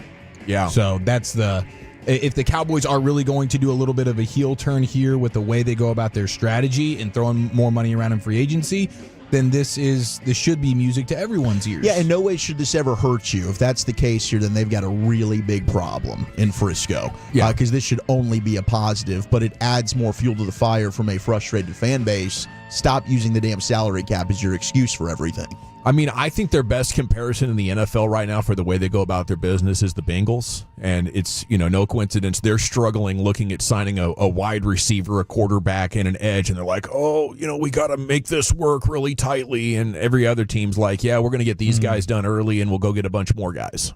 Now, it does help when some of your players, like the Diggs deal. Now, that one has an age trade because he's been hurt, but he doesn't want to hit top of the salary, when it comes to corners. He's willing to take a little bit less. I saw a report, Jamar Chase just specifically talking about Cincinnati. He's looking for $40 million a year. So he is looking to reset the wide receiver market, even getting more than what Jefferson and CD got. So I get it. Like if you're Cincinnati and I've got T. Higgins who wants $30 million a year, Jamar Chase wants $40 million a year. You got guys that do want to kind of reset the market. That does make things a little bit tough. But if you're willing to work with each other here, maybe you're the third highest paid receiver. You're not the first. It helps out a little bit. And that Trayvon Diggs contract, the way it's structured, the commitment is it's beautiful for the Cowboys' perspective. You think of the Jalen Smith deal that he did early. Now, that was kind of a handicapped player, but it was so team-friendly. I think the problem with the Cowboys is they're shooting for too team-friendly early. And it's too player-friendly if they let it go till the end. They need to find a compromise earlier on in the process, give a little bit. Because when they do early deals, they're better, and when they wait, they always get worked. And then what makes it even worse is when they do make the player wait. When you do that, the player is betting, I'm going to stay healthy and continue to improve, and then they get hurt and they still pay him. Yes. I think there's just a couple of holes in this strategy that, with some tweaks, could come along much better. So Dan Graziano had one big cap question for every team entering the season for the Cowboys. It was, do they have the ability to extend Micah right now, or are other dominoes going to fall first? He said, let's be clear. Cowboys absolutely have the ability to extend Micah whenever they want. There's no cap reason they can't do this. Parsons is heading into year 5, which means his salary cap number for this season is supposed to be a little over $24 million. An extension will likely come with a massive signing bonus, drop that salary to the veteran minimum, which actually creates a ton of cap room for Dallas, which is going to have to then restructure Dak and CD for more cap space. Parsons absolutely getting that deal done now. That's why it benefits. That's why teams are like, why are you waiting till the day of the NFL season to announce a deal with Dak? If you go ahead and do this, that's dropping right now this year's cap hit from whatever the hell it was to, like in Micah's situation with Dan Graziano, $24 million. That's basically that you're freeing up there. That's what he's costing right now. Yeah. At least half of that. I mean, if you want to say maybe it's not 24 exactly and we've got those numbers wrong, you're talking about a minimum, I'd say, of $15 million you're able to open up. Yeah. The other way of looking at it, Chuck, and this is a lot of good information, but I believe the Cowboys have known this. I mean, they're tracking their revenue. This is what they do. So I feel like anything they've said publicly has already been filtered with knowledge of this, right? So if they're saying tight cap, this news doesn't change anything for them. I think you're right about that. What would change is a light bulb moment, like, holy crap, our system of managing the cap is 15 years outdated, guys. We got to get with the times. Yeah, and I don't know that they'll ever know for sure what that cap rise will be, but they've probably got a pretty good projection on what it's going to be based on their spreadsheets and models that they're going off of. I saw one tweet, maybe it was Joey Ikes, who's all over the salary cap situation. He does a great job. He said he estimated last year that it was going to go up 7%, and it ended up going up like 8.5%. Yeah. So it's a decent, kick up. I think it's been going up more than, these teams have expected it to go up, which is a great sign. Now, Albert Breer had a tremendous piece on Jeffrey Lurie and the Eagles. And Lurie said when talking about his philosophy, you're obviously trying to run a sound business, but I think success is determined by your success on the field and your success in the community. So anything you can do to maximize those two, the value of the team is going to be appreciated more by your performance and your reputation in the community than anything else. It's not going to be in a certain year or 2, 3, or 4. There's a reason we just sold limited partnership for the highest price in sports history. It wasn't based on being the most profitable team at all.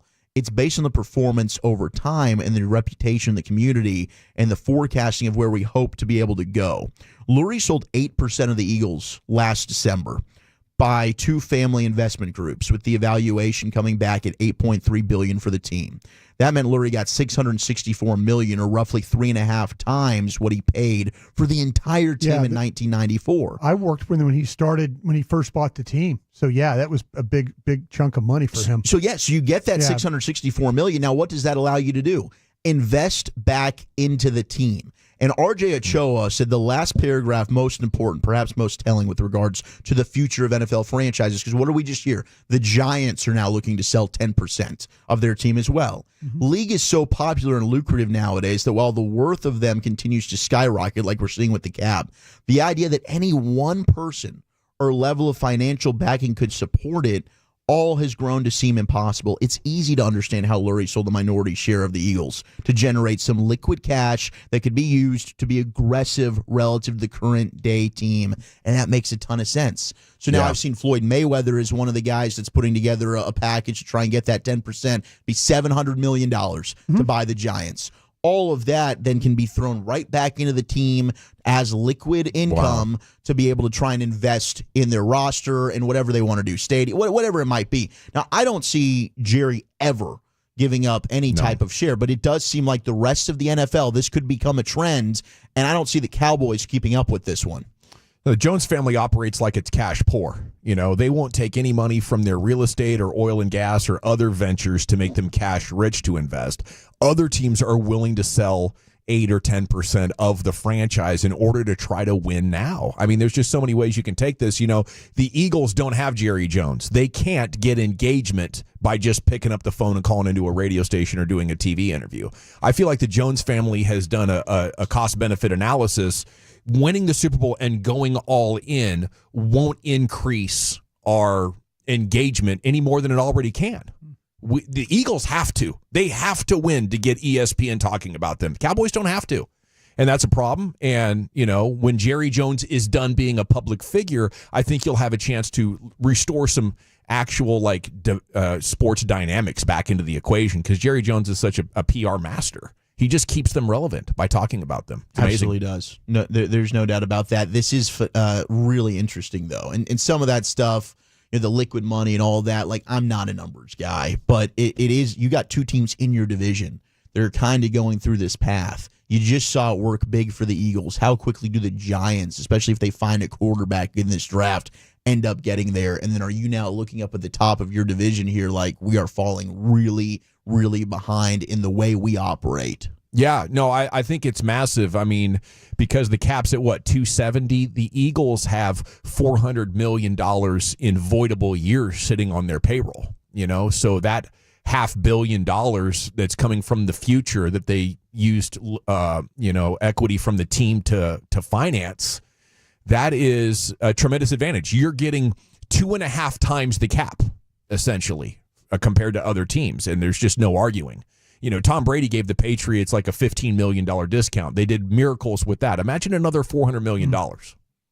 Yeah, then you have a run in the postseason where outside of the Rams game, I mean, you dominate in the NFC Championship game, and then you go to the Super Bowl and absolutely dominate that. You are that much better than the opponents. Nobody can beat Mahomes. You pantsed them. You know, pantsed them. That was, and then you stepped on those pants and you pushed them to the ground. You pants danced it. I mean, one outlet said this is the best Super Bowl champion we've had in a quarter century. Yeah, CBS Sports. It was crazy. Speaking of that Super Bowl, Nielsen put out their record numbers, TV streaming, as they got the Fox plus the other options that people had to watch it, whether it was Tubi, NFL digital properties, Fox Deportes, Telemundo, generated 182.8 million people that watched the Super Bowl, which is a new record. So even with the game not being very good, everybody was watching. incredible for them. That is, to me, weird. I don't know how. I guess they were hate watching the Chiefs losing. I don't know how that stayed that interesting. Was maybe because I put a sizable wager on it. I was so ticked off. Yeah, you got prize picks now. You've got other people that are wagering on, like you're looking for player props. Maybe that does do a good job of keeping people more entertained. Like I'm trying to find out if I can get Kareem Hunt to get that one last rushing attempt that I need, or DeAndre Hopkins to score a touchdown. Then cha-ching, I cashed in the fourth quarter. That could add another element to all of this. I mean, the other thing about that, though, I lost my point back to you. They fell asleep. They fell asleep after halftime. And then it was just on. It was just on. Yeah, in the background. Wallpaper at this point. I was gonna say in the lead up to it, my dad told me this, my cousin told me this, several friends told me that they just had fatigue. Like, Eagles, Chiefs. I'm so bored by this. I didn't think going into it had a chance to be a record-setting rating. I didn't think that the actual Chiefs would also have fatigue from just being in a third straight Super Bowl. I mean, my God, unbelievable. Yeah, these coaches find it to be a little bit too stressful to have to deal with building an offense around Pat Mahomes. Crazy. We gotta just keep going to the Super Bowl every year, and eventually it just starts to wear on you a little bit. Chargers are gonna host a Week 1 game in Sao Paulo, Brazil. So we had the Eagles doing it last year against Green Bay. This year it's the Chargers. Now, the opponent is still TBA. We don't know who it will be. This will be the Chargers' first international competition since they hosted the Chiefs in Mexico City in 2019. Bolts lost that game 24-19. They've also played 2 games in Wembley Stadium against the Titans and against New Orleans. Both of those games were in 2018. So we'll see who the Chargers end up playing this year. Yeah, the Chargers likely gave up a home game to get this. They did. They did. They gave up a home game. Just check their home schedule and see who you got. The predicted matchup right now, according to NFL.com, would be the Minnesota Vikings. Now, what they did was they predicted all the matchups. We know one of the team. We know the host teams basically for all of these, but they did say the Jets game, Tottenham Hotspur Stadium, which will be in England. Might be a Cowboys situation. They're predicting the Cowboys. Jets, Cowboys from London, Tottenham Hotspur Stadium, which would mean we'd have like a 5:30 a.m. pregame. Post game would be done, like 2:30 in the afternoon, 8:30 kickoff. Be a hell of a day for us, man. Maybe we get out there. That'd be awesome. That would be cool. Think Odyssey will fit the bill? Of course, man. Send us out there. Make that happen. Since the Super Bowl. Get some fish and chips. Why not? Let's do that. Let's play. I will. I'll check the Twitch here at the break, 972. I did see Joey Bosa apparently going to be cut by the Chargers. He could be a salary cap casualty per Dan Graziano. Now you've got Joey Bosa out there. I'm looking so right about him. Remember that trouble I got into about him and comparing him to Greg Ellis? Well, Greg Ellis had a hell of a career. I thought I didn't. There was no slam at Bosa or Greg Ellis, but he's kind of having that kind of a career. He's owed $23.36 million between his base salary and his roster bonus. He's about to be 29 years old, and it appears they want to try and keep Khalil Mack, but Bosa they might let go ahead and leave. So we'll see. Do they restructure? I don't know what they're going to end up doing. I know a dietitian's very concerned about Jim Harbaugh. They say he eats like a child, which is not super surprising because we heard about the can of dip that he loves, and then the milk and the steak and the PB&Js that he loves. He loves chicken tenders, a good glizzy Harbaugh's talked about in the past. So he probably does eat like a child, and maybe last year when he had that health scare, that was a big reason why. It's funny, though, because he used to be all about, wasn't he just the whole milk and steak guy? He was, and he morphed. He transitioned to chicken tendies and glizzies. It makes sense because he had a little bit more fitness to his game, I think, standing on the sidelines, and then you saw him in the NFL. It's like, was that NFL stress, or did he just pivot from the deliciousness of whole milk and steak to, you said, chicken tenders and pizza? I saw a video one time. They were talking to the guy who handles the team travel for the Chargers, and he says the one thing that he has to get to the hotel before Coach gets there is chicken fingers. Chicken tenders. He has to have that. He's got a little Babe Laufenberg in him. He has to have that before they check in. Is what he's enjoying those. 817. Good thing Harbaugh doesn't coach the Mavs. Nico would fire his ass. Yeah, they would. Nico would get him the hell out of him. Imagine him going, "Hey, what'd you eat today, Coach? Oh, just some chicken tenders for breakfast." Really? Right. Couldn't make a better choice? Yeah, that's right. I'm just wondering. Get off my lawn. I'm just wondering from that locker room staffer, you can't just go get any chicken tendies, right? If you're dealing with a connoisseur of them, you got to find. the high quality stuff. Yeah, the hotel has to come up with quality chicken tenders for him. Eagles did promote Kevin Cheddar's Petullo. has some good ones. Cheddar's? Yeah. Name some other places that have good chicken tenders. Dude, but they're Buffalo ones. Yes. They're Buffalo tenders. No, I did that because of you. There. Yeah, no, it's fire, bro. They're on point. Cheddar's, man. I that's another one I just don't go too often. But Chili's, I think their chicken tendies the are pretty crispers. good. The crispers are good. Give me chicken eat. Give me chicken eat for the What win. about Popeyes? Popeyes is chicken fingers? Yes, Popeyes is good, too. ones. Yes, Popeyes yes. is strong. Popeyes Yeah. has good ones. 100%. Man, hey, even show respect to the Chick-fil-A chicken strips. Chick-fil-A chicken strips aren't bad at all. With the Chick-fil-A sauce, they were made to go together. I think the best ones I've had though are like a little private bar and grill, maybe a craft house, and they're making beer battered. They're making their own deals, right? And they're big chunks of chicken. Yes. Yeah, big rocks of chicken. Yeah. I know What did that we means. see that yesterday? What we put that on Texas toast with jam? Is that what we're doing? We're doing Cooking breakfast? and grilling with AB? Yeah, grilling with AB. French toast and chicken. That would be it. Yeah, so good. He made those Pluckers- tendies himself. Pluckers has the big ones. Those ones are pretty damn stout as well. Eagles do have a new offensive coordinator. They promoted Kevin Petullo to be their guy. And I want to shut this down with Cam Ward and Shedeur Sanders. Just some fun back and forth as Cam and Shedeur, they had some words for each other. Bro, they gave you a completion percentage award, and all you did was throw check downs and bubble screens. That's actually crazy. If I did that, my completion percentage would be 90. I throw the ball downfield, you don't. You ran the ball. You had a run game. You had a run game.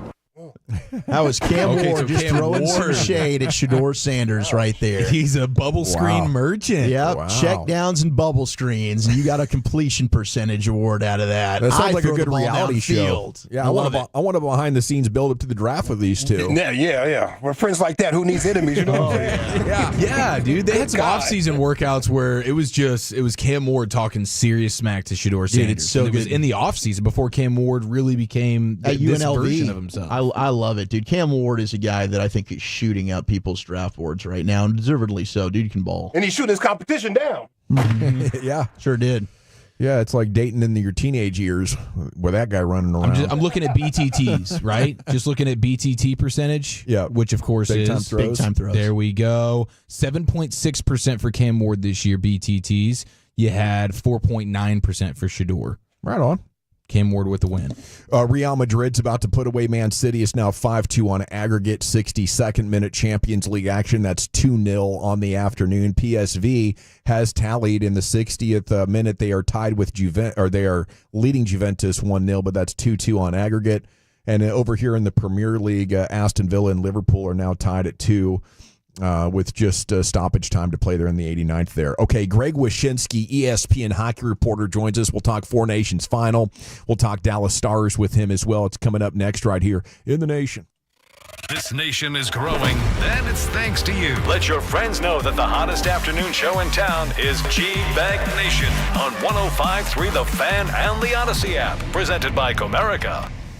Hey DFW, a great lawn is like a great sports team. It takes expertise and a little extra care to really stand out. That's where True Green comes in. They're the local experts across DFW and the official lawn care treatment provider of the PGA Tour, so they know a thing or two about keeping grass looking like a fairway. Here's the best part. It's more affordable than you think, and they'll even match any competitor's prices. Plus, True Green backs it all up with satisfaction guaranteed. Not happy? They'll come back between visits, make it right. Don't wait. Head to TrueGreen.com. Let the pros do the work while you sit back and enjoy the results. Are you tired of falling short on your health and fitness goals? It may be your hormones. Optimizing hormones can have a dramatic impact, both physically and mentally. BioT is the world's leader in training healthcare providers on bioidentical hormone optimization. BioT's providers treat low T, low energy, muscle loss, low sex drive, and performance. Get your edge back in 2025 by visiting myhormonelevels.com to see if you qualify for a reduced cost program offered by a BioT certified provider. That's myhormonelevels.com. 1-877 Cars for Kids. KARS Cars for Kids. 1-877 Cars for Kids. Donate your car today. Donate your car today at carsforkids.org. That's cars with a K. Your car, running or not, can be picked up as soon as the next day. You'll get a maximum tax deduction and a vacation voucher. Cars for Kids. Donate your car today. Remember, that's Cars with a K. It's time to fall in love and find your luck during the $1.8 million Lucky in Love giveaway at Choctaw Casino and Resort Durant. This is your chance to win a share of $1.8 million in cash. Play with your Choctaw Rewards Club card starting January 26th to earn entries into drawings for your share of the cash every Saturday in February and March. Don't miss your chance to get lucky. It's the $1.8 million Lucky in Love giveaway. Get away to it all at Choctaw Casino and Resort Durant. Prescriptions require an online consultation with a healthcare provider who will determine if appropriate. Restrictions apply. See website for details and important safety information. Price varies based on product and subscription plan. Hey guys, let's talk ED because millions of men experience it, but not everyone can access or afford treatments like Viagra. Well, Hims can help. Through Hims.com, you can get a full range of treatment options for ED, including daily or as-needed meds through a 100% online process. It all starts with an online intake form. Get started at hims.com/radio, and from there, a medical provider licensed in your state will determine if ED treatment is right for you. If prescribed, your medication is shipped to you for free. Find the ED treatment that fits your needs with options up to 95% less than the brand names. Millions of men experience ED, but Hims can help. To start your free online visit and save up to 95%, go to hims.com/radio. That's hims.com/radio for your free online visit. HIMS.com/RADIO. We're here at Genesis of Plano, part of the Huffines Auto family, and asking customers what the it means, and Huffines has it. Today, we've got Bridget Jakes. For me, the it is the selection. That's why I've purchased 9 vehicles from Huffines. Your perfect vehicle is waiting for you at Genesis of Plano. Get low APR financing and low payments with no hidden fees on the luxurious new G70 sedans and GV70s and GV80 SUVs. Now let's cue the jingle. Happy birthday, Berkey's, taking care of DFW homeowners since 1975. Today, Berkey serves over 40,000 customers a year and has over 200 employees. Celebrate Berkey's 50 years of service and get huge savings. Save $19.75 on a brand new Generac generator or complete duct cleaning service, only $19.75 per system. How about an American water heater installed with warranty for only $19.75? Schedule online at berkeys.com today. TECL 30739.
Dallas.com to see our live entertainer lineup in real time on our visual roll call. That's SperimentRhinoDallas.com. Spearmint Rhino Dallas. 2 Dallas locations, 1 big Rhino party. This segment of The Fan is brought to you by Tolbert Garage Door. Hey, it's Colby. You know I'm a Tolo. Is your garage door ready for spring? Don't wait till it's too late. Call Tolbert Garage Door today for our garage door roller special. Smooth, quiet, and reliable, just like it should be. Call now or visit TolbertGarageDoor.com. Welcome back, Nation. Segment here brought to you by Cars for Kids. Donate today, carsforkids.org. We're about to talk hockey with Greg Wyshynski. This is going to be great. Stars second half and Four Nations final. It's also brought to you by the Frankels. If you've been injured in a car truck wreck, call Franklin Frankel first, 214 or 817-333-3333. With Franklin Frankel, there's never an out-of-pocket cost. They only get paid when you win. Franklin Frankel, to go to car and truck wreck attorneys in Dallas. Yeah, he created Yahoo's ice hockey blog, The Puck Daddy. Remember that? That was great. He has written 2 books, Glow Pucks and 10-Cent Beer, and Take Your Eye Off the Puck. That sounds like maybe 3 books. It's Greg Wyshynski here with us in the G-Bag Nation. And a good afternoon, sir. How the heck are you? I'm good, man. I'm good. I've read a few books. I don't know if anyone's read them, but I've read a few. I've written a few of them. Right on. I'm good, though.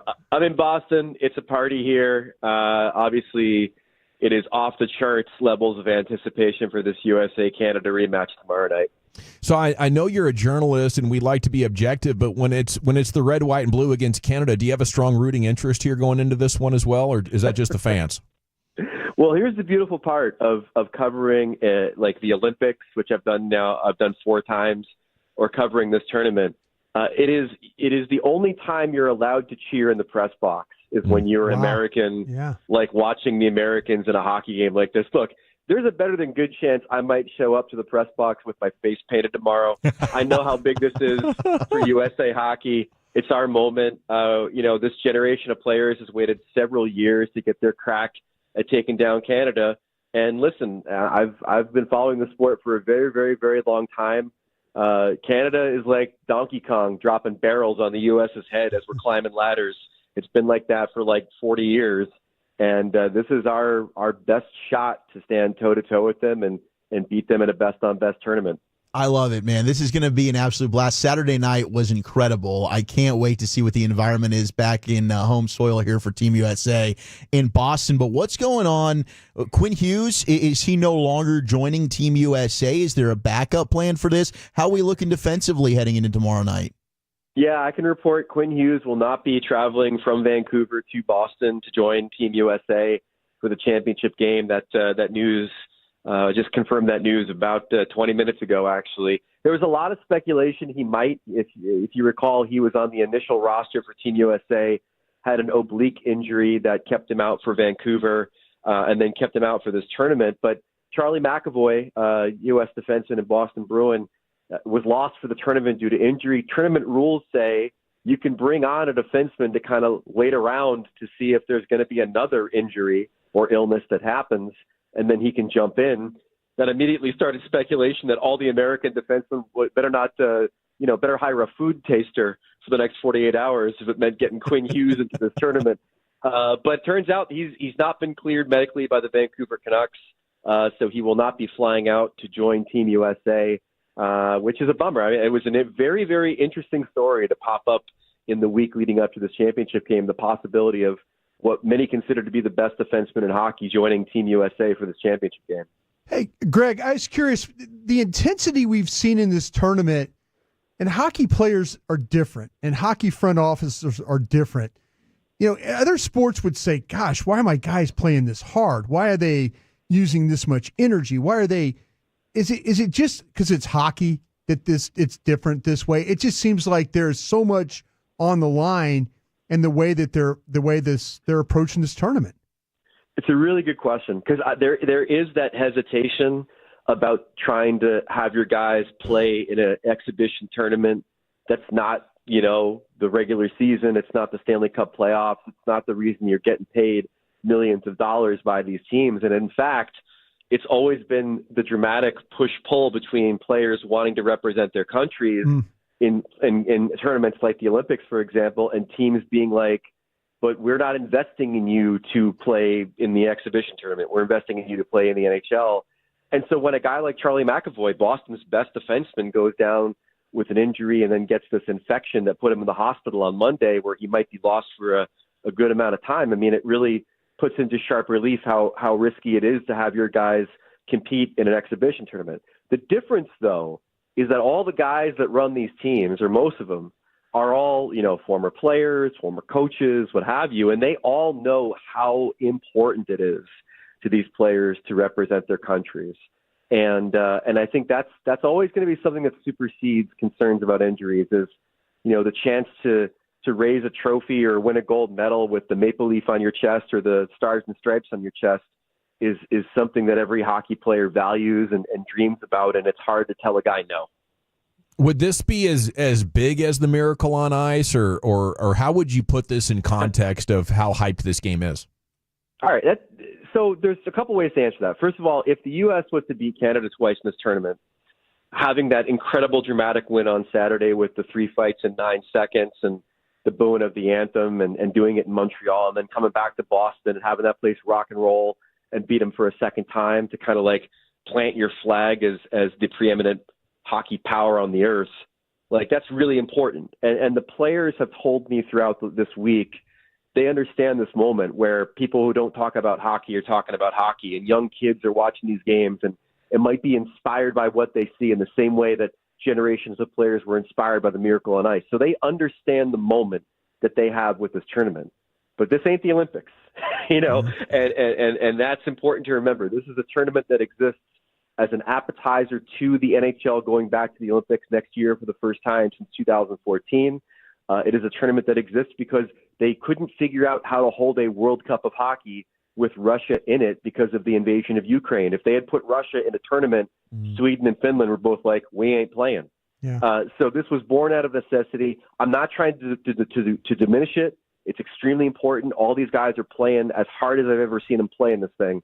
But the real achievement remains having an Olympic gold medal around your neck if you're an American player for the first time since 1980.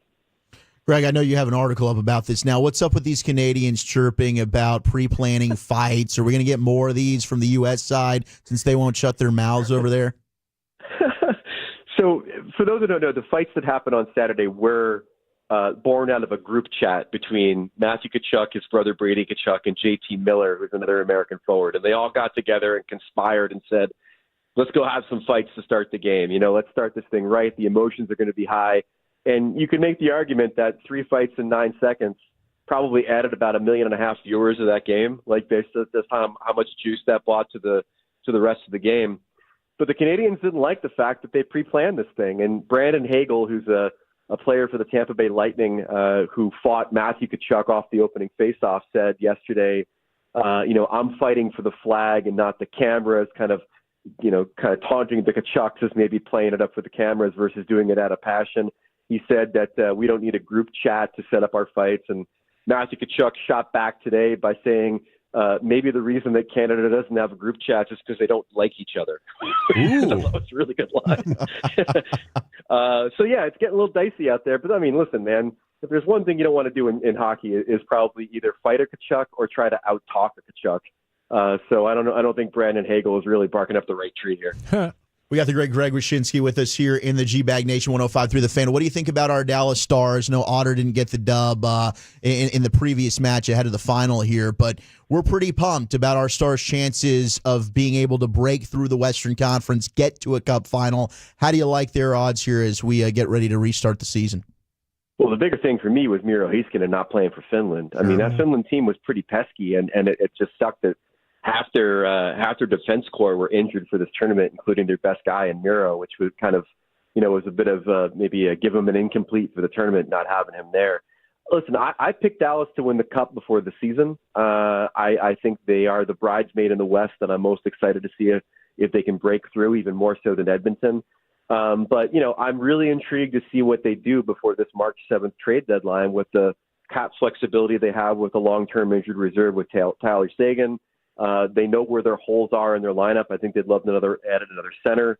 I know, based on their past history, that they certainly would love to add a veteran defenseman at the trade deadline as well, like they did with Tanev last year.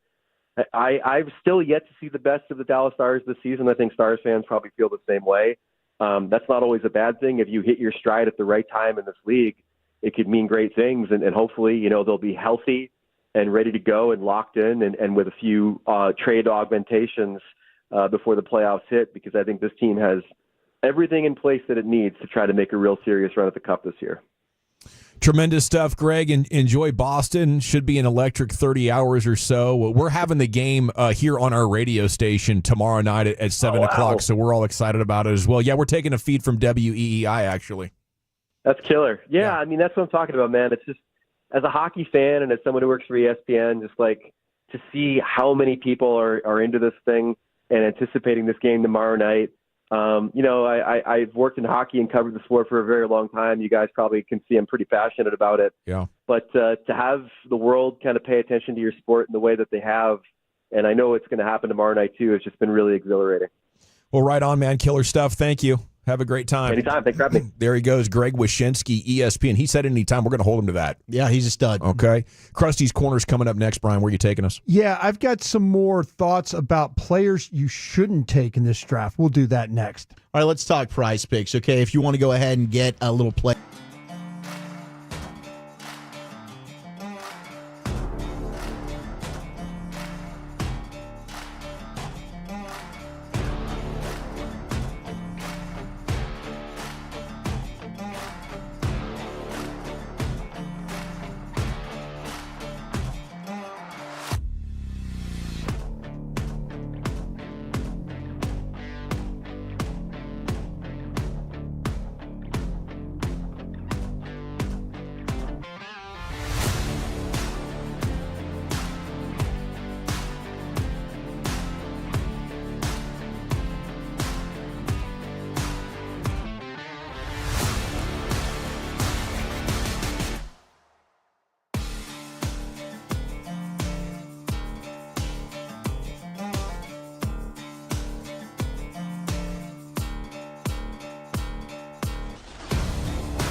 Uber Eats has Lola V products? I gotta remember that. Well, you know, they say in order to remember something, you have to forget something else.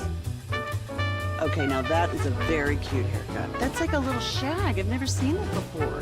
Well, I mean, of course you have. It's the Rachel. Oh, is that your name? No, I mean like your name. No, I'm Jen. My name's Jen. Right, but I just mean like this is your haircut. But that's hair on your head. I'm not saying this is your hair. Okay, you're freaking me out a little bit.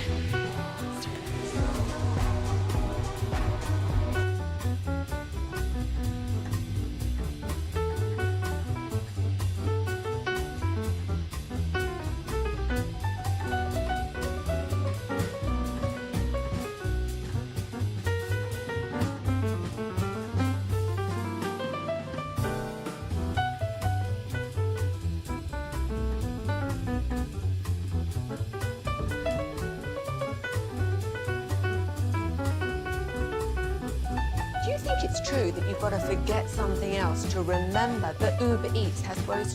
No, that's absurd. Hey, remember when you used to be a, what was it, the Pepper Lady? Pepper Lady? Wasn't it Cinnamon Sisters?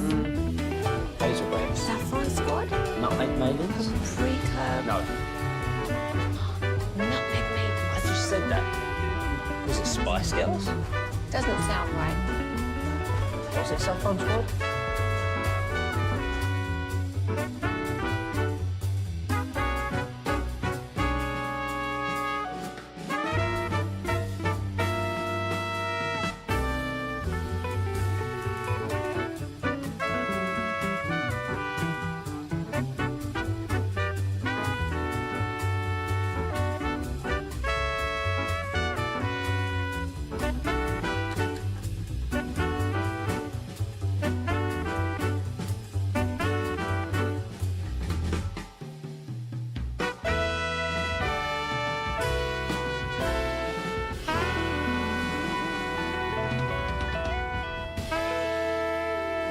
Inside scoop on the NFL draft and free agency with Sean, RJ, and Bobby. Live from Indianapolis, February 27th and 28th. The Fans coverage is presented by Rhino Shield. Rhino Shield ceramic coating. Never paint your house again. And by Best Buy Windows and Siding. Combine coverage is found here with the Sean and RJ Show, 6 to 10, beginning February 27th, right here on The Fan.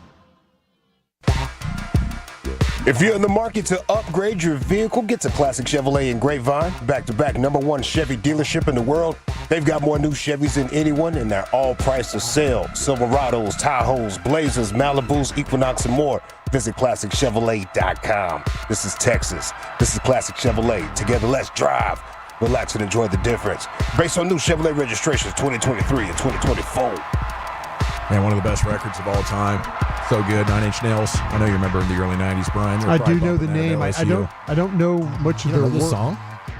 No. Okay. I'm sorry, man. Well, hey, it's your world, man, because it's time for Krusty's Corner. If you go to the right party and this comes on, yeah, it's a different vibe up in there real quick. I bet. The right environment, though. I could imagine. Yeah. Only imagine. Brought to you by Reliant Air Conditioning, gimmick-free AC repair and replacement. Here's the king. Brought us. Thank you very much, General. Thank you very much for Reliant. Lucius, would you like to expand on the right kind of party? Maybe a fan after dark type of vibe. Maybe. Oh, really? I can give it to you. Okay. I was just curious. Crosstalk. It's a real fad. Yeah, it's really, I was curious. Those dudes do heck of. What time is it? It's too early still. Go for it. Seriously, I yield the balance of some of my time to the senator. Go ahead. I just give it a hint, man. It's a hell of a lifestyle. I'll say that. Okay. 9 Inch Nails, right? Apparently.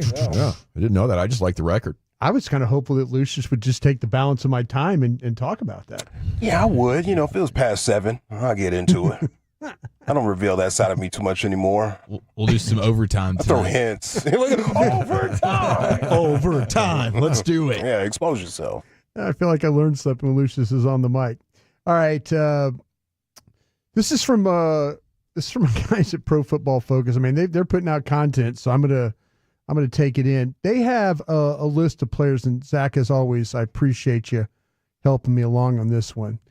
They have of the 2025 NFL draft a buyer beware of these prospects. Okay. And there's a couple of guys on here that I know that they're all Wolchuk's pet cats.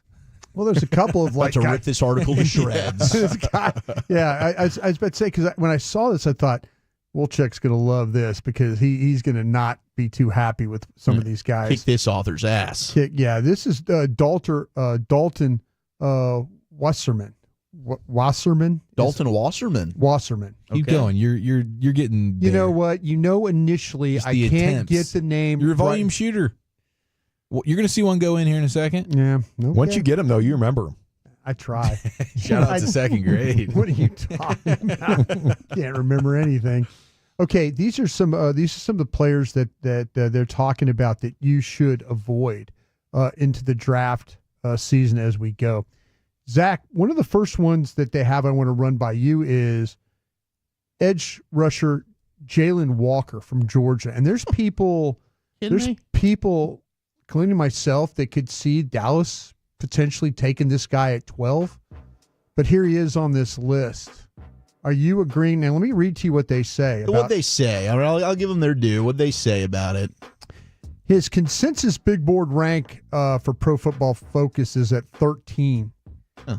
So that's kind of where he's at. He's right there in that range where Dallas is going to pick. But they're saying Walker's one of the hottest names in the scouting circles as someone who is likely to convert from linebacker to edge rusher. Oh, you don't like say. Micah Parsons and Abdul Carter. Mm-hmm. Okay. Now, they're saying that Walker also just earned a 72.5 pass rush grade when lined up on the edge in 2024. He's not quite as far along as somebody like Carter or like Parsons. Do you feel like, though, that they're wrong about him? Now, you've talked about him. You think he's an edge. I think that's where he's at his best, is just going after the quarterback and rushing. So, yes, I would try and play him at edge as much as possible. See, I see him as a linebacker because I was talking to Gang of Seven guys about this, and I was worried about at 245, is he going to get swallowed up as just an edge rusher, playing that type of, or just playing the edge? So I think the league is starting to trend more so too. A lot of those guys are playing edge now. It's like the slider receivers. You're starting to see guys that the weight profile doesn't match what we had a decade ago. Mm-hmm. But a lot of these guys now are coming in, like even a Mike Green, right? He's not considered, like the weight, that was a concern for some guys. Right. And he's probably weighing in, I saw him at 235 at the Senior Bowl. I've got Walker playing at 245 during the season in Georgia. Me too. That's what I was thinking. So, I mean, to me, that's just not as much of an issue for me. I don't see the sideline to sideline off ball coverage ability as a linebacker. Yeah. But he is able to do linebacker. Like is he just as good a linebacker as Micah Parsons is from what you see Micah Parsons do every day in the NFL?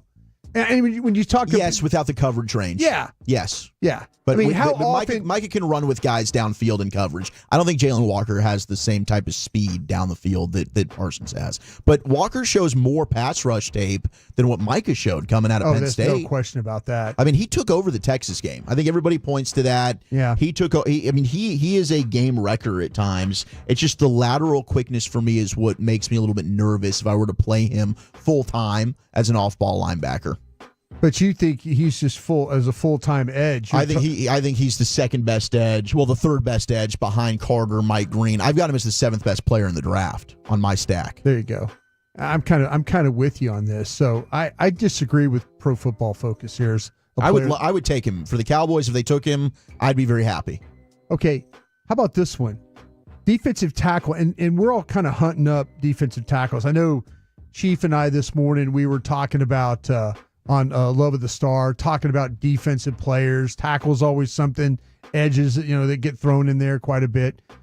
But here's Deion Walker from Kentucky. And they're saying this is a player you should avoid. Walker led all FBS defensive tackles with 51 pressures in 2023, also maintaining an 81.7 run defense grade. But his production dropped off in 2024 primarily due to consistent issues maintaining proper pad level. Yeah, well, yes. I mean, he's 6'6". Yeah. So he plays very high. He does. And that's an issue for him. Consistency is an issue. He can be stood up as an edge rusher, but he's very difficult to handle 1v1. Two-time team captain. Also, he was a stud playing basketball in high school. Guy's just an athletic freak. But I could understand being more scared about Deion Walker compared to some other defensive tackles. And a lot of it is because the size is unusual for his position, the height of it. Yeah, 6'6", 345. He is, there's some violence to his game, but his technique can be all over the place when you watch him play. And I think also as well as the production that he has. Mm-hmm. See, that's what I'm worried about, Dawson. I'm worried about a guy that he's like, okay, you fall in love with the size. You think this guy can handle it, and all of a sudden he's playing really upright. He's kind of getting moved a little bit. His technique's all over the place. But you kind of see him play with power, and you see him kind of as a bully. And so I'm having trouble with him, but I lean more towards Pro Football Focus about avoiding him. I wouldn't feel comfortable taking this. There's other defensive tackles I like more. I'm okay with him being on an avoid list. Okay. I do like the idea, the concept of trust the tape that our buddy Jeff came up with years ago. Yeah. If a guy can get it done, he's getting it done. What level of competition is he getting it done against? Yeah. There's times of him getting it done, and there's also times where he's just not even non-existent as a player. Mm-hmm. And you're like, how does this happen with a guy that's 6'6", 345? Yeah, why is he so wildly inconsistent here? I have in my notes he's a true upside type of player. Coach is going to see his skill set and say, let me see what I can do and get out of him. Ugh. But the production wasn't always there. And I don't know these coaches all that well here. Not yet. Mm-hmm. I don't know what, if they could or could. I do think coaches overestimate themselves in these situations. They fall in love with the traits. I had a coach one time tell me, Kerry Collins, he's got a hitch in his throw-in motion to quarterback. He's coming up Penn State. He goes, I can fix that. Kerry Collins played like 15 years, and nobody ever fixed the hitch in his. It'd be a great case study because I would bet there's more traits players that don't pan out than the ones that didn't have the production but had the traits, like a Daniil Hunter at LSU that then ended up being a badass. Like he had 4.5 sacks his entirety of his career at LSU. And then he ends up being awesome. I think more of the dude, I need to see the production in college or else I'm not in love with you. Especially now. They're playing for money. I think there are some examples where super talented guys who are inconsistent, they have a life event that happens and they turn it around. They become motivated once they get to the pros. They mature. But I think those are the exception. If a guy is in college and at this point getting paid and fighting for an NFL future and he can't stay focused, he can't stay consistent, that's a wiring issue more than likely. Okay. The last guy I want to talk about here, and this is a player I have a first-round grade on, and it's cornerback Benjamin Morris from Notre Dame. And this one is not so much, Morris's situation is not so much about the opinion about him, it's about his lingering doubts about his health. Played in 6 games this past season, earning a career-low 68.4 coverage grade before missing the rest of the season due to a hip injury. His medical reports at the Combine will be extremely important. He's a first-round talent, but as his coverage skills are diminished due to the injury, he may have a hard time finding success in the NFL. Well, Chuck, where are you on Benjamin Morris, cornerback out of Notre Dame? I love the player. I do too. The tape's incredible. And in fact, if it weren't for the hip, I'd be advocating as maybe an option as high as 12 for the Cowboys. I really would. Yeah. But a cornerback that has had 2 hip injuries and had to have hip surgery that ended his season in October scares the hell out of me. Yeah, you're absolutely right. The tape is so good in the way that he's able to cover, the way he's able to play, stay in man coverage, stay in sync with the receivers that he's playing against, his ability to drive in the middle of the field, knock balls down, kind of ball hawk some stuff. The hip thing, I guarantee it's probably not going to be great. And that's the disadvantage that we have doing this. How bad are these injuries? And we'll learn about him.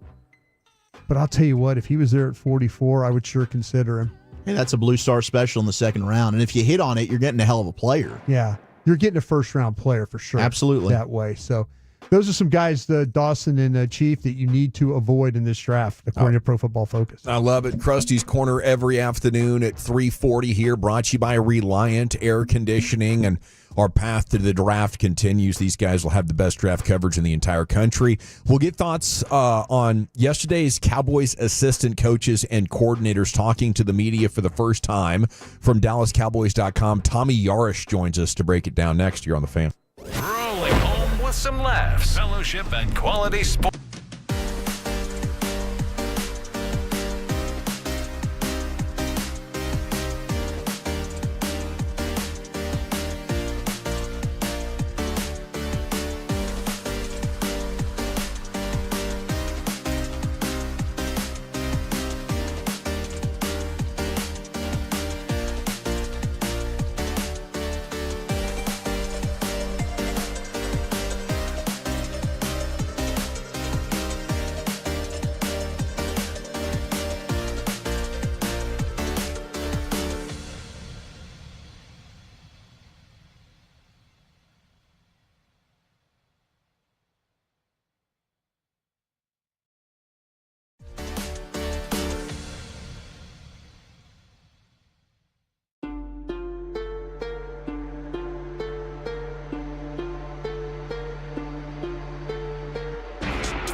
or D&M Leasing Studios. You're rolling with the G-Bag Nation on 105.3 The Fan. Welcome to the Nation. Yeah, buddy, here we go. It's hour number 2 of the G-Bag Nation here on 105.3 The Fan. Hour number 3. My bad, Brian. Time flies when you're having fun.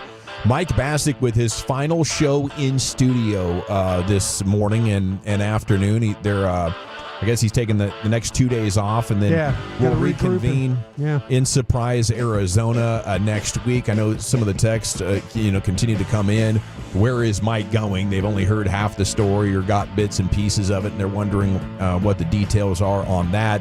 He's just going to do television for the Texas Rangers, so he's going to be your analyst, and next week will be Bassick's final ride with us. Been full-time at the Fan for almost 12 years. He started doing stuff with us in the 2011 playoff run in the World Series there, and then, so you're looking at a decade and a half of broadcast greatness coming to a conclusion all next week from 10 to 2 with the KMC Masterpiece. Tommy Yar's been working at DallasCowboys.com, doing a heck of a job, and he joins us now here on your home of the Cowboys. And a good afternoon, Tommy. How the heck are you? I'm doing great, fellas. Appreciate you guys having me on. And no, I just met him at the Super Bowl, but all the best to Mike Bassick in his next chapter. Super excited for him, and he's going to keep on doing good work over there at the Rangers. Yeah, he's just great, talking any sport, but he's got a real talent for that, talking baseball on television. So congrats to him for a dream job. Now, speaking of dream jobs, Cowboys have new coaches. Do they have enough good players to bring Clayton Adams' vision to life? I think you could probably say that they will after the draft. I don't know about right now just because of how many unrestricted free agents that they've got, specifically at positions where, he's really looking to change this offense. I think the run game is something that you want to look at. The big question looming there, of course, is do you bring back Rico Dowdle? And if you bring back Rico Dowdle, is he your top option at running back? I think we get past the draft process. I don't think that'll be the case in terms of him being the top running back. I definitely see a scenario where he's on this roster and the Cowboys still draft a running back. But so in that department right now, I don't think that they've got what they would necessarily want. And I think that's natural for a new coaching staff coming in. You're not going to have everything that you want in terms of personnel on your roster when you come in. But the good thing for guys like Clayton Adams is he's got great pieces to work with. And he was talking about that a little bit yesterday in terms of up on the offensive line. You've got, Tyler Smith, of course, at guard. He's played well. He feels pretty confident about working with Tyler Guyton, him and the new offensive line coach, Connor Riley, who came in from Kansas State. And then speaking of Kansas State, Cooper Beebe. Connor Riley was a guy who helped develop him at Kansas State, flipped from defensive line to offensive line. So pieces to work with to establish their scheme for sure, but obviously the looming question is going to be the run game. Yeah, speaking of the run game, Tommy, you brought up Connor Riley, the offensive line coach now. How about that relationship with him and Clayton Adams? And the physicality was the word that kept being brought up. It seemed like from every coach. They just want to get more physical. They want to get tougher as a football team, which I think they've been trying to do for a few years now. But now this entire coaching staff seems like they're echoing that mentality. Yeah, I think it's a mentality that you're always going to hear from your coaches, right? And now it's just a matter of, all right, let's show it. Let's prove it, right? Like when you look at the Cowboys offensive line last year, there were times where they just get pushed back. Not necessarily that they weren't playing physical, but they just weren't as physical as the opposing team's defensive lines. And when you're in a division where, you look across at the Philadelphia Eagles and they've got one of, if not the best defensive line in football and one of the better defensive tackles in Jalen Carter. So you've got to get up to that standard if you want to compete for a championship. So that it makes sense as to why they would think that way. As far as the relationship between Clayton Adams and Connor Riley, Adams talked about it a little bit yesterday in terms of he and Connor have never worked together, but they have talked a lot of football together. It feels like they know each other pretty well, so he's excited about the opportunity to work with him. And I feel like it's a really good pairing. They're looking for the same thing in their guys in terms of what you want to get out of the offensive line. And he was complimentary about, what Riley has done on tape and what his guys have put on tape. And his players play good, is what he said. His players play good. That's what pops out on tape about Kansas State offensive linemen. And you can see that in one of the examples on this Cowboys roster in Cooper Beebe. Hey, Tommy, when you saw that the cap was going up, did you think, oh, this is good for the Cowboys, or it's going to be business as usual? I don't know how much it changes, Brian, to be completely honest with you. I think that, obviously it's more than what everybody was expecting. But at the same time, this, and we've talked about this before in the past, this has always been a draft and develop team, and that's primarily where they're going to go about this. I think where, it comes into affecting the Cowboys potentially is, okay, does this raise the market price for free agents, guys like Oso Odigizua, where, you wonder if there's a number being thrown out there for per year for, just to throw one out there, let's say 20, for example, does that number bump up to 25 or 22 or just higher in general? And, so it kind of raises the market a little bit even before guys start signing their deals. So it's something interesting to look at, but I'm not so sure how much it affects the Cowboys just because we don't know how much they're going to do in free agency. And if it's anything like it's been in the past, and it's not going to be very many moves, then, I think that wouldn't change too much. But again, I think this is a cycle where they need to spend more in free agency in comparison to, and I don't know if raising the cap specifically helps that case, but we'll see what kind of plan they come up with. What do you think would be the position maybe of outside free agents that maybe they would spend a little bit more money than we're used to on?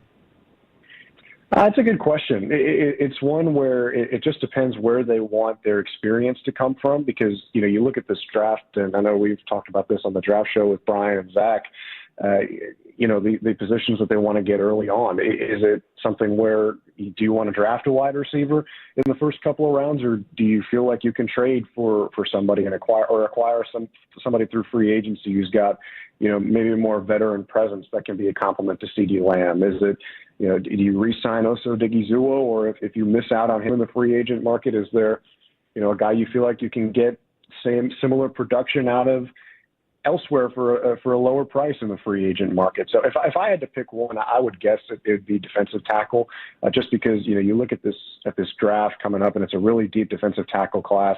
So I feel like a good, veteran presence in the middle of that defensive tackle would be something that's welcome. Not that the Cowboys don't have that in certain places at the moment, but if you lose a guy like Oso Odigizua, then I feel like that's something in the middle of the defensive line that you're going to need, and it's something that their new defensive coordinator, Matt Eberflus, is going to want too. How about Mozzie? And I know Eberflus did mention Mozzie yesterday. What were some of the things that he was talking about him, and do you believe he can continue the growth we saw the last really 4 to 6 weeks of the season from last year? Well, Matt Eberflus certainly seems to think so, and I think I'm going to give him his credit for that. I think he's on to something there. He's excited about Mozzie Smith. He said he liked him coming out of the draft process and liked his explosiveness, big body type that moves really well, and he wants to bring this game to the next level. And I think there is a next level for Mozzie Smith. I know that, the first 2 years of sample size hasn't necessarily shown too much of that, but like you said, Zach, he closed out the year very well in those last 4 to 6 weeks. And when a Matt Eberflus defense is playing at its best, they're stopping the run really well, and a big part of it is because those two big defensive tackles in the middle of in the defensive line. When I think back to his time with the Bears, guys like Jervon Dexter, who was, I believe, a second-round pick out of Florida, and Andrew Billings next to him, they're just big guys who take up space on the defensive line. They're hard to move and get past and strong, and those are all words that when Mozzie Smith has played at his best and when he played at Michigan, they're all words I think you could use to describe him. So I think that's a good pairing, and I think Aaron Whitecotton and Matt Eberflus together are going to be tasked with trying to bring Mozzie Smith to the next level, and that's going to be one of the things that I think is a large microscope of Matt Eberflus here in his time as defensive coordinator. Is can he get not just Mozzie Smith, but this entire defensive line in terms of stopping the run. Tommy Yarsh, DallasCowboys.com. I mean, Eberflus was really good at stopping the run with the Colts, so I'm sure he's got it in his coaching acumen. But best bet for a good defense is probably just to be a takeaway defense, looking at what we have now with Micah rushing and, I guess Diggs when he gets healthy and Bland. Oh, absolutely. I mean, I think it was David Overstreet, the corners and secondary coach, that said, the best secondary is a good pass rush. And the good thing for the Cowboys is they've got that with Micah Parsons, and we'll see what happens on the opposite side of that after this offseason. But it certainly helps that even in the secondary itself, and not just the pass rush unit, you've got two guys who have a knack for taking the ball away, and Trayvon Diggs and Deron Bland. Of course, Trayvon Diggs, we'll see when and if he comes back at any point in the 2025 season. That's obviously going to be so much of that. But You've got some young cornerbacks in that room too, guys like Kalen Carson. We'll see if they bring back Jordan Lewis, and I think that Matt Eberflus's track record has shown that he can get the most out of those guys in the backfield in terms of getting takeaways, and even his linebackers too. In Chicago, I think T.J. Edwards and Tremaine Edmonds did a good job of taking the ball away over the middle. So in that coverage system and what Matt Eberflus likes to do, the nickel typically plays very well. I think back to Kyler Gordon. In Chicago, I thought he was pretty good for Eberflus over the course of those 3 seasons there. And then if Jordan Lewis is a guy that the Cowboys decide to bring back, I could see him continuing to flourish in an Eberflus system. But no, definitely, I think taking the ball away is going to be a big part of this defense, which will be on track for what the Cowboys have done really well in recent years under a couple different defensive coordinators. Hey, Tommy, I know that you covered the University of Texas for a good bit, and I wanted to ask you a question because I've had people ask me because of the running back stuff of trying to figure out if, you take a running back in the 3rd round, 2nd round, where are you on Jaden Blue? And there's a lot of questions about him as far as the ball security stuff. And is that really the only issues that you're dealing with Jaden Blue? Can he be the every down back that that a lot of us who evaluate him think he can? I think he can, but there's definitely some validity to the ball security concerns. I think that not only did he lose the ball a lot during his time at Texas, but he sometimes lost it when you really didn't need him to. And something that I think Tashard Choice doesn't get enough credit for as a running backs coach is he was really good in terms of emphasizing the importance of ball security to his guys. When you think about Bijan Robinson and Jonathan Brooks and the guys who came before Jaden Blue, they didn't fumble the ball very often. And Jaden Blue, it was kind of an interesting spot this year where they leaned on him more, and he just couldn't hold on to the ball at times. Now, that said, I'm a big fan of Jaden Blue. I think he can do a lot for you. He is unbelievably fast, and I think that's going to be such a big part of his game. He can catch the ball really well out of the backfield. When he gets in space, he was pretty lethal for Texas. And then if you use him in an outside zone concept, if he turns the corner on you and you don't set the edge, it's going to be really, really hard to bring him down in the open field. So there's a lot to like with Jaden Blue. I know I saw that you were a big fan of his, and you guys talked a little bit about it the other day. So there's a lot to like there, but ball security, and then can he be an every down back? Does he have the frame to be an every down back in the NFL? Can he play physical enough to play on 1st, 2nd, and 3rd down? That's going to be the other question too. Tommy, I was alone fighting for another one of your Texas guys, Alfred Collins, on the draft show yesterday. I love Alfred Collins in a stacked defensive tackle draft. What more can you tell us, having been around him in the Texas program as often as you were? Yeah, so Alfred Collins, I think the biggest question for him is going to be consistency. He was a guy who was highly touted coming out of high school and a 5-star prospect, and it just kind of took him some time to put it all together. He was more of a rotational guy behind some guys like Byron Murphy and Tavondre Sweat, and this year he finally gets to step into that prominent role alongside Vernon Broughton, and you saw some really good flashes. He's great against the run. He's a massive human being. I mean, when you look at him on the field, he just towers over everybody. So there's a great frame to work with, not a lot of loose muscle, or he's pretty already built into it, very strong, but can he be consistent? Can he get after the passer? I think he's a better run defender. Is he athletic enough to start moving his way into the backfield and get better against double teams? That would be my question with Alfred Collins. But when you've got a big body that can plug up the run as well as he does, I think there are certainly good traits about his game too. Tommy Yarish, DallasCowboys.com. Thank you so much, and we'll catch up with you real soon.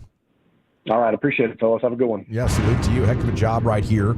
It's in his first season up there at DallasCowboys.com. Tommy Yarish, met him at the Super Bowl, and a big fan of his work, so we look forward to having him on more as this offseason continues, and free agency in a big way will be rolling out next week when we're live in Surprise. If you missed it, we'll have the play-by-play call of the Four Nations final on The Fan tomorrow night, Canada and the USA at 7 o'clock. It's time for the top 10 at 4:20, though. Wolchuk, where are you taking us? People have spoken, and I've got a new top 10 best fast food burgers list, fresh for 2025. How many changes were there? And a joke that didn't go off so well. That's next in the 8.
Uber Eats has Lola V products? I gotta remember that. Well, you know, they say in order to remember something, you have to forget something else. Okay, now that is a very cute haircut. That's like a little shag. I've never seen that before. Well, I mean, of course you have. It's the Rachel. Oh, is that your name? No, I mean like your name. No, I'm Jen. My name's Jen. Right, but I just mean like this is your haircut. But that's hair on your head. I'm not saying this is your hair. Okay, freaking me out a little bit.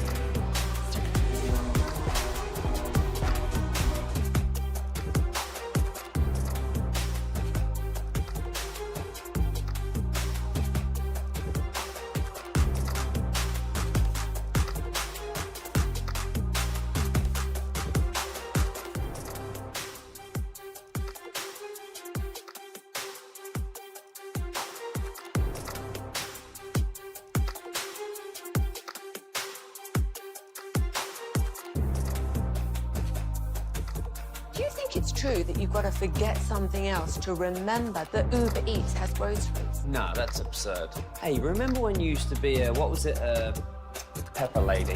Pepper Lady? Wasn't it Cinnamon Sisters? Basil Babes. Saffron Squad? Nutmeg Maidens? Pre-curb? No, Nutmeg Maiden? I just said that. Was it Spice Girls? Doesn't sound right. What was it, Saffron Squad?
All right, welcome back, Nation. It's time for Wolchuk's Top 10 at 4:20 here on The Fan. Segment's brought to you by Cars for Kids. Donate today at carsforkids.org. It's brought to you by the Frankels. If you've been injured in a car truck wreck, call Franklin Frankel first. 214 or 817-333-3333. There's never an out-of-pocket cost. They only get paid when you win. Franklin Frankel, the go-to car and truck wreck attorneys in Dallas. Here he is, Zach with an H.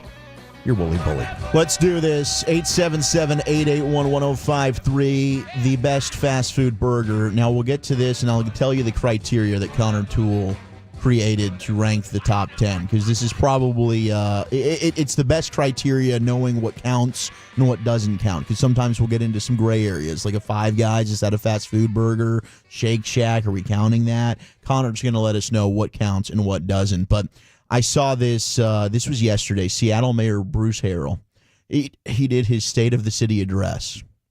I don't know how I avoided coughing right there. I was wondering what happened. I had a moment, and I somehow was able to cough. Yeah, I've never done that before.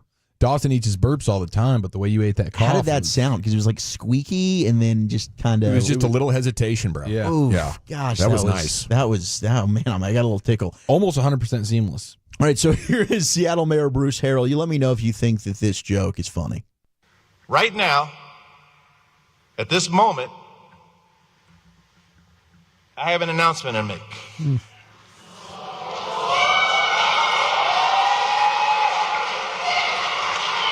I'm just kidding. I got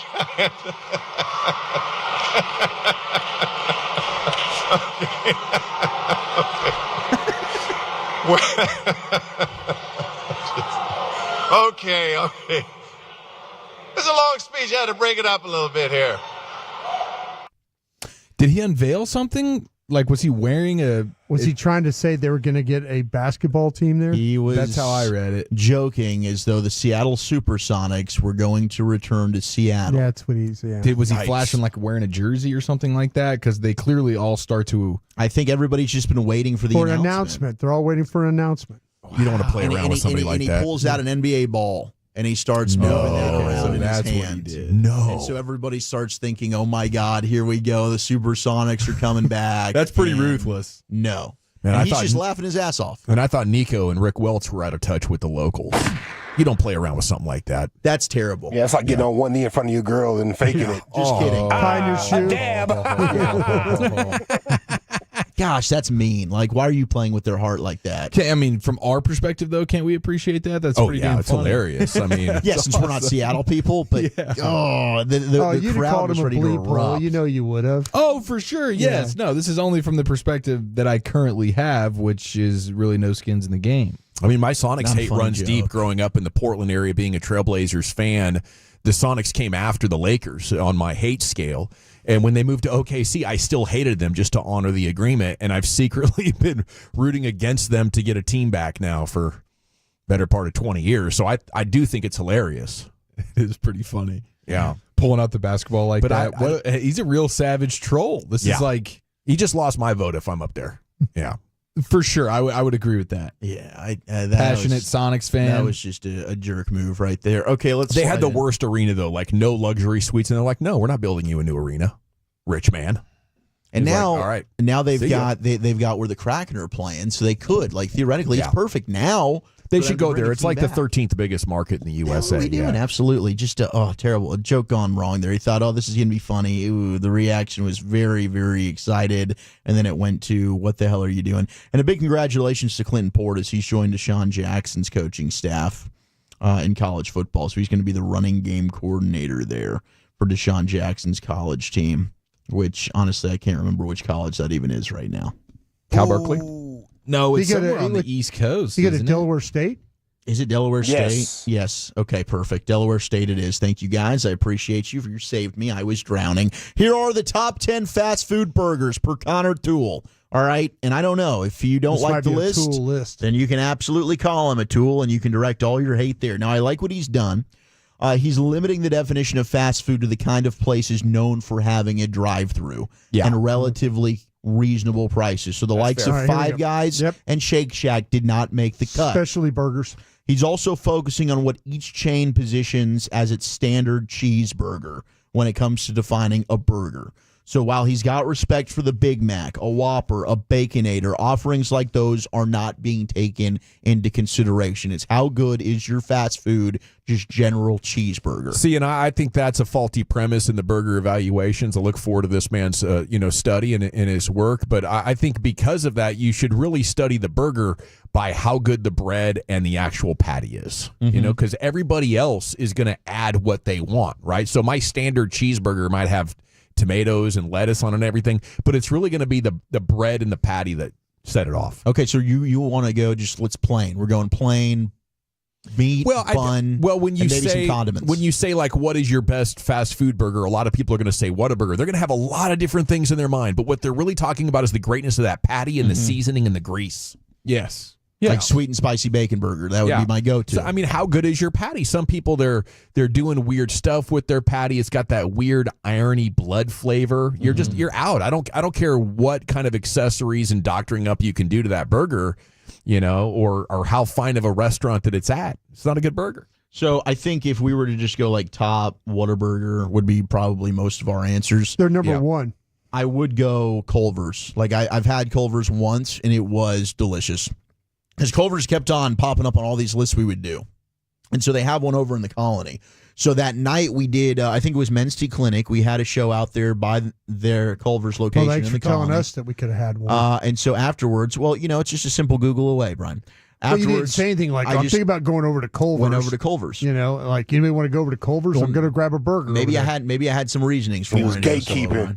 It was gatekeeping this. Gatekeeping, bro. I don't want people to know. Yeah, he had to keep this locked up because this was one of those wife you don't know burgers. Yeah, absolutely. Ooh, And she was still pregnant at the time. Parking lot burgers. So this was I did Eric's method where I had it pulled over, found a gas How'd station. you keep it out of stopped, your beard then? Ate it.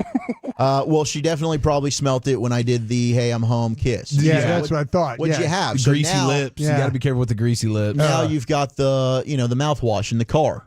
Yeah. Ooh. Yeah. You have to step your game up. Trust me. You I'm gotta learning, be. boys. So you can't roll be in there sloppy. with fresh breath, and your wife knows that you've loaded up. No, your pre-dinner. No.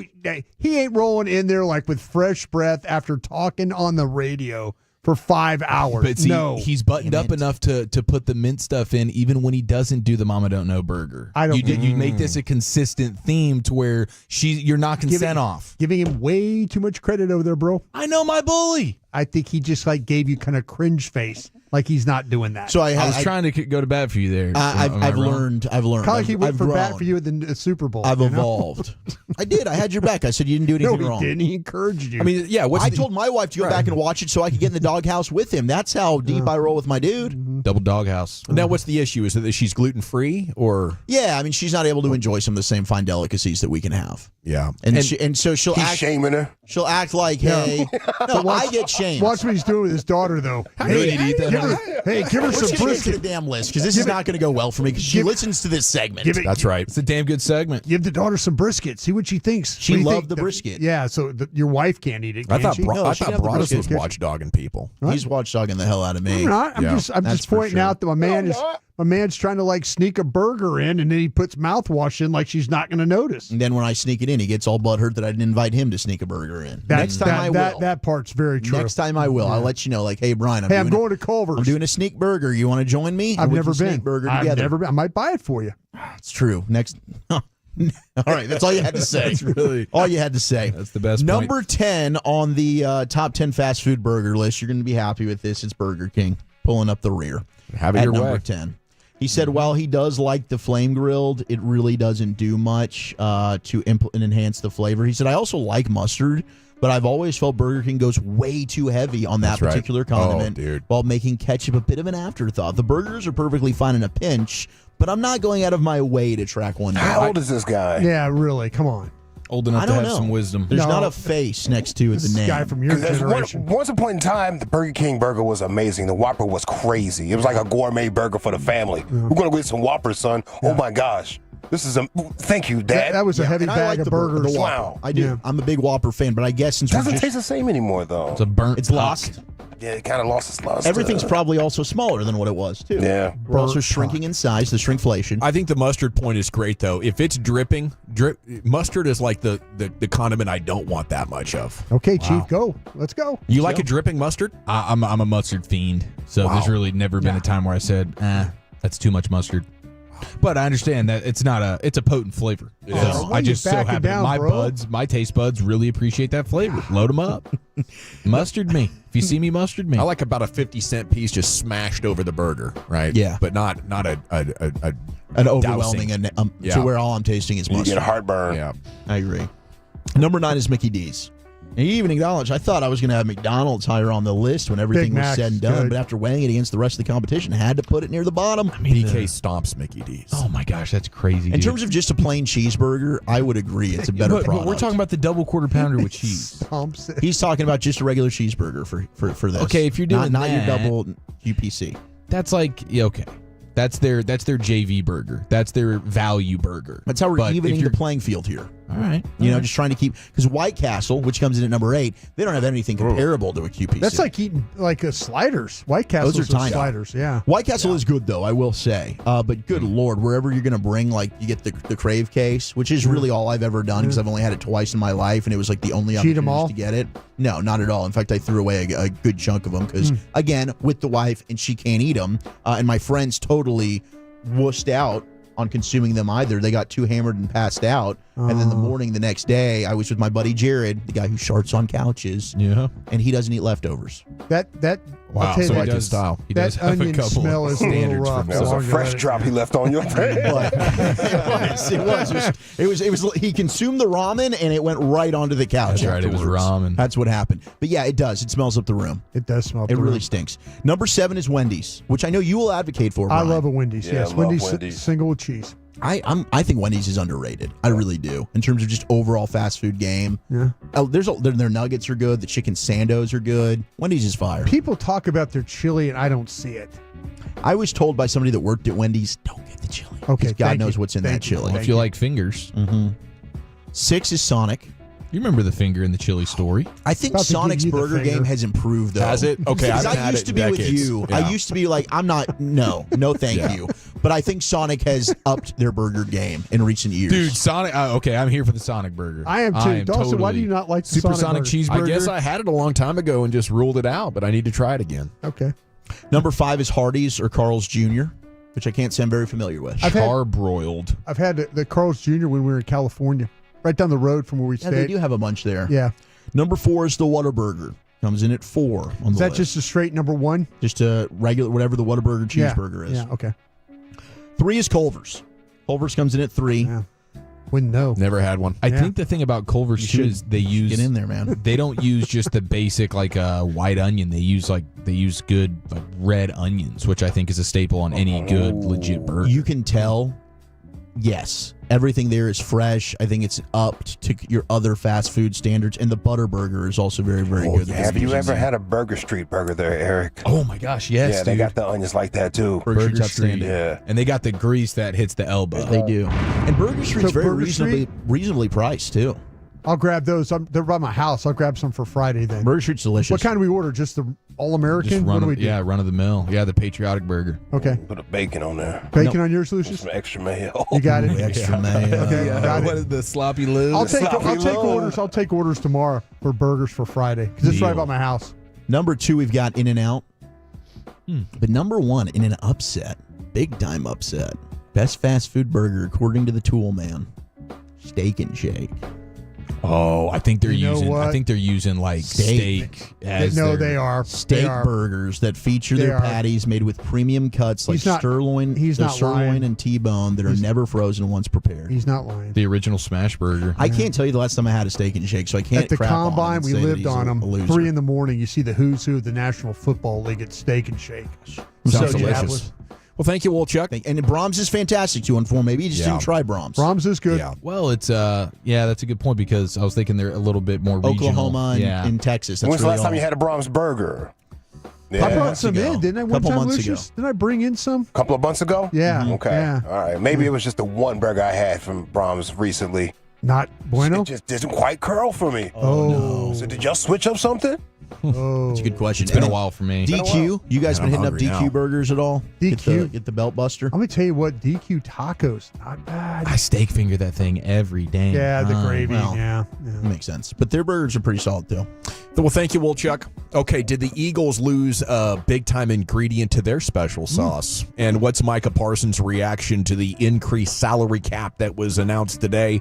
That's coming up next right here. It's the G-Bag Nation, the fan. All right, let's increase the hair on your...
Uber Eats has Lola V products? I gotta remember that. Well, you know, they say in order to remember something, you have to forget something else.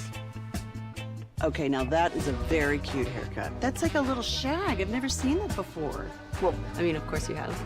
also Rachel. Oh, is that your name? No, I mean like your name. No, I'm Jen. My name's Jen. Right, but I just mean like this is your haircut. But that's hair on your head. I'm not saying this is your hair. Okay, freaking me out a little bit.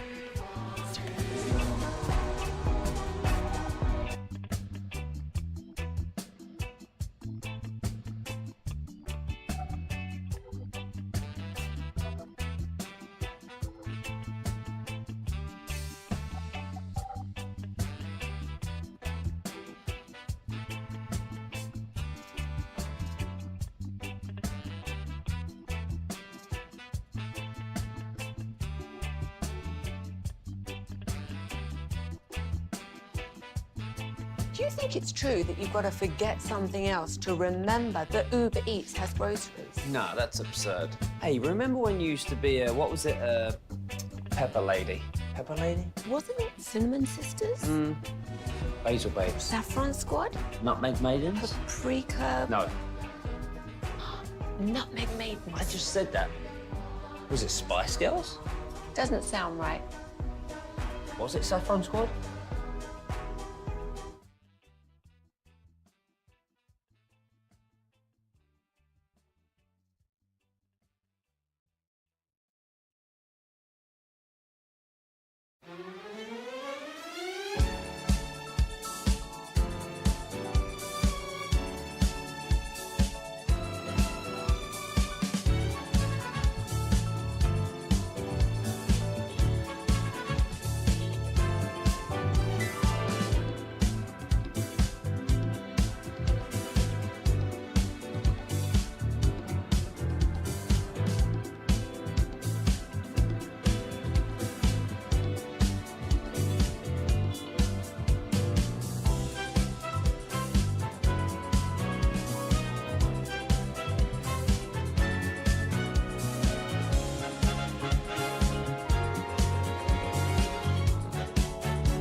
If you're in the market to upgrade your vehicle, get to Classic Chevrolet in Grapevine, back-to-back #1 Chevy dealership in the world.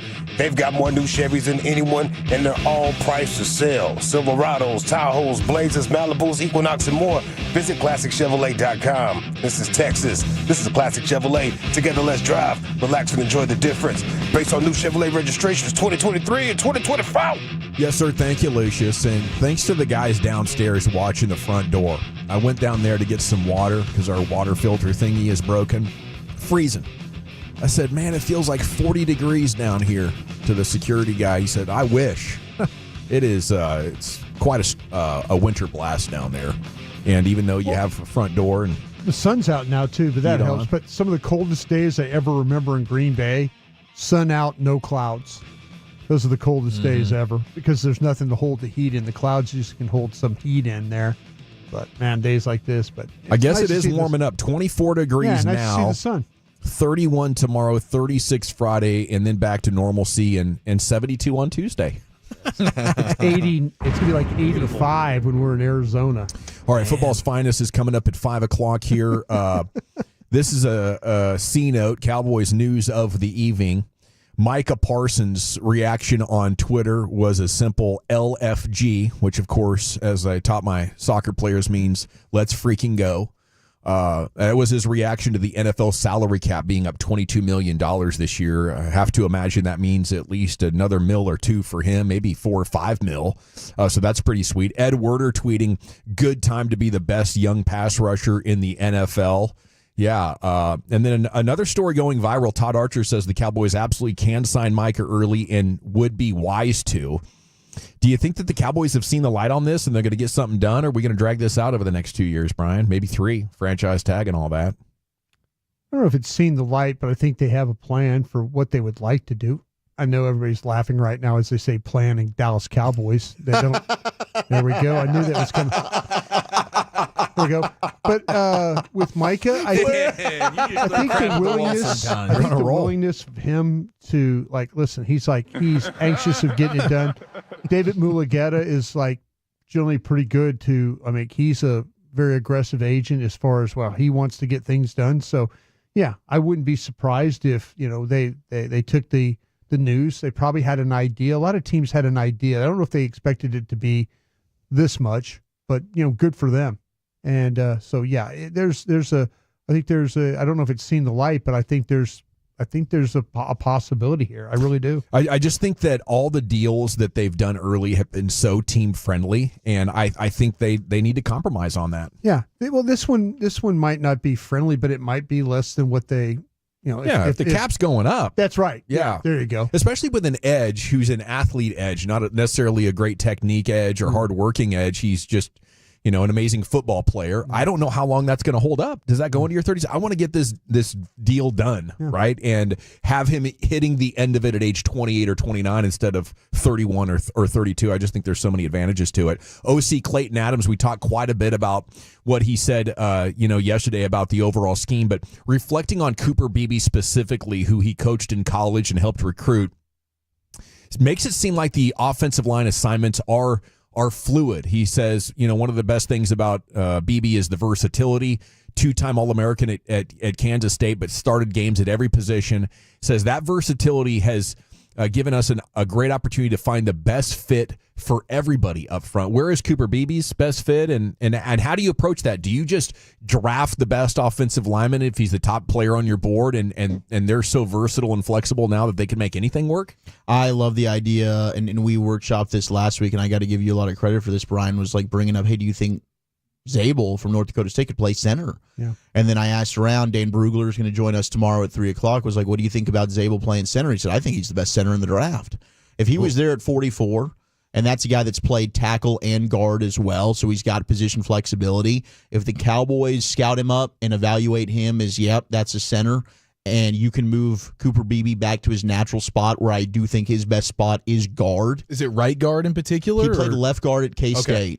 But I think he could easily slide over and play right guard. I mean, Zach Martin, I think, was playing left tackle at Notre Dame and then played right guard. So, I mean, that transition's different for everybody. Yeah, we're starting to see Gray Zabel's name, though, went in the first round. Now. Yeah. Now you're yesterday, Daniel Jeremiah's mock had him going, I think, 18, 19. Yeah, and Nick Harris today, we were on the break on DallasCowboys.com, and Derek Eagleton asked, give me a player that the Cowboys should look at. And Nick Harris said, I'm going to trade back, and I'm trading back to 24. I'm taking Gray Zabel, the offensive lineman from North Dakota State. I love what Nick's doing there. Yeah. So I'd be all in on that, because now you've got a center. Now I'm filling my guard spot. You're not having to move Tyler Smith. And I get it. Are we sure on Guyton? No. But I think that we do need to recalibrate what our expectations were and really what the player was. And that was a traits guy that hadn't played. He started 1 year of college football. He wasn't ready to transition like the other guys were. It didn't work out. But he's a guy that has a lot of talent. He had a new coach. They're not going to quit on a first-round pick after 1 year. So that is going to be your starting left tackle, in my opinion. Yeah, and I get it. I think if you want to win now, you should go get a veteran and let him develop. If he's a traits guy with a projection, have him practice, have him be your swing tackle. Terrence Steele is hurt quite a bit. You can put him at right tackle. Sure. Meanwhile, tight end coach Linda Wells might have, or is he assistant quality control or something like that? But no, he's tight ends coach. Tight ends coach. Yeah. He might have won Jerry Guy of the day. Said he has profound love for the organization. A lot of people gave us flack for not playing in that last game, but they do it the right way, inside and out.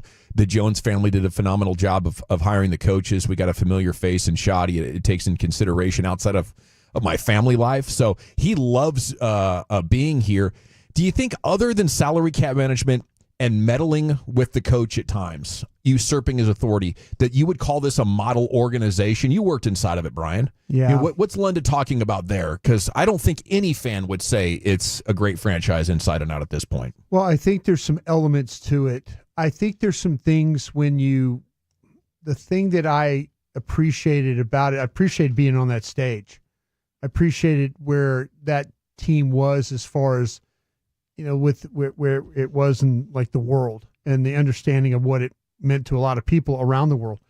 I didn't always appreciate how it was run in the way of there are things that I know in personnel, there's things that I saw that I would have absolutely done differently, but I was too young, too stupid, too loudmouth, should have bided my time, should have kind of talked through things. Were you a loose cannon? I think I was. Wow. I think I was. I think that I pissed a lot of people off over there. And because I was always like, you can't do it this way. You can't do it this way. You can't. Well, you came from Green Bay. You had the blueprint. They wouldn't listen to you. No, but to me, it was like there were things that got changed and there are things that weren't. And I always hated the fact of like that you would battle your ass off to try and get something going the right direction, only to be taken out by a phone call. I hated that. Yeah. So I think there's some things that I think Will has done a really good job of taking things that we struggled with in the early 2000s and made them a lot better today. That maybe if you worked in the organization and that side of the building, the personnel side, you would be like Lunda Wells. You would feel, good about some of the things you're doing. But I know that there were so many times where I would go home just completely frustrated. They're like, we're never going to go anywhere. We're not going to do this. We're not doing it the right way, and I should have just kept my damn mouth shut, but I didn't. And but I think. But we thank you for your sacrifice. At least you tried. You tried your ass off in there. No, it's tough because you wanted to do things. You'd seen it done the right way. Yeah. And you're just like, why are we doing this? Mm-hmm. Why are we doing it this way? And it didn't make sense for me. And since then, they simplified that process, or they organized it better. I think that Will McClay has been godsend to that organization as far as bringing everybody together. Yeah. On what needs to be done. All right. I teased this Eagles angle on the Saints OC hire. Chief, do you have that in the finest coming up, or do I need to pay it off real quick? Pay that thing off, man. Okay. Pay your damn debt. Saints hired TJ Paginetti, Eagles run game specialist, assistant O-line coach last season, makes him the first coach Kellen Moore has brought over from the previous team. The promotion to potentially run game coordination was a promotion because Nick Sirianni wouldn't let him leave, but he's primarily focused on O-line since 2017. I know Stoutland gets a lot of the credit up there, but this was like his right-hand man and has been known for developing those offensive linemen. So that's promising if you're a Saints fan. Yeah, and I guess if you're a Cowboys fan too. Yeah, well, I mean, that's a good call, stealing something from the Eagles there. But Kellen Moore, he's not the guy that has been the mastermind behind great rushing attacks. No. That is for sure. So taking something from Philadelphia to try and keep that as much of a smooth transition as possible, that's probably a good pickup. Tomorrow night at 7 o'clock, we'll have a smooth transition from G-Bag Nation to the final of the Four Nations, USA and Canada, on the Fan tomorrow night, 7 o'clock. That football's finest coming up next, Chief. Where are we going? Yeah, we have a championship flex for the ages, plus we have exclusive sound from a Cowboys legend next here in the nation. Fellowship at its finest.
driven by our D&M Leasing Studios. You're rolling with the G-Bag Nation on 105.3 The Fan.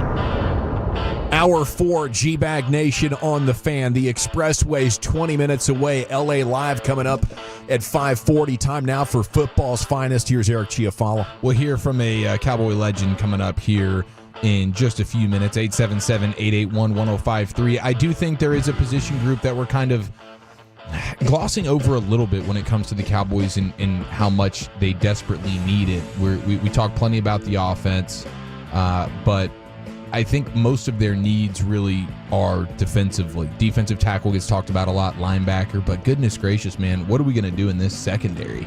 I think your first 3 picks being defensive players would make plenty of sense. We did an exercise on Love of the Star today. One of our listeners in a mailbag question, would you rather go first 3 picks offense or first 3 picks defense? In a hypothetical world where you had to choose one of those scenarios, I would go defense here. Broadus laid out 2 different scenarios that were both pretty enticing. You'd feel pretty good about either one of them. But when you look at just how big of a hole you have in these spots defensively, and I think this is the year where it's emphasized the most, in particular when it comes to the Cowboys. Gosh, how nice would it be if the draft was before free agency? And you could get a feel for what's going to be available, because it's like, gosh, you let Osa walk, and I'm not the biggest Osa guy in the world, but if you don't replace him there in free agency, well, now all of a sudden you've painted yourself into a corner where you absolutely have to get one of these defensive tackles in this draft class. But defensive tackle, linebacker, and corner, I am totally here for a corner at pick 12. I'm sure there's a guy or two that Wolchuk and Broadus would be like, yeah, it would make some sense here. But I feel like there's so much running back conversation. A lot of people are interested in, hey, please get me one of these receivers opposite CeeDee Lamb. All that stuff. Offensive line, I get it. But you have bodies there. Outside of running back, you at least have bodies on the O-line. You have bodies at wide receiver. You don't at defensive tackle, and you don't at corner. With Jordan Lewis, Diggs, Carson didn't show up last year. Yeah, I could definitely do it. You know, if you guys went defense, I'd be like, okay, we're hoping for the best here. Let's win with defense. And I think the running game could be pretty good if you can find a runner. In the 5th round, I guess you'd be talking, or free agency at that point. I'm just worried about how broken the offenses looked whenever you're against a quality opponent. That's where I'm at, and 100%. I need to fix that. I think defense, if I had to pick, though, would be the way. And again, it starts with, like, who's my best player? Let's build around Micah Parsons. Let me throw you 3 names, Wolchuk. You tell me if you like this on defense. Okay. And I'm probably going to switch. Okay, do you think Harmon could get to you at 44? No, I don't. Okay. Williams then from Ohio State. Yeah, I think there's a shot. Okay. All right, let me do this one for you then. Green, Williams, Harrison from Kentucky, the corner. Loved it. Love it. So you get an edge rusher at 12, you get a defensive tackle in the 2nd round, then you get a nickel corner to replace Jordan. But it can play on the outside too. All right, let me throw you offense, Wolchuk. Genty, Jackson, the guard from Ohio State, and Royals, the wide receiver from Utah State. Or throw me a 3rd round receiver. Wide receiver. A wide receiver then. Because on my board, that's where I went. Yeah, and that makes sense. I don't know if Abesh is going to get to you in the 3rd round or not. I don't think so. I don't think Ayomanor is going to get to you from Stanford in the 3rd round. So, I'd probably rather go with Royals than Higgins, the kid out of Iowa State, personally too. Yeah. So I love the first 2 picks, Genty and Jackson. I've got Jackson as maybe the cleanest offensive lineman in the entire draft, personally. Sure. So I'd love that, but I do think the more impact there, you're probably getting from the 3 defensive players. There you go.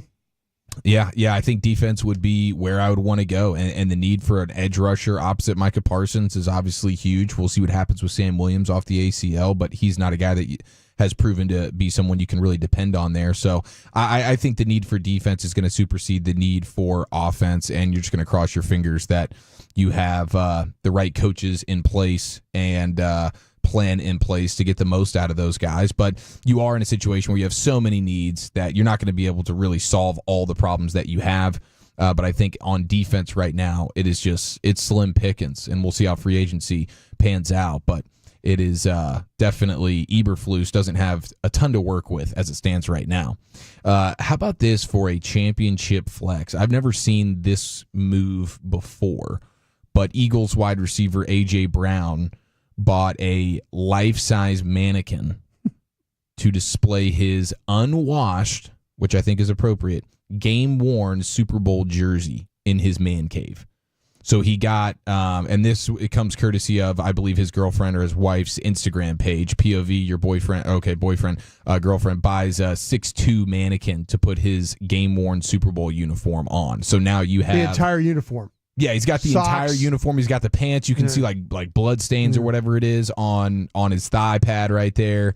He's got the helmet on, probably the same helmet and mouthpiece he used in the game, and then the game-worn jersey. That's a pretty interesting way to go about it there. A lot of guys will just maybe frame That's good the planning jersey. right there. This dude was He just took his equipment bag home with him is what he did. He didn't let the equipment guys just take it on the truck. He just take it home with him. Yeah, I mean, I love that it's the game-worn stuff and it's unwashed. That's what you want. Got to keep it right unwashed. there. Absolutely. If that thing gets washed, I don't want it. But the full-on mannequin in the man cave of A.J. Brown right here. I believe it's the first of its kind. Yeah, I like what he's doing with that. You also have the... I don't know if I want somebody so statuesque in sharing my domicile with me. As much as a fan I am. Okay, maybe at some point the mannequin starts looking more lean and ripped up than you do. I mean, how about a reminder of how good you really were as a player? I mean, that's cool, right? But yeah, let's just go ahead and put that thing in a frame, put it on the wall. Yeah, get the mannequin out of here. You think Honey might walk by that and go, "Gosh, I remember when you were like this, I Honey. remember when you were this lean." I caught you staring at the statue again. Yeah, and I won't even be the same, Honey. Yeah, and I remember when you were broke, so get out of here. By the way, your butt is looking saggy today as well, Honey. I love the way it drags on the carpet. It's like a vacuum cleaner. You're leaving little prints for us. Yeah, we'll have to wait around and see how much trouble this causes within the Brown relationship here. But I did think that was a pretty cool idea. Nice little championship flex there in the man cave. Jordan Schultz, friend of the program, NFL Insider, says it's a first-round pick that is believed to be the asking price for Matthew Stafford if the Rams are going to be trading him. So one singular first-round pick. That's easy money. Especially if you're the Steelers. Where are the Steelers picking in this draft? Right in the middle. I think they're at 21. 21, pick 21 for easy. Matthew Stafford. If I'm the Steelers, you're outside your window of first round grades. Definitely, absolutely, yeah. Yeah, and if you could really work it and do a draft night trade, maybe trade down a couple of picks, get to like 28, and then flip the pick. But I still prefer the idea, ultimately, if you're the Steelers and you give Tomlin the year-long sabbatical, Arthur Smith tanks this thing, and then you're picking a guy like Arch Manning in the top 5 next year. That's your only chance to get a long window type player at the position. I would love it if my organization's playing the long game. If not, I mean, don't you think the Colts makes a lot of sense too? They're picking 14th. Well, they've got Anthony Richardson, but they did say they're looking for another quarterback because they don't think he can stay healthy for a full season. Yeah, that could make plenty of sense. And it doesn't even have to be like with Matthew Stafford. You could be talking about a 1 year, maybe 2 year kind of deal, and then you can still potentially go back to Anthony Richardson with a couple more years of development. Colts makes perhaps. sense that GM's trying to save his job. Sure does. Oh yeah, hot seat Ballard. Yeah, I think that's real. But looking at this, I mean, there's just not a lot of QB needy teams outside of the top 10 of the draft. So I might be waiting him out. Like I'm going to see what you're going to do with that Stafford situation. Not a bad idea. I'll give you a 2.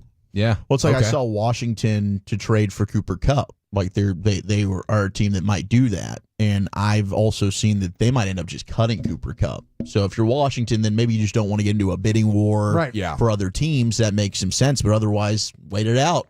You probably can offer more money than anybody else outside of maybe New England. Yeah, that would make a lot of sense, and I think they have like $90 million in cap space. I mean, they just gained more today. Yeah, they're going to have a hell of a team.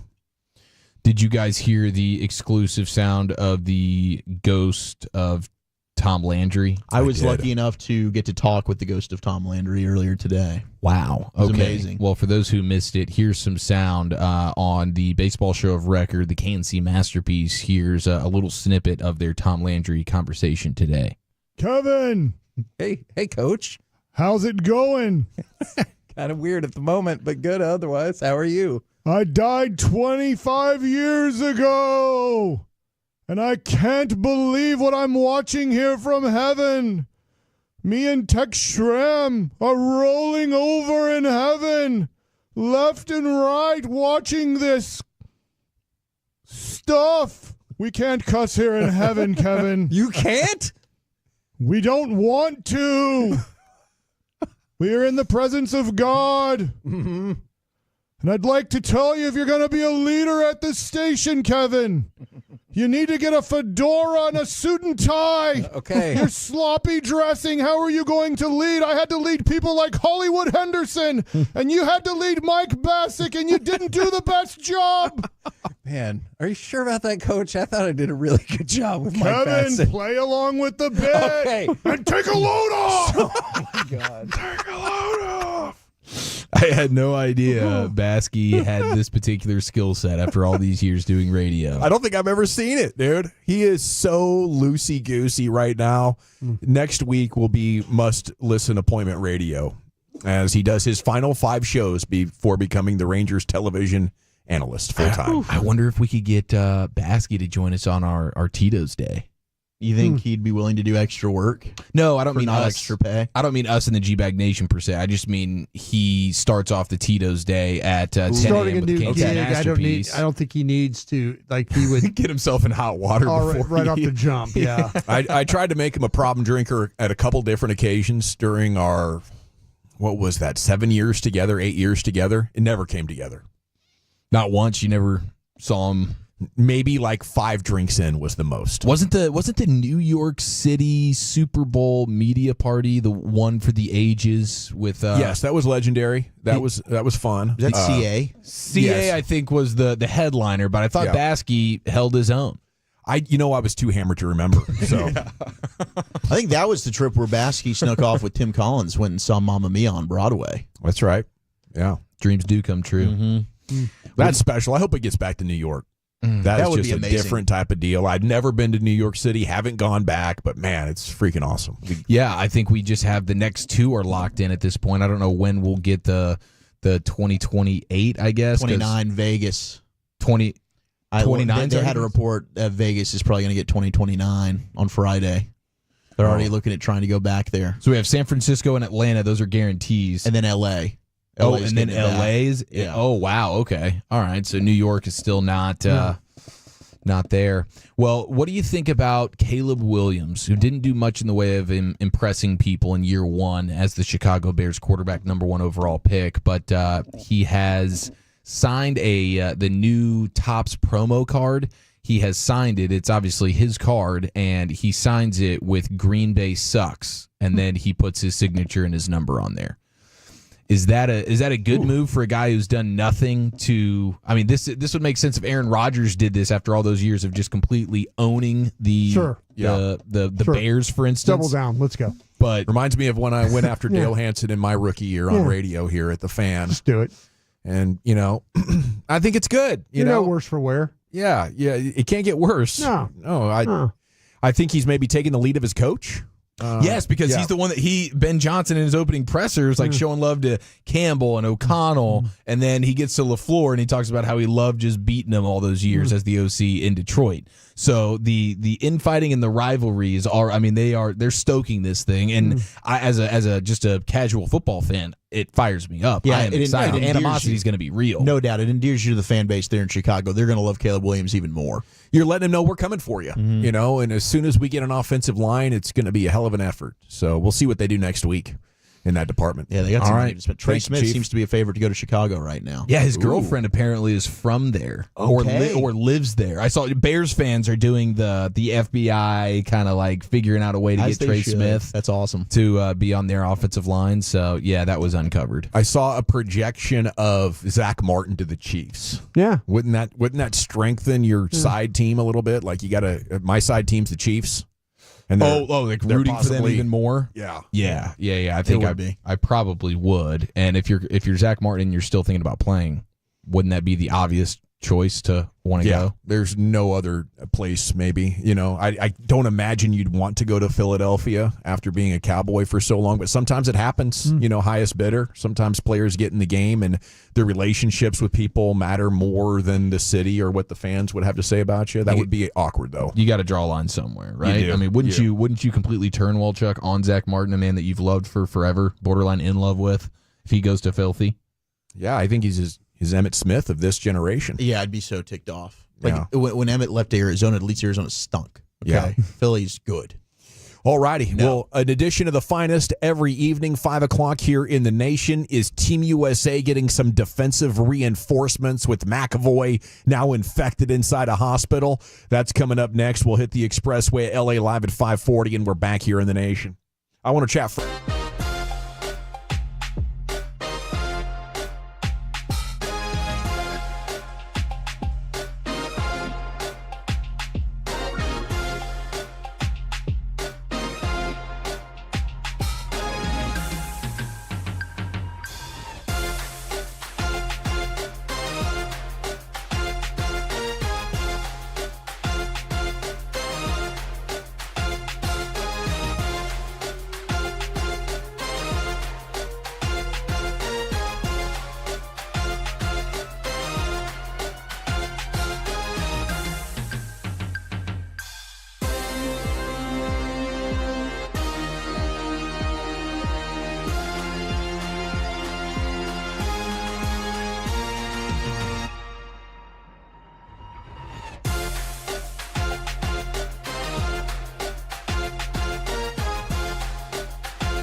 They say in order to remember something, you have to forget something else. Okay, now that is a very cute haircut. That's like a little shag. I've never seen that before. Well, I mean, of course you have. It's the Rachel. Oh, is that your name? No, I mean like your name. No, I'm Jen. My name's Jen. Right, but I just mean like this is your haircut. But that's hair on your head. I'm not saying this is your hair. Okay.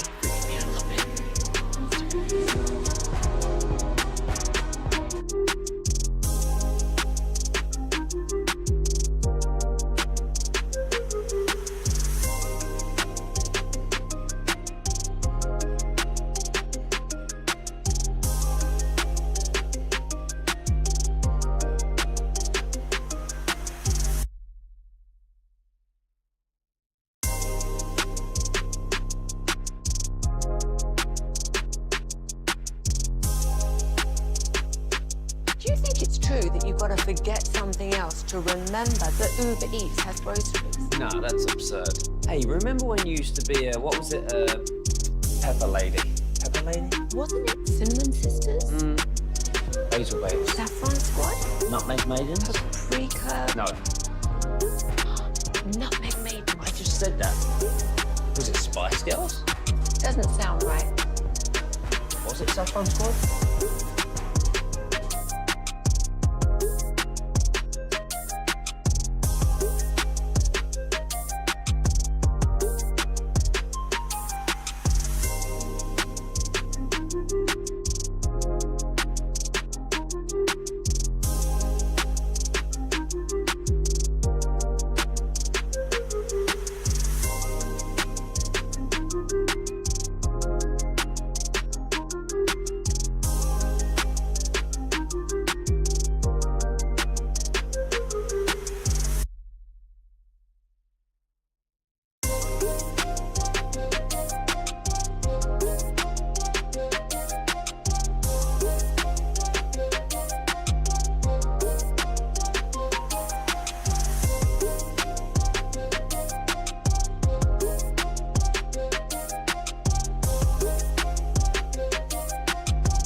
All right, welcome back. Time to hit the Expressway where we go commercial free to the top.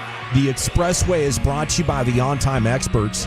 Segment is presented by Cars for Kids. Donate today, carsforkids.org. A couple of different texts asking about the Dale Hansen story. What do we got? 3 different people here? Okay. So maybe Lucius can help here just a little bit. But yeah, I went after him in my rookie year, sort of like Caleb Williams going after the Green Bay Packers. But the way I remember this, Dale, had this evening newscast, sports on WFAA for years, and he said that Richie and Grego were in Jerry's back pocket, right? So there was some sort of Cowboy story going on, and Dale was like, oh, you only think that because everybody at your station is in the Cowboys' back pocket and they pay you to, take their stance and whatever. So at the time, just for context, right? Like right now, I would just laugh that off or something, but we were fighting for our lives at the Fan. People called us the Fail, right? A Radio Hall of Famer would often say, here today, gone tomorrow about us, and we didn't know what the future was holding, right? This was 2010. We would spend entire quarters of a radio ratings book outside of like the top 15, sometimes top 20. It's like crap. You remember ESPN 103.3? Some books they would beat us. Yeah.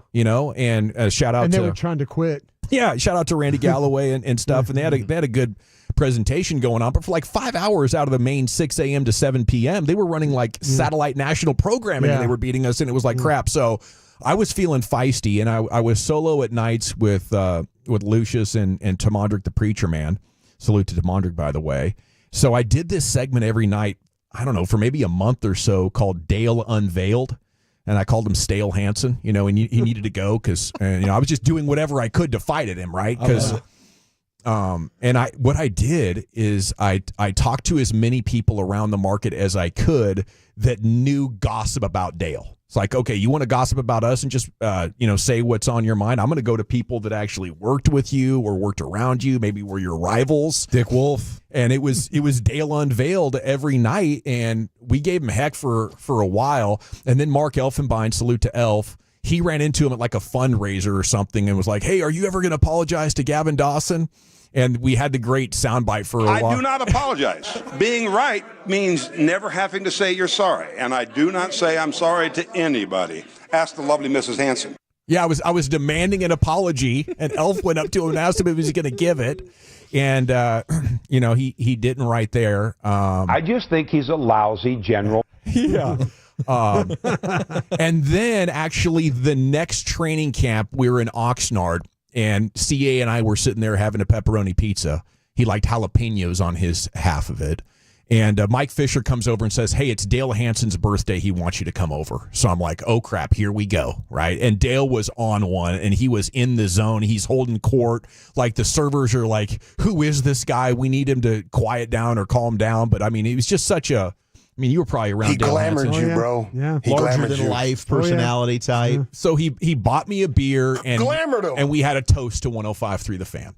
Oh, wow. Okay. So you guys let bygones be bygones? He sure did glamour. He glamoured him. Yeah. Not really. Yeah. He tricked I Dawson sure like what you do on air, Yeah. son. Come here. Yeah. He did say something like, boy, you were really giving me hell there for a little bit. And I was like, yeah, well, we wanted to make it. And I thought it was good for the station, wasn't it, Lucius? Because it was fantastic. It was courting attention at any cost. Yeah, and we needed that. Yeah, my uncle used to ask, well, he's going to fight Dale? What's going on, baby? I know he got to see Dale. He's got to see Dale at some point. Yeah, and I still want nothing to do with Dale. He's just a mountain of a man. His head's real big. Yeah, as long as he's standing, he would whoop my ass. Yeah. That's for sure. But I wanted to have a little bit of fun there, and we did. Yeah, I love that. Good for you, man. That's great fantastic. trip down memory lane. Yeah. Okay, defenseman Quinn Hughes is not going to travel to Boston to join the U.S. We had Greg Wyshynski there from ESPN on a couple of hours ago now, and he actually broke the story, but they were hoping he could be an injury replacement. He plays for Vancouver, and he's a really good defenseman, so that was like on the top of their list, but apparently the Canucks have not cleared him. He's been recovering from an injury. As Charlie McAvoy has been lost for the tournament now. The injury and then an infection that's got him at a hospital. So that's not fun.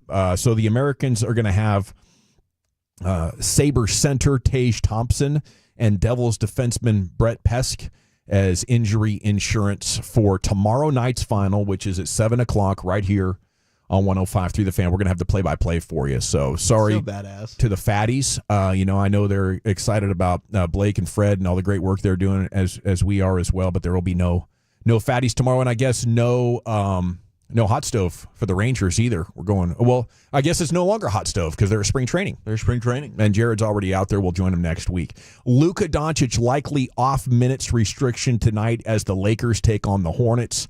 It's the only game of the night in the association. The Mavericks will resume on Friday.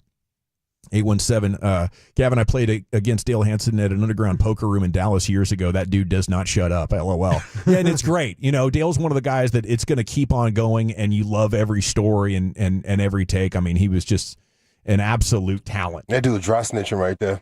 Underground poker room. That dude's dry snitching. Dry snitching. Yeah, he's been playing at this game that I went to a couple of times. Big Dale? Yeah, Big Dale and TJ Cloutier and stuff. Like it's cool to play poker tournaments in North Texas because you never know who's going to be there, pros and semi-pros and TV personalities and stuff, a radio host, if you will.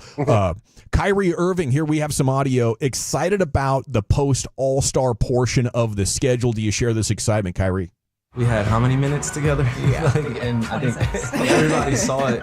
It was a microcosm of just the impact that AD makes, and then also having Gaff, and when you look at the potential of D-Live being put in there with him, and then PJ, who's emerging as a young star in our league, and we also got Max Christie, who was high-level player for the Lakers, and we're getting healthy at the right time. No matter who's in, we got to take care of this.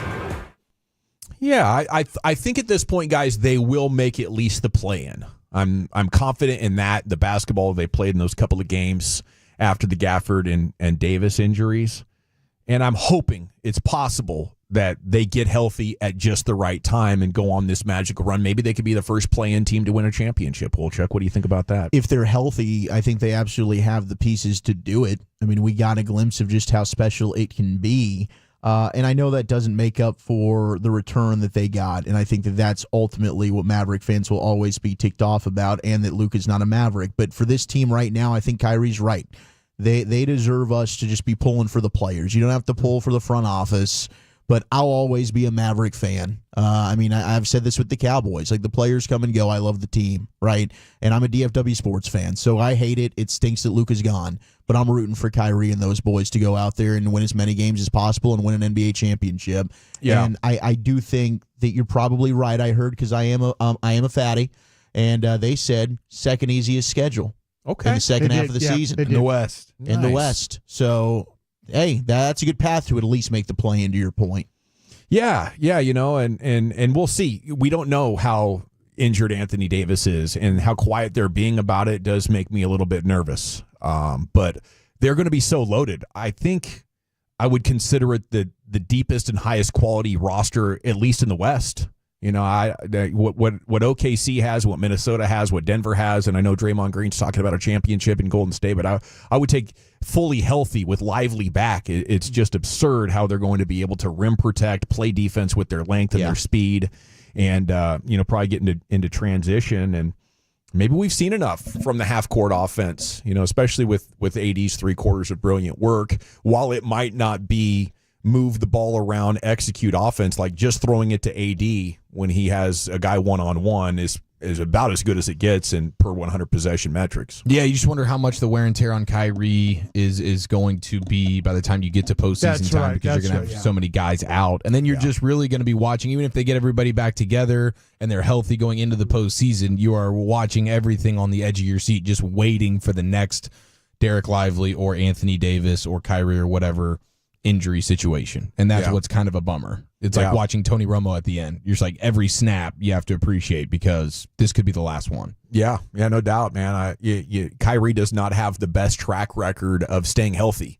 And with that amount of minutes at his age with that back situation, you're right about that. We're going to be kind of holding our breath. 817 asked, didn't Dale break the SMU story? He did. And yeah, that was one of the pieces of my Dale Unveiled. I mean, this is like 14 years ago, right? So, but and he gets credit for this. His producer did a lot of the legwork, but as a TV sports anchor, you get credit for whatever your producer finds. The station, did it. Yeah. So I exploited that too, man. He's taking credit for breaking this SMU story. He didn't do it, you know.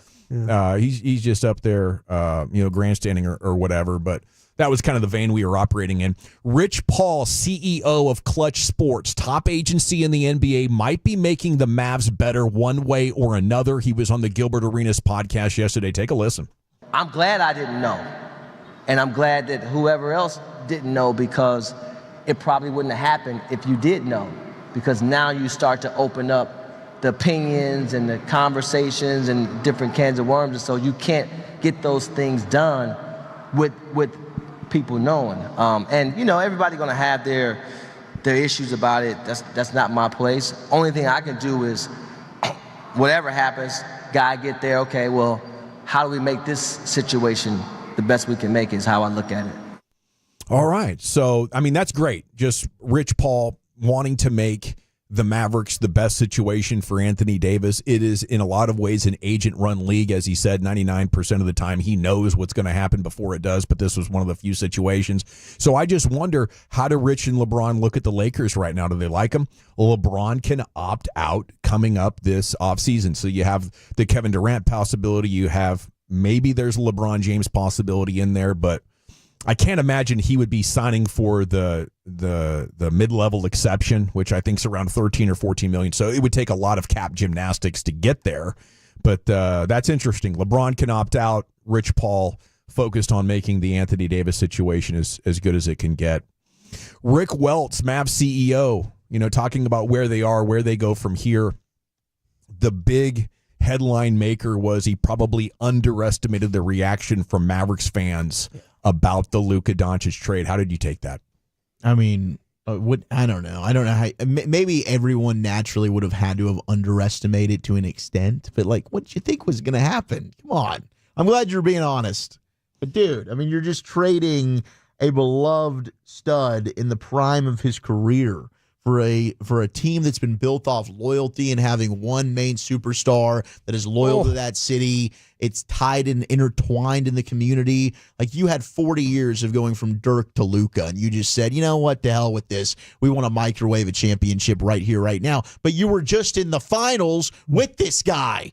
So, yeah, it's come on, man. Well, I don't know how you didn't expect this to be absolutely bananas and everybody to be ticked off at you, especially taking less than what you could have gotten. I think we're really seeing the downside of having ownership and management that isn't Texas, and they don't get you. That's the biggest thing. Yeah. That's the biggest thing is you have outside folks that really don't understand what the commitment is with the community to the player and then the player to the community. And they really misevaluated that. Mark Cuban, long time, not from here, but long time owner, lived here. So he understands. Ownership understands. But you get a group that comes in here and their ideas for business and the way they do things, and really they really misevaluated that. They should have leaned on people from here, people in the Mavs organization, longtime members. They should have said, listen, people they trusted, hey, we're thinking about this trade. Mm-hmm. And somebody could have stepped up, maybe an employee for 18, 20 years, whatever in the organization, says this is a terrible idea to do. You got to think about the fan base here. You got to think about what we're trying to build here, what we're trying to do here. And yeah, so that's like you said, that's a lot of inexperience of just not being from here and totally out of touch. Yeah. Yeah, and he went on to say it's an incredibly difficult time, but he still believes they're going to come out of it on the other side with a future that's incredibly bright. That's kind of my glass half full approach there. When you use glass half full, you're kind of acknowledging this situation sucks and I'm trying to make the most of it. That's exactly what he's doing. So I don't think, Rick Welts would have done this trade. I do kind of want to, give him a little bit of leeway as far as how he phrased that. But, when you want to look at 27, 28, 29, and 30, you don't have your own picks. AD and Kyrie are going to be mid-30s with injury history when you get there and have no picks. This might have signed us up for not only not winning a championship with Luka, but if they don't get a title in the next couple of years, this could be a half decade before you can even really start to rebuild. Yeah, basketball is not as friendly to you as the NFL when you lose. Yeah. That's when you lose in the NFL, they give you hope by letting you draft players at a high level. I mean, just look at what the Clippers did getting Paul George and Kawhi. Yeah, that was 3 years ago, and they are lost at sea. Yeah, they have no chance. If you really suck in the NBA, you have a percentage. You have a better chance, but it's no guarantee. If you're really bad in the NFL, they're like, hey, you get to pick first today. So I think that's a big difference. No, you're right. I mean, how quickly did the Suns just fall off? Yeah. That was like a young, dominant team in the West. They go to the finals, they lose to Milwaukee, and then they're like, oh, we got to add here. They expense the future to get Beal and KD, and it's just not working for them. No, it's tough. He did talk about the new arena as well, said it'll look nothing like what he built in Golden State. It'll be the greatest expression of what Mavericks fans would expect when they walk into the arena. It'll have everything about Texas and Dallas that we can bring to it, to give it a shape and form that'll be a foundation for economic competition over the next 30 or 40 years. I just don't care about that. A new arena is great, and maybe it'll be even more comfortable, but I'd much rather be hearing about, a great team coming out of the All-Star break with a healthy Luka ready to kick ass and take names. It's time now to go into the Pimp Cup where Lucius Alexander has LA Live. All right. All praises, all burners, all raises. It's a hump day, a butt naked Wednesday. Let's get into it right into the great Rick James. Well, all right, you swear it's time. Fire up this funk and let's have a toe. Whoa. It'll make you dance to some of everything. Everybody get high. Why olives? Because they remind me of dead people. Why do they remind you of dead? My grandfather sat up in his coffin and looked at me when he died. And you really believe that your grandfather came right up out of his coffin and he had green eyes? And ever since then, you've been scared of olives? Bring out the olives!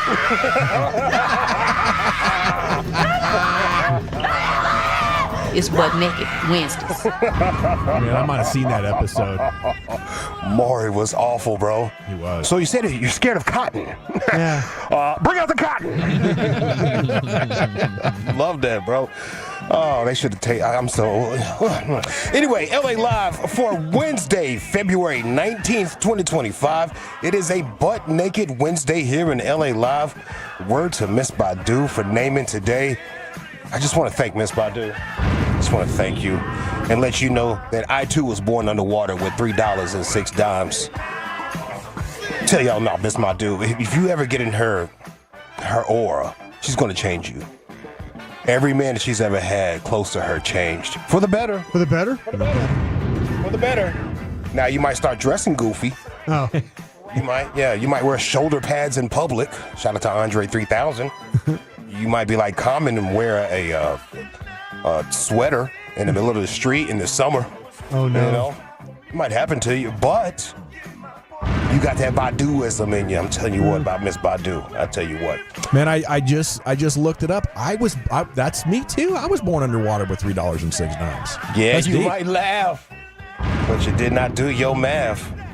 Hotel Pizza to God's all praises due, all that fly stuff on a hump day that feels kind of like a Thursday. It does. Man, it really does. It feels like a Thursday. Hurry up and get there to that Friday. G back in the day, we do it every weekday on the Fan at 2:30. If you see anything floating out there, don't be afraid to hit me up at Lucky Lucius P on social media, Lucius Alexander on Facebook, and you can follow us all. If you find G-Bag Nation on Twitter. Our winner right here comes from the Fan After Dark. It's Blake and Fred. Fred is hilarious, bro. They're both great. Don't get me wrong. They're both awesome. They're two peas in the pod. I tell you what. Oh yeah, they are. It works well.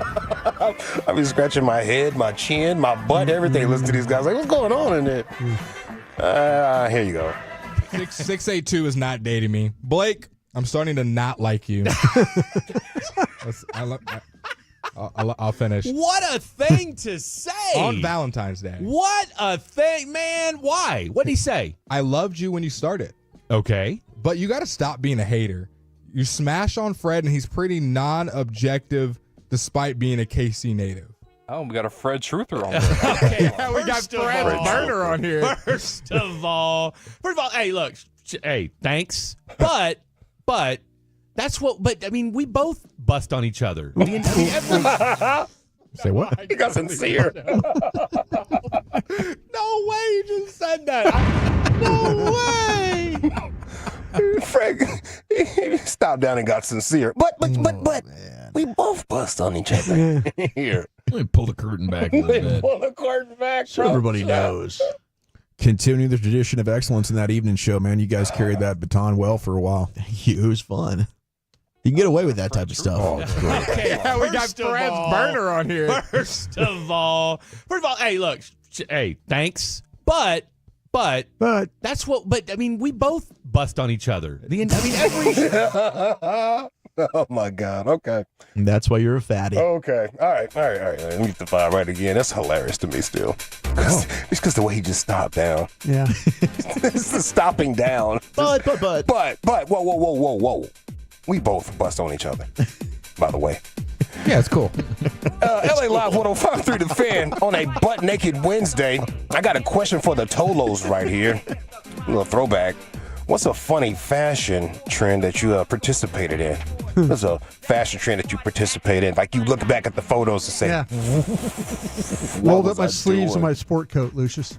Yeah, that was a thing. The Miami Vice look. That was a thing. Like the Don Johnson. So like you go to a party, and I would roll up the sleeves on my sport. I couldn't figure. I'm like, why the hell am I wearing this? But everybody at that party had their sleeves. Did you have a tank top on under that sports coat? T-shirt. Also, maybe occasionally roll up the sleeves, but have the collar on my polo shirt popped up. Yes. Yeah, that was another one. Yeah. Hey, there was a trend where you wore like two polo shirts at the same time. I wore one under a button down. That was quick. Crazy. That was wild. Yeah. One collar popped up and the other one just laid cool. Crazy. We used to wear like in college that we had like a button down, but we'd wear the polo shirt underneath like a T-shirt. Like underneath our button-down shirts. Okay. That is SEC right there. Yeah, we were big-time SEC there. College, yeah, that's SEC vibes. Lucius, I did have a rat tail. Now, if you imagine a mullet with everything taken out but the center drop down, that was probably 4th or 5th grade. I did have the parachute pants, but I don't regret that. Those were killer, you know, or Thriller. And then the one maybe I regret the most would be remember the shoes Keds? Yes. Yeah. They started as girl shoes. They breached over to boys' shoes as well, and I had a pair of those in 6th grade. Kids. Terrible decision. Yeah. Okay. So, yeah, I had a rat tail, too, as well. I know. It was braided. Yeah. And sometimes I just let it flare out back there. Yeah. It was crazy looking. Probably looked better than mine. I think by the end, I hadn't had a haircut in like 2 months. It was just a mess. Yeah. And then that shag. Shag is like the black version of the mullet. Yes. Yeah, we used to call it the booty haircut when I was in high school. Okay, so can I get a booty? Like in 2002, Oregon played Texas with T.J. Ford and Luke Ridnour and Luke Jackson had that. Yeah, and it was like the Dirk hair. And for a while at the YMCA, they called me Dirk. Oh, okay. That was cool. Wow. It was a not good for main your play on the court, but just for your aesthetic. Yeah, damn, obviously. Ouch. Couldn't shoot. Well, after the stories you shared with us yesterday about, they might have been heckling me with it. Actually, now that I think about it, they were trolling me. Oh, there goes Dirk shooting another three. Definitely shoot it again. Somebody on Fantech said penny loafers. Yes, man. Oh yeah. And my dad was like, "No, you got to put some pennies in the penny loafers. You got to put some pennies in them with white socks. White socks. We had white socks with the penny loafers, and khaki shorts. What? Oh my God! Dressing like boys to men. Yeah. Or like above me. the knee. Like me. Yeah. What's a funny fashion trend you participated in? Tolo said the crisscross backwards clothes. Oh, never did that. It was pretty cool looking. Was that pants too, or was that just? Yeah, that's pants. All of it. Wow. Yeah. The whole shebang. Yeah. I think I was in like 10th grade, so it was just little kiddish. If I'd been 3 years younger, I might have done that one. Okay. But I did it, and we got threatened not to do it at school. Or you're going to get suspended for having a jersey on backwards. That's and stuff, crazy. and your pants on backwards. Oh, that's rough. Teachers used to make fun of you. What you got to do when you got to pee? Oh, you going to reach around and... It is a fair question. Yeah, it is a fair question. Drop 'em. What's a funny fashion trend you participated in? My man said Ed Hardy. Oh, Ed Hardy shirts. Hardy was huge when Yeah, I it was was in high huge. school. Yeah. Yeah, that was a big run. The Yeah. rhinestone jeans. Yeah. And the girls would make fun of those guys hard.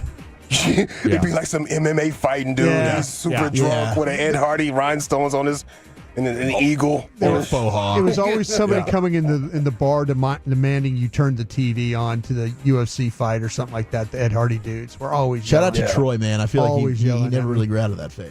Ooh. Yeah, the bedazzled jeans. Man, nobody had him like Troy. Nobody like Troy. That's funny, man. Somebody said the Gumby haircut. Yes, I had the Gumby haircut as well. That was great. Like Bishop and Juice or Bobby Brown had the Gumby as my mom and my aunt did my Gumby for school, and it looked terrible. It looked absolutely terrible. My dad cut it off as soon as he seen it. I can see how that could get haywire looking at the photos here. Yeah. That's a tough needle to thread. Yeah, and my mom or my aunt were not barbers or beauticians. So it was like, hey, let's experiment on this kid. Pause. You know, and now that I look back, like the late 90s and early 2000s, it got too oversized. You know, like really big and baggy. The jackets on draft night, just huge. It was all very two sizes too big. The Those are shoulder pads, yeah. Yeah, those Steve Hightower clothes. Hey, about 1988 or 89, though, the biking shorts, like those spandex, they were in for like cruising around town for a couple of years. Dudes. Yes. Like my dads and my uncle be walking around with them biker shorts. Yes. Talking about they going to the West End. Yeah. What? That was something. Yep. And the biker hats that you would flip up a little bit. Oh, it's like with the little bill, little round. Yeah. Yes. Yeah. Hollister, am I saying it right? Hollister jeans? Yeah. Graphic tees and puka shell necklaces. Puka shells. Yeah, I did some of that with some puka frosted shells. tips. And Yeah, as a frosted tips is definitely on the list. kid in the 90s, everything was tie-dye. We were doing a bunch of tie-dyeing as well in like summer camps. I never really got it. But there was a bunch of tie-dye shirts and crap. I don't think I ever had one. I do think love me some we tie-dye. did one. It was I remember fun. Like scouts or something. It's like, how Lucius, many you tie-dye ever- shirts do we need? Did you ever wear like the mesh football jersey out? Like the practice kind of jersey? And, Like, and yeah. it's like half. But not the half Okay. shirt, but it was like the big mesh. I remember like that. with a number on it. Like It's mid-'80s. Like you had bad shorts and this like mesh jersey. Yeah, on. I've seen And that, but it is like It's a We're summertime crop top. thing. Yeah. It was like, it's like I couldn't. I'm like I can't do this. I can't do this. And but everybody It's kind of had- see through a little bit. well, you Really, don't want to take yeah. your shirt off at the pool. Of course, Yeah, you're not wearing exactly. that. No, I'm not gonna do that. I'm with you. Somebody on the fan text said they had see-through Air Force Ones. I remember that run of the see-through shoes. Oh wow. And it capped off with Marcus Houston with that see-through outfit on the red carpet, and that was it. Everything was done after that. Damn, did you get the Heelys? Or those are the that you can roll on like the back of the shoe? I didn't hated have bad. them. Like little but wheels? I was jealous of the kids that did. I was you know, too. that was a cool feature that came in after my time. Heelys were awesome. I do wish cargo pants would come back. And maybe with these wide leg pants, we're like 4 years off from that. Because Yeah. I really appreciated those extra pockets. Yeah, the cargo pants were cool. And the cargo shorts. Cargo shorts. I Yeah, still wear cargo them. shorts. I Air still wear Force them. Ones, I bro. still wear them. What about All the the pockets. detachable ones? You can like unzip at the knee and they're like versatile, like shorts and pants. Pants didn't properly hit right, but the No. shorts were awesome. Well, and I'll tell you, just trying to re-zipper them Nah, back you if you need can't to do do the it. reconnect, Can't it's do it. borderline impossible. Yeah. Did you ever get into the fanny pack? Never. I'm still in the fanny packs. Never.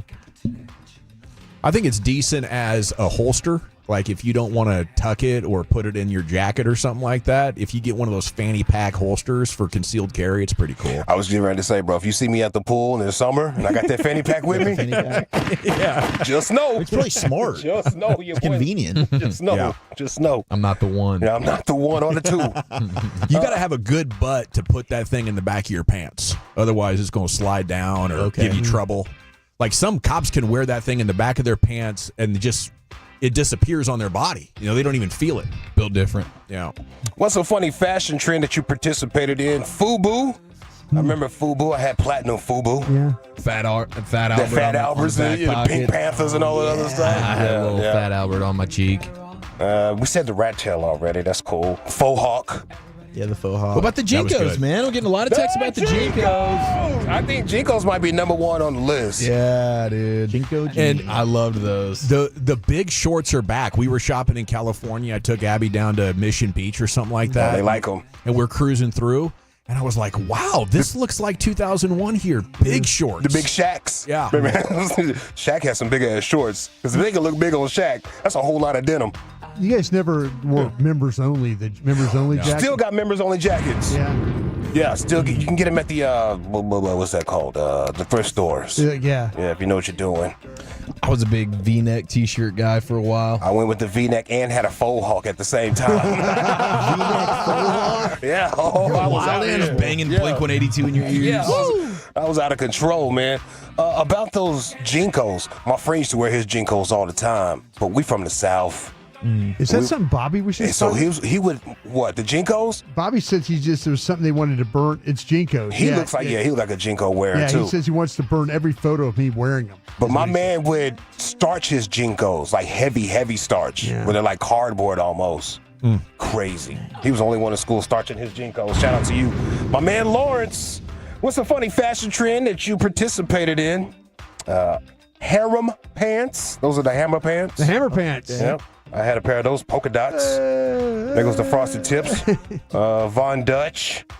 Overalls. Yeah. You would wear the cover down. Those were cool. Or just one across. Yeah. With the short set on them. Yeah. That was cool. Tall tees. Yes. We have 5X, 6X tee. You 85 pounds. Yeah. The bigger the better. Yeah. Used to get them at Foot Locker, 4'20" or something like that. With the baggiest jean shorts you've ever seen. Just ridiculous. Skinny jeans from Forever 21. Forever 21. I'm glad I dodged that. Man, they were buying their jeans at Forever 21, bro. Dudes. Z Cavaricci's. Jabot jeans. Jabot, yeah. I went to Jabot's website today. Jordache. And those jeans are still expensive. Yeah. Everything's expensive. Hoodies are $200. T-shirts, Jabot, $100. $300 for jeans. Damn. Wow. Jabot, who do you think you are? How about the 90210 haircut? You know, you shave it up on the sides and then be floppy over the top. It was like a mushroom. Yeah, I remember that. That was big when I was in high school. Yes. Red snap bell bottoms with a white Navy belt from the Army Navy store. This is the 70s right here, brothers. Yep. Little disco stuff. Yeah, with the big heels, the platform shoes, plaid pants. Oh. Are the bell bottoms back? I think they are. Yeah. I think they are. Yeah, I think they're here. My man says silk drawers. Yeah, silk underwear used to be a thing. Silk button-up shirts. Silk button-up shirts was a thing. Yes, it was. Now, I didn't know ropers were like a trend. I thought ropers was just a part of the boots. I didn't know it was a trend. It was a trend. Thing. Yeah. If you're wearing boots, you usually had ropers. The ones that Yeah. And what's that? Like a rounded toe. Okay. More of a rounded toe than a pointier toe. Okay. I like those boots. Yeah. Yeah. They're kind of like work boots, but they're not like the normal shape. Pointy. They're like round toe. Yeah. Yeah. Somebody said Levi's 501s. Dang, that's a fad. Button up front. That's all I wear. Button up. No zipper. The button fly. The button fly. Yeah. Yep. All right, let me get on out of here, man. I'm up against it. My name is Lucius Alexander. I'll be black tomorrow, Lord willing. The creek don't rise. That's my time. I holla. Peace. Thank you, Lucius. Nice little stroll down memory lane there for you. LA Live every night, 540 here in the G-Bag Nation. If you hadn't heard yet, probably hear it a lot over the next 24 hours. Four Nations final on The Fan tomorrow. USA, Canada, 7 o'clock right after our show. You'll get the live radio play-by-play, so we're excited about that. We're excited to be in Surprise next week, aren't we, Wolchuk? Surprise. Let's do some around the bases, shall we? Over, under on the Rangers win projection. Did Simeon crack the top 10 second baseman? Could Texas be in play for this slugger? That's next.